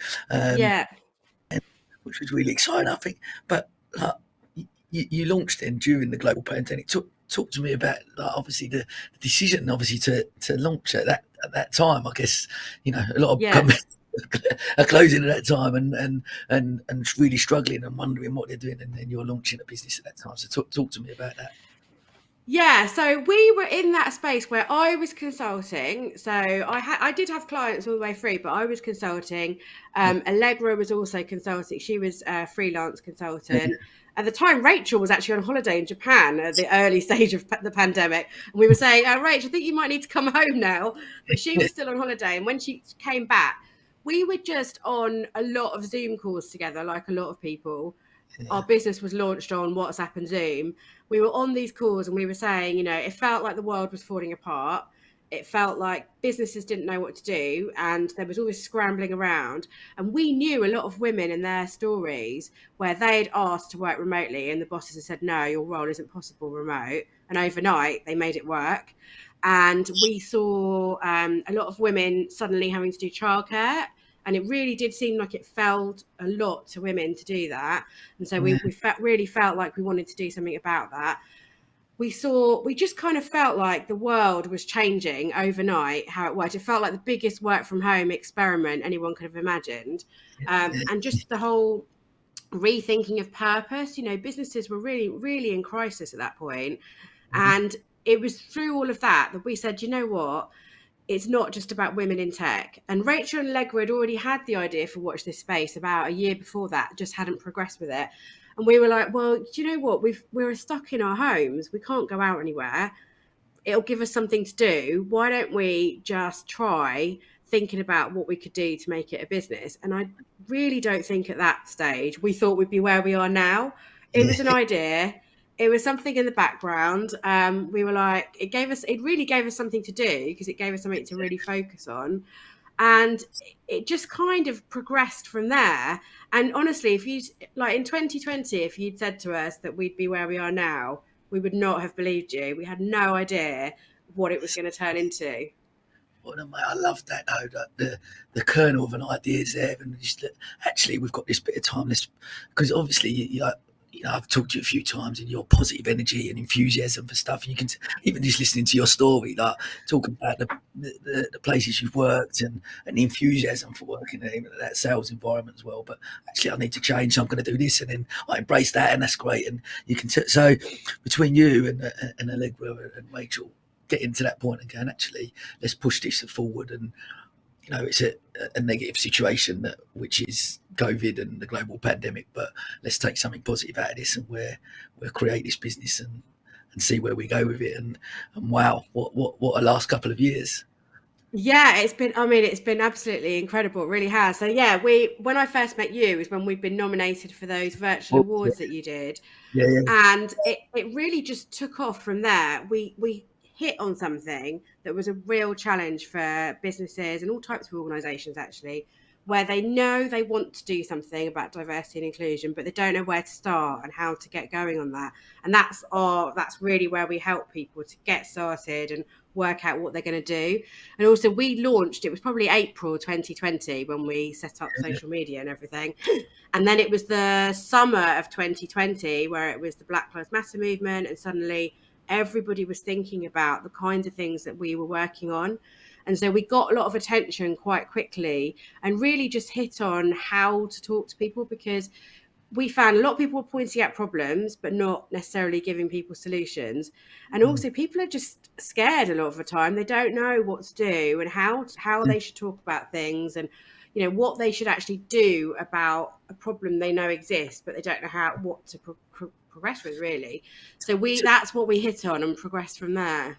I mean, talk to me. Just explain, I guess, to the listeners a little bit about Watch This Space, what it is, what you guys do, and that's a really good context to that. Yeah, so just explain to listeners a bit about that. Yeah, so essentially the three of us had already worked a lot on diversity and inclusion. So when I was in corporate, I did loads of work on diversity and inclusion programs. I learned a lot. I learned that you can recruit people into the graduate and apprentice schemes, but if they have a bad experience, they won't stay very long. And that used to happen quite a lot. So we used all of that to launch Watch This Space. And so what we do is usually our engagement starts with people where we do something called an inclusion audit, where we have a whole big discovery phase where we do discovery workshops with people across the organisation. We do a survey, we look at policies, we look at procedures, we look at all the data about an organisation. We look at their communications, their reputation. We often talk to clients and partners, and we build up a really good picture of the organisation, and then give them a score for our 6 pillars for each area, things like communication and people.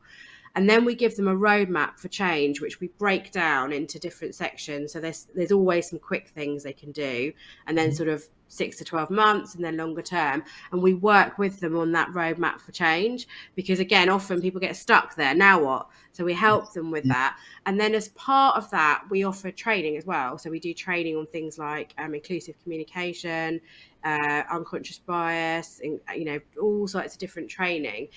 And so that gets rolled out as well. And then some people come to us directly for training as well. That's another very popular service that we sell. People come to us for training, and we train their teams either in person or remotely. And we have like an e-learning platform as well. And then the other arms, what we do is communication. So people need to communicate what they're doing, not only internally around their organisation, so that people don't worry about what's going on, but the external reputation is really important. And we really encourage our clients to talk quite openly about the fact that they're on a journey and they're working on diversity and inclusion. It's amazing. I think now, certainly for me, like you said, I listen to you talk about it, and there's again, I guess things like diversity and inclusion, sustainability, those type of topics that companies know that they need to address. But one, like you said, they don't actually know where to start. I know I need to have a more diverse and inclusive culture within the company. How do we start that? We've never looked at that before, but we know we need to now. So coming to you guys as a starting point, I guess. But not what's fascinating actually about the model you've created. It's not just about how you can educate people, but actually giving them the tools to be able to, like you said, follow a roadmap. Because that's another battle, isn't it? Because there's so much education out there. People can go and maybe listen to podcasts, or they can get information from articles and other bits and pieces. But actually, then knowing the best way to implement those things as well. And I guess how do they actually translate that into action? So sometimes we talk to people and they say, oh, well, we advertise jobs, but no one different applies. And it's like, okay, so you're blaming people for not applying for your jobs. Actually, you need to think about this a different way. We say, right, let's have a look at how you're communicating. What are you saying about what it's like to work there? What does your social media say? What do you say? People need to look at their organisation and themselves rather than somehow putting the blame on people for not applying for their roles. That's quite a common thing we work on, is recruitment. Yeah, I can imagine. Well, talk to me. Look, again, I'll probably on every episode of the podcast I've recorded, I always talk about culture, and certainly from this conversation, I was so excited about obviously having this call with you and talking about. So, culture in companies is, as I say, is something I find fascinating. But talk to me some of the things that companies should be doing to create a more inclusive culture. Can you give us some top? Yeah, there's lots of things there. So creating an inclusive culture really takes thinking about who are all the different types of people that could work in your organisation. Not just the people who are like you. So we advise our clients when we see things like, they talk about we go for beers on a Friday. Okay, who are you really appealing to when you say that? There's nothing wrong with going for beers on a Friday, but you need to be aware that you're then excluding quite a lot of people who might not want to do that. For me, that's always a bit of a red flag, things like that, where they say we do this, rather than talking about variety and including different types of people. So to create a really inclusive culture, it takes a lot of introspection to look at how you communicate, how you work, how you deal with anyone who's experiencing challenging behaviours, how you encourage people to have challenging conversations with each other, with people who are quite different to them, how you progress people in the organisation. What does your leadership team look like? Are they all quite similar? Because if that's the case, then that's reflected in the organisation. So it takes a bit of those kinds of questions, which is the work that we do with people. We do ask quite challenging questions to people to say, well, okay, well, let's look at this. What does that actually mean? Does that really mean inclusion? So another example that I'll see coming up now, because we're in sort of getting into late October, is a lot of talk about Christmas and Christmas parties and Christmas drinks and all those things. All great stuff, and lots of people celebrate Christmas. I'm somebody that I'm not that bothered about it. So if you're going to just ram that down people's throats, what about other religious festivals? So, for example, we've just had the one that my family celebrate in early October. How have you helped people to celebrate their particular festival?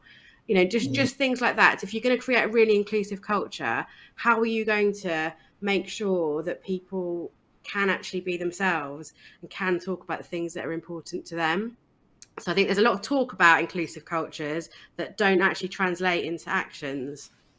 And it's it's opening people's minds to that as well, because there's so many people I guess you must talk to, me included as well. You listen to that and you think, no, well, because we've always done that, everyone, of course we can always have a Christmas party, and that just seems like it's the normal thing to do, but change doesn't happen unless you address what, like you said, I guess the interesting thing is the questions that you ask people to do that. So like you said, great have a Christmas party, but there are other parties. We're not saying don't have a Christmas party, but understand that for some people that isn't what they want to do, and they may have their own religious festival or other type of celebration at another point in the year that's really important to them, and it's the most important one for them.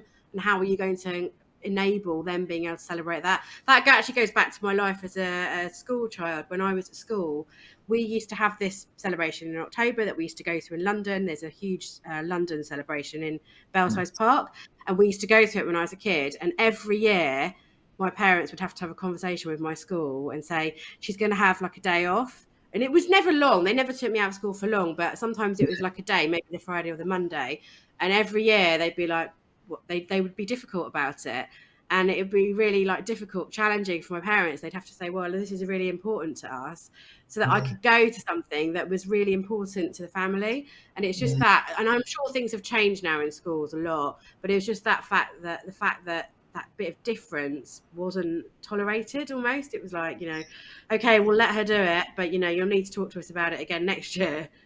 Yeah, rather than it just be a complete given. And of course, that'd be in the diary every year. And yeah. That's fascinating. I mean, I'm interested then to see like what you're like. How do you feel we are? Are we moving in the right direction to create a more diverse? Do you think like companies are, or we as a society are moving in the right direction, or is it a lot of? Do you find it's a lot of tick boxing exercises for some companies? Yeah. So that's a really, really good question. So we say we're not about tick boxes. And, our success, I think, has been about asking people questions and saying, well, ticking that box isn't actually driving change forward. And I think that's been part of our success, has been that we do that. So in terms of where things are going, yes, I do see some organisations changing, offering more flexible work, trying to recruit different types of teams, being more inclusive in their language, the kinds of organisations we work with where they're really looking at, challenging subjects where they have to really look at themselves and think about how they're going to progress. So yes, on the one hand, there are some really positive changes. I think things are talked about more openly now. So I think, there was a time where if I said to somebody, I've experienced racism in Brighton, people would say, don't be so ridiculous. And actually now I think people would listen a bit more. So I think they would understand that actually so many things about our society need to change. So there is a positive story about change, but there is so far to go. I mean, we hear stories all the time about things that are not so good. So when Brighton Digital Women was working as a networking group, we used to hear stories all the time from women who'd been treated badly in the workplace, just story after story, a lot of businesses that you'll know, all sorts of stories. And you'd hope that would have changed, but there's still so far to go. I still hear stories about, let's give you an example, women being made to sign NDAs and given some money to shut up and go away. There's quite a lot of that. You'll be surprised. And obviously you don't hear about that because they can't talk about it. So we know things about certain employers and certain people, but it can't be talked about because they've been silenced. Women who come back from maternity leave and are then pushed out of the workplace, that happens all the time. People experiencing microaggressions in the workplace and challenging behaviours that they have to deal with, that those things are going on all the time. And I don't think everyone's aware of them. And so this, I would say, it's a sort of positive and a long way to go story. There's so far to go. There really is. I guess I'll tell you, I guess from my own experience, I guess with inclusion, just I don't know if I've mentioned to you about it before, but obviously my son, I've got twins, obviously a boy and a girl. Yeah. Lucas still identifies as a boy, but he's very gender fluid, so he goes to school. Some days he's in pigtails and a dress, and other days he dresses what you class as a boy with trousers and as a ponytail, or he's just got long hair. But he's really gender. And I'm a guy that I've always liked to think I've been very open-minded. I grew up in Dagenham in Essex, and what we class as man's man, boys, but whatever you talk about, played football, etc. That stereotypical society, and then my son's taught me so much about the world and embracing it from such a young age, like from pretty much as young as he could point. He's been, I am different, and I want to dress like that. And even to the point that I remember taking him him and his sister, they went to nursery, and we got a call from the nursery and saying, Sienna's got upset because Luca keeps wearing her clothes. So I'm like, okay, well, let's take it. So I took him out. Come, we're going to go. You can have whatever you want. And I said, what is it you like about girls' clothes? And he was like, well, I like the bright colours. So me still being, naive to it and picking up tracksuits and he's like, I like that dress. And we literally walked out with bags of dresses, and he's got his own wardrobe full of his own dresses. And he's just really, like I said, he's still at a stage where he hasn't identified necessarily as a girl or she, and we constantly check in with him on that. And there's a group called All Sorts who we've got him involved with, which is amazing organisation, and it's just really opened my mind. And the school actually with us have been brilliant. Like, we approached him from day one and said, look, actually he's been going to nursery for 2 years dressed as a girl, and what I guess there's been a bit of frustration on my part when I look at even the score, even with All Sorts, and we're still adamant on trying to put people in boxes, maybe. Yeah. Where, like, when we spoke to him about it, we had a talk with the school and with All Sorts, and everyone was like, oh, what do you want to be referred to, as he or she or they? And he was just like, I'm Luca. And then that's what, for me, I was like, wow, he's teaching us at 6 years old. He's going, I'm just really gender fluid, and I just want to be referred to as Luca. And and one day I'm going to feel like this, the next day I'm going to feel like this. And I think that, like you said, I think, but there's still, like, I guess we go back to Essex, and we're in a bit of a bubble here in Brighton. I think I'd be interested to see, especially coming from working in London and where you are now, is it different in Brighton? I mean, you've mentioned that we've still got a long way to go, but are we a Brighton further ahead on that type of stuff? Or are we... Yeah, I mean, yes. The short answer is yes. I loved hearing that story actually about your son Luca as well. My sorry, losing my voice. My nephew's called Luca, and so it's lovely to hear a story, because actually I think their generation, he's 7. He has a skirt, like he's quite happy to wear that sometimes if you're going to a party. I think that for younger generations, it's different. My friend's son, for example, he identifies as gender fluid as well, and he's, I think, 10. I think they're just different, the next generation, in how they talk about things and understand that you don't have to put people in boxes, and you don't have to be boys do this and wear that and all of those things. I think that there is more understanding amongst that much younger generation, and I really hope that we see that change and that people aren't pigeonholed, like, why can't girls play football? That discussion was had over the summer and things like that. I think it's a positive move that we stop putting people in boxes according to their gender. I think it's time to start thinking differently around that. In terms of where we are in Brighton, yes, there's no doubt Brighton is further forward on a lot of these subjects. Still a long way to go. Like I said, there are people still who are surprised when I talk about racism in Brighton, because they don't think it exists. They think Brighton's really inclusive, and it's like, it is in lots of ways, really is in lots of ways. And you see different types of families and different events and things that are spoken about, but there's still a long way to go. And it's not until we stop putting people in boxes like that we've really made that progress that we want to see. So I would say it's great, and I think the schools in Brighton are really supportive, because they have different types of families and all of those things. And I think they are generally, but that's like a general yes, they are. And I also think that the sort of central areas of the city are quite different to further out. I think you don't have to go much further for it to be different and for it to not feel so inclusive. So there's still a way to go, I would say. But there's other places too. London can feel really much more sort of inclusive, and different types of people around you as well. But again, depending on where you go in London. Yeah, of course. Have you, since you've been in Brighton, have you experienced racism yourself in Brighton, or? Oh yes, lots of times over the years. I mean, I've been in Brighton for years, and to different degrees as well. Some of it's subtle. It's something my mum's always said to me, that racism in this country isn't always overt. A lot of it's insidious, and it's the way people treat you and the way people behave towards you, as well as the more overt things. So people, when they think about it, I think where people struggle is they say, oh, but you haven't, like been beaten up in the street or things like that. And it's like, well, that isn't the only definition of racism. There's so many other things that constitute racism. You look at things like data around healthcare and healthcare, stop and search stats for the police and all of these things. There's so many things, different ways it manifests itself that, definitely, for sure. And it's not been that long ago, actually, that I experienced some racist behaviours in Brighton. So it's definitely there. But I would say, on the positive, it is a much more inclusive place than a lot of other places. Yeah, sure.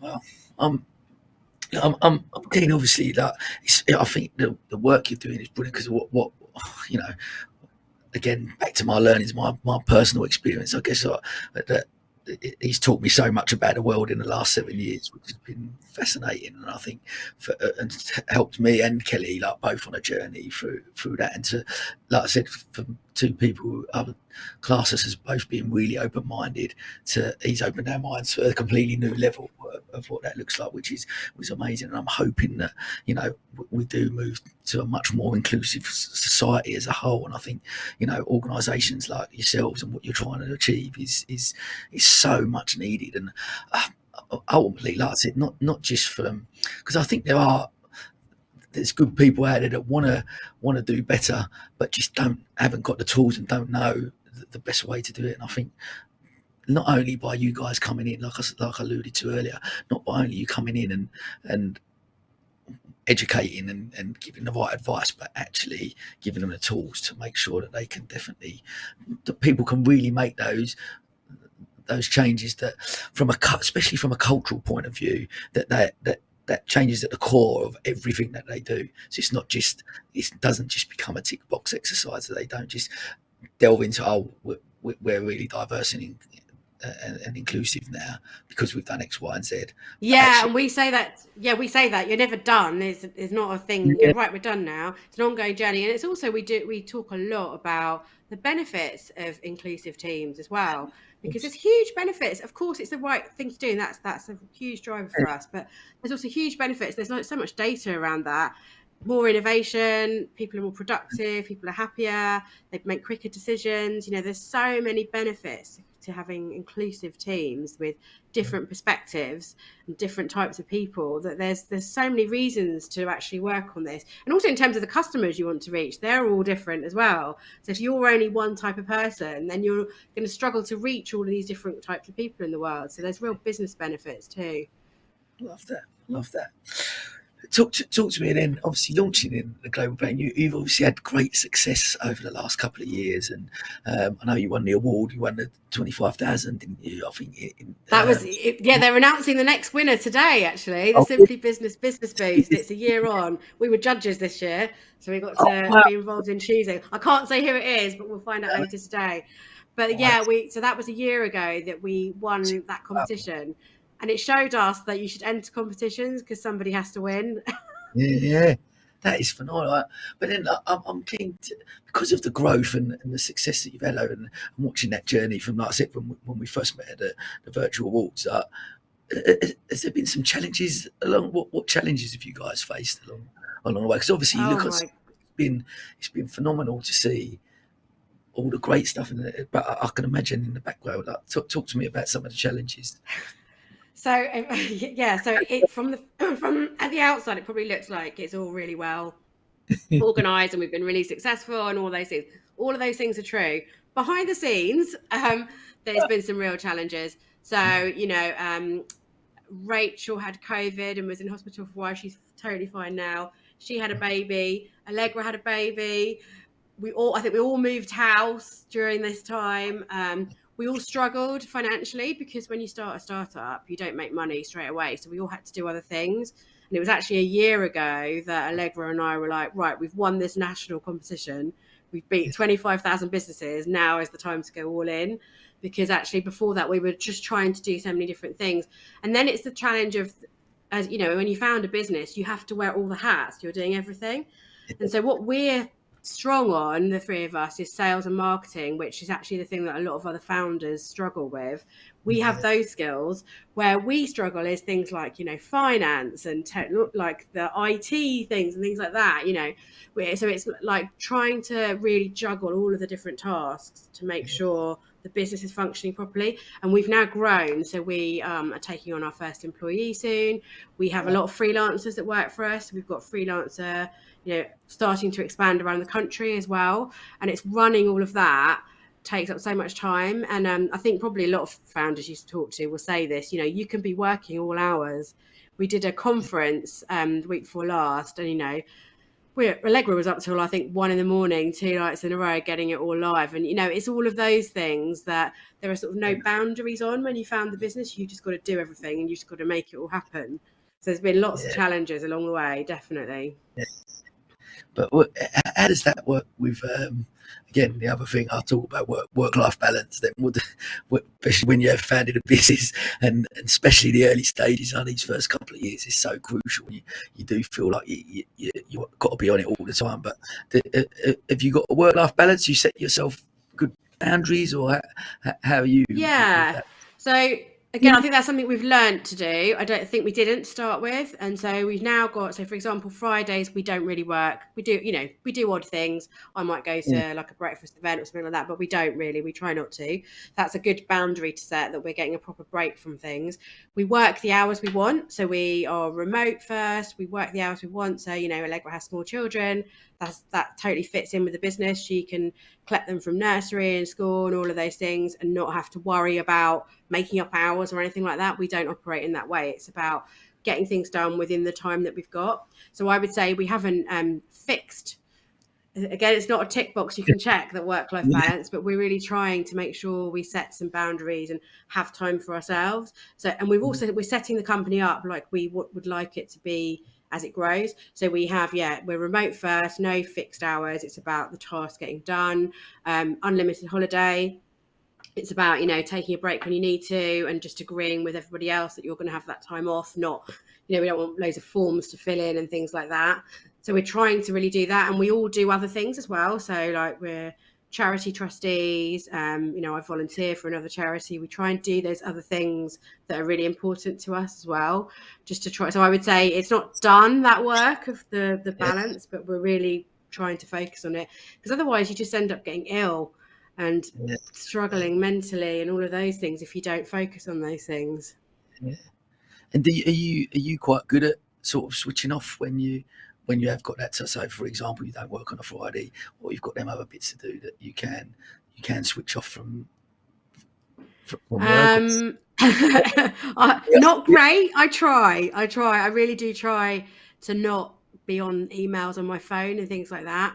And certainly when I went on holiday, I took email and LinkedIn and things off my phone, just to try and really get a break and get away from it. And actually we did that in the summer. So we said the year before, we said, we should really just close in August, because it's a good time to have time off. We didn't quite manage the whole month this year, but I think we will try and do that next year. Because I think you have to just say, right, there are times where, we're not working on life and death. There are times where we can actually close down and say, right, we're shut for now, and just come back to it when we're refreshed.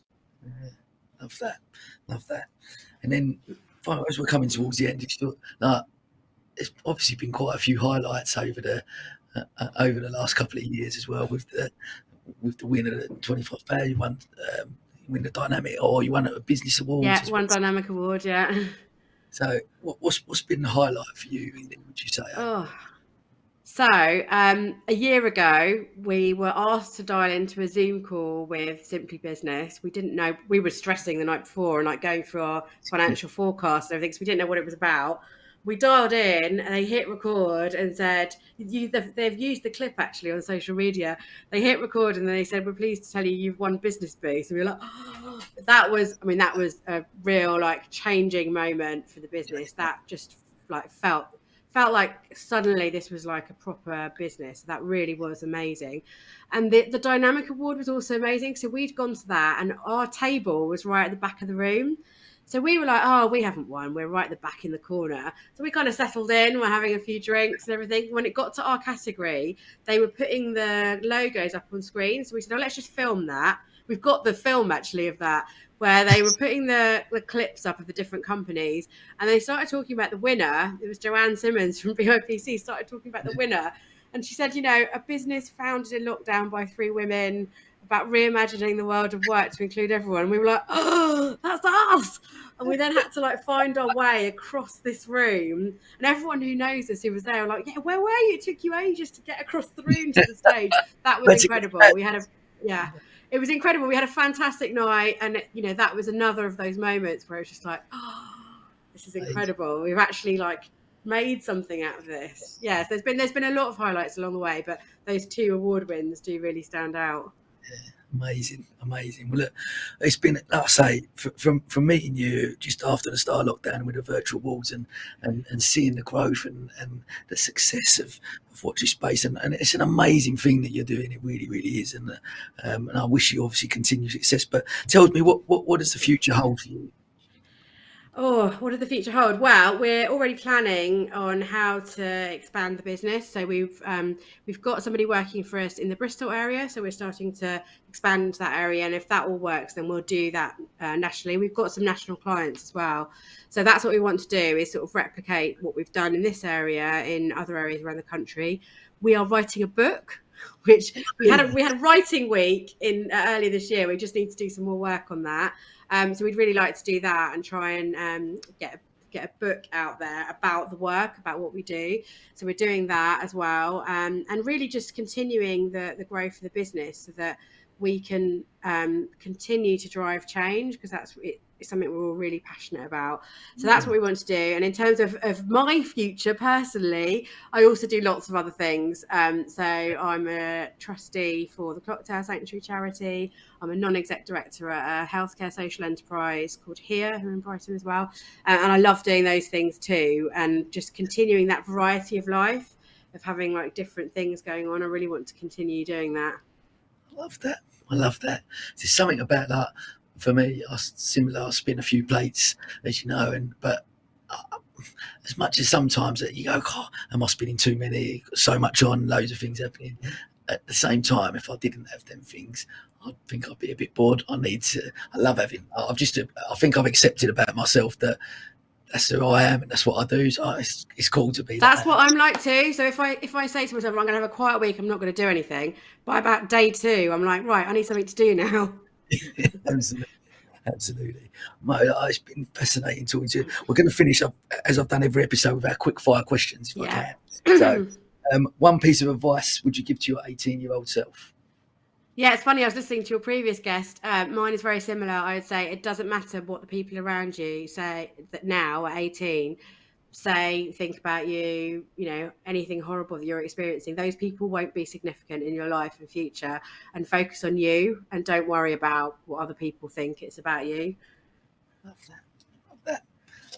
Who's been your biggest inspiration throughout your life and why?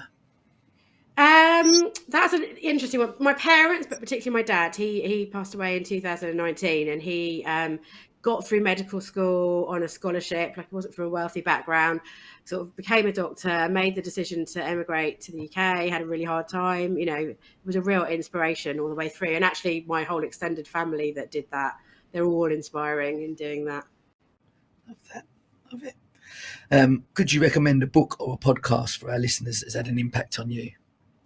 Yeah, there's 2. I made a note of them. So one of them is The Bluest Eye by Toni Morrison. She's one of my favourite writers. A lot of her books are incredible, and people often talk about Beloved, but The Bluest Eye had a real impact on me, and I really recommend it. And it's not a long book to read as well. It's really good. And I've got to talk about a podcast that I've just started listening to. So it's the Archetypes podcast, the Meghan Markle one.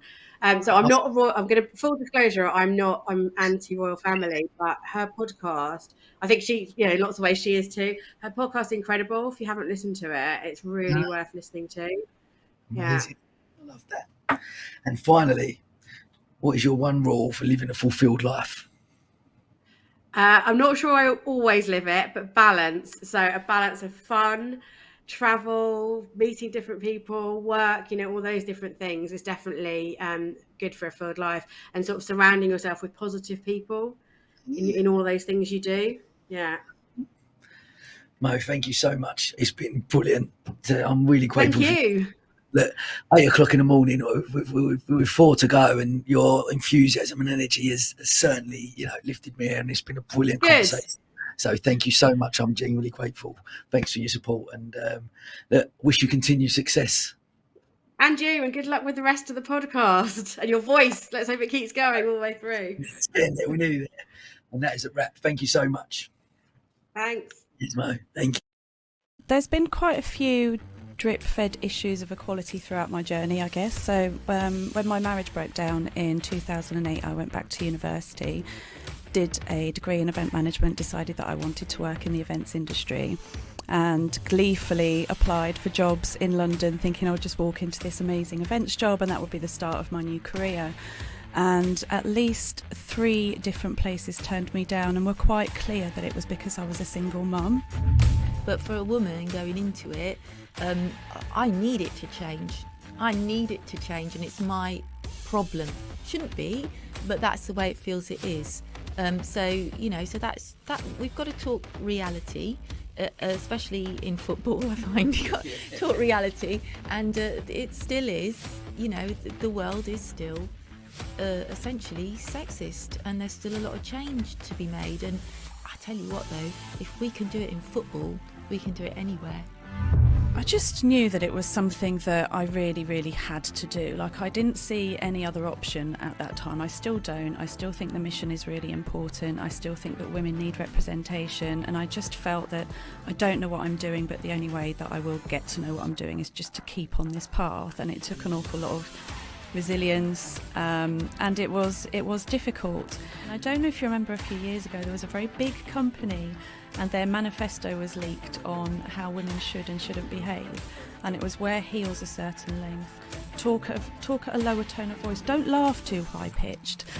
And it was one of the big global companies, and I was just it's trying to get that mission out there that it's okay to have joy, and joy is concomitant with health. It's so important. The more that I campaign for women's football and for women to be footballers, for girls to be playing and learning those lessons of leadership and resilience, even what you're talking about, that goes so smoothly into the world of business, making decisions, focusing, teamwork, all the stuff they learn on the pitch, doing it in public so you're not self-conscious all the time. Do you know what I mean? So important for girls and women. Men have had access to this for years. The more we break down one set of stereotypes on one side, the more we allow the other side to just be who they are. We get all little boys at Lewes FC women's matches seeing these women as great role models and meaning they don't have to do it if they don't want to do it. Do you know what I mean? And we get the girls at the men's matches that can see that you can go either way. You can be whatever gender you are and follow your own path. This is what we're trying to say. Be yourself.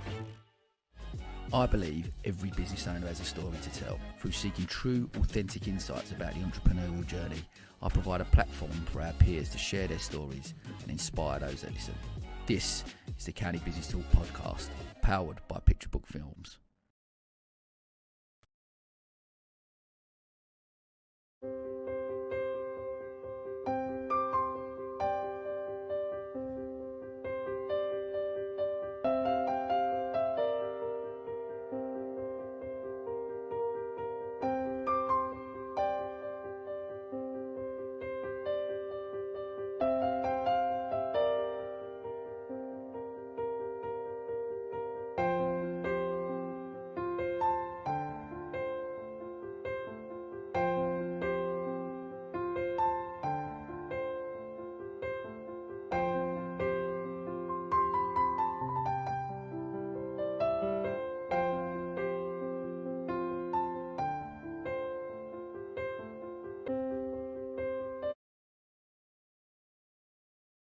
My story actually stems from overseas.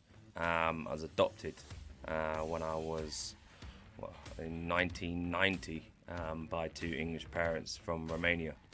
So spent the first years of my life in an orphanage.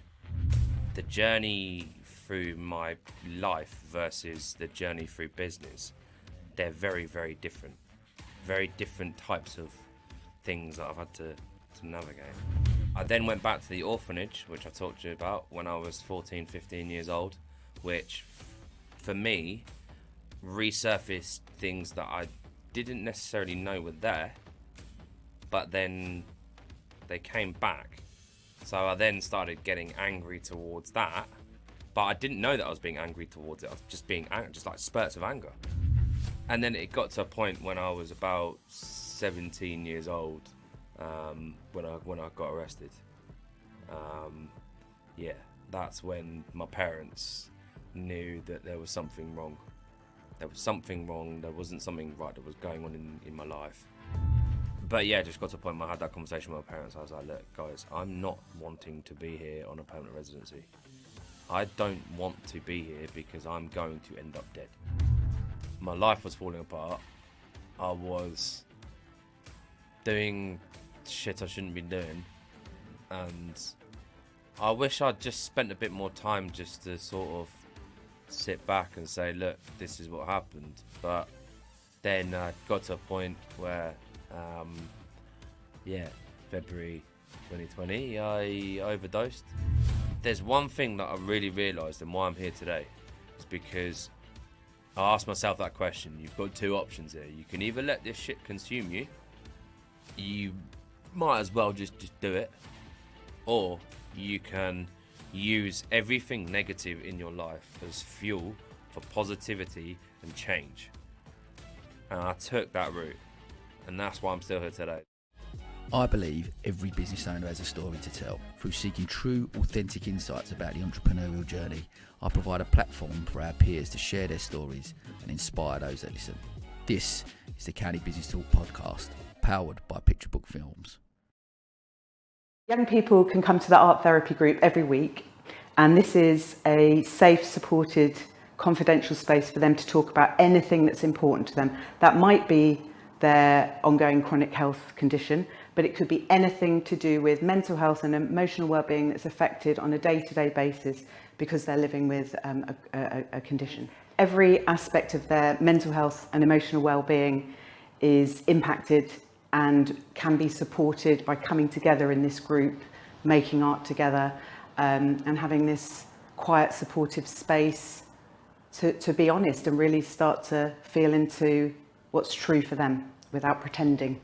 That experience of being heard and listened to and taken seriously means that a young person feels less isolated and can go out from the group feeling more confident, feeling less anxious about their experience and what's true for them.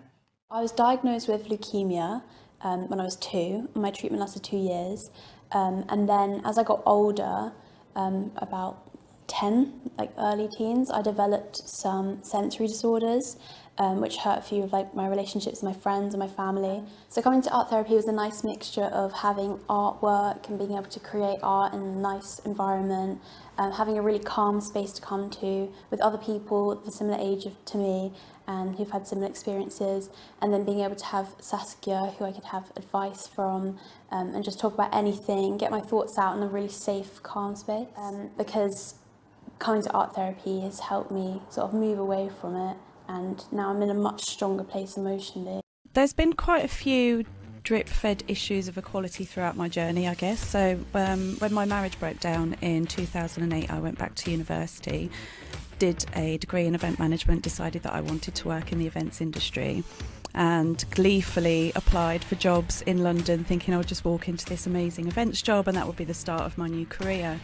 And at least 3 different places turned me down and were quite clear that it was because I was a single mum. But for a woman going into it, I need it to change. I need it to change, and it's my problem. Shouldn't be, but that's the way it feels it is. So that's that. We've got to talk reality, especially in football. I find you've got to talk reality, and it still is.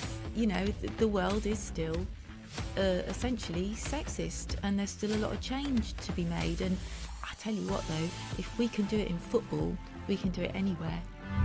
I just knew that it was something that I really, really had to do. Like, I didn't see any other option at that time. I still don't. I still think the mission is really important. I still think that women need representation. And I just felt that I don't know what I'm doing, but the only way that I will get to know what I'm doing is just to keep on this path. And it took an awful lot of resilience, and it was difficult. And I don't know if you remember a few years ago, there was a very big company and their manifesto was leaked on how women should and shouldn't behave, and it was wear heels a certain length, talk at a lower tone of voice, don't laugh too high pitched.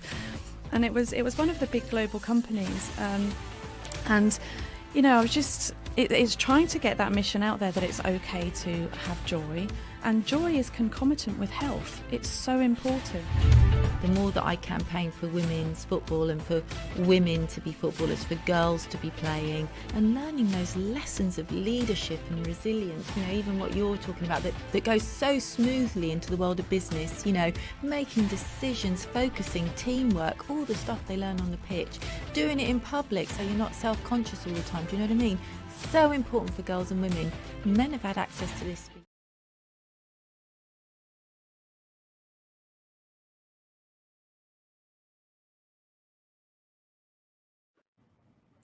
Can you hear me okay? I can. How are you? I'm good, thank you. How are you? That's more to the point. You must be exhausted. I'm okay. The voice is sticking with me. I've got the lemon and honey is still there. We're going okay. Okay, I'll do a lot of talking, okay? Give you a break. You're a star. You're, I guess, 22 of 24. So I'm nearly there. I feel like I'm in the final stretch, and it's good amazing. For you. Good for you. I'm so grateful for your time and jumping on this morning. It's amazing, and it's been great to have a chat with you. So if we can, we'll jump straight in if we can. Definitely. Listen, you've had an amazing career across TV and radio for many years. Was it always your ambition from a young age to follow that career path? No, I think is the answer to that. So when I went to university, I studied classics, which is Latin and ancient Greek, and the literature in those languages. Yeah. And I did my dissertation all about ancient Greece and that kind of thing. And my ambition was to work at the British Museum. But it never happened. So I ended up, one of the best things I ever did was a secretarial course.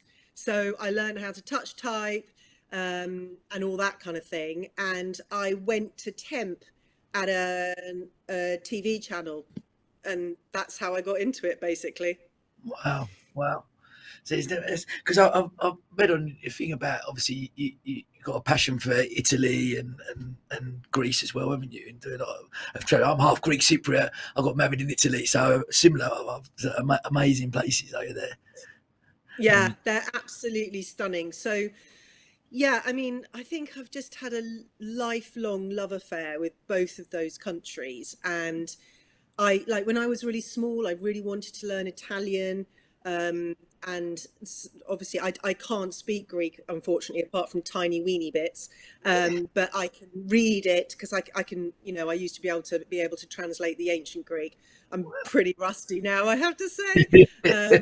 But yeah, the culture is so incredibly rich and the countryside is so amazing. You know, I just remember that. So my dissertation was about Archelaus, who was Alexander the Great's. Alexander the Great went to, he was basically in the Alexandrian Empire, and it was very much the north of Greece that I sort of travelled around. But we travelled around Greece. We spent time in Thessaloniki. So lots and lots of wonderful places that aren't quite so on the beaten track. And we go to Greece a lot. This summer we went to Rhodes. We just love it. Really love it. They're both, like you say, Italy and Greece, Cyprus, and where I'm from. Just the thing I love about, I'm a big foodie, so, and growing up in a Greek household, surrounded by food, and I teach the kids to cook Greek food as well. We're growing up. Amazing. I love the culture. There's so much is around around family, around food, and Yeah. that community that I love in both Italy and in Greece. I suppose it's an amazing space. I love it. Yeah, I went to work in Italy when I was quite young, like about 18, 19, and I worked in a bakery in Calabria, which is the bottom of Italy, not particularly the nicest part, very industrial, and yeah, they're hard workers. So I worked in the front shop, you know, those kind of lovely Italian patisserias. They've got loads of biscuits piled up. I spent a lot of time spazzare, lavare, sweep then clean, sweep then clean. I still got that in my brain. I'll never forget that. But you know, and then my boyfriend at the time came down to meet me, and we left, and we pretty much made our way back up through Italy and then home through France and then home. But it's, you know, so lucky, and so just love the culture there. It's beautiful. How Really long fantastic. did you in Calabria? How long did you work in Calabria for? Oh, not long, probably like a month or something. You know, I was kind of just before I went to uni, and yeah, it was quite hard work. And I remember Mark, my boyfriend at the time, did a couple of shifts in the bakery overnight. And the first time he walked out, the bakery was just head to toe white from the flour. And it was hilarious. Oh my God. Such hard work. Really, really grueling, you know, but also brilliant fun. And we sold ice cream. And there was this, you know, proper Italian ice cream. And there was this little guy who came in, and he was so sweet. He came in every day for breakfast, and I would just be cramming as much as possible as I could onto this cone. He'd go, this huge cone like that. People would come in, their attitude to ice cream is so different. So people would come in, businessmen in their suits would come in for ice cream in a brioche for their breakfast. You know, you'd never get that here because it's just much more free, and it's like, you know, food is super important and fun, and you know, a part of a social. So yeah, it was quite an experience. Well, because my uncle actually got married in Tropea, which is in Calabria, so I've been there a few times. Oh wow! That's probably the nicer part. I was in Catanzaro, which is quite a big industrially place, but it was still great, you know, and the people were lovely. Awesome, love it. I love it. Look, I wanted to talk about, obviously you reported live from Afghanistan. Can you share about what that experience was like? I mean, how do you prepare mentally for something like that? I think when you're going somewhere like that, it's good to be a bit naive, which is what I was. So when I first started working for GMTV, which obviously is a national broadcaster, as a reporter, it was all I ever wanted to do. It was a big ambition of mine, and I was so thrilled, and I was a young reporter, and I was really keen, and most reporters are really keen to get out and do some foreign correspondence, especially from a war zone. And I was out filming in London with a cameraman, and he'd been out to Iraq, I think it was, or Afghanistan, or both, for ITN. And I'd said to him, wow, what's it like? It must be amazing. You're so lucky. And he said, there's always a point where you think to yourself, I shouldn't have done this. And for me, that point came. So just because you fly there with the forces, it's a very different experience to flying normally.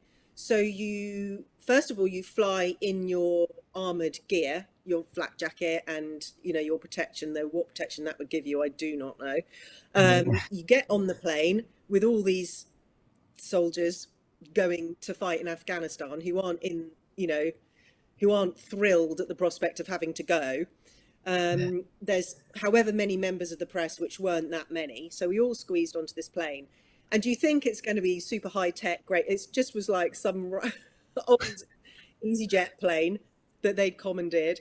Anyway, so we get on and we fly off, and then we get towards Kandahar. And it's not, you know, when you go on holiday and then you kind of come in and then you stop.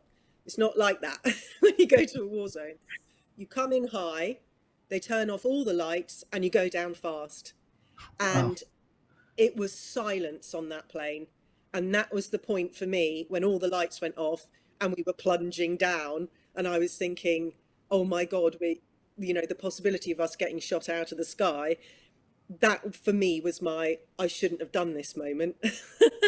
But Yeah. funnily, once we got there and I was on the ground, the planes within Afghanistan and the military presence there was much more reassuring.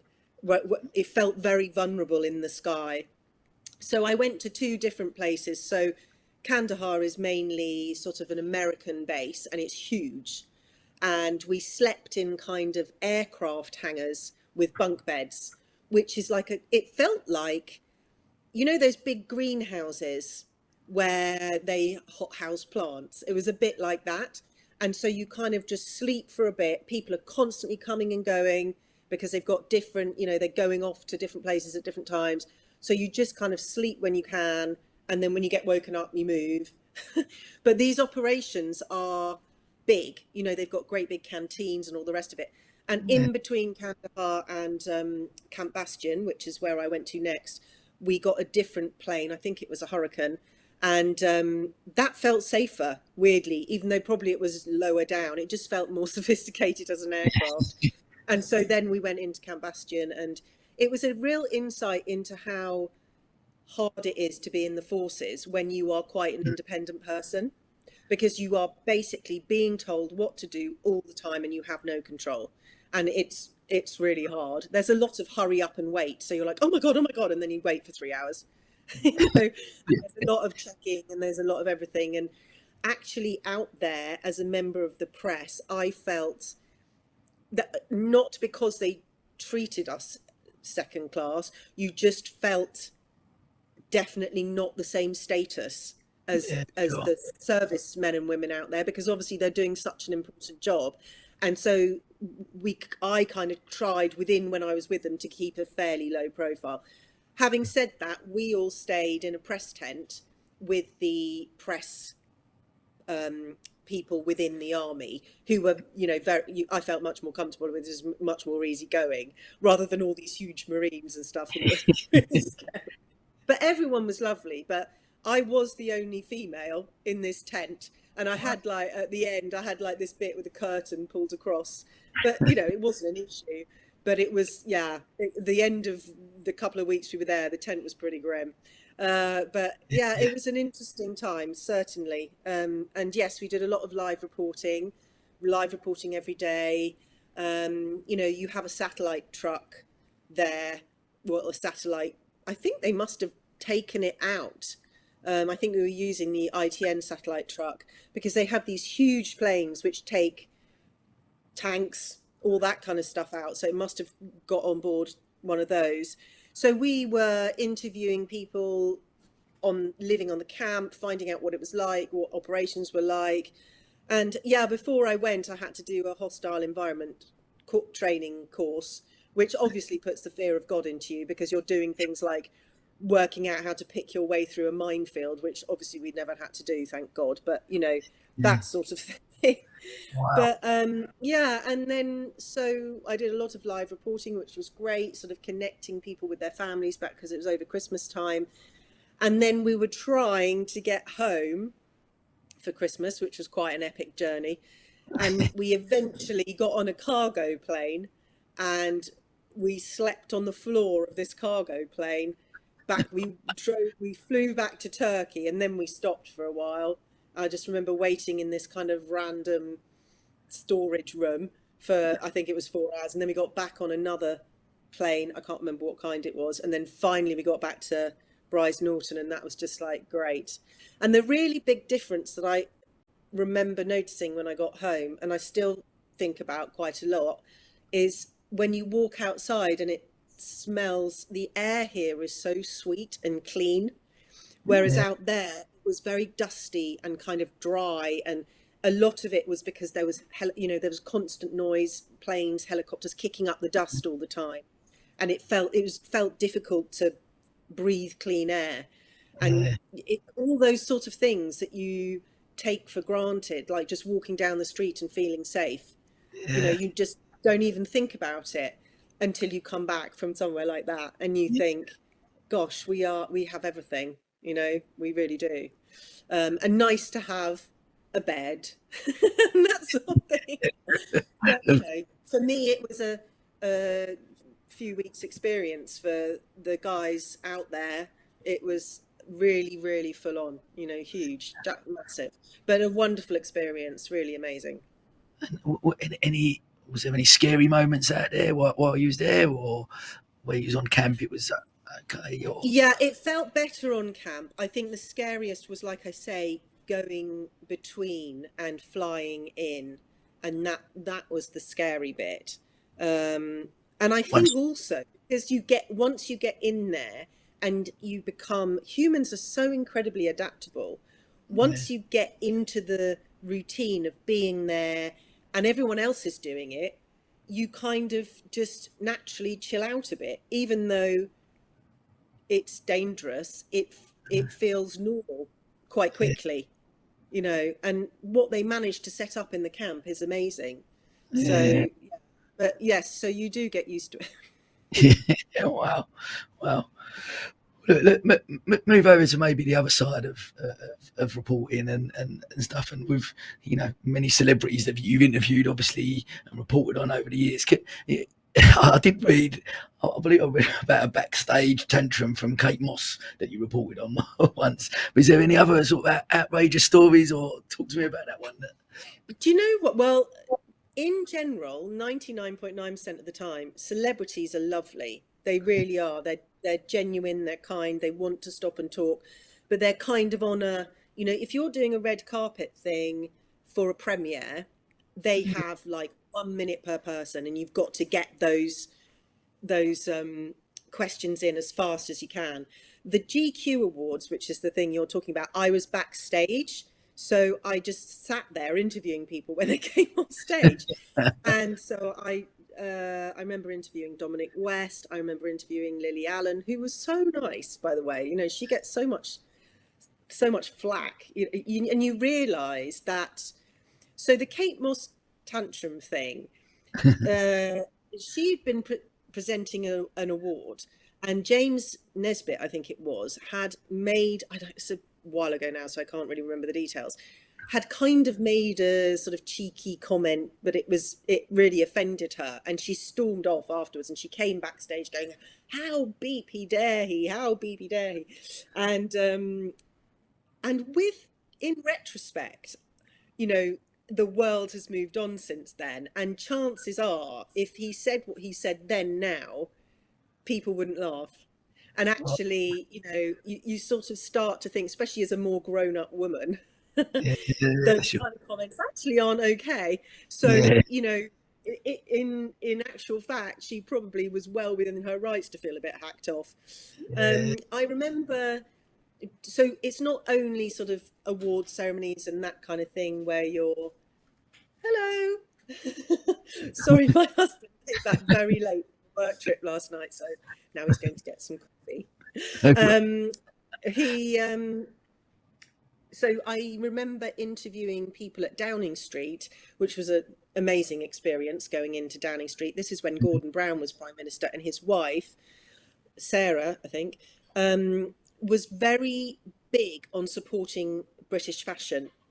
And she hosted a lot of because it's a huge industry, provides so much wealth for the UK. It's massive and hugely undervalued in that way. You know, it's seen as a sort of flippant, silly industry, but it's not. It is worth billions, you know.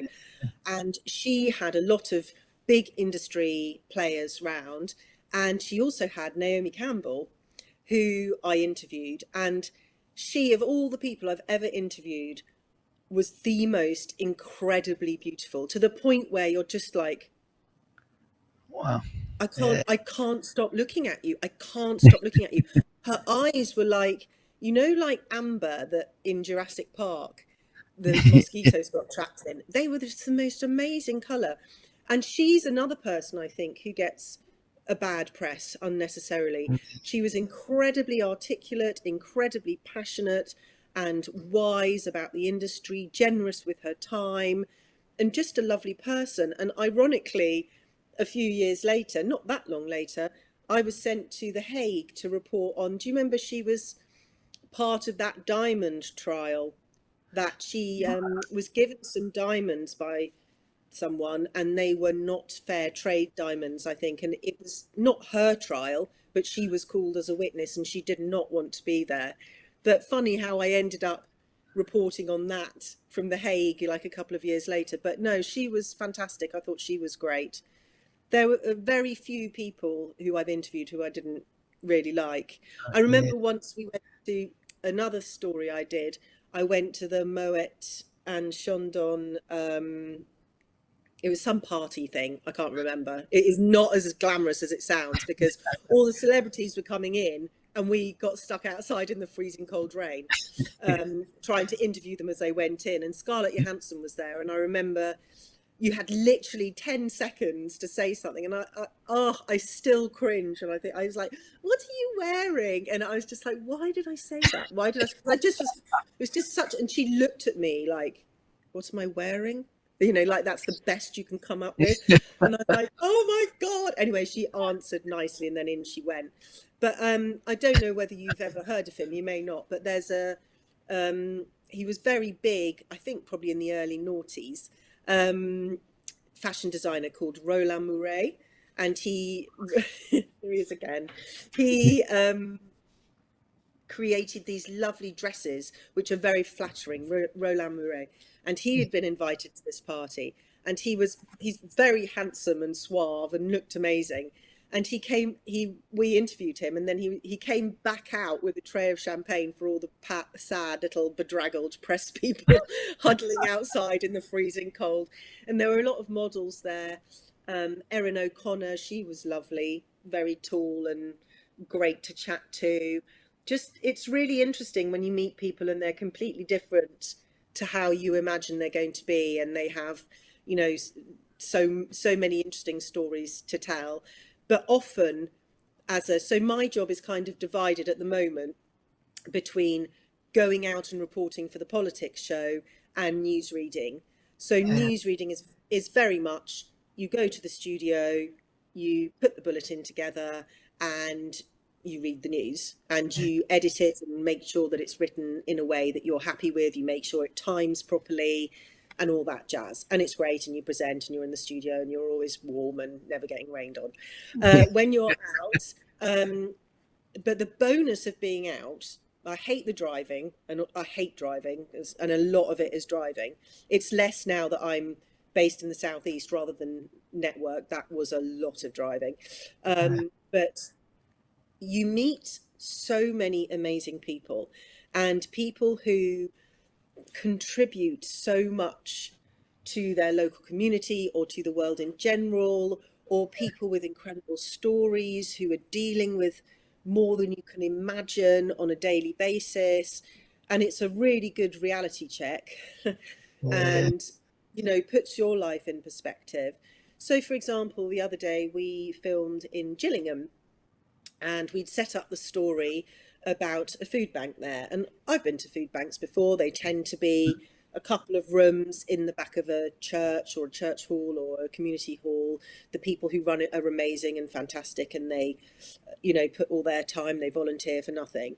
This food bank was set up by a guy who moved to Gillingham, I can't remember where from, and he had been sort of stunned by the amount of homeless people in Gillingham, and so he started going around with a rucksack of food on his back and just giving it out to homeless people. And then it kind of progressed a bit. People started giving him donations. He spoke to, you know, the supermarkets, and they started giving him food. So he found somewhere, and then he found somewhere else, and then he found the place where we went to speak to him. And I walked in, and it was an enormous warehouse. And it was shocking, to be honest, that there was the need for such an amount of food and clothing and products. And it just really took me aback, because, like I say, I've seen food banks before, but this was on another scale. And it was full of volunteers, and he had been doing it for years, and I think he was only just starting to get a wage for it from the council, because basically it's a professional operation now that he's set up from scratch. And you From just kind of think, why is there such a disconnect between what's needed and the people who should be providing that, rather than volunteers having to sort that out? And that so often is something that I come across in my reports, and I find that really is hard. And it's on one level it's amazing because there are these people stepping up to do it, but on another level it's like they shouldn't have to. You shouldn't have to have the equivalent of another Citizens Advice Bureau in a food bank where they're helping people understand how they can get their help for energy when they're living on, you know, peanuts. So it's really, really interesting how, and often it's the people with the least who are helping people with the least, you know, and it is really, really humbling, to be honest, and also anger making, but that nothing, I mean, the thing is with politics as well, is that whatever government it is, whoever's in power, there are always people who are genuinely trying to make a difference and policies that really are helping. But then there are policies that aren't. And then there are, you know, reasons why things never happen, and it kind of just rumbles on and on and on. And it's such a difficult, creaking old system that it can feel very disheartening sometimes. I mean, I worked the whole way through COVID, both going into the studio and going out reporting. And I have to say, emotionally, that was quite a hard time because, especially, I mean, we all forget now, right back at the beginning, we were all thinking, oh my gosh, you know, I'm going to get COVID. And it was a scary time for everyone, wasn't it? Yeah, it was really hard. And when you're out all the time, filming all the time, going into these situations, going into work all the time, you're conscious of that on your own personal level. But then you're also meeting people who have been floored in whatever way by COVID, whether their business has completely gone down the tubes, whether they've lost a relative, whether they're, you know, completely in fear for the future, you know. So that was really hard, you know, that was hard. And, you know, trying to homeschool was that was never again. I've spoken about that quite a bit on the podcast, talking to different people, and you know, COVID come up obviously in the conversations as they do on most podcasts, and we spoke about homeschooling a bit, and I realised I'm definitely not a teacher. No, I mean, big kudos to those teachers, but even my teacher friends were like, homeschooling's horrendous, unless you are one of those incredible people who go, do you know what, I would like to homeschool and that is best for my child, of which there are some people and they make it work brilliantly. That is not me. That is not me, especially if you've got more than one child and they have different syllabuses. You know, I was trying to get my eldest to do a poem about a snow leopard. The other one was having to drop things off the sofa and, you know, see their velocity. I was just, oh my God, give me strength, you know. And like I think many other women in my position, the husband disappeared upstairs to the loft, on his computer from 9 till 6, didn't see him, you know, and I'm doing everything downstairs with the sodding homeschooling. So there were a couple of days where I was like, I'm going out and I'm not coming back until I've done a walk. Those days are over, thank God. Because obviously the business I run, I had a podcast at the time, and I had launched. So one of my other businesses that I run was an events company. So we do five-a-side football and golf and pool, like networking through sport. So that completely stopped. My wife's a criminal solicitor, so she was working full time. So it was the roles were reversed, and I was homeschooling. I'm not the most academic, I'm not going to lie, and I was like, if I could get them to do one thing, they're twins. I've got twins, so they was only in reception, so I had a minimal amount to do. But the first lockdown, I'd done most of it. They learned how to cook Greek food, so I think I was winning. That's good. So we're doing okay. But then when my wife done it, she's just a solicitor and she's organised. She was like, she had spreadsheets and she had the board up. Sent them back afterwards. Gets an email from the school saying they've come on so well since over lockdown. I'm like, oh, wow. get that email when they went back after the first lockdown. Why is that? But they can, you know. But yeah, my wife was she was on it and she dealt with it that way. But I was the other side, and just if I could get them to do one thing that day, I was winning. Well, it was difficult, wasn't it? I think we all got to a stage where we thought that we need to decide what's best for everyone's mental health and our family relationships. And in the end, I was like, do you know what? Yeah, let's just not anymore. You know, by summer half term, I was like, right, no more. Let's just go out and do walks, and you know, it was fun. We had a lovely summer, didn't we? Like that. So yeah, that was did. the same. You know what? We've never done so many walks, and aren't we lucky here in Sussex? You know that we can do that, and we have that opportunity. So yeah, again, you know, filming with a lot of people who didn't have that as an option. It's just that was really tough, but yeah. So it's very. You never know. Every day is very different, and doing things differently. And another one thing about the job in general is that once it's done, it's done. You don't have a kind of hangover of projects that go on for months and months. It tends to be, you know, one thing a week or one thing per day, or, you know, you do your job and then you go, and that works for me. I you know, I like to kind of get it all done, and I don't mind working with deadline, that kind of thing. I love listening to, as you talk, like my main take I've done nearly 50 episodes of the podcast now, and then obviously 24 in the last day. But my tagline for the podcast is everyone has a story to tell, and listening to you talk, God, yeah. and that's what I find fascinating. Like listening to you talk and saying about going out and the different experiences, different people you spoke to and interviewed, and no matter who they are, what they are, everyone's got that story to tell, and it's fascinating. It's fascinating to hear those stories. I'm really keen. This is more of I guess a personal one for me, but could you give me some top tips for conducting a great interview? Well, I think the biggest one, and I think you're very good at it, is to really listen.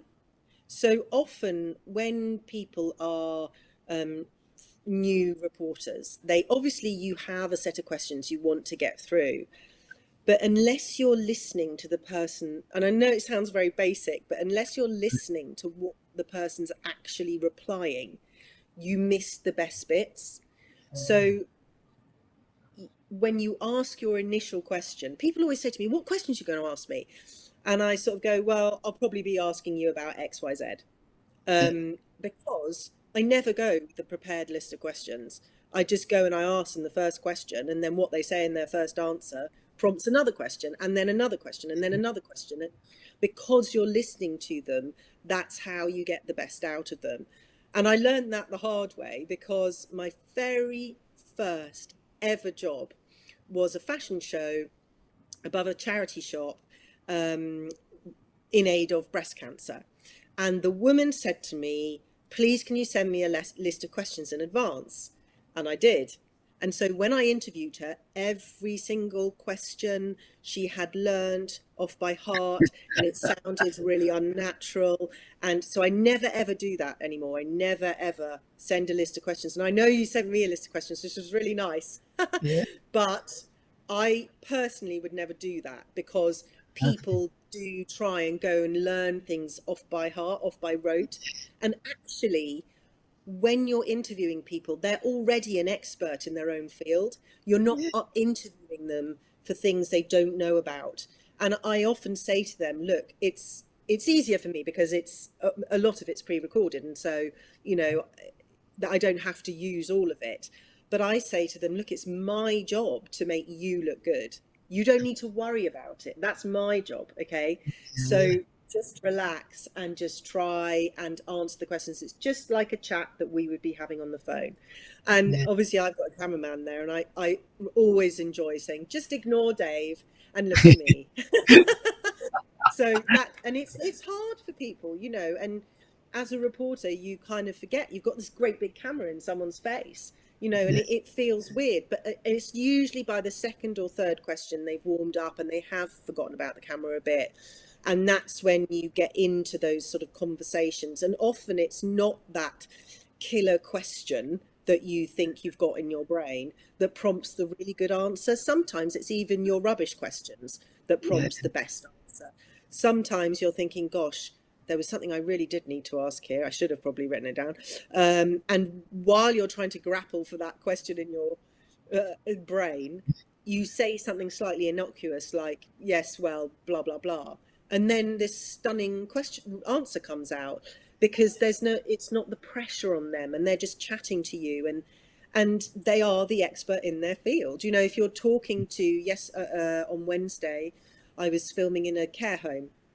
So we're talking about the rising cost of everything, and you can imagine the impact on care homes. And we were talking to the manager of the care home, and often people will say, oh, I'm not going to be very good, I'm a bit worried, and you know they'll be fine. And I'm like, it's okay, you'll be fine. And you start talking, and out comes this just amazing list of stuff that you have never crossed your mind. And she's talking about when someone's in adult social care, so she's talking about older people, there's this huge misconception that it's just get them out of bed, give them some food, sit them in a chair, and then put them back to bed again.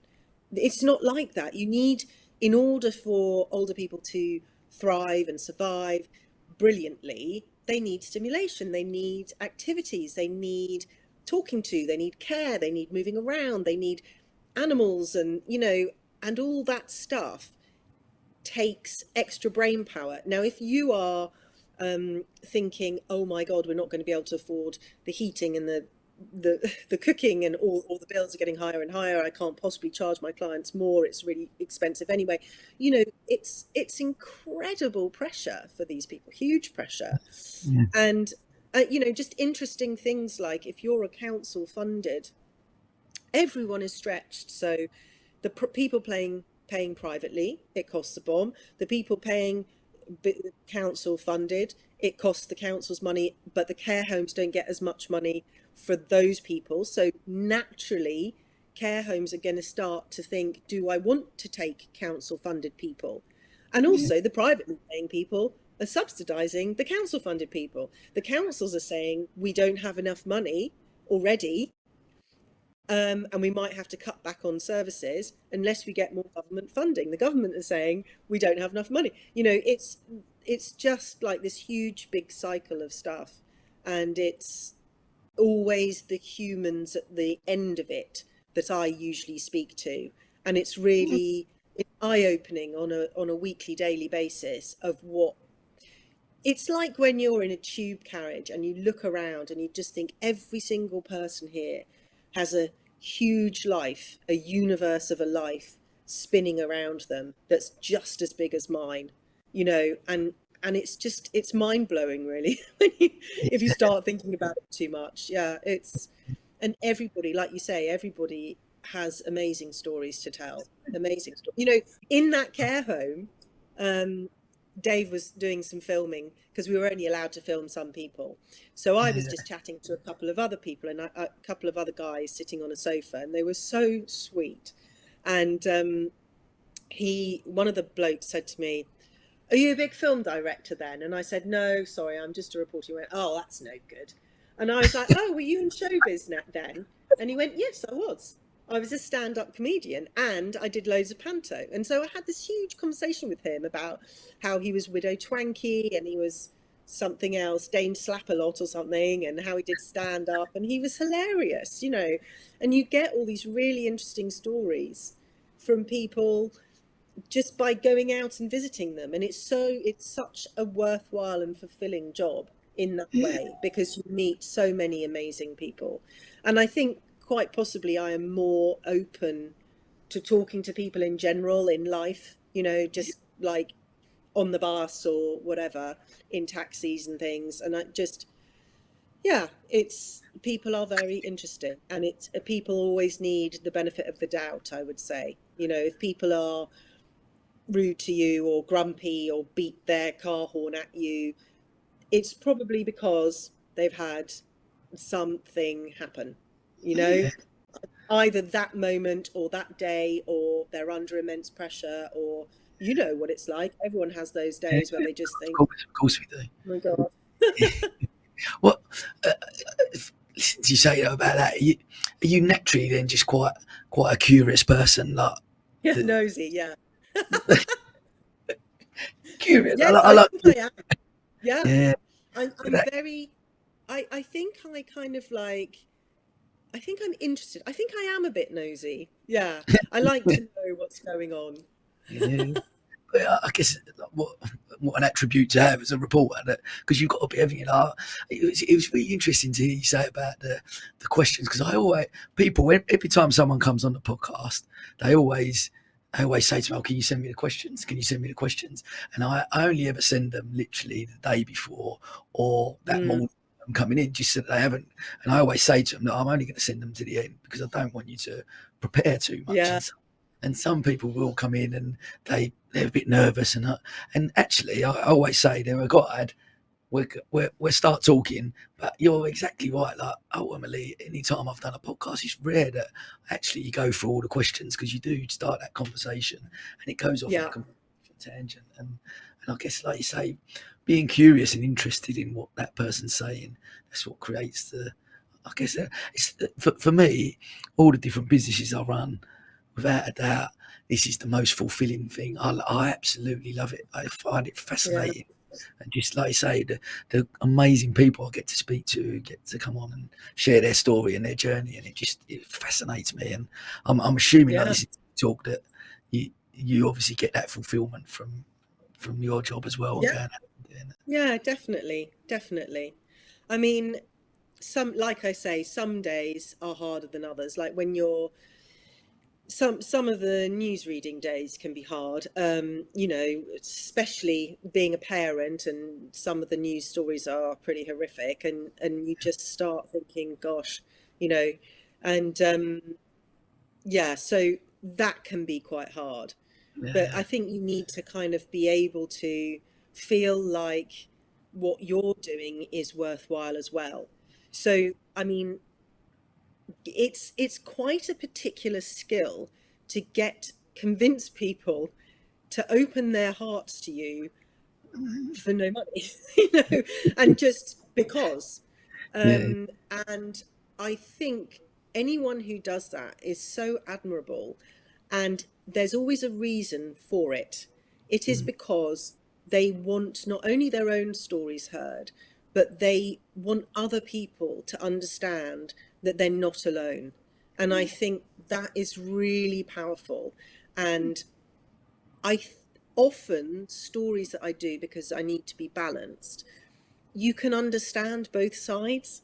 And having, you know, I remember seeing this, I think it was a tweet, and it was, what's the most important attribute that a journalist can have?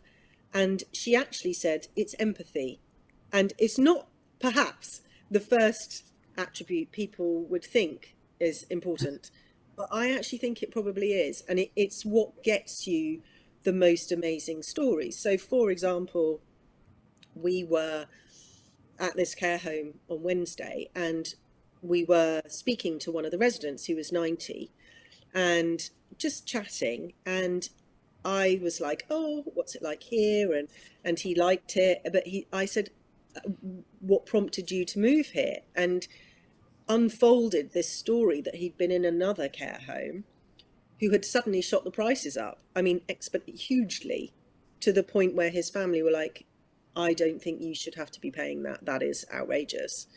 And you just think, oh my goodness, you know, it's so stories do come out when you're listening, basically. And and like I say, people never cease to amaze, surprise and delight me, really. Love it. Well, look, I'm sure you get asked this maybe quite a bit, but I'm going to chuck this one in there. So if you could interview anyone in history, who would it be and why? Gosh, there are so many people that are amazing. I don't know. As a classicist, I think I would love to interview, one of the big philosophers, Plato, or maybe Cicero would be amazing. What a life. Alexander the Great. You think about everything he'd done by the age of 30. I think he died when he was 35. My kids were doing the Tudors recently. And, the last wife, as a child, you always thought of her as the kind of old fat one. She died when she was 36. And you think, oh my God, you sort of need more of a grown-up eye to look at these things. And it just, imagine surviving, imagine the court, the stress of it, and the kind of crazy politics. I mean, there are just so many people. It'd be so difficult to narrow it down to one. So difficult. So we're going to come in just towards the end. We've got a quick fire questions I've asked everyone, but before we do that, tell me what does the future hold for you? Well, really, and I've been haven't done it. I just vaguely thought about it. Is I would like to do something that's like an online provision, so you can just click on it and have it, and it's sort of like bite-sized chunks of helpful information. So, for example, how effective communicating, tips from a broadcaster of how to make your business better at communicating, or how can you identify your target audience? This is how we do it in broadcasting. It's really, every station you're on, you're speaking to a different audience. Every time slot you're on, you're speaking to a different audience. You're always thinking about who is this for? And I think that can translate into who is my customer. And there are some quite interesting ways of finding out who that customer might be and trying to think like them. But also, things like, how do I get my first start in TV? How do I conduct a good interview? All those sort of things, tips for sounding confident when you're public speaking, or when you've got to give a presentation, all those sort of things. At some stage, I want to do as a sort of online, not exactly a course, but sort of, you can say that sounds good. I'd quite like to learn more about that. Click on it, costs a £5, doesn't cost a bomb, but is easy to understand and digest. And I've done a few sort of workshops in that area, and they were really fun. And I think I would like to do more of that, because I just think it's diversifying. That's the word. And I'm not, I feel like I've really enjoyed my career, but I feel like I'm at the place where I'm happy with what I do. I don't feel like I need to do any more. I've presented the news on national TV. I've reported from Afghanistan. I've filmed in New York. I've done all that. And now it's more about a balance. It's hard, because I would never want anyone to say to take their career to take a back seat because they have children. But I think you get to a level where with children you're thinking, I want more of a balance. I want it to be able to work. I want to be able to be there for them, because for me at this stage, that is more important. I mean, I had a boss once, not where I am currently working, I have to say, who was really awful. And she was kind of like, you've got to be doing this and this, and if I call you to do this, you've got to do this. And I had to explain to her, look, work is really an important part of my life, but it's not my whole life. You do understand that, right? And she just didn't really get it. So I left. But yeah, and I think women are coming up against that a lot. There is movement, but it's hard fought, very hard fought, and still very difficult, I think, for women and mothers in the workplace. But I think you had another guest. I saw a snippet of her while I was waiting to come on. I thought, yeah, you've done that. You've covered that brilliantly. I don't need to add to that. Yeah, she was. Yeah, Mo. She was great with Watch This Space and what they're trying to do in all about diversity and inclusion, and so in the workplace. It's fascinating, but yeah, you're right. Well, look, I'd be if you do ever go down that route, please give me a call. We've got a community, a massive readership of people that type of knowledge would be gold for us with the Oh, well, broadcasting. thank you. Yeah, I just need to pull my finger out and do it.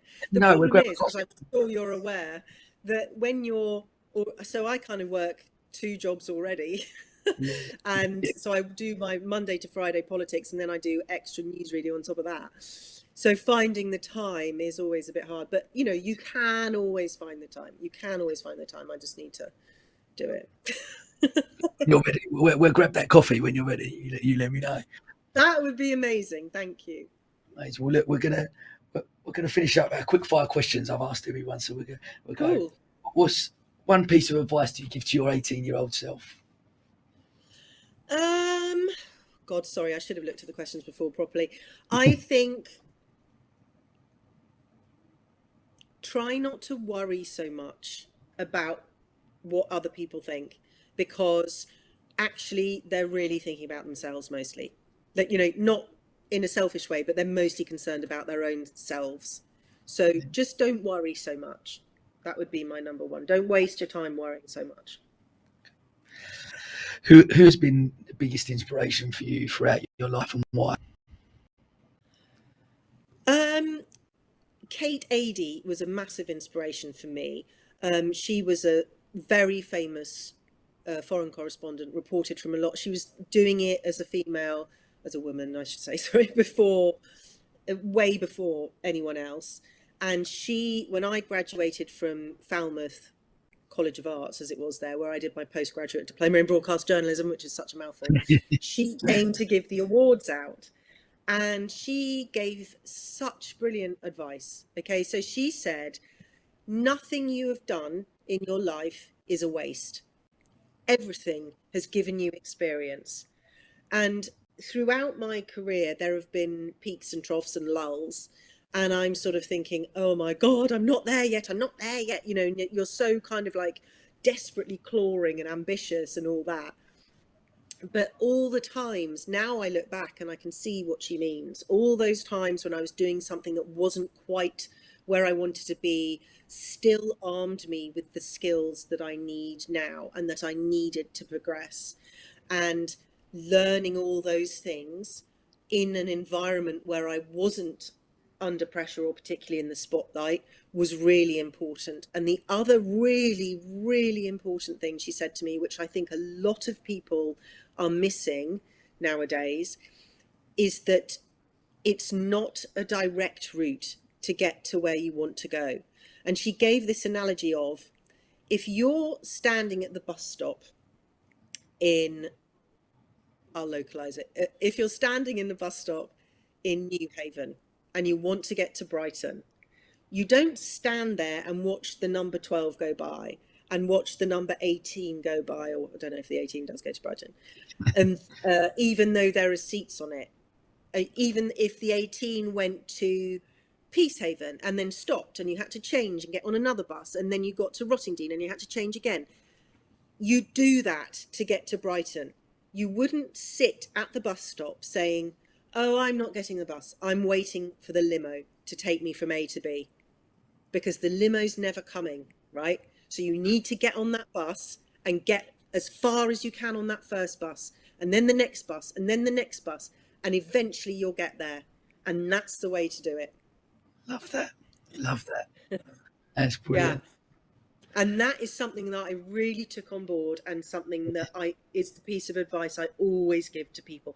And be keen and go up to people and ask people. I have people so I used to teach, sorry, I don't know if I'm running over time here. I used to teach journalism at Sussex Uni for a year or so, the MA there. And I actually stopped because I found that the students just weren't interested. You know, they didn't turn up, they weren't interested, they just didn't apply themselves, they didn't really listen. Some of them did, but very few. Because they were just, I don't know why really. But on the flip side of that, I have worked with so many amazing work experience people who have literally approached me cold I was at the opening of the I360, and this girl came up to me and she went, I really admire you and your career, and I was wondering if there's anything you could do to help me. People have approached me on Instagram, and I always reply and I always help. And you would be amazed by people who do help you, because people who do want to help, you know, and they will do their best to give you advice and support you and mentor you, because it's important. And it's important we have new people. And Holly, who that was, now works for Talk TV. And she works with someone randomly who I used to co-present with. And she's amazing. She's a really high up producer now. She's well, and she didn't have any A levels and she was worried about it. And I'm sure I told her the bus story, and she's done exactly that. She's taken the bus every step of the way. And she's amazing. I'm so proud of her. So proud, you know, and any time I get a chance to help someone like that, I love doing it. And I think people think that people won't be interested, and they are, whatever field you're in. I remember James O'Brien, who's a big noise on LBC, gave a talk once, and he said, I used to be the showbiz editor for The Sun. Guess how many letters I got in a year asking me for work experience and help? I'll ask you, how many do you think he got in a year? Hundreds. One. He got one letter reaching out to him saying, I really admire what you do. It's what I'd really like to do. Do you have any advice? Do you have any tips? People don't do that. And because they're scared. And I understand it feels scary, but you've just got to think to yourself, what's the worst that can happen? That's how I got to GMTV. I picked up the phone and I said, I'm working at ITV Meridian, but I've always wanted to work at GMTV. It's my dream job. And he said, okay, then come in, we'll meet you and see how it goes. You know, and I was absolutely killing myself with nerves on that phone call. You know, it's one of those ones where you put the phone down and you're like, you know, but unless you do it, and you know, you're never going to get what you want. You've got to ask. I'm such an advocate for that. I've always been of the opinion that you don't ask, you don't get. Like, so even for me, for the 25, the reason I started the podcast was because I listened to the high performance one with Jake Humphrey and Damien Hughes, which is fascinating, and that's what inspired me to do this. So I reached out to them to say, can you come on the podcast? And they was like, no, we can't. But from asking that question, I got invited to go on the High Performance podcast as a listener guest. Amazing. Yeah. They interviewed me for like 5-10 minutes. Should be coming out next week, I think. But it was just for that opportunity, just by you asked the question, what's the worst? Like you said, the worst they're going to say is no, we can't do it. Ignore me. Don't, whatever that looks like. But they did come back. There was a response, and I ended up the podcast that inspired me to start this one. I'm then on it only a couple of weeks. So yeah, I'm a massive advocate for that. I think don't ask, you don't get. You got to ask the question, but people don't. No, and people are scared, and I do understand that. But I'm at the point now where I'll phone pretty much anyone. I have pretty much no shame. I'm over that. I'm super over that. I've phoned so many people. Well, listen, last two questions we're going to go. Could you recommend a book or a podcast to our listeners that has had an impact on you? A book I really loved was A Secret History by Donna Tartt. I mean, it isn't like a self-help book or anything like that. It is a thriller, but it just really sort of not hit a nerve, but resonated with me. And her writing is amazing, and it's really immersive. And, you know, I think that's a great book. And another book, which is a really good book, is How to Talk So Kids Will Listen and Listen So Kids Will Talk. And that is a really, you know, when you're trying to, I don't know how old your children are. 7. Okay, fine. So say you're trying to get, are they boy and girl, or boys or girls? Boy and girl. Yeah, boy and girl. Boy and girl. Okay, so you got both. But this transverses any gender. When you're trying to get them to put their shoes on, right? Or trying to get them to get out of the house. It's tips. It's not even tips. It's why they don't listen and how they might listen better. And as they get older, such an important thing is that they talk to you all the time, and because it makes them more resilient in so many ways, safer, happier, able to sort of decompress after their school day.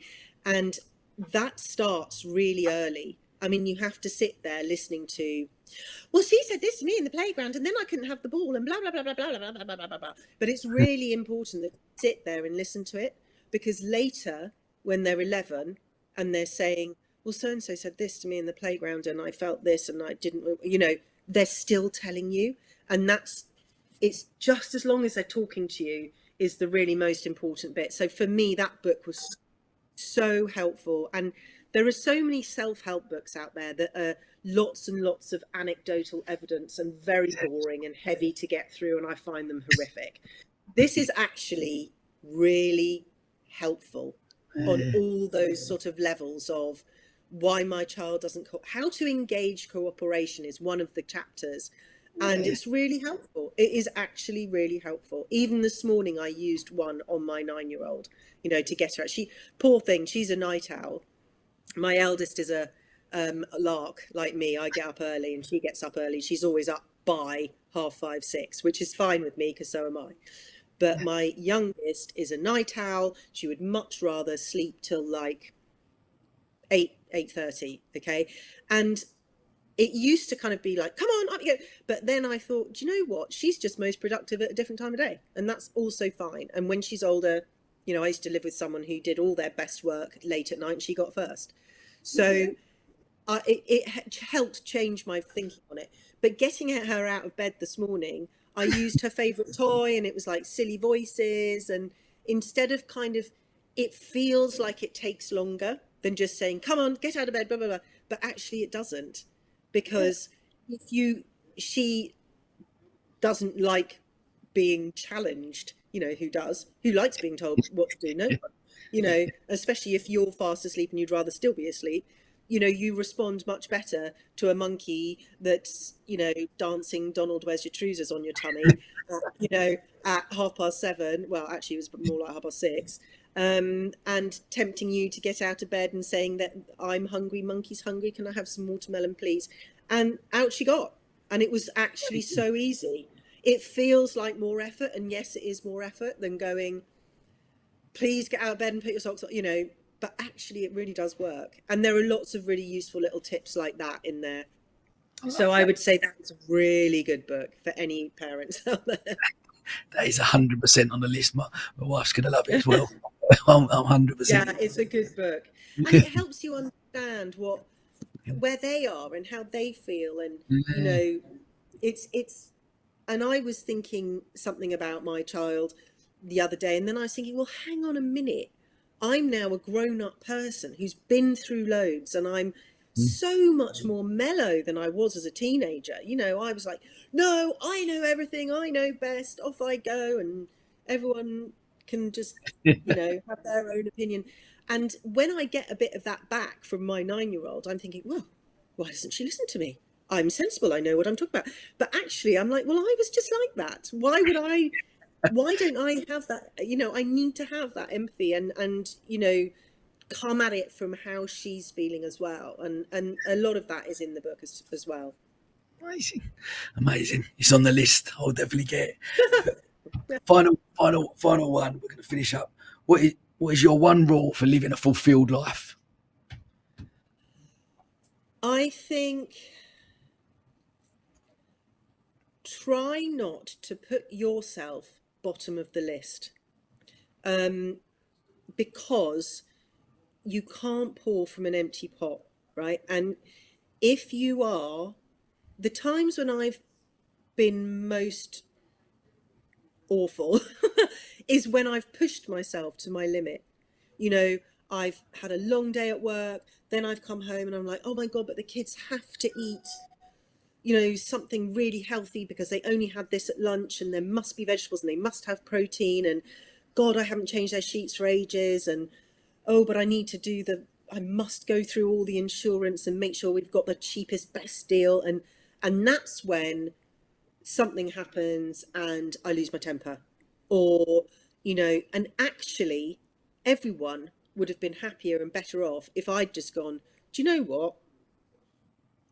Doing the sheets today is going to push me over the edge. I'm going to leave it for another day, and everyone will be happier.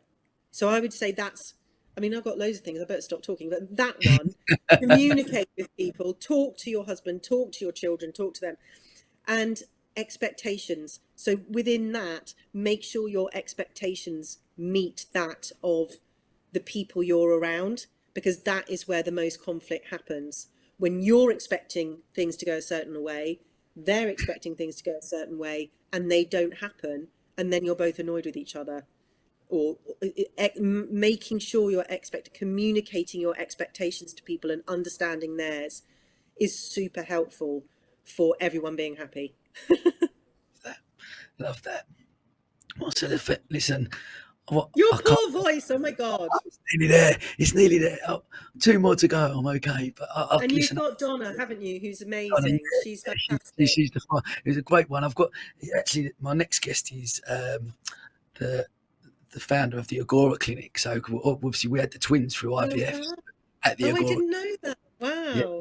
She's coming on now, and then Donna to finish off. So yeah, a couple of really great conversations, I'm sure. But listen, I'm so grateful for your time and jumping on this morning, and it's been absolutely fascinating chatting to you. I really appreciate it. So thank you. I'm really grateful. It's been brilliant. It's absolutely my pleasure, and well done you. You're doing such a brilliant thing, and I know you do loads for Rocking Horse, which obviously is a really a cause that's really close to my heart, and work with very closely, and they are amazing, just amazing, and I know you love them to bits, as do I, and you'll get loads of really brilliant info from Donna. I had a quick coffee with her earlier this week, and they're doing so many amazing, exciting things, and yeah, getting people to be on board and come along to all the exciting events is definitely going to be on my list of things to do this for the rest of the year. Amazing. Listen, thanks again. Have a great rest of the day, and look, keep me posted about that next venture, because I'd love to. I will. Thank you so much. Thank you. Awesome. So what I'm going to do is I'm going to say goodbye and thank you very much. And you do not have to say another word. Okay, rest that voice until your next guest. So I will say goodbye from the 24-Hour Podcast. Thank you so much for joining us. Bye-bye. So I think there should be a concept of emotional profit. Yeah. So emotional profit won't be measured by a number, because that's very sort of old-fashioned and very binary. It'll be measured by colours. And there will be a colour of emotional profit, depending on various makeup of what makes up emotional profit. You know, green credentials, carbon neutralness, engagement with team, engagement with clients, engagement with corporate social responsibility, all of those sort of things. So things that people do already, but bringing them all together and calling it emotional profit. And I'd love to get the opportunity of speaking to some large companies and saying, measure your emotional profit, because the financial profits will follow. And maybe people might at some stage, you know, have a different view of actually what it means to be successful.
Thank you.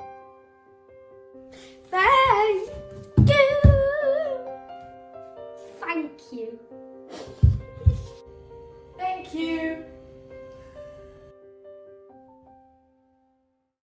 this is the future, right? You know, people watching kind of on-demand TV, the younger generation, they don't want to sit down in front of a TV and wait till 8 o'clock to watch the show that they want to watch.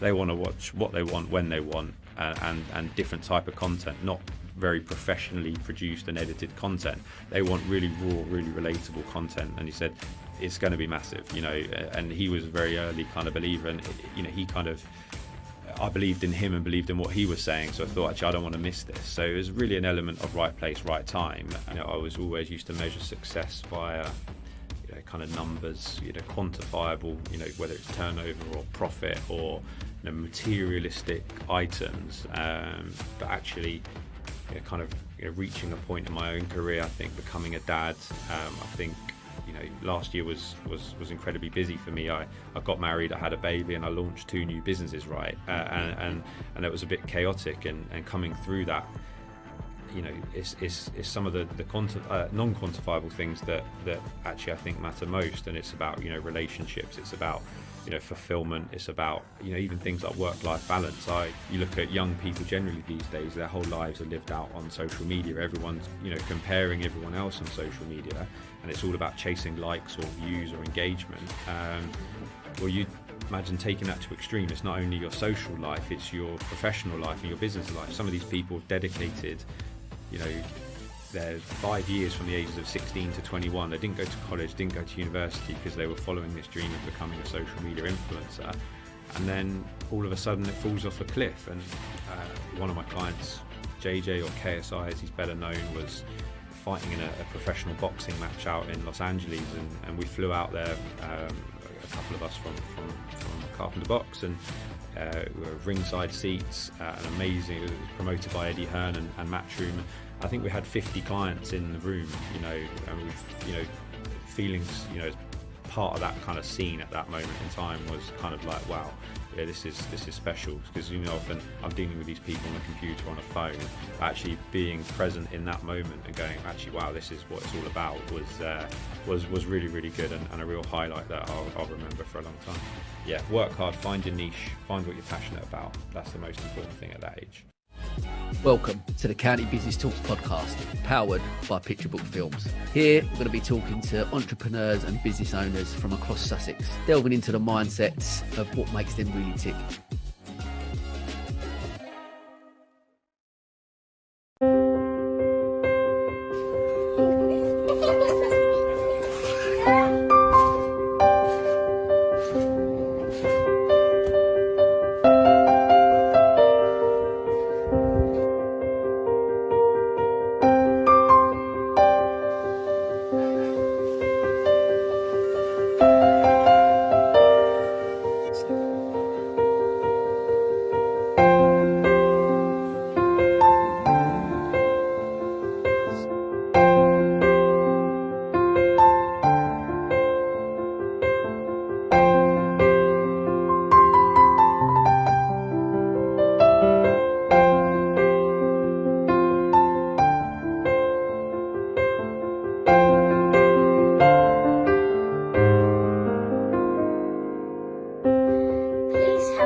So I think there should be a concept of emotional profit. Yeah. So emotional profit won't be measured by a number, because that's very sort of old-fashioned and very binary. It'll be measured by colours. And there will be a colour of emotional profit, depending on various makeup of what makes up emotional profit. You know, green credentials, carbon neutralness, engagement with team, engagement with clients, engagement with corporate social responsibility, all of those sort of things. So things that people do already, but bringing them all together and calling it emotional profit. And I'd love to get the opportunity of speaking to some large companies and saying, measure your emotional profit, because the financial profits will follow. And maybe people might at some stage, you know, have a different view of actually what it means to be successful.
this is the future, right? You know, people watching kind of on-demand TV, the younger generation, they don't want to sit down in front of a TV and wait till 8 o'clock to watch the show that they want to watch. They want to watch what they want, when they want, and different type of content, not very professionally produced and edited content. They want really raw, really relatable content. And he said, it's going to be massive, you know, and he was a very early kind of believer, and, you know, I believed in him and believed in what he was saying, so I thought, actually, I don't want to miss this. So it was really an element of right place, right time. You know, I was always used to measure success via, you know, kind of numbers, you know, quantifiable, you know, whether it's turnover or profit or, you know, materialistic items. But actually, you know, kind of, you know, reaching a point in my own career, I think becoming a dad, I think, you know, last year was incredibly busy for me. I got married, I had a baby, and I launched 2 new businesses, right? And it was a bit chaotic, and coming through that, you know, it's some of the non-quantifiable things that actually I think matter most. And it's about, you know, relationships, it's about, you know, fulfillment, it's about, you know, even things like work-life balance.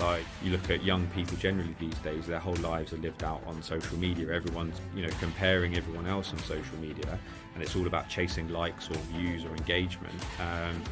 Well, you imagine taking that to extreme. It's not only your social life, it's your professional life and your business life. Some of these people have dedicated, you know, they're 5 years from the ages of 16 to 21. They didn't go to college, didn't go to university, because they were following this dream of becoming a social media influencer. And then all of a sudden it falls off a cliff. And one of my clients, JJ, or KSI as he's better known, was fighting in a professional boxing match out in Los Angeles, and we flew out there, a couple of us from Carpenter Box, and we were ringside seats, an amazing, it was promoted by Eddie Hearn and Matchroom. I think we had 50 clients in the room, you know, and we've, you know, feelings, you know, as part of that kind of scene at that moment in time was kind of like, wow, yeah, this is special, because, you know, often I'm dealing with these people on a computer, on a phone. Actually being present in that moment and going, actually, wow, this is what it's all about, was really, really good, and a real highlight that I'll remember for a long time. Yeah, work hard, find your niche, find what you're passionate about. That's the most important thing at that age.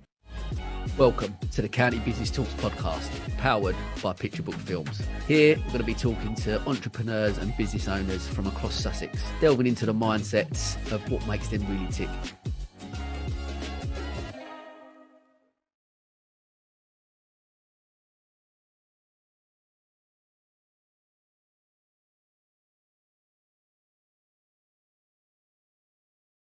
Here we go.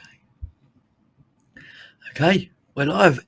Guest 23 of 24. I've been in the final hurdles, and I'm absolutely delighted to be welcomed today by the CEO and Medical Director from the Agora Clinic, Carol Gillian-Smith. Carol, thank you for coming in. It's brilliant to have you. It's an absolute pleasure and an honour to be taking part in this wonderful, 24 hours of sheer dedication to Rocking Horse. Amazing. Thank you. We're going to jump straight in as we have with the other podcast. Just tell the listeners a little bit about your story and your career. So I am a doctor. I'm an obstetrician and gynecologist, but I never set out to be a doctor. I hated the sight of blood. As I was growing up during my childhood, my only sibling, my brother, spent quite a bit of time in hospital. He was born with a heart condition, and hospitals smelt of Dettol. They were sad places. They were frightening places.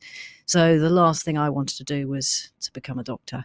I wanted to be a scientist. And I probably wanted to be a teacher, if anything. And so I went to university to read natural science, and picked a fourth subject. I was told by my supervisor, pick a fourth subject, something you might be interested in.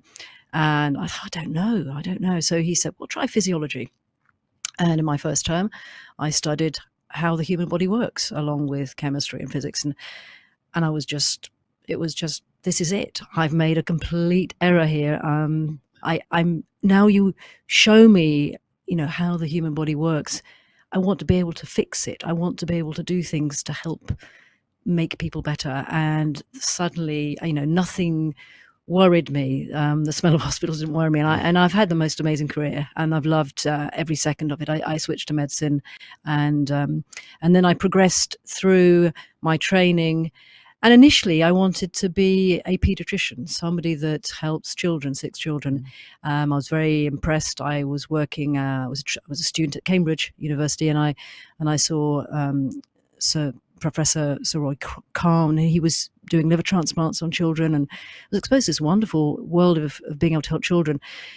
But as I went on the wards and saw sick children, I realised that it just made me incredibly upset to see sick children, and some never made it, and so I became an obstetrician and gynecologist. It's the beginning of life. You can make a huge difference, and trained through 10, 15 years. I'm a mother. I have 3 children, so I managed to complete that training against all odds. When I started out, I was the first of 16 girls in my school, which was an all-boys school. I was the second cohort of girls at Trinity College, Cambridge. And when I said to my professor I wanted to be an obstetrician and gynecologist, he said, well, good luck. Only 1 in 10 women make it. You know, you'll go off and have babies. So it was not an easy career to choose, but I was pretty determined. And I trained in London mostly at St Mary's, and had some great mentors, and qualified as a consultant. And my first job as a consultant was at Chelsea and Westminster Hospital in London, where I was put in charge of the IVF unit. And that's really where my fertility career really took off. I had already spent the previous 10 years specialising in fertility. I'd done a PhD on polycystic ovary syndrome. It's a common fertility condition. Women have sort of irregular cycles and fertility issues. And as I headed up this unit in central London, it kind of really opened my eyes to what could be done in the world of fertility to not just improve the chances of success, but improve the patient's journey. One of the main things I did when I was at Chelsea and Westminster was set up a program for HIV positive men to have children safely.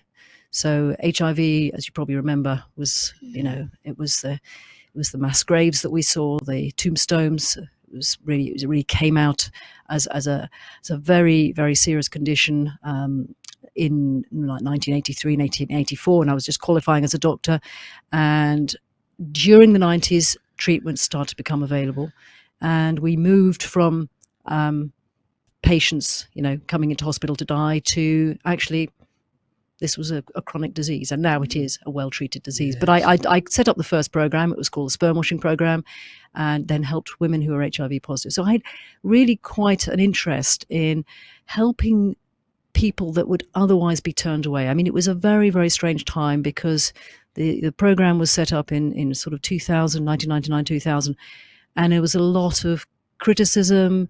People were saying, why are you helping people like this? You know, there's a lot of stigma around having HIV. Of course, yeah. But I knew it was the right thing to do. And in fact, you know, within 2 years, this was an NHS-funded treatment. So my career moved on, and I think I looked at what was going on in the NH Trust that I was working in, and I couldn't change it. I couldn't change the inefficiencies. I couldn't change the model that was there. Personally, I was badly treated on several occasions during my career, having had children, you know, and having gone on to maternity leave. I then felt this is the time to break away, and with no business training whatsoever, I said, right, I'm going to do this myself. And we had moved out as a family to Sussex, and there was no IVF unit in Brighton. And I said, I turned around to my father and I said, you've set up a business. Can you help me? And I set up the Agora Clinic. The whole project started probably around 2005, and we opened our doors in 2007. That's how it came to be, with a woman who had a passion for delivering better care, you know, better care for everybody, and making that journey, that fertility journey, an experience. And that's still where I see, you know, my place as a doctor, because I practice medicine of the person, which is you're not treating a condition, you're treating the whole person, or the couple in my case. And, you know, we are talking about incredibly vulnerable people who are trying to conceive. So a very different sort of model to the one that I left in London. We set up quality management systems. We set up patient flows, making sure everything was efficient, and we set up a real team of people.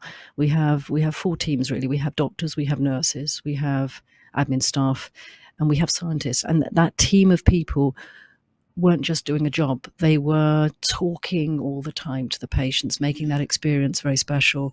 I changed the environment because of my fear of hospitals. The whole environment, it was like walking into my living room. I don't know if you remember. I just wanted to make it non-medical in that sense of welcome into my home. We're going to look after you here. You're very special to us. We want to make you feel relaxed and calm. Just trust us. We will take you on that journey, and together we will have a family. And 3,500 babies, 3,500 babies later, I'm sitting here talking to one of my patients. I didn't think I'd get so emotional, obviously, chatting to you, because it is listening to you talk and the experience. You talk about the experience, and I can first-hand experiencing that, and it's exactly that. You took me and my wife on a journey. I'm gone. You're going to make me go too. No, it is. You see, so important to realise just what it feels like to be a patient, and a lot of doctors don't take the time to realise that, and in particularly, 1 in 6 couples will struggle to conceive, and it's a taboo subject. You can't talk to your friends or your family about it, and being able to open up with us and come on that journey was really important, and we do it with everybody. And I remember a lot of those journeys, a lot of those people live with me forever, and they live with my staff. I'm not different. I personally, I handpick everyone. I'm not joking. We have an incredible team of people, each a little bit different, each offering in a different way the same thing that I wanted to offer. It's a journey where we need the medicine, we need the science, we need the evidence base for what we do. But if the human factor doesn't come in, it won't be the same, and you won't have that memory that you have of, we saw you go through failure, we picked you up off the floor, we said it's going to be okay. It doesn't always work first time, I think you just give people hope where there isn't any hope, actually, because you get to that point where it's, I'd actually got to a point myself where my wife's very tenacious.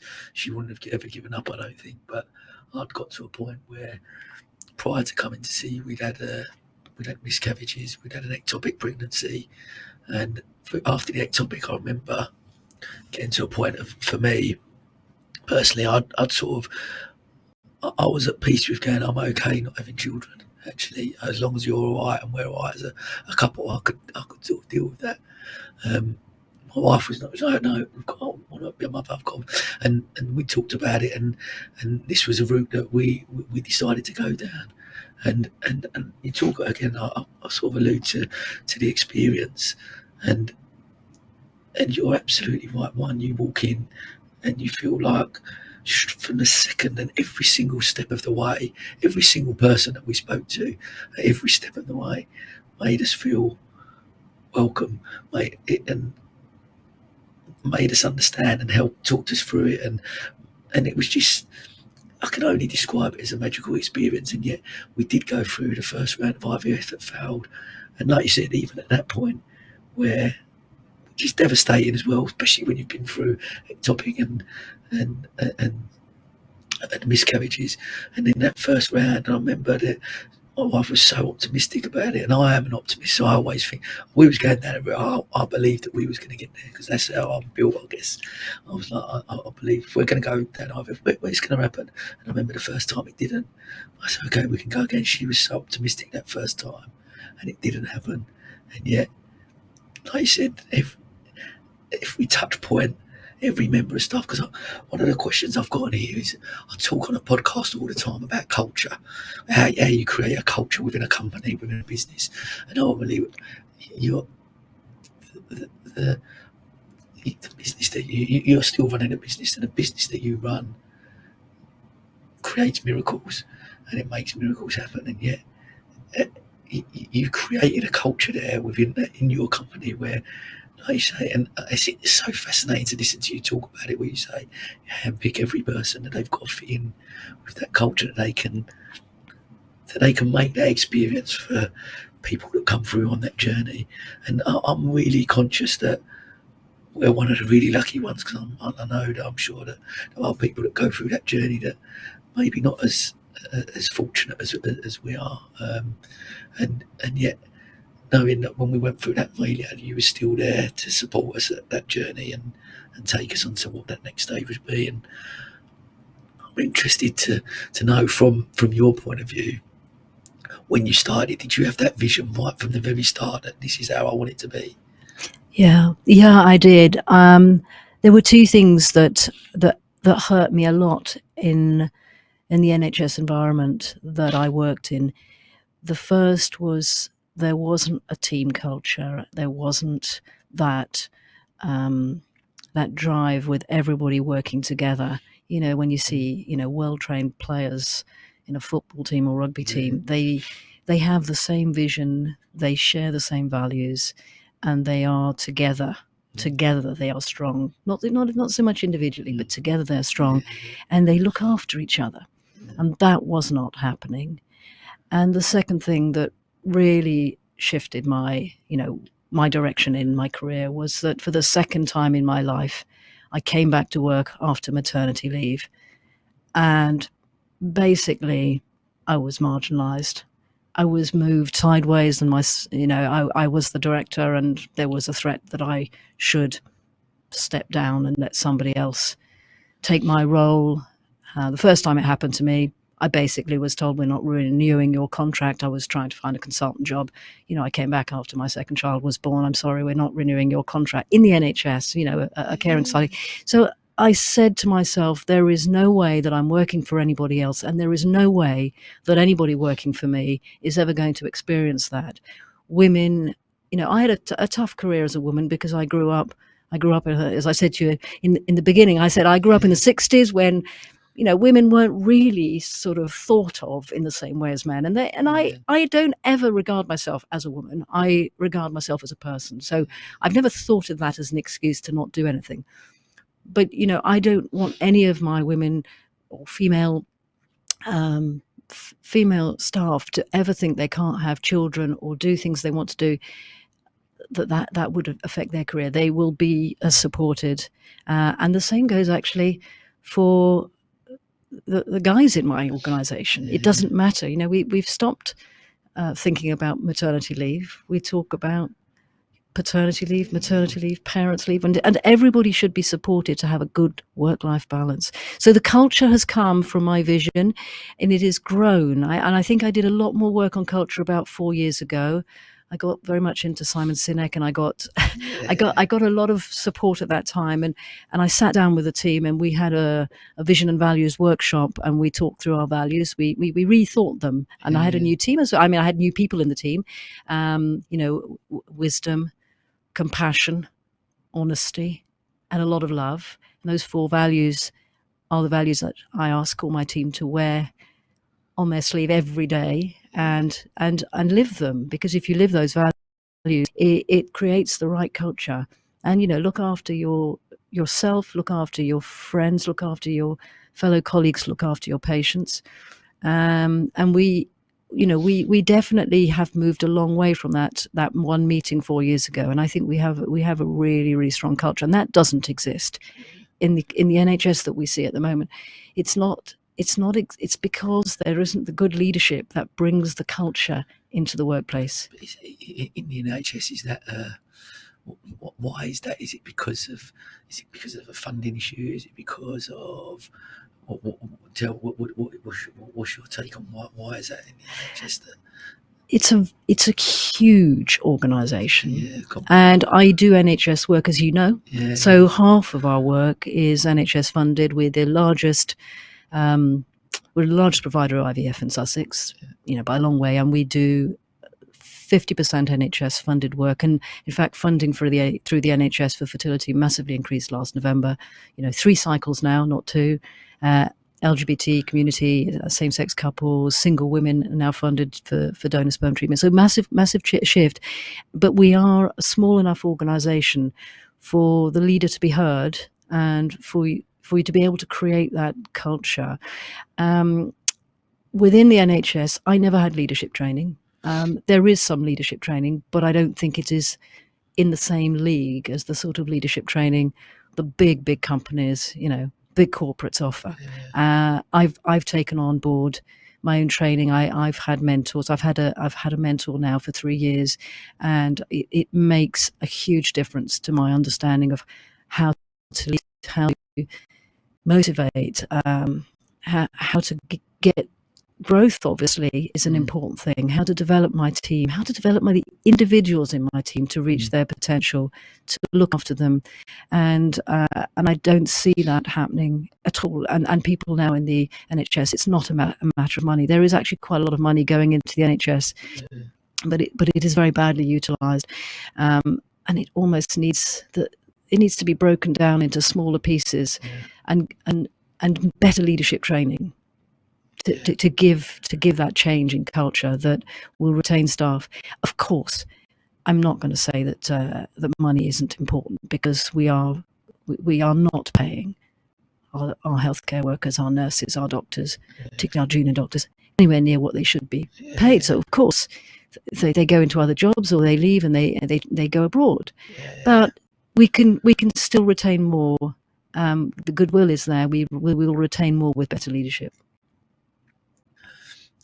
But I'm interested as well to, like you said, about your journey and going back after maternity leave and having that negative response to that. There's not a thing. Is that, obviously we're going back a few years prior to you obviously starting a thing, do you get the sense that's still happening in the NHS, or has that changed? I think HR law has improved massively to protect women in the workplace. I'm pleased to see that the menopause is being taken seriously, and there's a lot of work around that, and recognising that. This year I have embarked on a workplace wellbeing initiative in the Agora to really look at ways of improving how we do things, surveying my staff, listening to what they're saying, looking at ways of making that work-life balance so much better, because we spend an enormous amount of time at work, and we do need to make work a good place. And I think the pandemic was a good jolt to us all, that actually you can work from home, but actually being in there with people is important. We get a lot. There's a lot of camaraderie in my team. I think, you can't underestimate that. Just making a cup of coffee and chatting, it can make somebody's day. If somebody's feeling low, if somebody's having a problem, sharing it, you're not going to share it if you're at home on Zoom calls all day. I think we can't underestimate the importance of making the workplace better for everybody, and bringing people into the workplace, not just isolating them at home. We need to get that shift right. I think that it was a shift that needed to happen. I think for obviously during COVID, and I talk on it a lot about different workspaces, what they look like, and it's changed. Some businesses completely have gone from having offices to going completely remote and doing it. But I've always been a people person, so for me, like human connection and being involved in a community and being around people was always something I craved and I thrive on. I love being. This has been great, jumping on Zoom and being able to play business and be able to do it. I've got an option. I'd much rather sit in front of someone and talk to them than I would on a Zoom call. I think certainly we allude back to the culture side of stuff. Like, it's so much more difficult, I think, to create that culture. Like I said, how do you get them water cooler moments where you just walk up and grab a cup of coffee or something and chat to a colleague and share or whatever that looks like? You don't do that if you're sitting at home working from home and on the computer, do you? No, and I think one of the things that has been good out of the remote working is that for fertility patients, being able to do remote consultations has been great, because we can get, the couple into the call, even if they're in different workplaces, and at times that suits them. And we can minimize the number of trips and travels, the travel cost, by doing some of the consultations that way. But we maintain, most of our staff are in, and we have, no birthdays missed. There is a card for everybody. Big birthdays are massively celebrated, and we try and get some fun. It's an incredibly emotional area to be working, so we try and get a bit of fun into the day. And we, where you obviously were successful, we are moving to some new premises, just off Dyke Road, in the centre of Brighton. It's been a massive project. So we took on the premises that were formerly owned by the British Pregnancy Advisory Service. So it's right by the Seven Dials roundabout, that sort of area. It's a lovely building with 3 floors with a garden. And so all of the last year, my energy and the energy of some amazing people in my team, I'll just have to mention them: Paula, Michelle, George, Kerry, and my husband, Stephen. Amazing work, actually. It's when we open, I think people are going to realise that this is not just a clinic. This is a place where you can be yourself and you can be heard, whether you're a member of staff or whether you're a patient. And I've taken great care to make it as non-clinical as possible in those areas that need to be, and as clinical as possible. We're probably going to have the purest air in Brighton in our laboratory, because we've invested huge amounts, and we've created a fertility garden, and we want, in fact, past patients to inspire us and to come with ideas, because we believe that there'll be a space there that when the news isn't so good, you can sit and you can pause and reflect and process, and when the news is good, you can just look and again pause and reflect. And I think we need that space, that sort of outdoor space, and we want to get our patients to get involved in the planting and the beauty that garden will bring. It's also a very green project. I have to talk about it because I'm a passionate believer that, having created so many lovely babies and families, we have a huge responsibility to make sure that we let their world be as good as the world we grew up in. So it's a green project. I've ripped out all the boilers, I've ripped out all the carbon fossil fuels at great cost, and put in everything I can for this to be a sustainable environment for thinking of our children. Amazing. It's amazing.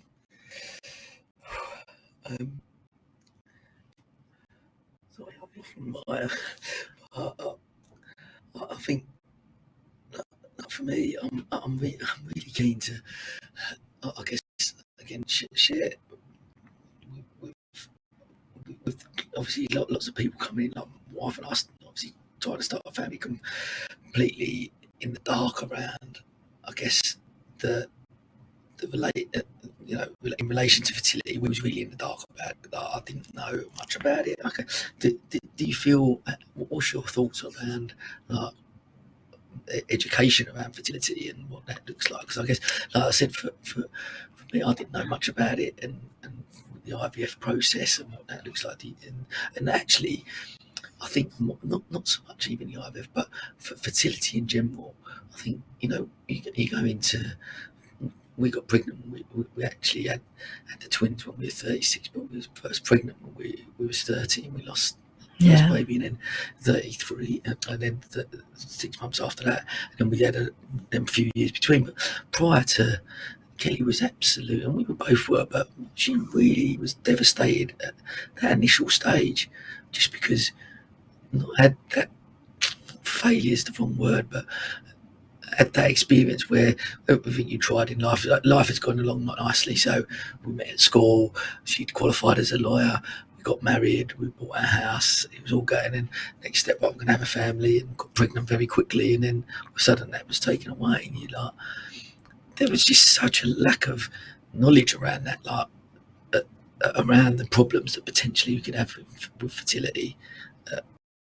Even age 30, I'm just keen to, I know I've rambled on a bit there, but I'm just keen to, what's your thoughts around it, education around younger generation around fertility? Well, it's a subject that's very dear to my heart, and it's something that I have been actively trying to promote in as much, as many directions as possible over the last 5 years. So I've got 3 children. My oldest, Michelle, is 27. She works at the clinic. She's joined the clinic, and she's very important on patient support and operations. And my youngest is 18. So I have seen the educational system, and it utterly fails when it comes to reproductive learning, and there's no reason for it. It is outdated, and is not. There's a tiny reference to IVF, which was, well, Louise Brown is 44. It's 1978. The first IVF baby in the world was born, and there's a small reference to it, I think, in their GCSE and A-level syllabus. There is a huge amount of learning about how not to get pregnant, and there is nothing about the different ways that you can get pregnant and what to do to avoid becoming infertile, when it's probably, one of the commonest conditions. 6 people who try to conceive will struggle, and they don't tell you that at school. So I've always thought this is really nonsense, and I know that British Fertility Society, have done a lot of work around that again, and I've worked with them, and I brought into my clinic 3 years ago. I brought into my clinic 20 drama students from a local theatre group, aged 16 to 21. And I said, spend the day with me. I will teach you about everything. We had real stories, patients. I want to know how we can best, engage with young people. And I want to use you as a guinea pig. Let's try things out, because I don't think classroom teaching works for this subject. It's an embarrassing subject. It's a taboo subject. How can you just sit there and talk to somebody in front of a, PowerPoint? This is not the way to do it. Let's do it a different way. So we gave them some background information. We brought in patients with all sorts of different stories to tell. Stories of surrogacy, stories of egg donations, stories of sperm donation, and transitioning and freezing eggs. And it was, then we moved into 4 different workshops, and we tried, writing poems, writing short plays, just interactive ways of working and thinking that allowed them to connect. And we made a film, which is on our website, and it was probably, all of the students said it was feedback that was immensely important, and this was a really mixed group of kids. All the students, was the important thing that had happened to them, that none of the PSHE at school that they'd had been of any value. This was what they wanted. The girls came out and said, my God, I didn't realize we had a biological clock. I had no idea that the clock starts ticking before we're even born, because you're born with, about a third of the eggs you had 10 weeks before or 20 weeks before. It's people don't realize that you're losing your eggs every day of your life, and the guys don't realize that if you start to make sperm at puberty, and it takes 3 months to make sperm, if you get sozzled every night and you're taking a load of drugs and you're taking bodybuilding drugs, that all damages sperm formation. It's and sometimes long term. So I was never aware so many young men were taking testosterone, buying it on the internet to look good. Why shouldn't they? They don't get told on the internet, by the way, this could damage your fertility. So they take it, but it's a huge thing. So if we need to go into schools, and that's what we've started doing. I've gone into a lot of schools, and we're starting to do as much as we can, making films. So storytelling is the way to go, and interactive discussions is the way to engage young people. And it's slowly the message is getting out there. And I've been also doing a lot of talks in the workplace, because the whole part of, the workplace is a great place to catch people in the lunch hour, little workshops, little talks, talk a little bit about all different types of fertility and how it impacts the man, how it impacts the woman, how they don't want to talk about it, how they might need somebody to listen to them. And that's really good. It's helping fertility policies to be put in place so that the workplace supports people through their IVF journey. And also want to go into universities, and I think that's a really good place to start that conversation. And as you know, as you've probably read, young women can now freeze their eggs. It's a successful way of, if you like, ensuring potentially, that possibility that you might not be the right person until a bit later in life. So loads more work to do. It's I think it's a lifetime of work there, but it's definitely something we are passionate about. It's amazing, and I certainly, for me, certainly think it's really needed. Like I said, I allude to lives, and you do. We you talk about a baby, and you think it's just going to happen so quickly and naturally, and like you said, I mean, we've had how many people have. I can't remember what the statistic was, but how many people have that first pregnancy and miscarriages. And yeah, we've got groups of our circle in Leela. We're one of the first, but then lots of them afterwards, having miscarriages as well and going through that process and longer than either. So get that. It's just not. But when you actually put it out there, you find out more and more people have gone through that, and it's creating spaces where people are able to talk openly about it, and like you said, sharing those stories is something that's really powerful, but combined with people sharing those stories, having that education and awareness to back it up, which obviously you guys are striving to. Yeah, and I'm we're making a concerted effort to go out and tell their stories. So thanks to all the patients who have just said, look, I'd love to tell my story. We do ask, we regularly ask patients, would you tell your story? Because there's somebody out there that will make a big difference to them. So, we've recorded some wonderful stories. That's my older son who's a filmmaker who's doing most of that work, and we put them on our website, and just go there, because I honestly believe that hearing another person's story, and this is not to promote our clinic. This is because people can see those, and they can be living across the other side of the world. Telling your story is going to help more than one other person. It's really about sharing the story, because it is a taboo subject. It's something that people do not want to talk about. They think it's only happening to them, but it isn't. And as you said, miscarriage, 20% of all pregnancies can fail a miscarriage, much higher as you get older, as your woman gets older. But it's so important to realize you're not on your own. And absolutely. I mean, it's the same with cancer. People know what they say when you say I've got cancer. Like my husband's been living with cancer for 12 years, and we've lived through people being embarrassed to talk to us about it or shying away. If only they'd actually just stop and listen and talk, it's much easier. And the same with, when you've got a fertility issue, you actually do want to share what you're feeling inside. It's much easier if you can have some support.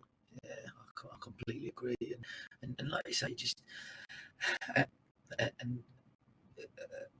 by sharing those stories and hearing from other people that are going through that same thing, you again, I always allude to like community. Once you build that community of people around it, it's a support network then, isn't it? And you can, the same when, even when you go on and have children, like we have got a nice support network now of people who have had kids as well, and the kids have got a nice little group in there.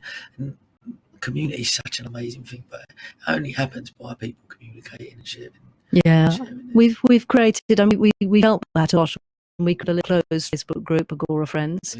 I don't know how many, 700-800 followers now, and I say to people when they first join the clinic, I said, look, patient support is massive to us, massively important to us. You can't you can't do this on your own. You've got to let us in, first of all, trust us, but also, this is how you can communicate with us. We've got an app now for the phone, and do join our Agora friends or follow us on social. Just connect to the stories, because, there'll be somebody there that, you can share your issue with. This is a really private network. You're just in here with, often, people stay on Agora friends when they've been successful, and they kind of mentor. It's a sort of lovely way of just saying, don't worry, I've been there, this is what I did, and that's very powerful. It must, again, I guess sometimes those stories give those other people hope. If there's, again, if you've just come out of a first round of maybe failed IVF, and then, for example, they've had our story, you hope Absolutely. It is, and I think your story is a classic example, where you come into it, gosh, you'd had your miscarriage, and you were you're in rock bottom place, and you thought, now I've got my ticket for IVF, that's it, we're there. And of course, one of the worst things about IVF, it is one of the most unsuccessful treatments in medicine. I mean, if you go and have a knee operation, they might say, well, there's a 5% chance it might not work. In IVF, we tell our patients, well, there's about a 60% chance it won't work if you're younger, and it might be a 90% chance it doesn't work if you're over 40. So you're going into it thinking, this is it, this is my ticket. What? I may not get there. So the thing I say to my patients now is, don't think of it as one cycle. You're on a treatment program. Thankfully, the NHS in Sussex is now following NICE guidance and offering 3 full fresh IVF cycles and free frozen cycles. And I say, just relax. You've got that funding in place. Just try to realize that it doesn't work first. It is because Mother Nature doesn't make every egg perfect, doesn't make every sperm perfect. And when they combine together, if they're not perfect, they may look to us perfect. They may be the best of the bunch. But if they don't carry on growing, or they miscarry, that was not one that Mother Nature had meant to be. And take it on the chin. It's nothing to do with you. That the next round, hopefully will get a success. But statistically, if you do 3 rounds, you should get there. And for a lot of people, that very much is what happens. Very much is what happens. In fact, we've had patients freeze embryos after 1 round and come back and had 2 or 3 children, not like you 2 at once, but and they've had a whole Agora family from 1 round. There are others that have done 6 rounds and have perhaps not been successful. So it's nothing's guaranteed, and it's really, really tough when it doesn't work out. And talk about, as I said, I really understand and appreciate, I guess, that we were one of the lucky ones, but I guess must be just working in the profession as a whole, and such dealing with people's emotions as you do, and how do you switch off? Do you switch off, or not? Because it must be so difficult to be in a position and then be able to go home. Yeah, I have a confession, which is that I never switch off, and the nearest I get to switching off is on a penning shoot, and I live in the countryside, and I love running and listen to music. I switch off, but when I've stopped that, it's fairly difficult to switch off. But I don't mind that. People tell me I should switch off, but I don't know that I necessarily should. I have that sort of emotional connection to everything I do that I can't. And the funny thing is, I know that a lot of my team would probably say they're the same, and I not every day is a good day as an employee at the Agora. I can tell you, I have a lot of my staff over the course of a year. There will be staff in tears, and they will be in tears because they're sharing the of a patient, or because the patient has you know, they're so vulnerable, they're so emotionally distraught.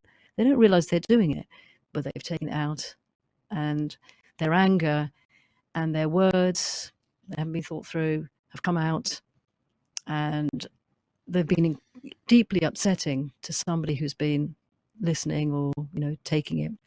And, you know, if you've had a bad day and you've had 2 or 3 things not go well for your, you know, patients, and somebody does that without realizing, you know, you're at the end of a long 24-hour podcast, you know, you're tired, and your vulnerability is at that point, it's huge, and you're at your lowest.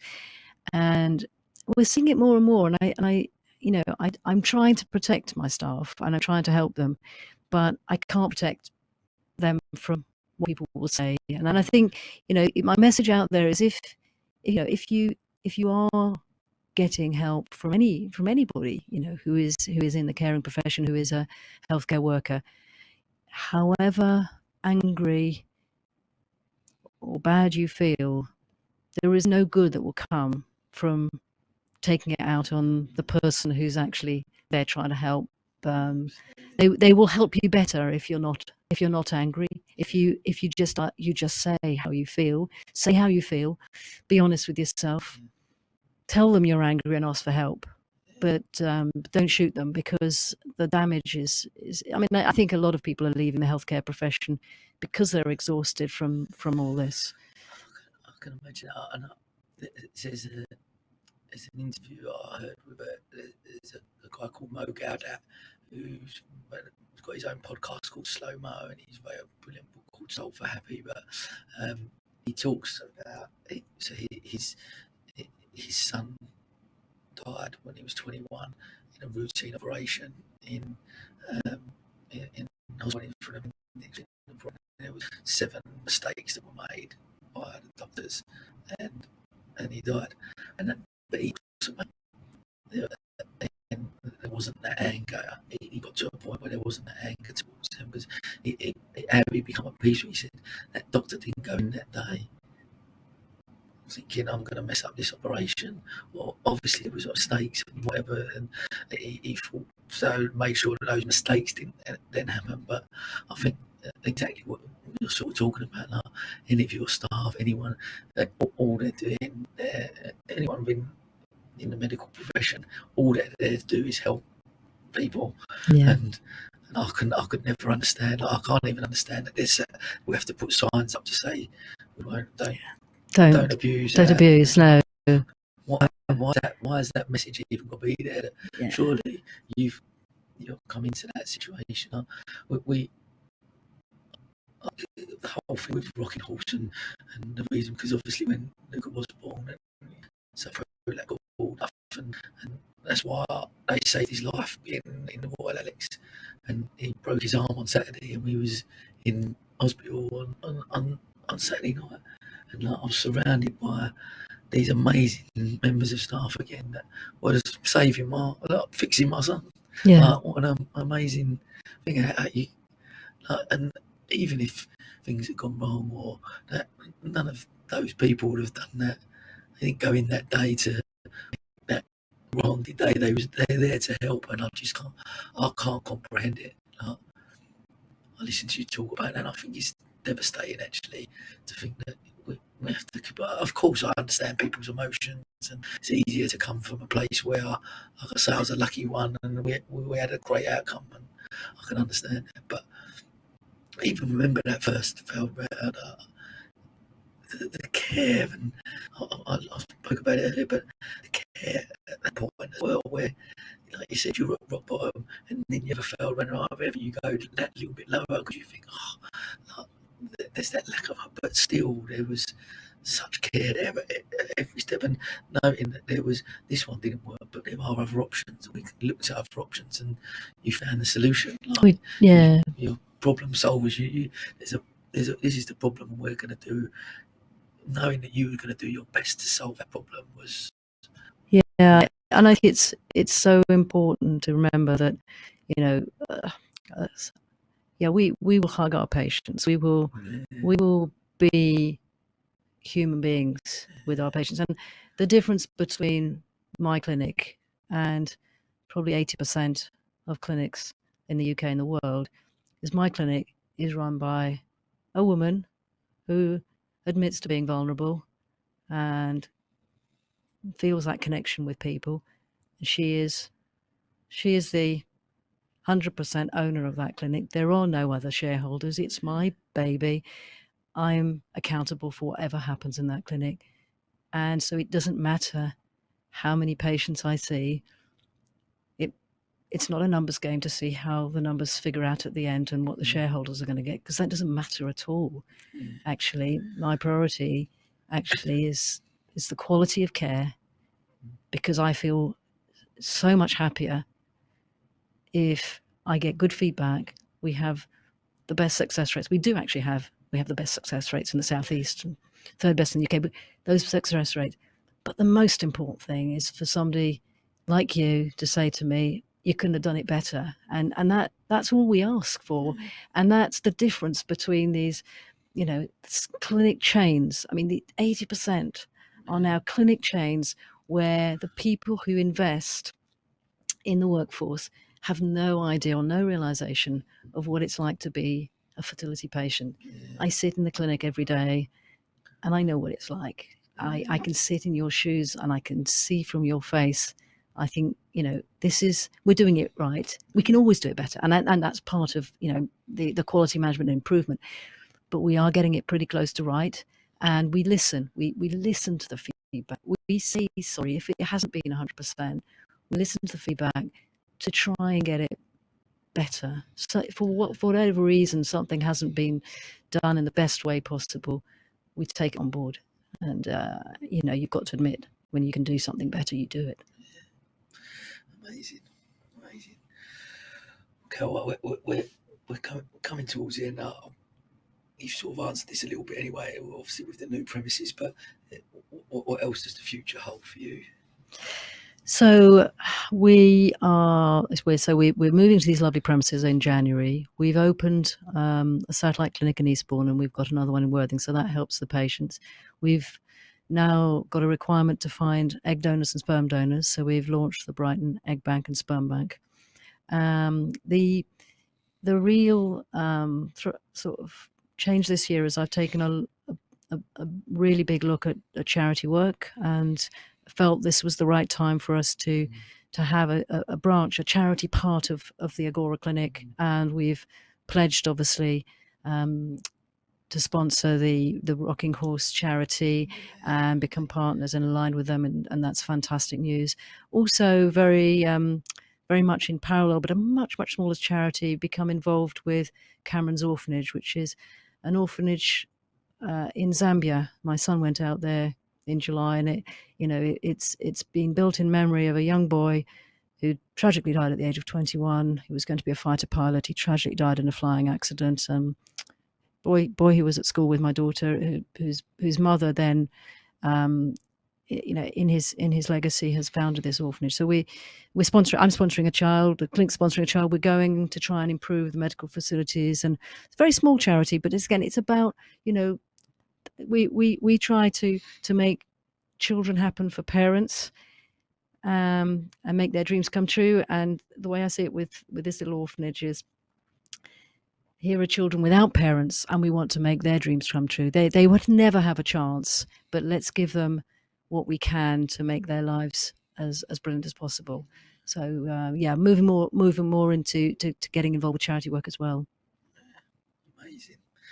Well, I just want to, before we stop, actually, there's one other question. It's so amazing to sit and chat to you and listen, and I'm wondering from a young age, have you, because you obviously listening to you talk and what you've created and how much you want to help people, does that come from a young age? Have you always been like that, or because you with the charity work you're talking about, but lastly with just setting up the Agora as a whole, and just the nature of the way you talk, and the ethos of the whole clinic, and the culture that you've created, that you're just there, and you genuinely feel that you just want to help people. I mean, I'm incredibly fortunate to have had two amazing parents, and been surrounded by that love from Dot. And they just wanted my brother and I to have the best childhood. They worked hard. They put everything into giving us the best opportunities, and I just wanted to make the best of those opportunities and give that same love out to my family, to my patients, to my team. And I've never thought about it. Nobody's ever sort of asked me why I am who I am, but that has to be where it all stemmed from. If I'd had an unhappy childhood, I think I might have been an angry person, but I'm very blessed, and I never saw myself as wanting to help people as a child. As I said, I never thought of myself wanting to be a doctor, but when I see people in trouble, I just want to run and help. I guess a lot of us are like that. I just have now got the tools. Having trained to be a doctor, I have the tools to do it quite well. So I use those tools that I was given. Love that. Well, we're going to finish up. I'll finish up as I've done with every episode with the same 4 quick fire questions. So, first one: what one piece of advice would you give to your 18-year-old self? I think my advice to myself at 18 would be: don't worry about your imperfections. Don't worry about not being good enough. Be bold with your dreams. Take risks and just go for it. Don't hold back. Love that. Who's been the biggest inspiration throughout your life and why? So I have to say it was a toss-up between my mother and father, but it's down to my mother because, she devoted her life to both her work and to her family, and she managed to juggle the two beautifully at a time when it wasn't actually very common for women to work. So she was a teacher. She taught physics and chemistry at the French Lycée in London, and she raised us and made time for us. She would mark, all the papers that she had to mark in the middle of the night to give us the time we needed before we went to bed, and to make sure that our studies were done, that we had time to talk to her. So we talked a lot, the family, and the ability to give that love and, to her children and to her pupils and to her work was something that inspired me to try and do the same. Amazing. Could you recommend a book or a podcast that you've listened to that's had an impact on you? There's quite a few, but I will stick to one. Dare to Lead, Brené Brown's work. And a lot of Brené Brown's work is, for me, very inspirational.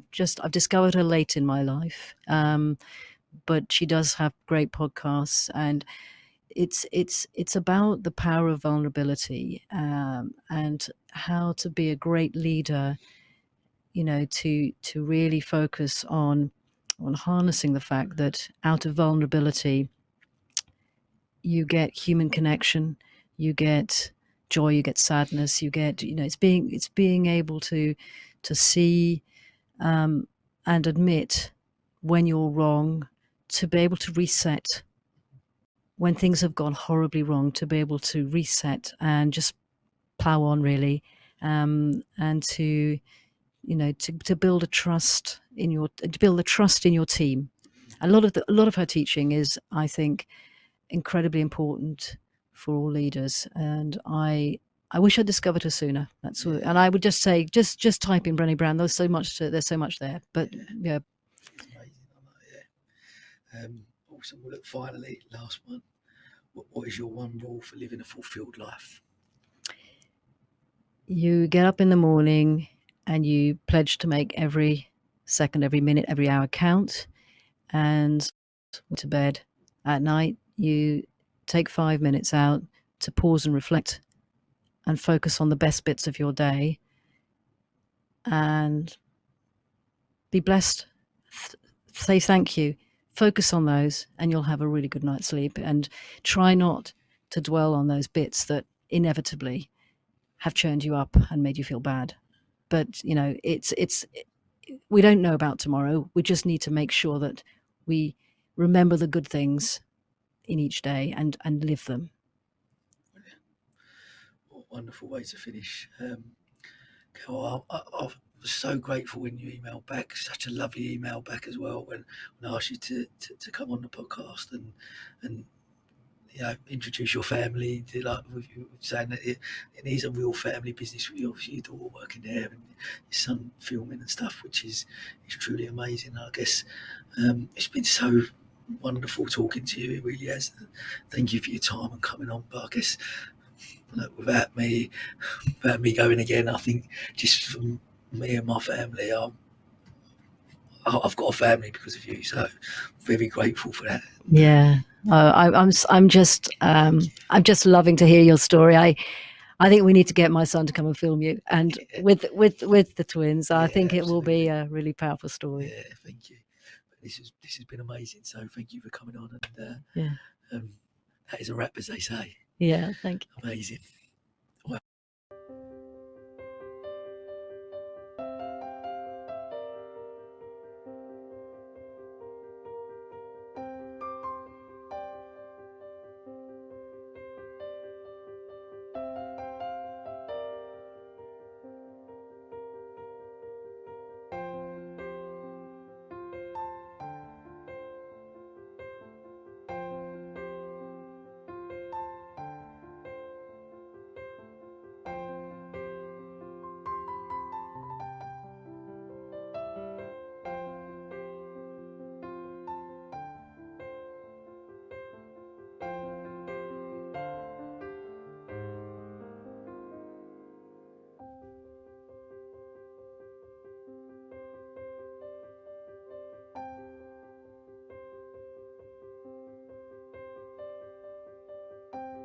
Thank you. Thank you. Thank you. Thank you. Welcome to the County Business Talks podcast, powered by Picture Book Films. Here, we're going to be talking to entrepreneurs and business owners from across Sussex, delving into the mindsets of what makes them really tick. I hope we all reminisce on these days, on these last 20 in years to come, with some degree of fondness. I know it's been really tough. People's physical, mental health has been absolutely knocked. But no, I totally agree, and I think it's how we measure or value success and wealth. Yeah. So I can have absolutely, if I haven't got a penny in the bank or a penny in my pocket, so I still think I'm the richest man in the world because I've got everything I need within those four walls, and that's my wife and two daughters.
Thank you. Thank you. Thank you. Thank you. I actually took the choice to close my business. Like, I could have continued, I could have found a way, and there's always a way. But I chose to close, and that was because of my mental health, my physical health. I didn't want to do it anymore. I'd run its course. I'd got everything I need. Like, all these reasons that are very personal to me. People are going to judge me for that. I don't want to work with you. I don't want to know you, actually. I don't want you to stay well away from me. If that is your attitude in life, just very politely, just stay away from me. You go and do your thing over there in your world of judgment and criticism, and I'll be over here with people like yourself having great conversations, you know, supporting one another and lifting each other up rather than pointing fingers and going me. We'd created this business with no plan. It was a family business. Me and my mum and my dad had built it up out of nothing into this, production facility, employing lots of people, churning out tons of cake every week. We had our name on the door, and you went on the website, it was all our family, and it was us. For 12 and a half, 13 years, it was us. I was the cupcake man in Brighton. I was the guy who owned the bakery. My mum was, our identities were intertwined with the business. We were in debt, and to me it was a lot of debt because we'd invested money in the retail shop and invested in the business, and it hadn't worked out the way we planned. We'd failed, to use the correct term. Failure is lack of success, and success, the true definition is to achieve an aim or a purpose.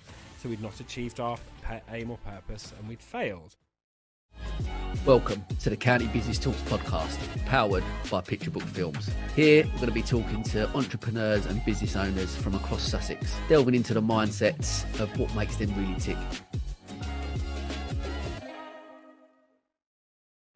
So we organise the days and offer them to children at the hospital with long-term medical conditions.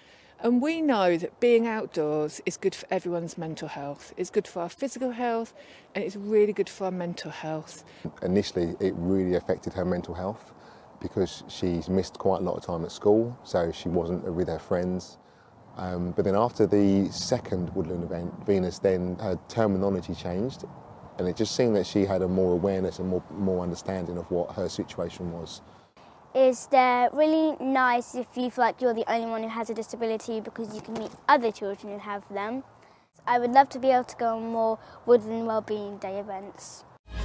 Welcome to the County Business Talks podcast, powered by Picture Book Films. Here, we're going to be talking to entrepreneurs and business owners from across Sussex, delving into the mindsets of what makes them really tick.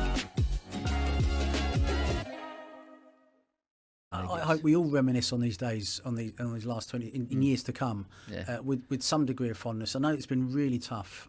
People's physical, mental health has been absolutely knocked. But no, I totally agree, and I think it's how we measure or value success and wealth. Yeah. So I can have absolutely, if I haven't got a penny in the bank or a penny in my pocket, so I still think I'm the richest man in the world because I've got everything I need within those four walls, and that's my wife and two daughters.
Thank you. Thank you. Thank you. Thank you. I actually took the choice to close my business. Like, I could have continued. I could have found a way, and there's always a way. But I chose to close, and that was because of my mental health, my physical health. I didn't want to do it anymore. I'd run its course. I'd got everything I need. Like, all these reasons that are very personal to me. People are going to judge me for that. I don't want to work with you. I don't want to know you, actually. I don't want you to stay well away from me. If that is your attitude in life, just very politely, just stay away from me. You go and do your thing over there in your world of judgment and criticism, and I'll be over here with people like yourself having great conversations, you know, supporting one another and lifting each other up rather than...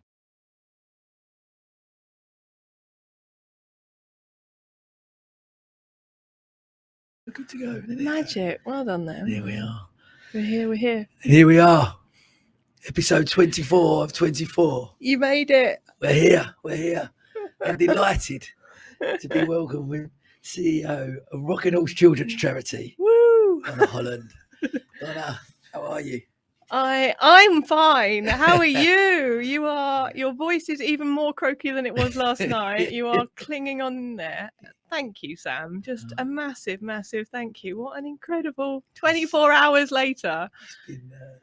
It's been many things I've done. This has been probably one of the most magical. It's been brilliant. Like, every guest has just been great. Just hearing so many fascinating stories, and you know, people have jumped online from other countries and all sorts, and it's just been, it really has been fascinating. People that come in last night and supported, and it was lovely to have Kelly and my mum and dad and the kids as well. And it was it's been a magical day. Magical 24 hours. Yeah, I was going to say day, night, back into day. Whatever it is, but it's it's been brilliant. And looking forward to this one. Here we go. Let's do it. Let's jump in. So straight away, just tell the listeners a little bit about your story and your career. Yeah, so Donna Holland, Rocking Horse CEO. I have worked in the charity sector for more than 20 years now, which feels kind of scary, and a long time. I've worked in national charities, international charities, local charities, big charities, small charities. They've always been children's charities or young people's charities, but quite often from different lenses. So looking at different aspects of what children and young people are facing. I started out in a really small local charity. It was called the Orpheus Centre. It was run by a guy called Richard Stilgo, which my parents and people kind of around that age will remember him being on the telly quite a lot. He did lots of stuff with Andrew Lloyd Webber and was involved in Starlight Express, which as a kid was, you know, the musical of my dreams. I love roller skating, and I still roller skate. I play for a local team, Brighton Rockers. We play roller derby. We play all over the world. And so roller derby and skating has been a big part of my life. So wow. Starlight Express was, you know, the musical. So I started out working for his charity. It was a centre for young disabled people, using the skills that they might need to stand on stage and sing and perform to help them with their confidence, to deliver their care and how to direct people to feed you or clothe you or what you want to do, and the parallels between those. So I started there and did 5 years doing marketing and all sorts of different stuff. And then I went and lived in Estonia for a couple of years, doing some volunteer work. I taught English as a kind of way of getting by, and then worked at lots of different volunteer projects. And I'd never done a gap year, so I kind of wanted to go and do something kind of hands-on. So I volunteered and worked in orphanages, worked with trafficked women, worked in old people's homes, just anything I could possibly do to find lots of different organisations. So did that for a while, and then I came back to the UK and I went to work for a charity called Missing People, which at the time was called National Missing Persons Helpline.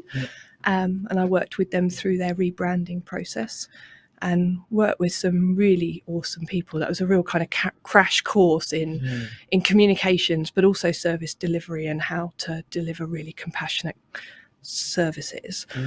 Because actually the thing about what the charity delivered as Missing People wasn't necessarily about finding the people that were missing. That was kind of the police's job. And whilst the charity would support and use its platforms and its ability to generate media to help.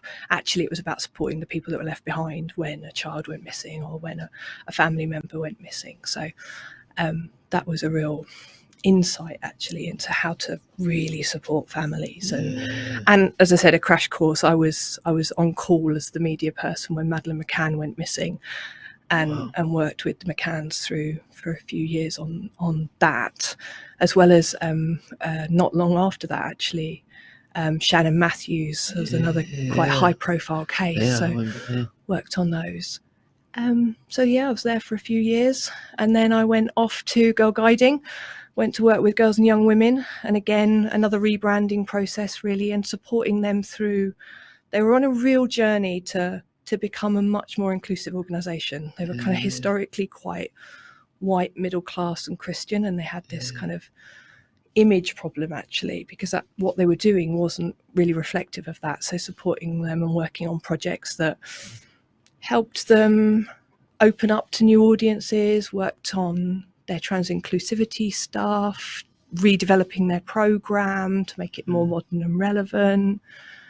Did lots and lots of different stuff. It was again a real kind of crash course in just how much a charity can achieve. And while I was there, that was some of the most interesting experiences, but also some of those kind of light bulb moments. And particularly around we had to raise £2 million to redevelop the programme. So if you know much about guiding and scouting, it's all about badge collection and that kind of stuff. I was a cub. Were you? Yeah, okay.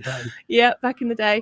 So I was a brownie, and I got my I remember even at the time brownies are 6 to 10 years old, and I got my hostess badge. I don't know whether there's an equivalent in the Cubs, but probably not. But it's you basically make a cup of tea and serve it to somebody. And I remember at the time thinking, I know how to make a cup of tea. Why do I need to learn how to make a cup, serve it? It wasn't like, let's all make a cup of tea, and it was a nice community thing. Anyway, this kind of stuck in my mind. And when I was at Girl Guiding, we started doing this program called the Girls' Attitude Survey, which was like a piece of research that looked at the temperature. It was like a temperature check for what girls and young women were experiencing. And actually what we started then doing was using that as a platform to campaign for lots and lots of different issues that were affecting girls and young women. So that's where the work that we did around getting rid of page 3 out of the Sun, which again was one of those things that as a kid you grew up just thinking it was normal that there were teenage girls half dressed in a public news, very big publication. And the girls and young women through the Girls' Attitude Survey said, this is outrageous and this is affecting us. Boys, bring it into school and show us it and use it as a weapon against us. But there were lots of other campaigns that came out of all of that stuff. And one of the kind of highlights, or certainly I thought at the time, one of the highlights of my career was probably late 20s maybe. The Girls' Attitude Survey got taken to number 10. And so I went along as the representative from Girl Guiding to talk about the Girls' Attitude Survey. And actually, I think it was about the effect of the media and images and how that was affecting girls and young women's self-esteem and the impact of the kind of patriarchal impact of that on girls and young women's self-esteem. So I went along to number 10 and literally thought that was the best day ever. This was, I'd made it, took a photo of myself outside number 10, messaged my mum, I was so excited and what a great experience. And really thanks to the leadership at Girl Guiding for sending me as a reasonably young person to go and do that. And I walked into the room and it was being chaired by this guy who was much older than me at the time.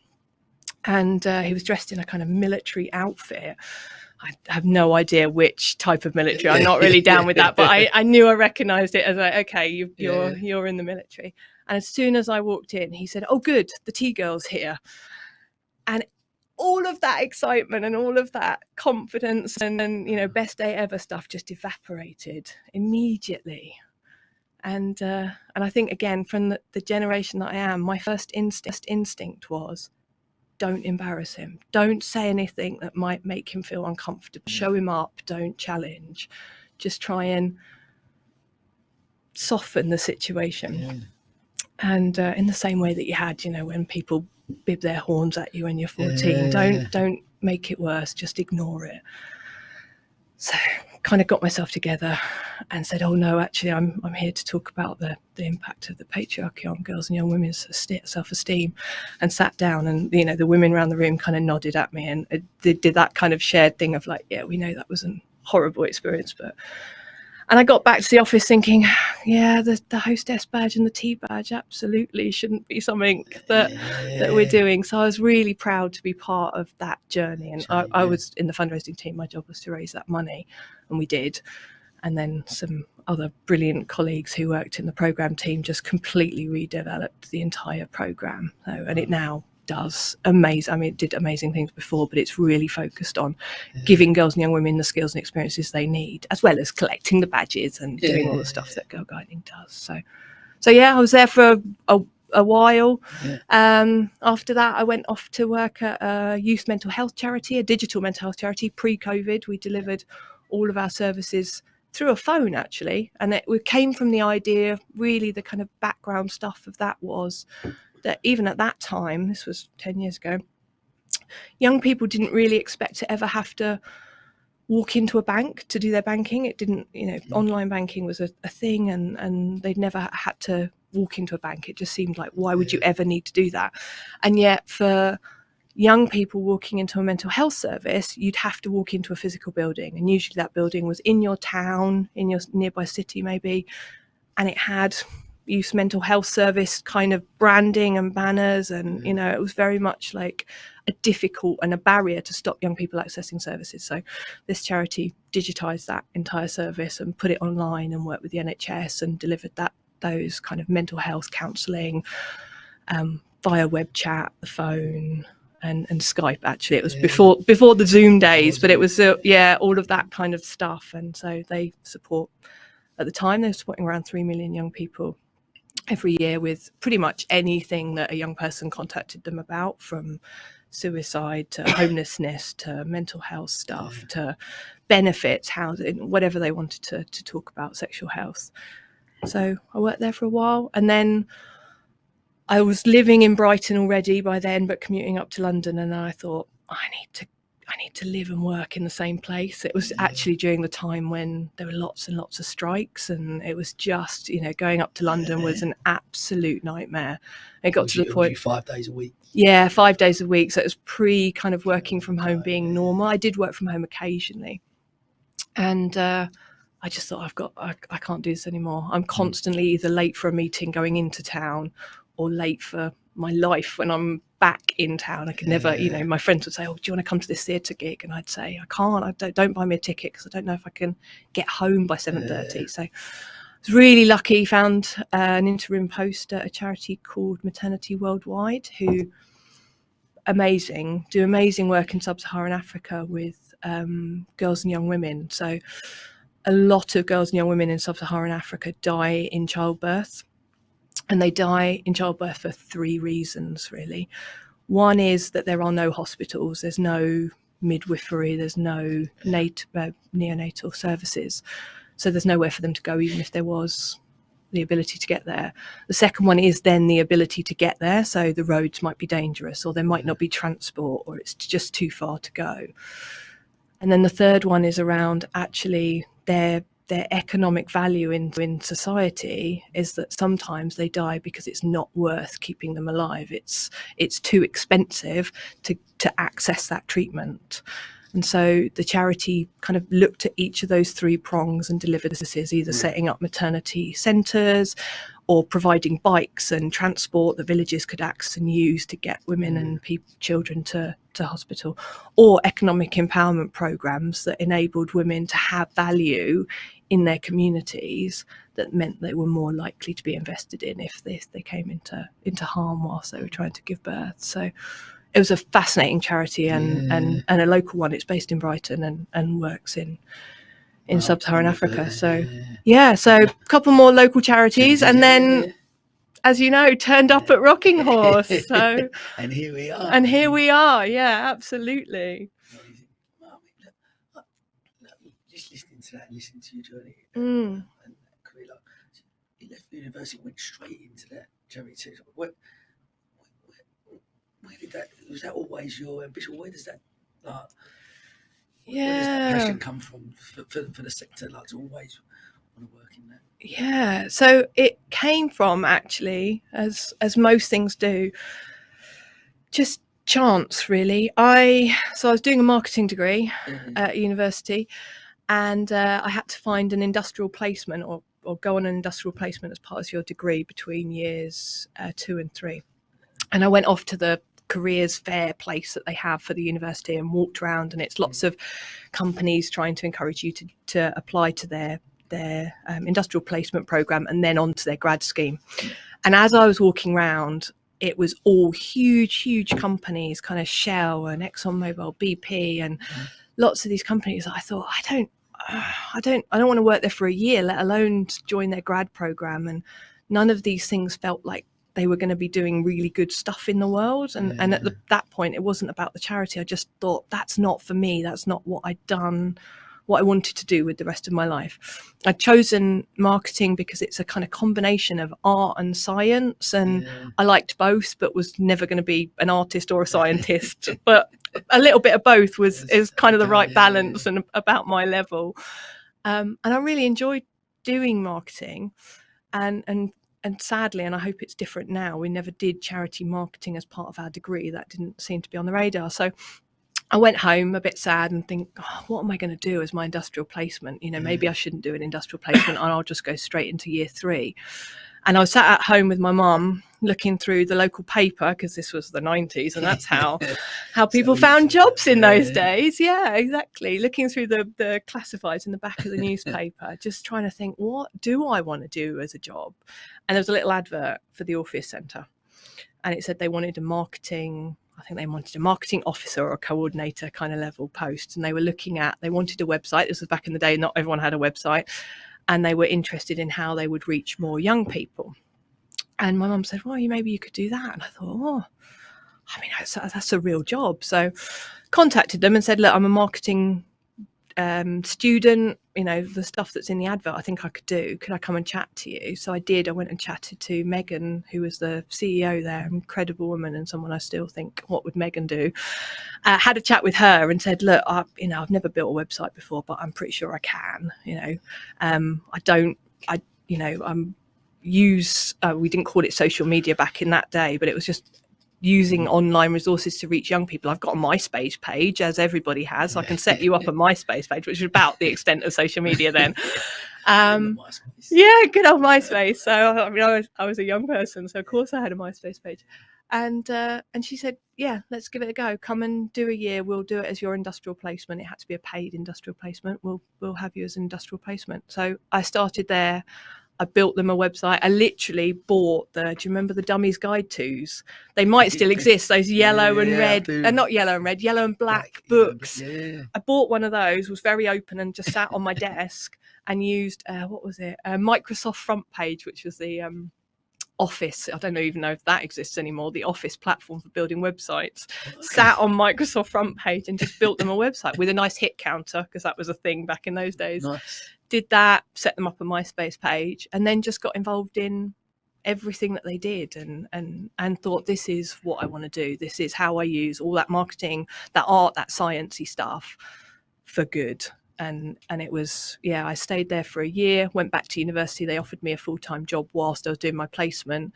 So I had a sabbatical almost from it to go and finish my degree, and then came back straight afterwards, and then stayed there for another 5 years. And as I've talked about, never looked back, never thought there's nothing else I want to do in the world other than do this.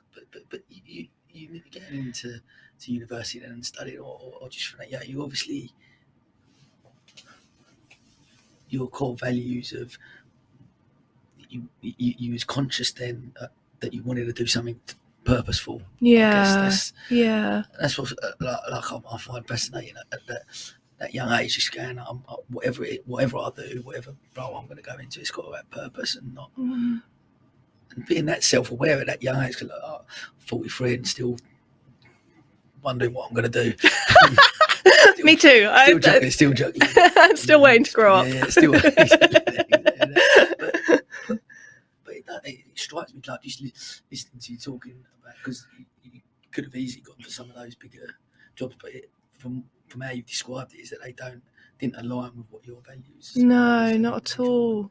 But you was at that young age, you were sure of what your values were as an individual. Yeah, and I think also, I don't think I was. I look back at 25. I think I would have.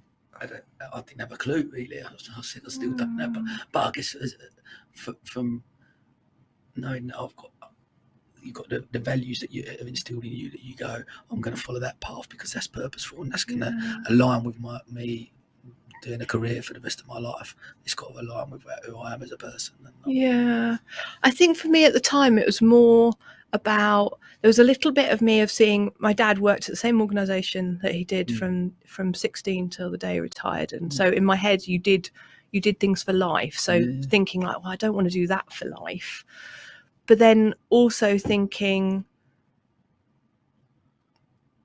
I think that what the charity sector gives people is the power to change something. And I loved that idea. I loved that. If I'd gone and worked for some of those grad programs, I was thinking, what am I going to change? I knew at that point I had the kind of right, well, probably not particularly good at when you're a teenager, it's all a bit angsty, but I had that, something has to change. The world has to change. There are people out there that are not having the same opportunities. And, you know, from a very kind of teenage perspective of it, the world felt a bit unfair for some people. And so for me, the charity sector was a way of having power to change. It gave you agency. You could actually try and work on something that would change something, rather than, it wasn't necessarily that those companies were doing bad things in the world, but they just weren't changing the world. They weren't having an impact. Yeah, exactly. Like nowadays, like you sort of, I guess we talk about companies that are, you know, sustainable and you know, and we talk about that, you know, a lot, that we're going to work with that company. Are they in line with our values? Are they sustainable? Are they exactly. Are they having the right impact today? That's, people are looking at that now so much more, aren't they? I think. Yeah, and I'm so glad that has changed in that kind of 20 years. That actually, if you went to that grad program, you might actually, if you're inspired to make a change and be the change, that some of those opportunities might actually give you a chance to do that now. But certainly, when I was there, as my my teenage self was not thinking that was possible. So talk to me about, we're going through the different roles in the charity. Obviously, talk to me about, because before obviously coming to Rockingham, she was deputy CEO and Concordia, that was what, wasn't it? Yeah. So talk to me about them running that charity during the pandemic. Yeah, gosh, I mean, I think my experience, and certainly talking to, you know, other charities, other CEOs, other leaders in the charity sector, it was really similar for a lot of us. There was these two contrasting things we had to deal with. One was, suddenly overnight our ability to fundraise had evaporated. We were no longer able to run events. We were no longer able to help people like you that walk and trek and run and jump out of aeroplanes for us and do all that stuff. It just evaporated. And so there was lots of kind of cancellations and rescheduling and pushing back. So there was this kind of concern of, gosh, where are we going to get the money from to do the things that we know we need to do? And actually, I think that whole process has changed the way the charity sector and other people outside the charity sector see our reserves. Actually, of so many charities during that period had to lean back into their reserves, and historically, you might have kind of 3 months, 6 months of reserves, and lots of us had to use reserves for a year, 18 months, and it's really enabled a discussion to happen about why charities need to hold that money just in case something like this happened. And it had been such a long time since charities needed to do that there was starting to be a discussion around, well, why do you need reserves at all? So there was that. There was, okay, what have we got in reserves and how long can we function before we need to start worrying about where the money's coming from?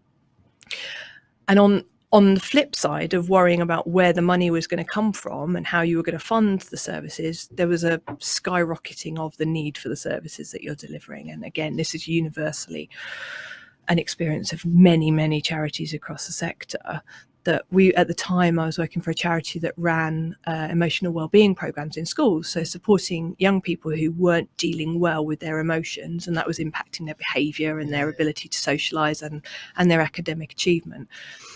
And suddenly we were seeing the need for that skyrocketing because young people were really struggling going into lockdown and having to do online schooling, but also we couldn't get into schools. So a really quick, and again, not alone in this, so many charities had to go through this very, very quick digitization process of just suddenly, okay, how do we make our services online? How do we deliver that online? And I was working with two incredible women at Concordia, Stephanie, who was the CEO, who just gave us the green light to try, fail, just get on with it, give it a go. And Fiona, who was running the program.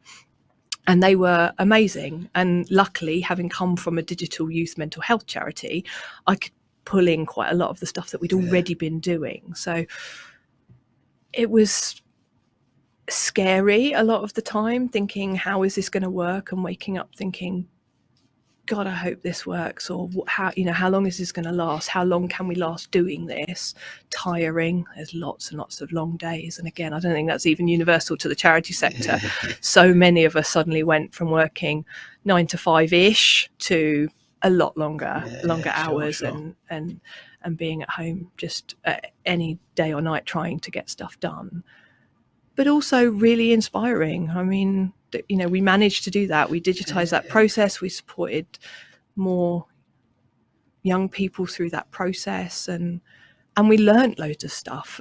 When you come out the other side, and I hope we're out the other side as much as it's possible, you look back on any of those experiences in the same way I look back at my time at Missing People, running a press team with national stories, or working at Girl Guiding while the Daily Mail are being very angry about all the stuff that we're doing. At the time it feels awful and scary and terrifying, and you feel too small for the task at hand.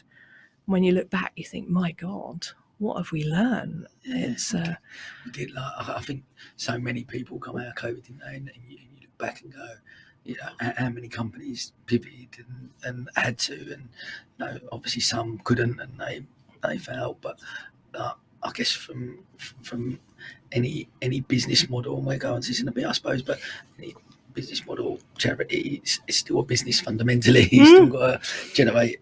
There's P&L, still got to generate money, and what that looks like in obviously various different ways. But ultimately, how companies looked at different aspects of what they're doing, especially from a digital point of view, that you're able to go, you know what, like Brad, for example, at Network My Club, we're going to go on Remo. He talks about how Remo saved his business and stuff. And I thought that for me, that was such a massive inspiration.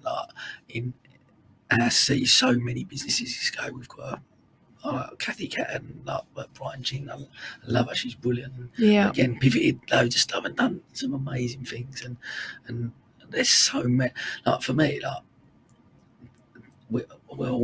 people I ask, obviously, who inspires you and blah blah blah, and I ask my quick fire questions on every episode. But for me, I'm surrounded by people that inspire me, like within our business community, and listen to stories like that, even about the charities or sector and stuff. It's these small charities are just able to go, right, we've got to adapt, and and just that survival mode kicks in, and it's does really. And you're right, actually, to look back on them times, actually at the time thinking this is the worst thing, we can't, how are we ever going to get through it? And here we are through it and thriving and doing turning a corner, hopefully. Absolutely, I hope we are. Talk to me a bit, as we alluded to there, business and charity, they are still similar to, and again I talk about culture as I do on every episode. Talk to me about the culture of Rocking Horse, like since you've come on board, and have you got a vision for really what that looks like to you, and how you want it to be within the team now? Yeah, so we're a small charity, probably just under £1 million. There's 8, nearly 9 of us, quite a lot of part-time people, so a really small group of people. What we've built is a group of experts, actually. every person in my team is an expert in what they do. They are the most knowledgeable and the most experienced, and it's their area of work. And my job really is to join the dots between what they're doing and try and point everybody in the direction that the trustees and myself have worked on with our strategy. But I'm incredibly lucky to work with people that are those experts. And we were talking about this last night, actually, with Rachel on her one around how you scale from 10 to, I don't know, how many hundreds of people. I can't see Rocking Horse needing to ever scale to that. You know, we are in Sussex. We there's so much more to do, but we don't need to grow for growth's sake. We don't need to be a huge charity. What we do is very local and very specific. So it is about that building that team, and I think for me it's creating a culture that we are all in it together. Like there is no one of us that is more important or more expert or has a bigger say. We are all in it as one team, a group of experts desperately trying to improve the lives of children and young people and their families across Sussex, and to do that in a way that is absolutely kind not only to each other in that we respect each other's experience and expertise, but we're also really kind to ourselves while we're doing it, because actually working for a charity is really tough, and it's tough for different members of the team in different ways.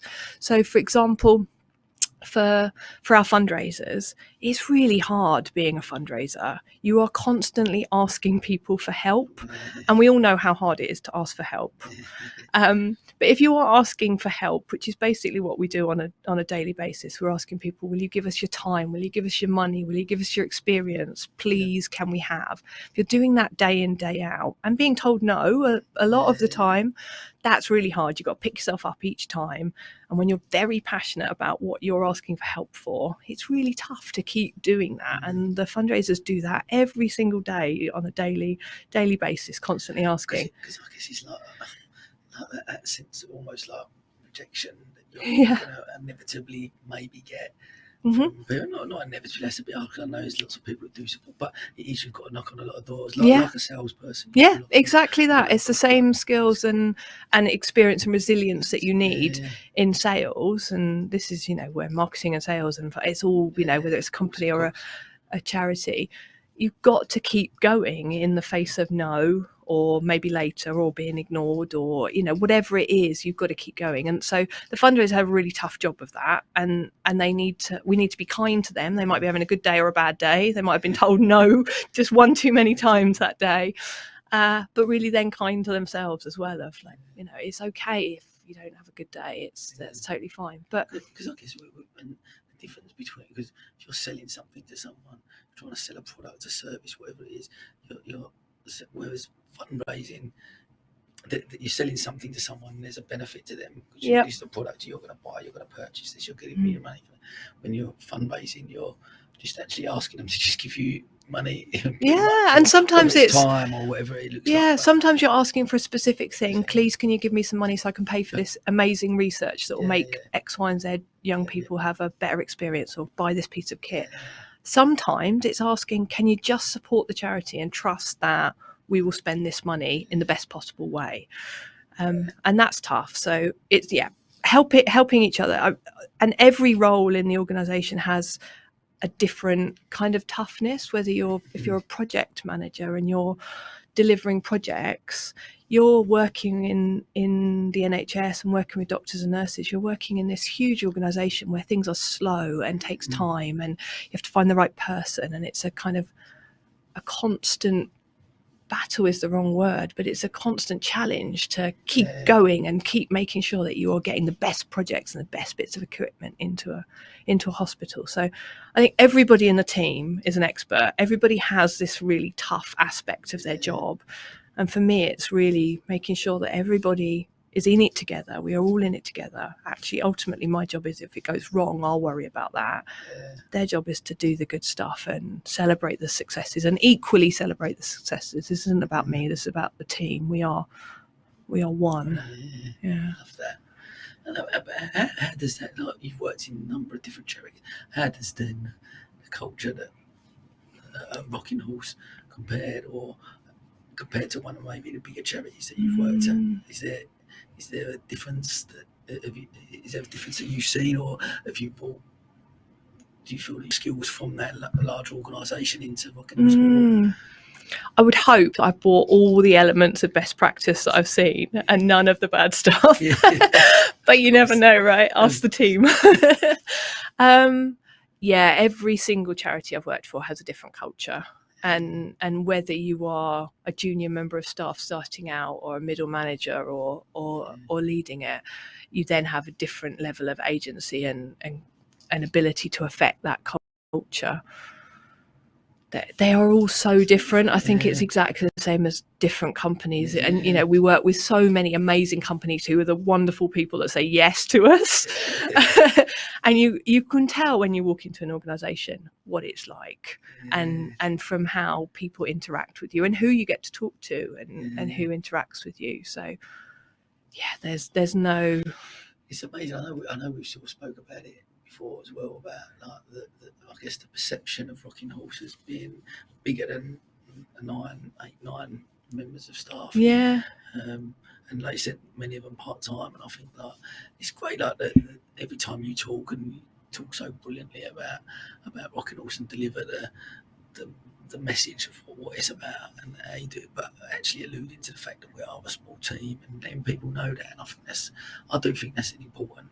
Yeah, we are in comparison, we are a very small organisation. You know, we are a brilliant team of incredible humans doing really amazing work, but we are tiny. And certainly I think the comparison to some of the larger charities in Sussex, I always think, gosh, I would love a marketing team that size and a fundraising team that size and a finance team that size. It's that we've got one person, and you know, we are lucky to have one person in each of those roles who are amazing. There's only one of them. So. Yeah, of course. Yes, I mean, for me, just before we move on to the last sort of couple of questions, as I alluded to last night, I think timing wise, obviously I didn't want Luca to break his arm, but timing wise, from a motivation point, I looked at what he was in hospital on Saturday, and he was lying in bed, asleep in pain. Kelly was on the bed next to him, and they let us both stay in, which was really kind, which I don't generally, because it was late, and I was sitting on the thing, and I was awake and looking around, and I saw all these Rocking Horse stickers on the equipment, and honestly, it killed me. I just looked around and just felt like I'm doing this thing, and you said to me about, I guess people, I think I put a post out and said about what's my why, and why do I raise money for Rocking Horse, what I do, and not only did it saved my son's life when he was young, but to actually then fix him again, so close to this event. And you talk about it really well. Anytime you do events, that we're there for the scrapes and the bumps and breaks and cuts and scrapes. Yeah. No. Bumps and breaks and cuts and scrapes. It came from somewhere over the last year or so that I've been talking about it, and I just thought it's so true. Rocking Horse is there for all of that stuff. All that, you know. I remember my parents live near East Grinstead. I was forever at the children's ward, the peanut ward up in East Grinstead, you know, getting your chin, or my brother used to get his chin done quite a lot when he'd fall out of a tree, or I'd cut my arm, and usually knees, get your knees sorted out. But we're there for all of that kind of stuff that just happens. It is life, it happens, you know, kids fall and break and bump, and they get hurt. But we're also there, and the special thing about Rocking Horse is we're also there when it gets really serious and really specialist. It's the children with cancer and the babies who can't breathe. It's the teenagers who are experiencing really poor mental health and suicide and eating disorders. We do all of that stuff. That's what makes it special. It really is the most special player. You know, I don't need to go on about about my love for it and why it's so amazing, and it truly is. And like you said, this is such an amazing.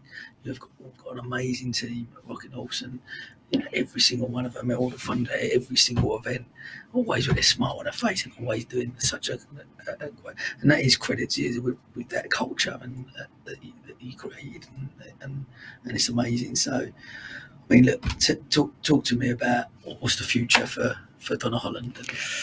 Wow, the future for me is the future for Rocking Horse. For now, I'm going to be around to for a while, hopefully. I think for the charity, it's, as I said, it's not growth for growth's sake, but I want to be able to do more. I want to work more closely. We've got this amazing champions program that we set up in the last year that one of the team runs and has done an amazing job. We've now got 36 doctors and nurses and other medical staff that work all over Sussex in all of the children's wards and baby units, and they're the ones who tell us what young people are experiencing, what projects they need, what equipment and stuff they might need us to buy. So doing more of that, and certainly doing that quicker, being able to respond to the needs and the issues that young people are experiencing, speeding that process up as much as I possibly can. And we've done huge amounts of work in the last year to really speed that process up. But I think there's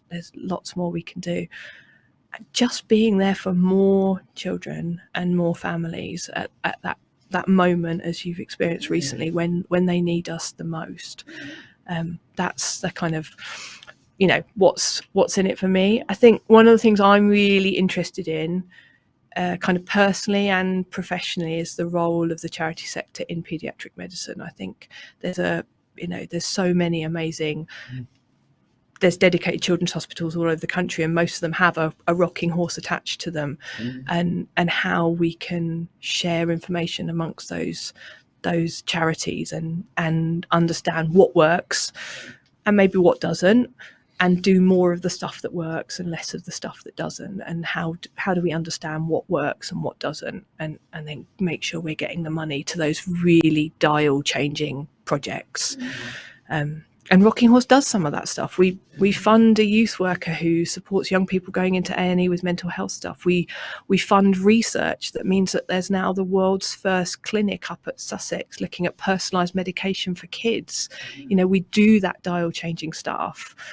What I want to do is more of that stuff, alongside all the really nice stuff that we do around environments and toys, which all is lovely, but it also has medical purpose. It's all supporting the doctors and nurses. It's pain distraction toys. It's stuff to do while you're having chemo. It's environments that enable doctors and nurses to quickly diagnose kids. By looking at the ceiling, you can check whether a child can move their neck and diagnose what a child might be experiencing. So it's doing more of that stuff. I love it. Listen, thank you so much for coming on. You're very welcome. Guest after 24 hours. We are going to, as I've done with every guest, finish with our quick fire questions. Okay. So, what one piece of advice would you give to your 18-year-old self? It's really trivial, I'm afraid. It's not one of those light bulb moments. So we're reasonably similar age. When I was 18 going into 19 was the millennium. And I was thinking about my 18-year-old self, and that was the year before the millennium. And I spent a lot of my time as an 18-year-old being really worried that the world was about to melt down, that the millennium bug was gonna have some impact. And incredibly selfishly, you talk about how I was such an enlightened teenager. I was not. I was absolutely concerned that the night I went out for the millennium was going to be the last night out because the world was going to melt down. And I think it's a lesson, right? We spend a lot of time worrying about the things that don't actually happen. And I would go back to my 18-year-old self and say, just don't worry about the millennium. Robbie Williams is going to come on and sing it. We're going to be all right. That is not going to be the thing that you are concerned about. What, the 2nd of January, when we were all like breathed a sigh of relief and said, no, okay, that was nonsense. So yeah, sorry, it's not more profound, but it really would be that. Brilliant. First one that I've heard of that. Very good. Who has been the biggest inspiration throughout your life, and why? I will always be eternally grateful for my parents for instilling a real sense of hard work in me and my brother. Me and my brother both have a work ethic which entirely comes from my parents. I saw them growing up being incredibly hardworking and teaching us and showing us that hard work was necessary and not to be afraid of it and not to shirk it and just to go for it. And, you know, I was one of the first years that you had to pay for university, and I told my parents that they basically pay you to go to university and you get loads of grants, and that turned out to be completely wrong. I was the year you had to pay. So again, working, you know, I spent my whole of my university time working. I worked in factories and I was a waiter, and I did all sorts of jobs. I was dinner lady in a private school. I did so many different jobs, but that felt entirely normal to me because I'd seen my parents work. I mean, we'd now call it hustle, but they just worked all the time. So that I'm eternally grateful, I think. And similarly, actually, I think to some of the other guests you've had on over the last 24 hours, I don't have one person. I have lots of people that I've come into contact over my career who I think, oh, what would they do in that situation? And I'm constantly inspired by people around me. You know, at the moment, Carleen Jackson's doing amazing stuff talking about dyslexia. I'm dyslexic, talking about dyslexia and flexible working. And Emma Cleary's doing the same with flexible working. Steph Pryor's doing amazing stuff with inclusion and diversity. I spend a lot of time just thinking, yes, I'm going to be, you know, when I grow up, I'm going to be more like these people that are around me. So yeah, I kind of pick and choose every day of like, who's going to be my person that I'm going to model a bit more in my life. Love that. Could you recommend a book or a podcast for our listeners that has had an impact on you? Yeah, so this was an easy one, actually. So I'm an introvert, and I grew up, or my career kind of started in what it felt like at the time in a world that idolized extroverts. And I thought, I'm not like that. I'm not somebody who naturally puts myself forward or wants to speak out in meetings unless I've got something really important to say. I tend to listen, and I thought, I'm never going to be, you know, the people that I look up to, who my line managers and the CEOs of the charities that I was working for when I was more junior. I thought, I'm never going to be them. I'm never going to be that person. And the book was Susan Cain, Quiet, and it's about the power of extroverts. And I read that book, I think it's a 2012 book. I read that book and just felt like this sigh of relief that, one, it was okay to be an extrovert, and that actually there were things about being an extrovert that I could lean into and I could still be a manager or a leader, or, you know, the things that I wanted to do, the ability to have the power to change stuff wasn't going to be hampered by my ability to generally hide in the corner and be a bit more quiet and listen rather than speak and do all of that stuff. So I thoroughly recommend it. If you're an introvert or you're feeling like you might be shy or that, read that book, because it was vindication really for me. Awesome. Final question. Okay. Finally, what is your one rule for living a fulfilled life? I think it's got to be do something that's bigger than you. And I'm incredibly lucky to do a job that if I won the lottery, I have to play the lottery first, but if I won the lottery, I would still do this job. I would do it if I didn't get paid. And all the times that it feels hard or difficult or scary, I think, I'm not doing this for me. I'm doing it for the person who doesn't have a platform to speak, or the child in hospital that needs this service, or the family that are going through the worst experience in their life. And that's the thing that gets me up. It, you know, when you walk on stage in front of 1,000 people and the fear is there, I walk on stage thinking, this isn't about you, this is about the people you represent. So I think that's what keeps me happy, is there's a bigger job to be done, and I've got a little part to play, and I'll play my part until the big job gets done. What an absolutely brilliant way to finish. What an amazing answer. And you are doing amazing work and genuinely saving people's lives, and this it's incredible. So from the bottom of my heart, obviously, thank you for all you do with Rocking Horse and everything that Rocking Horse stands for and what it's about. And saved my son's life. So that's why we're here raising money, and it's been a magical experience doing this whole thing. And thank you for being my final guest. Thank you, Sam. And as they say, for the final time is a wrap. Woo!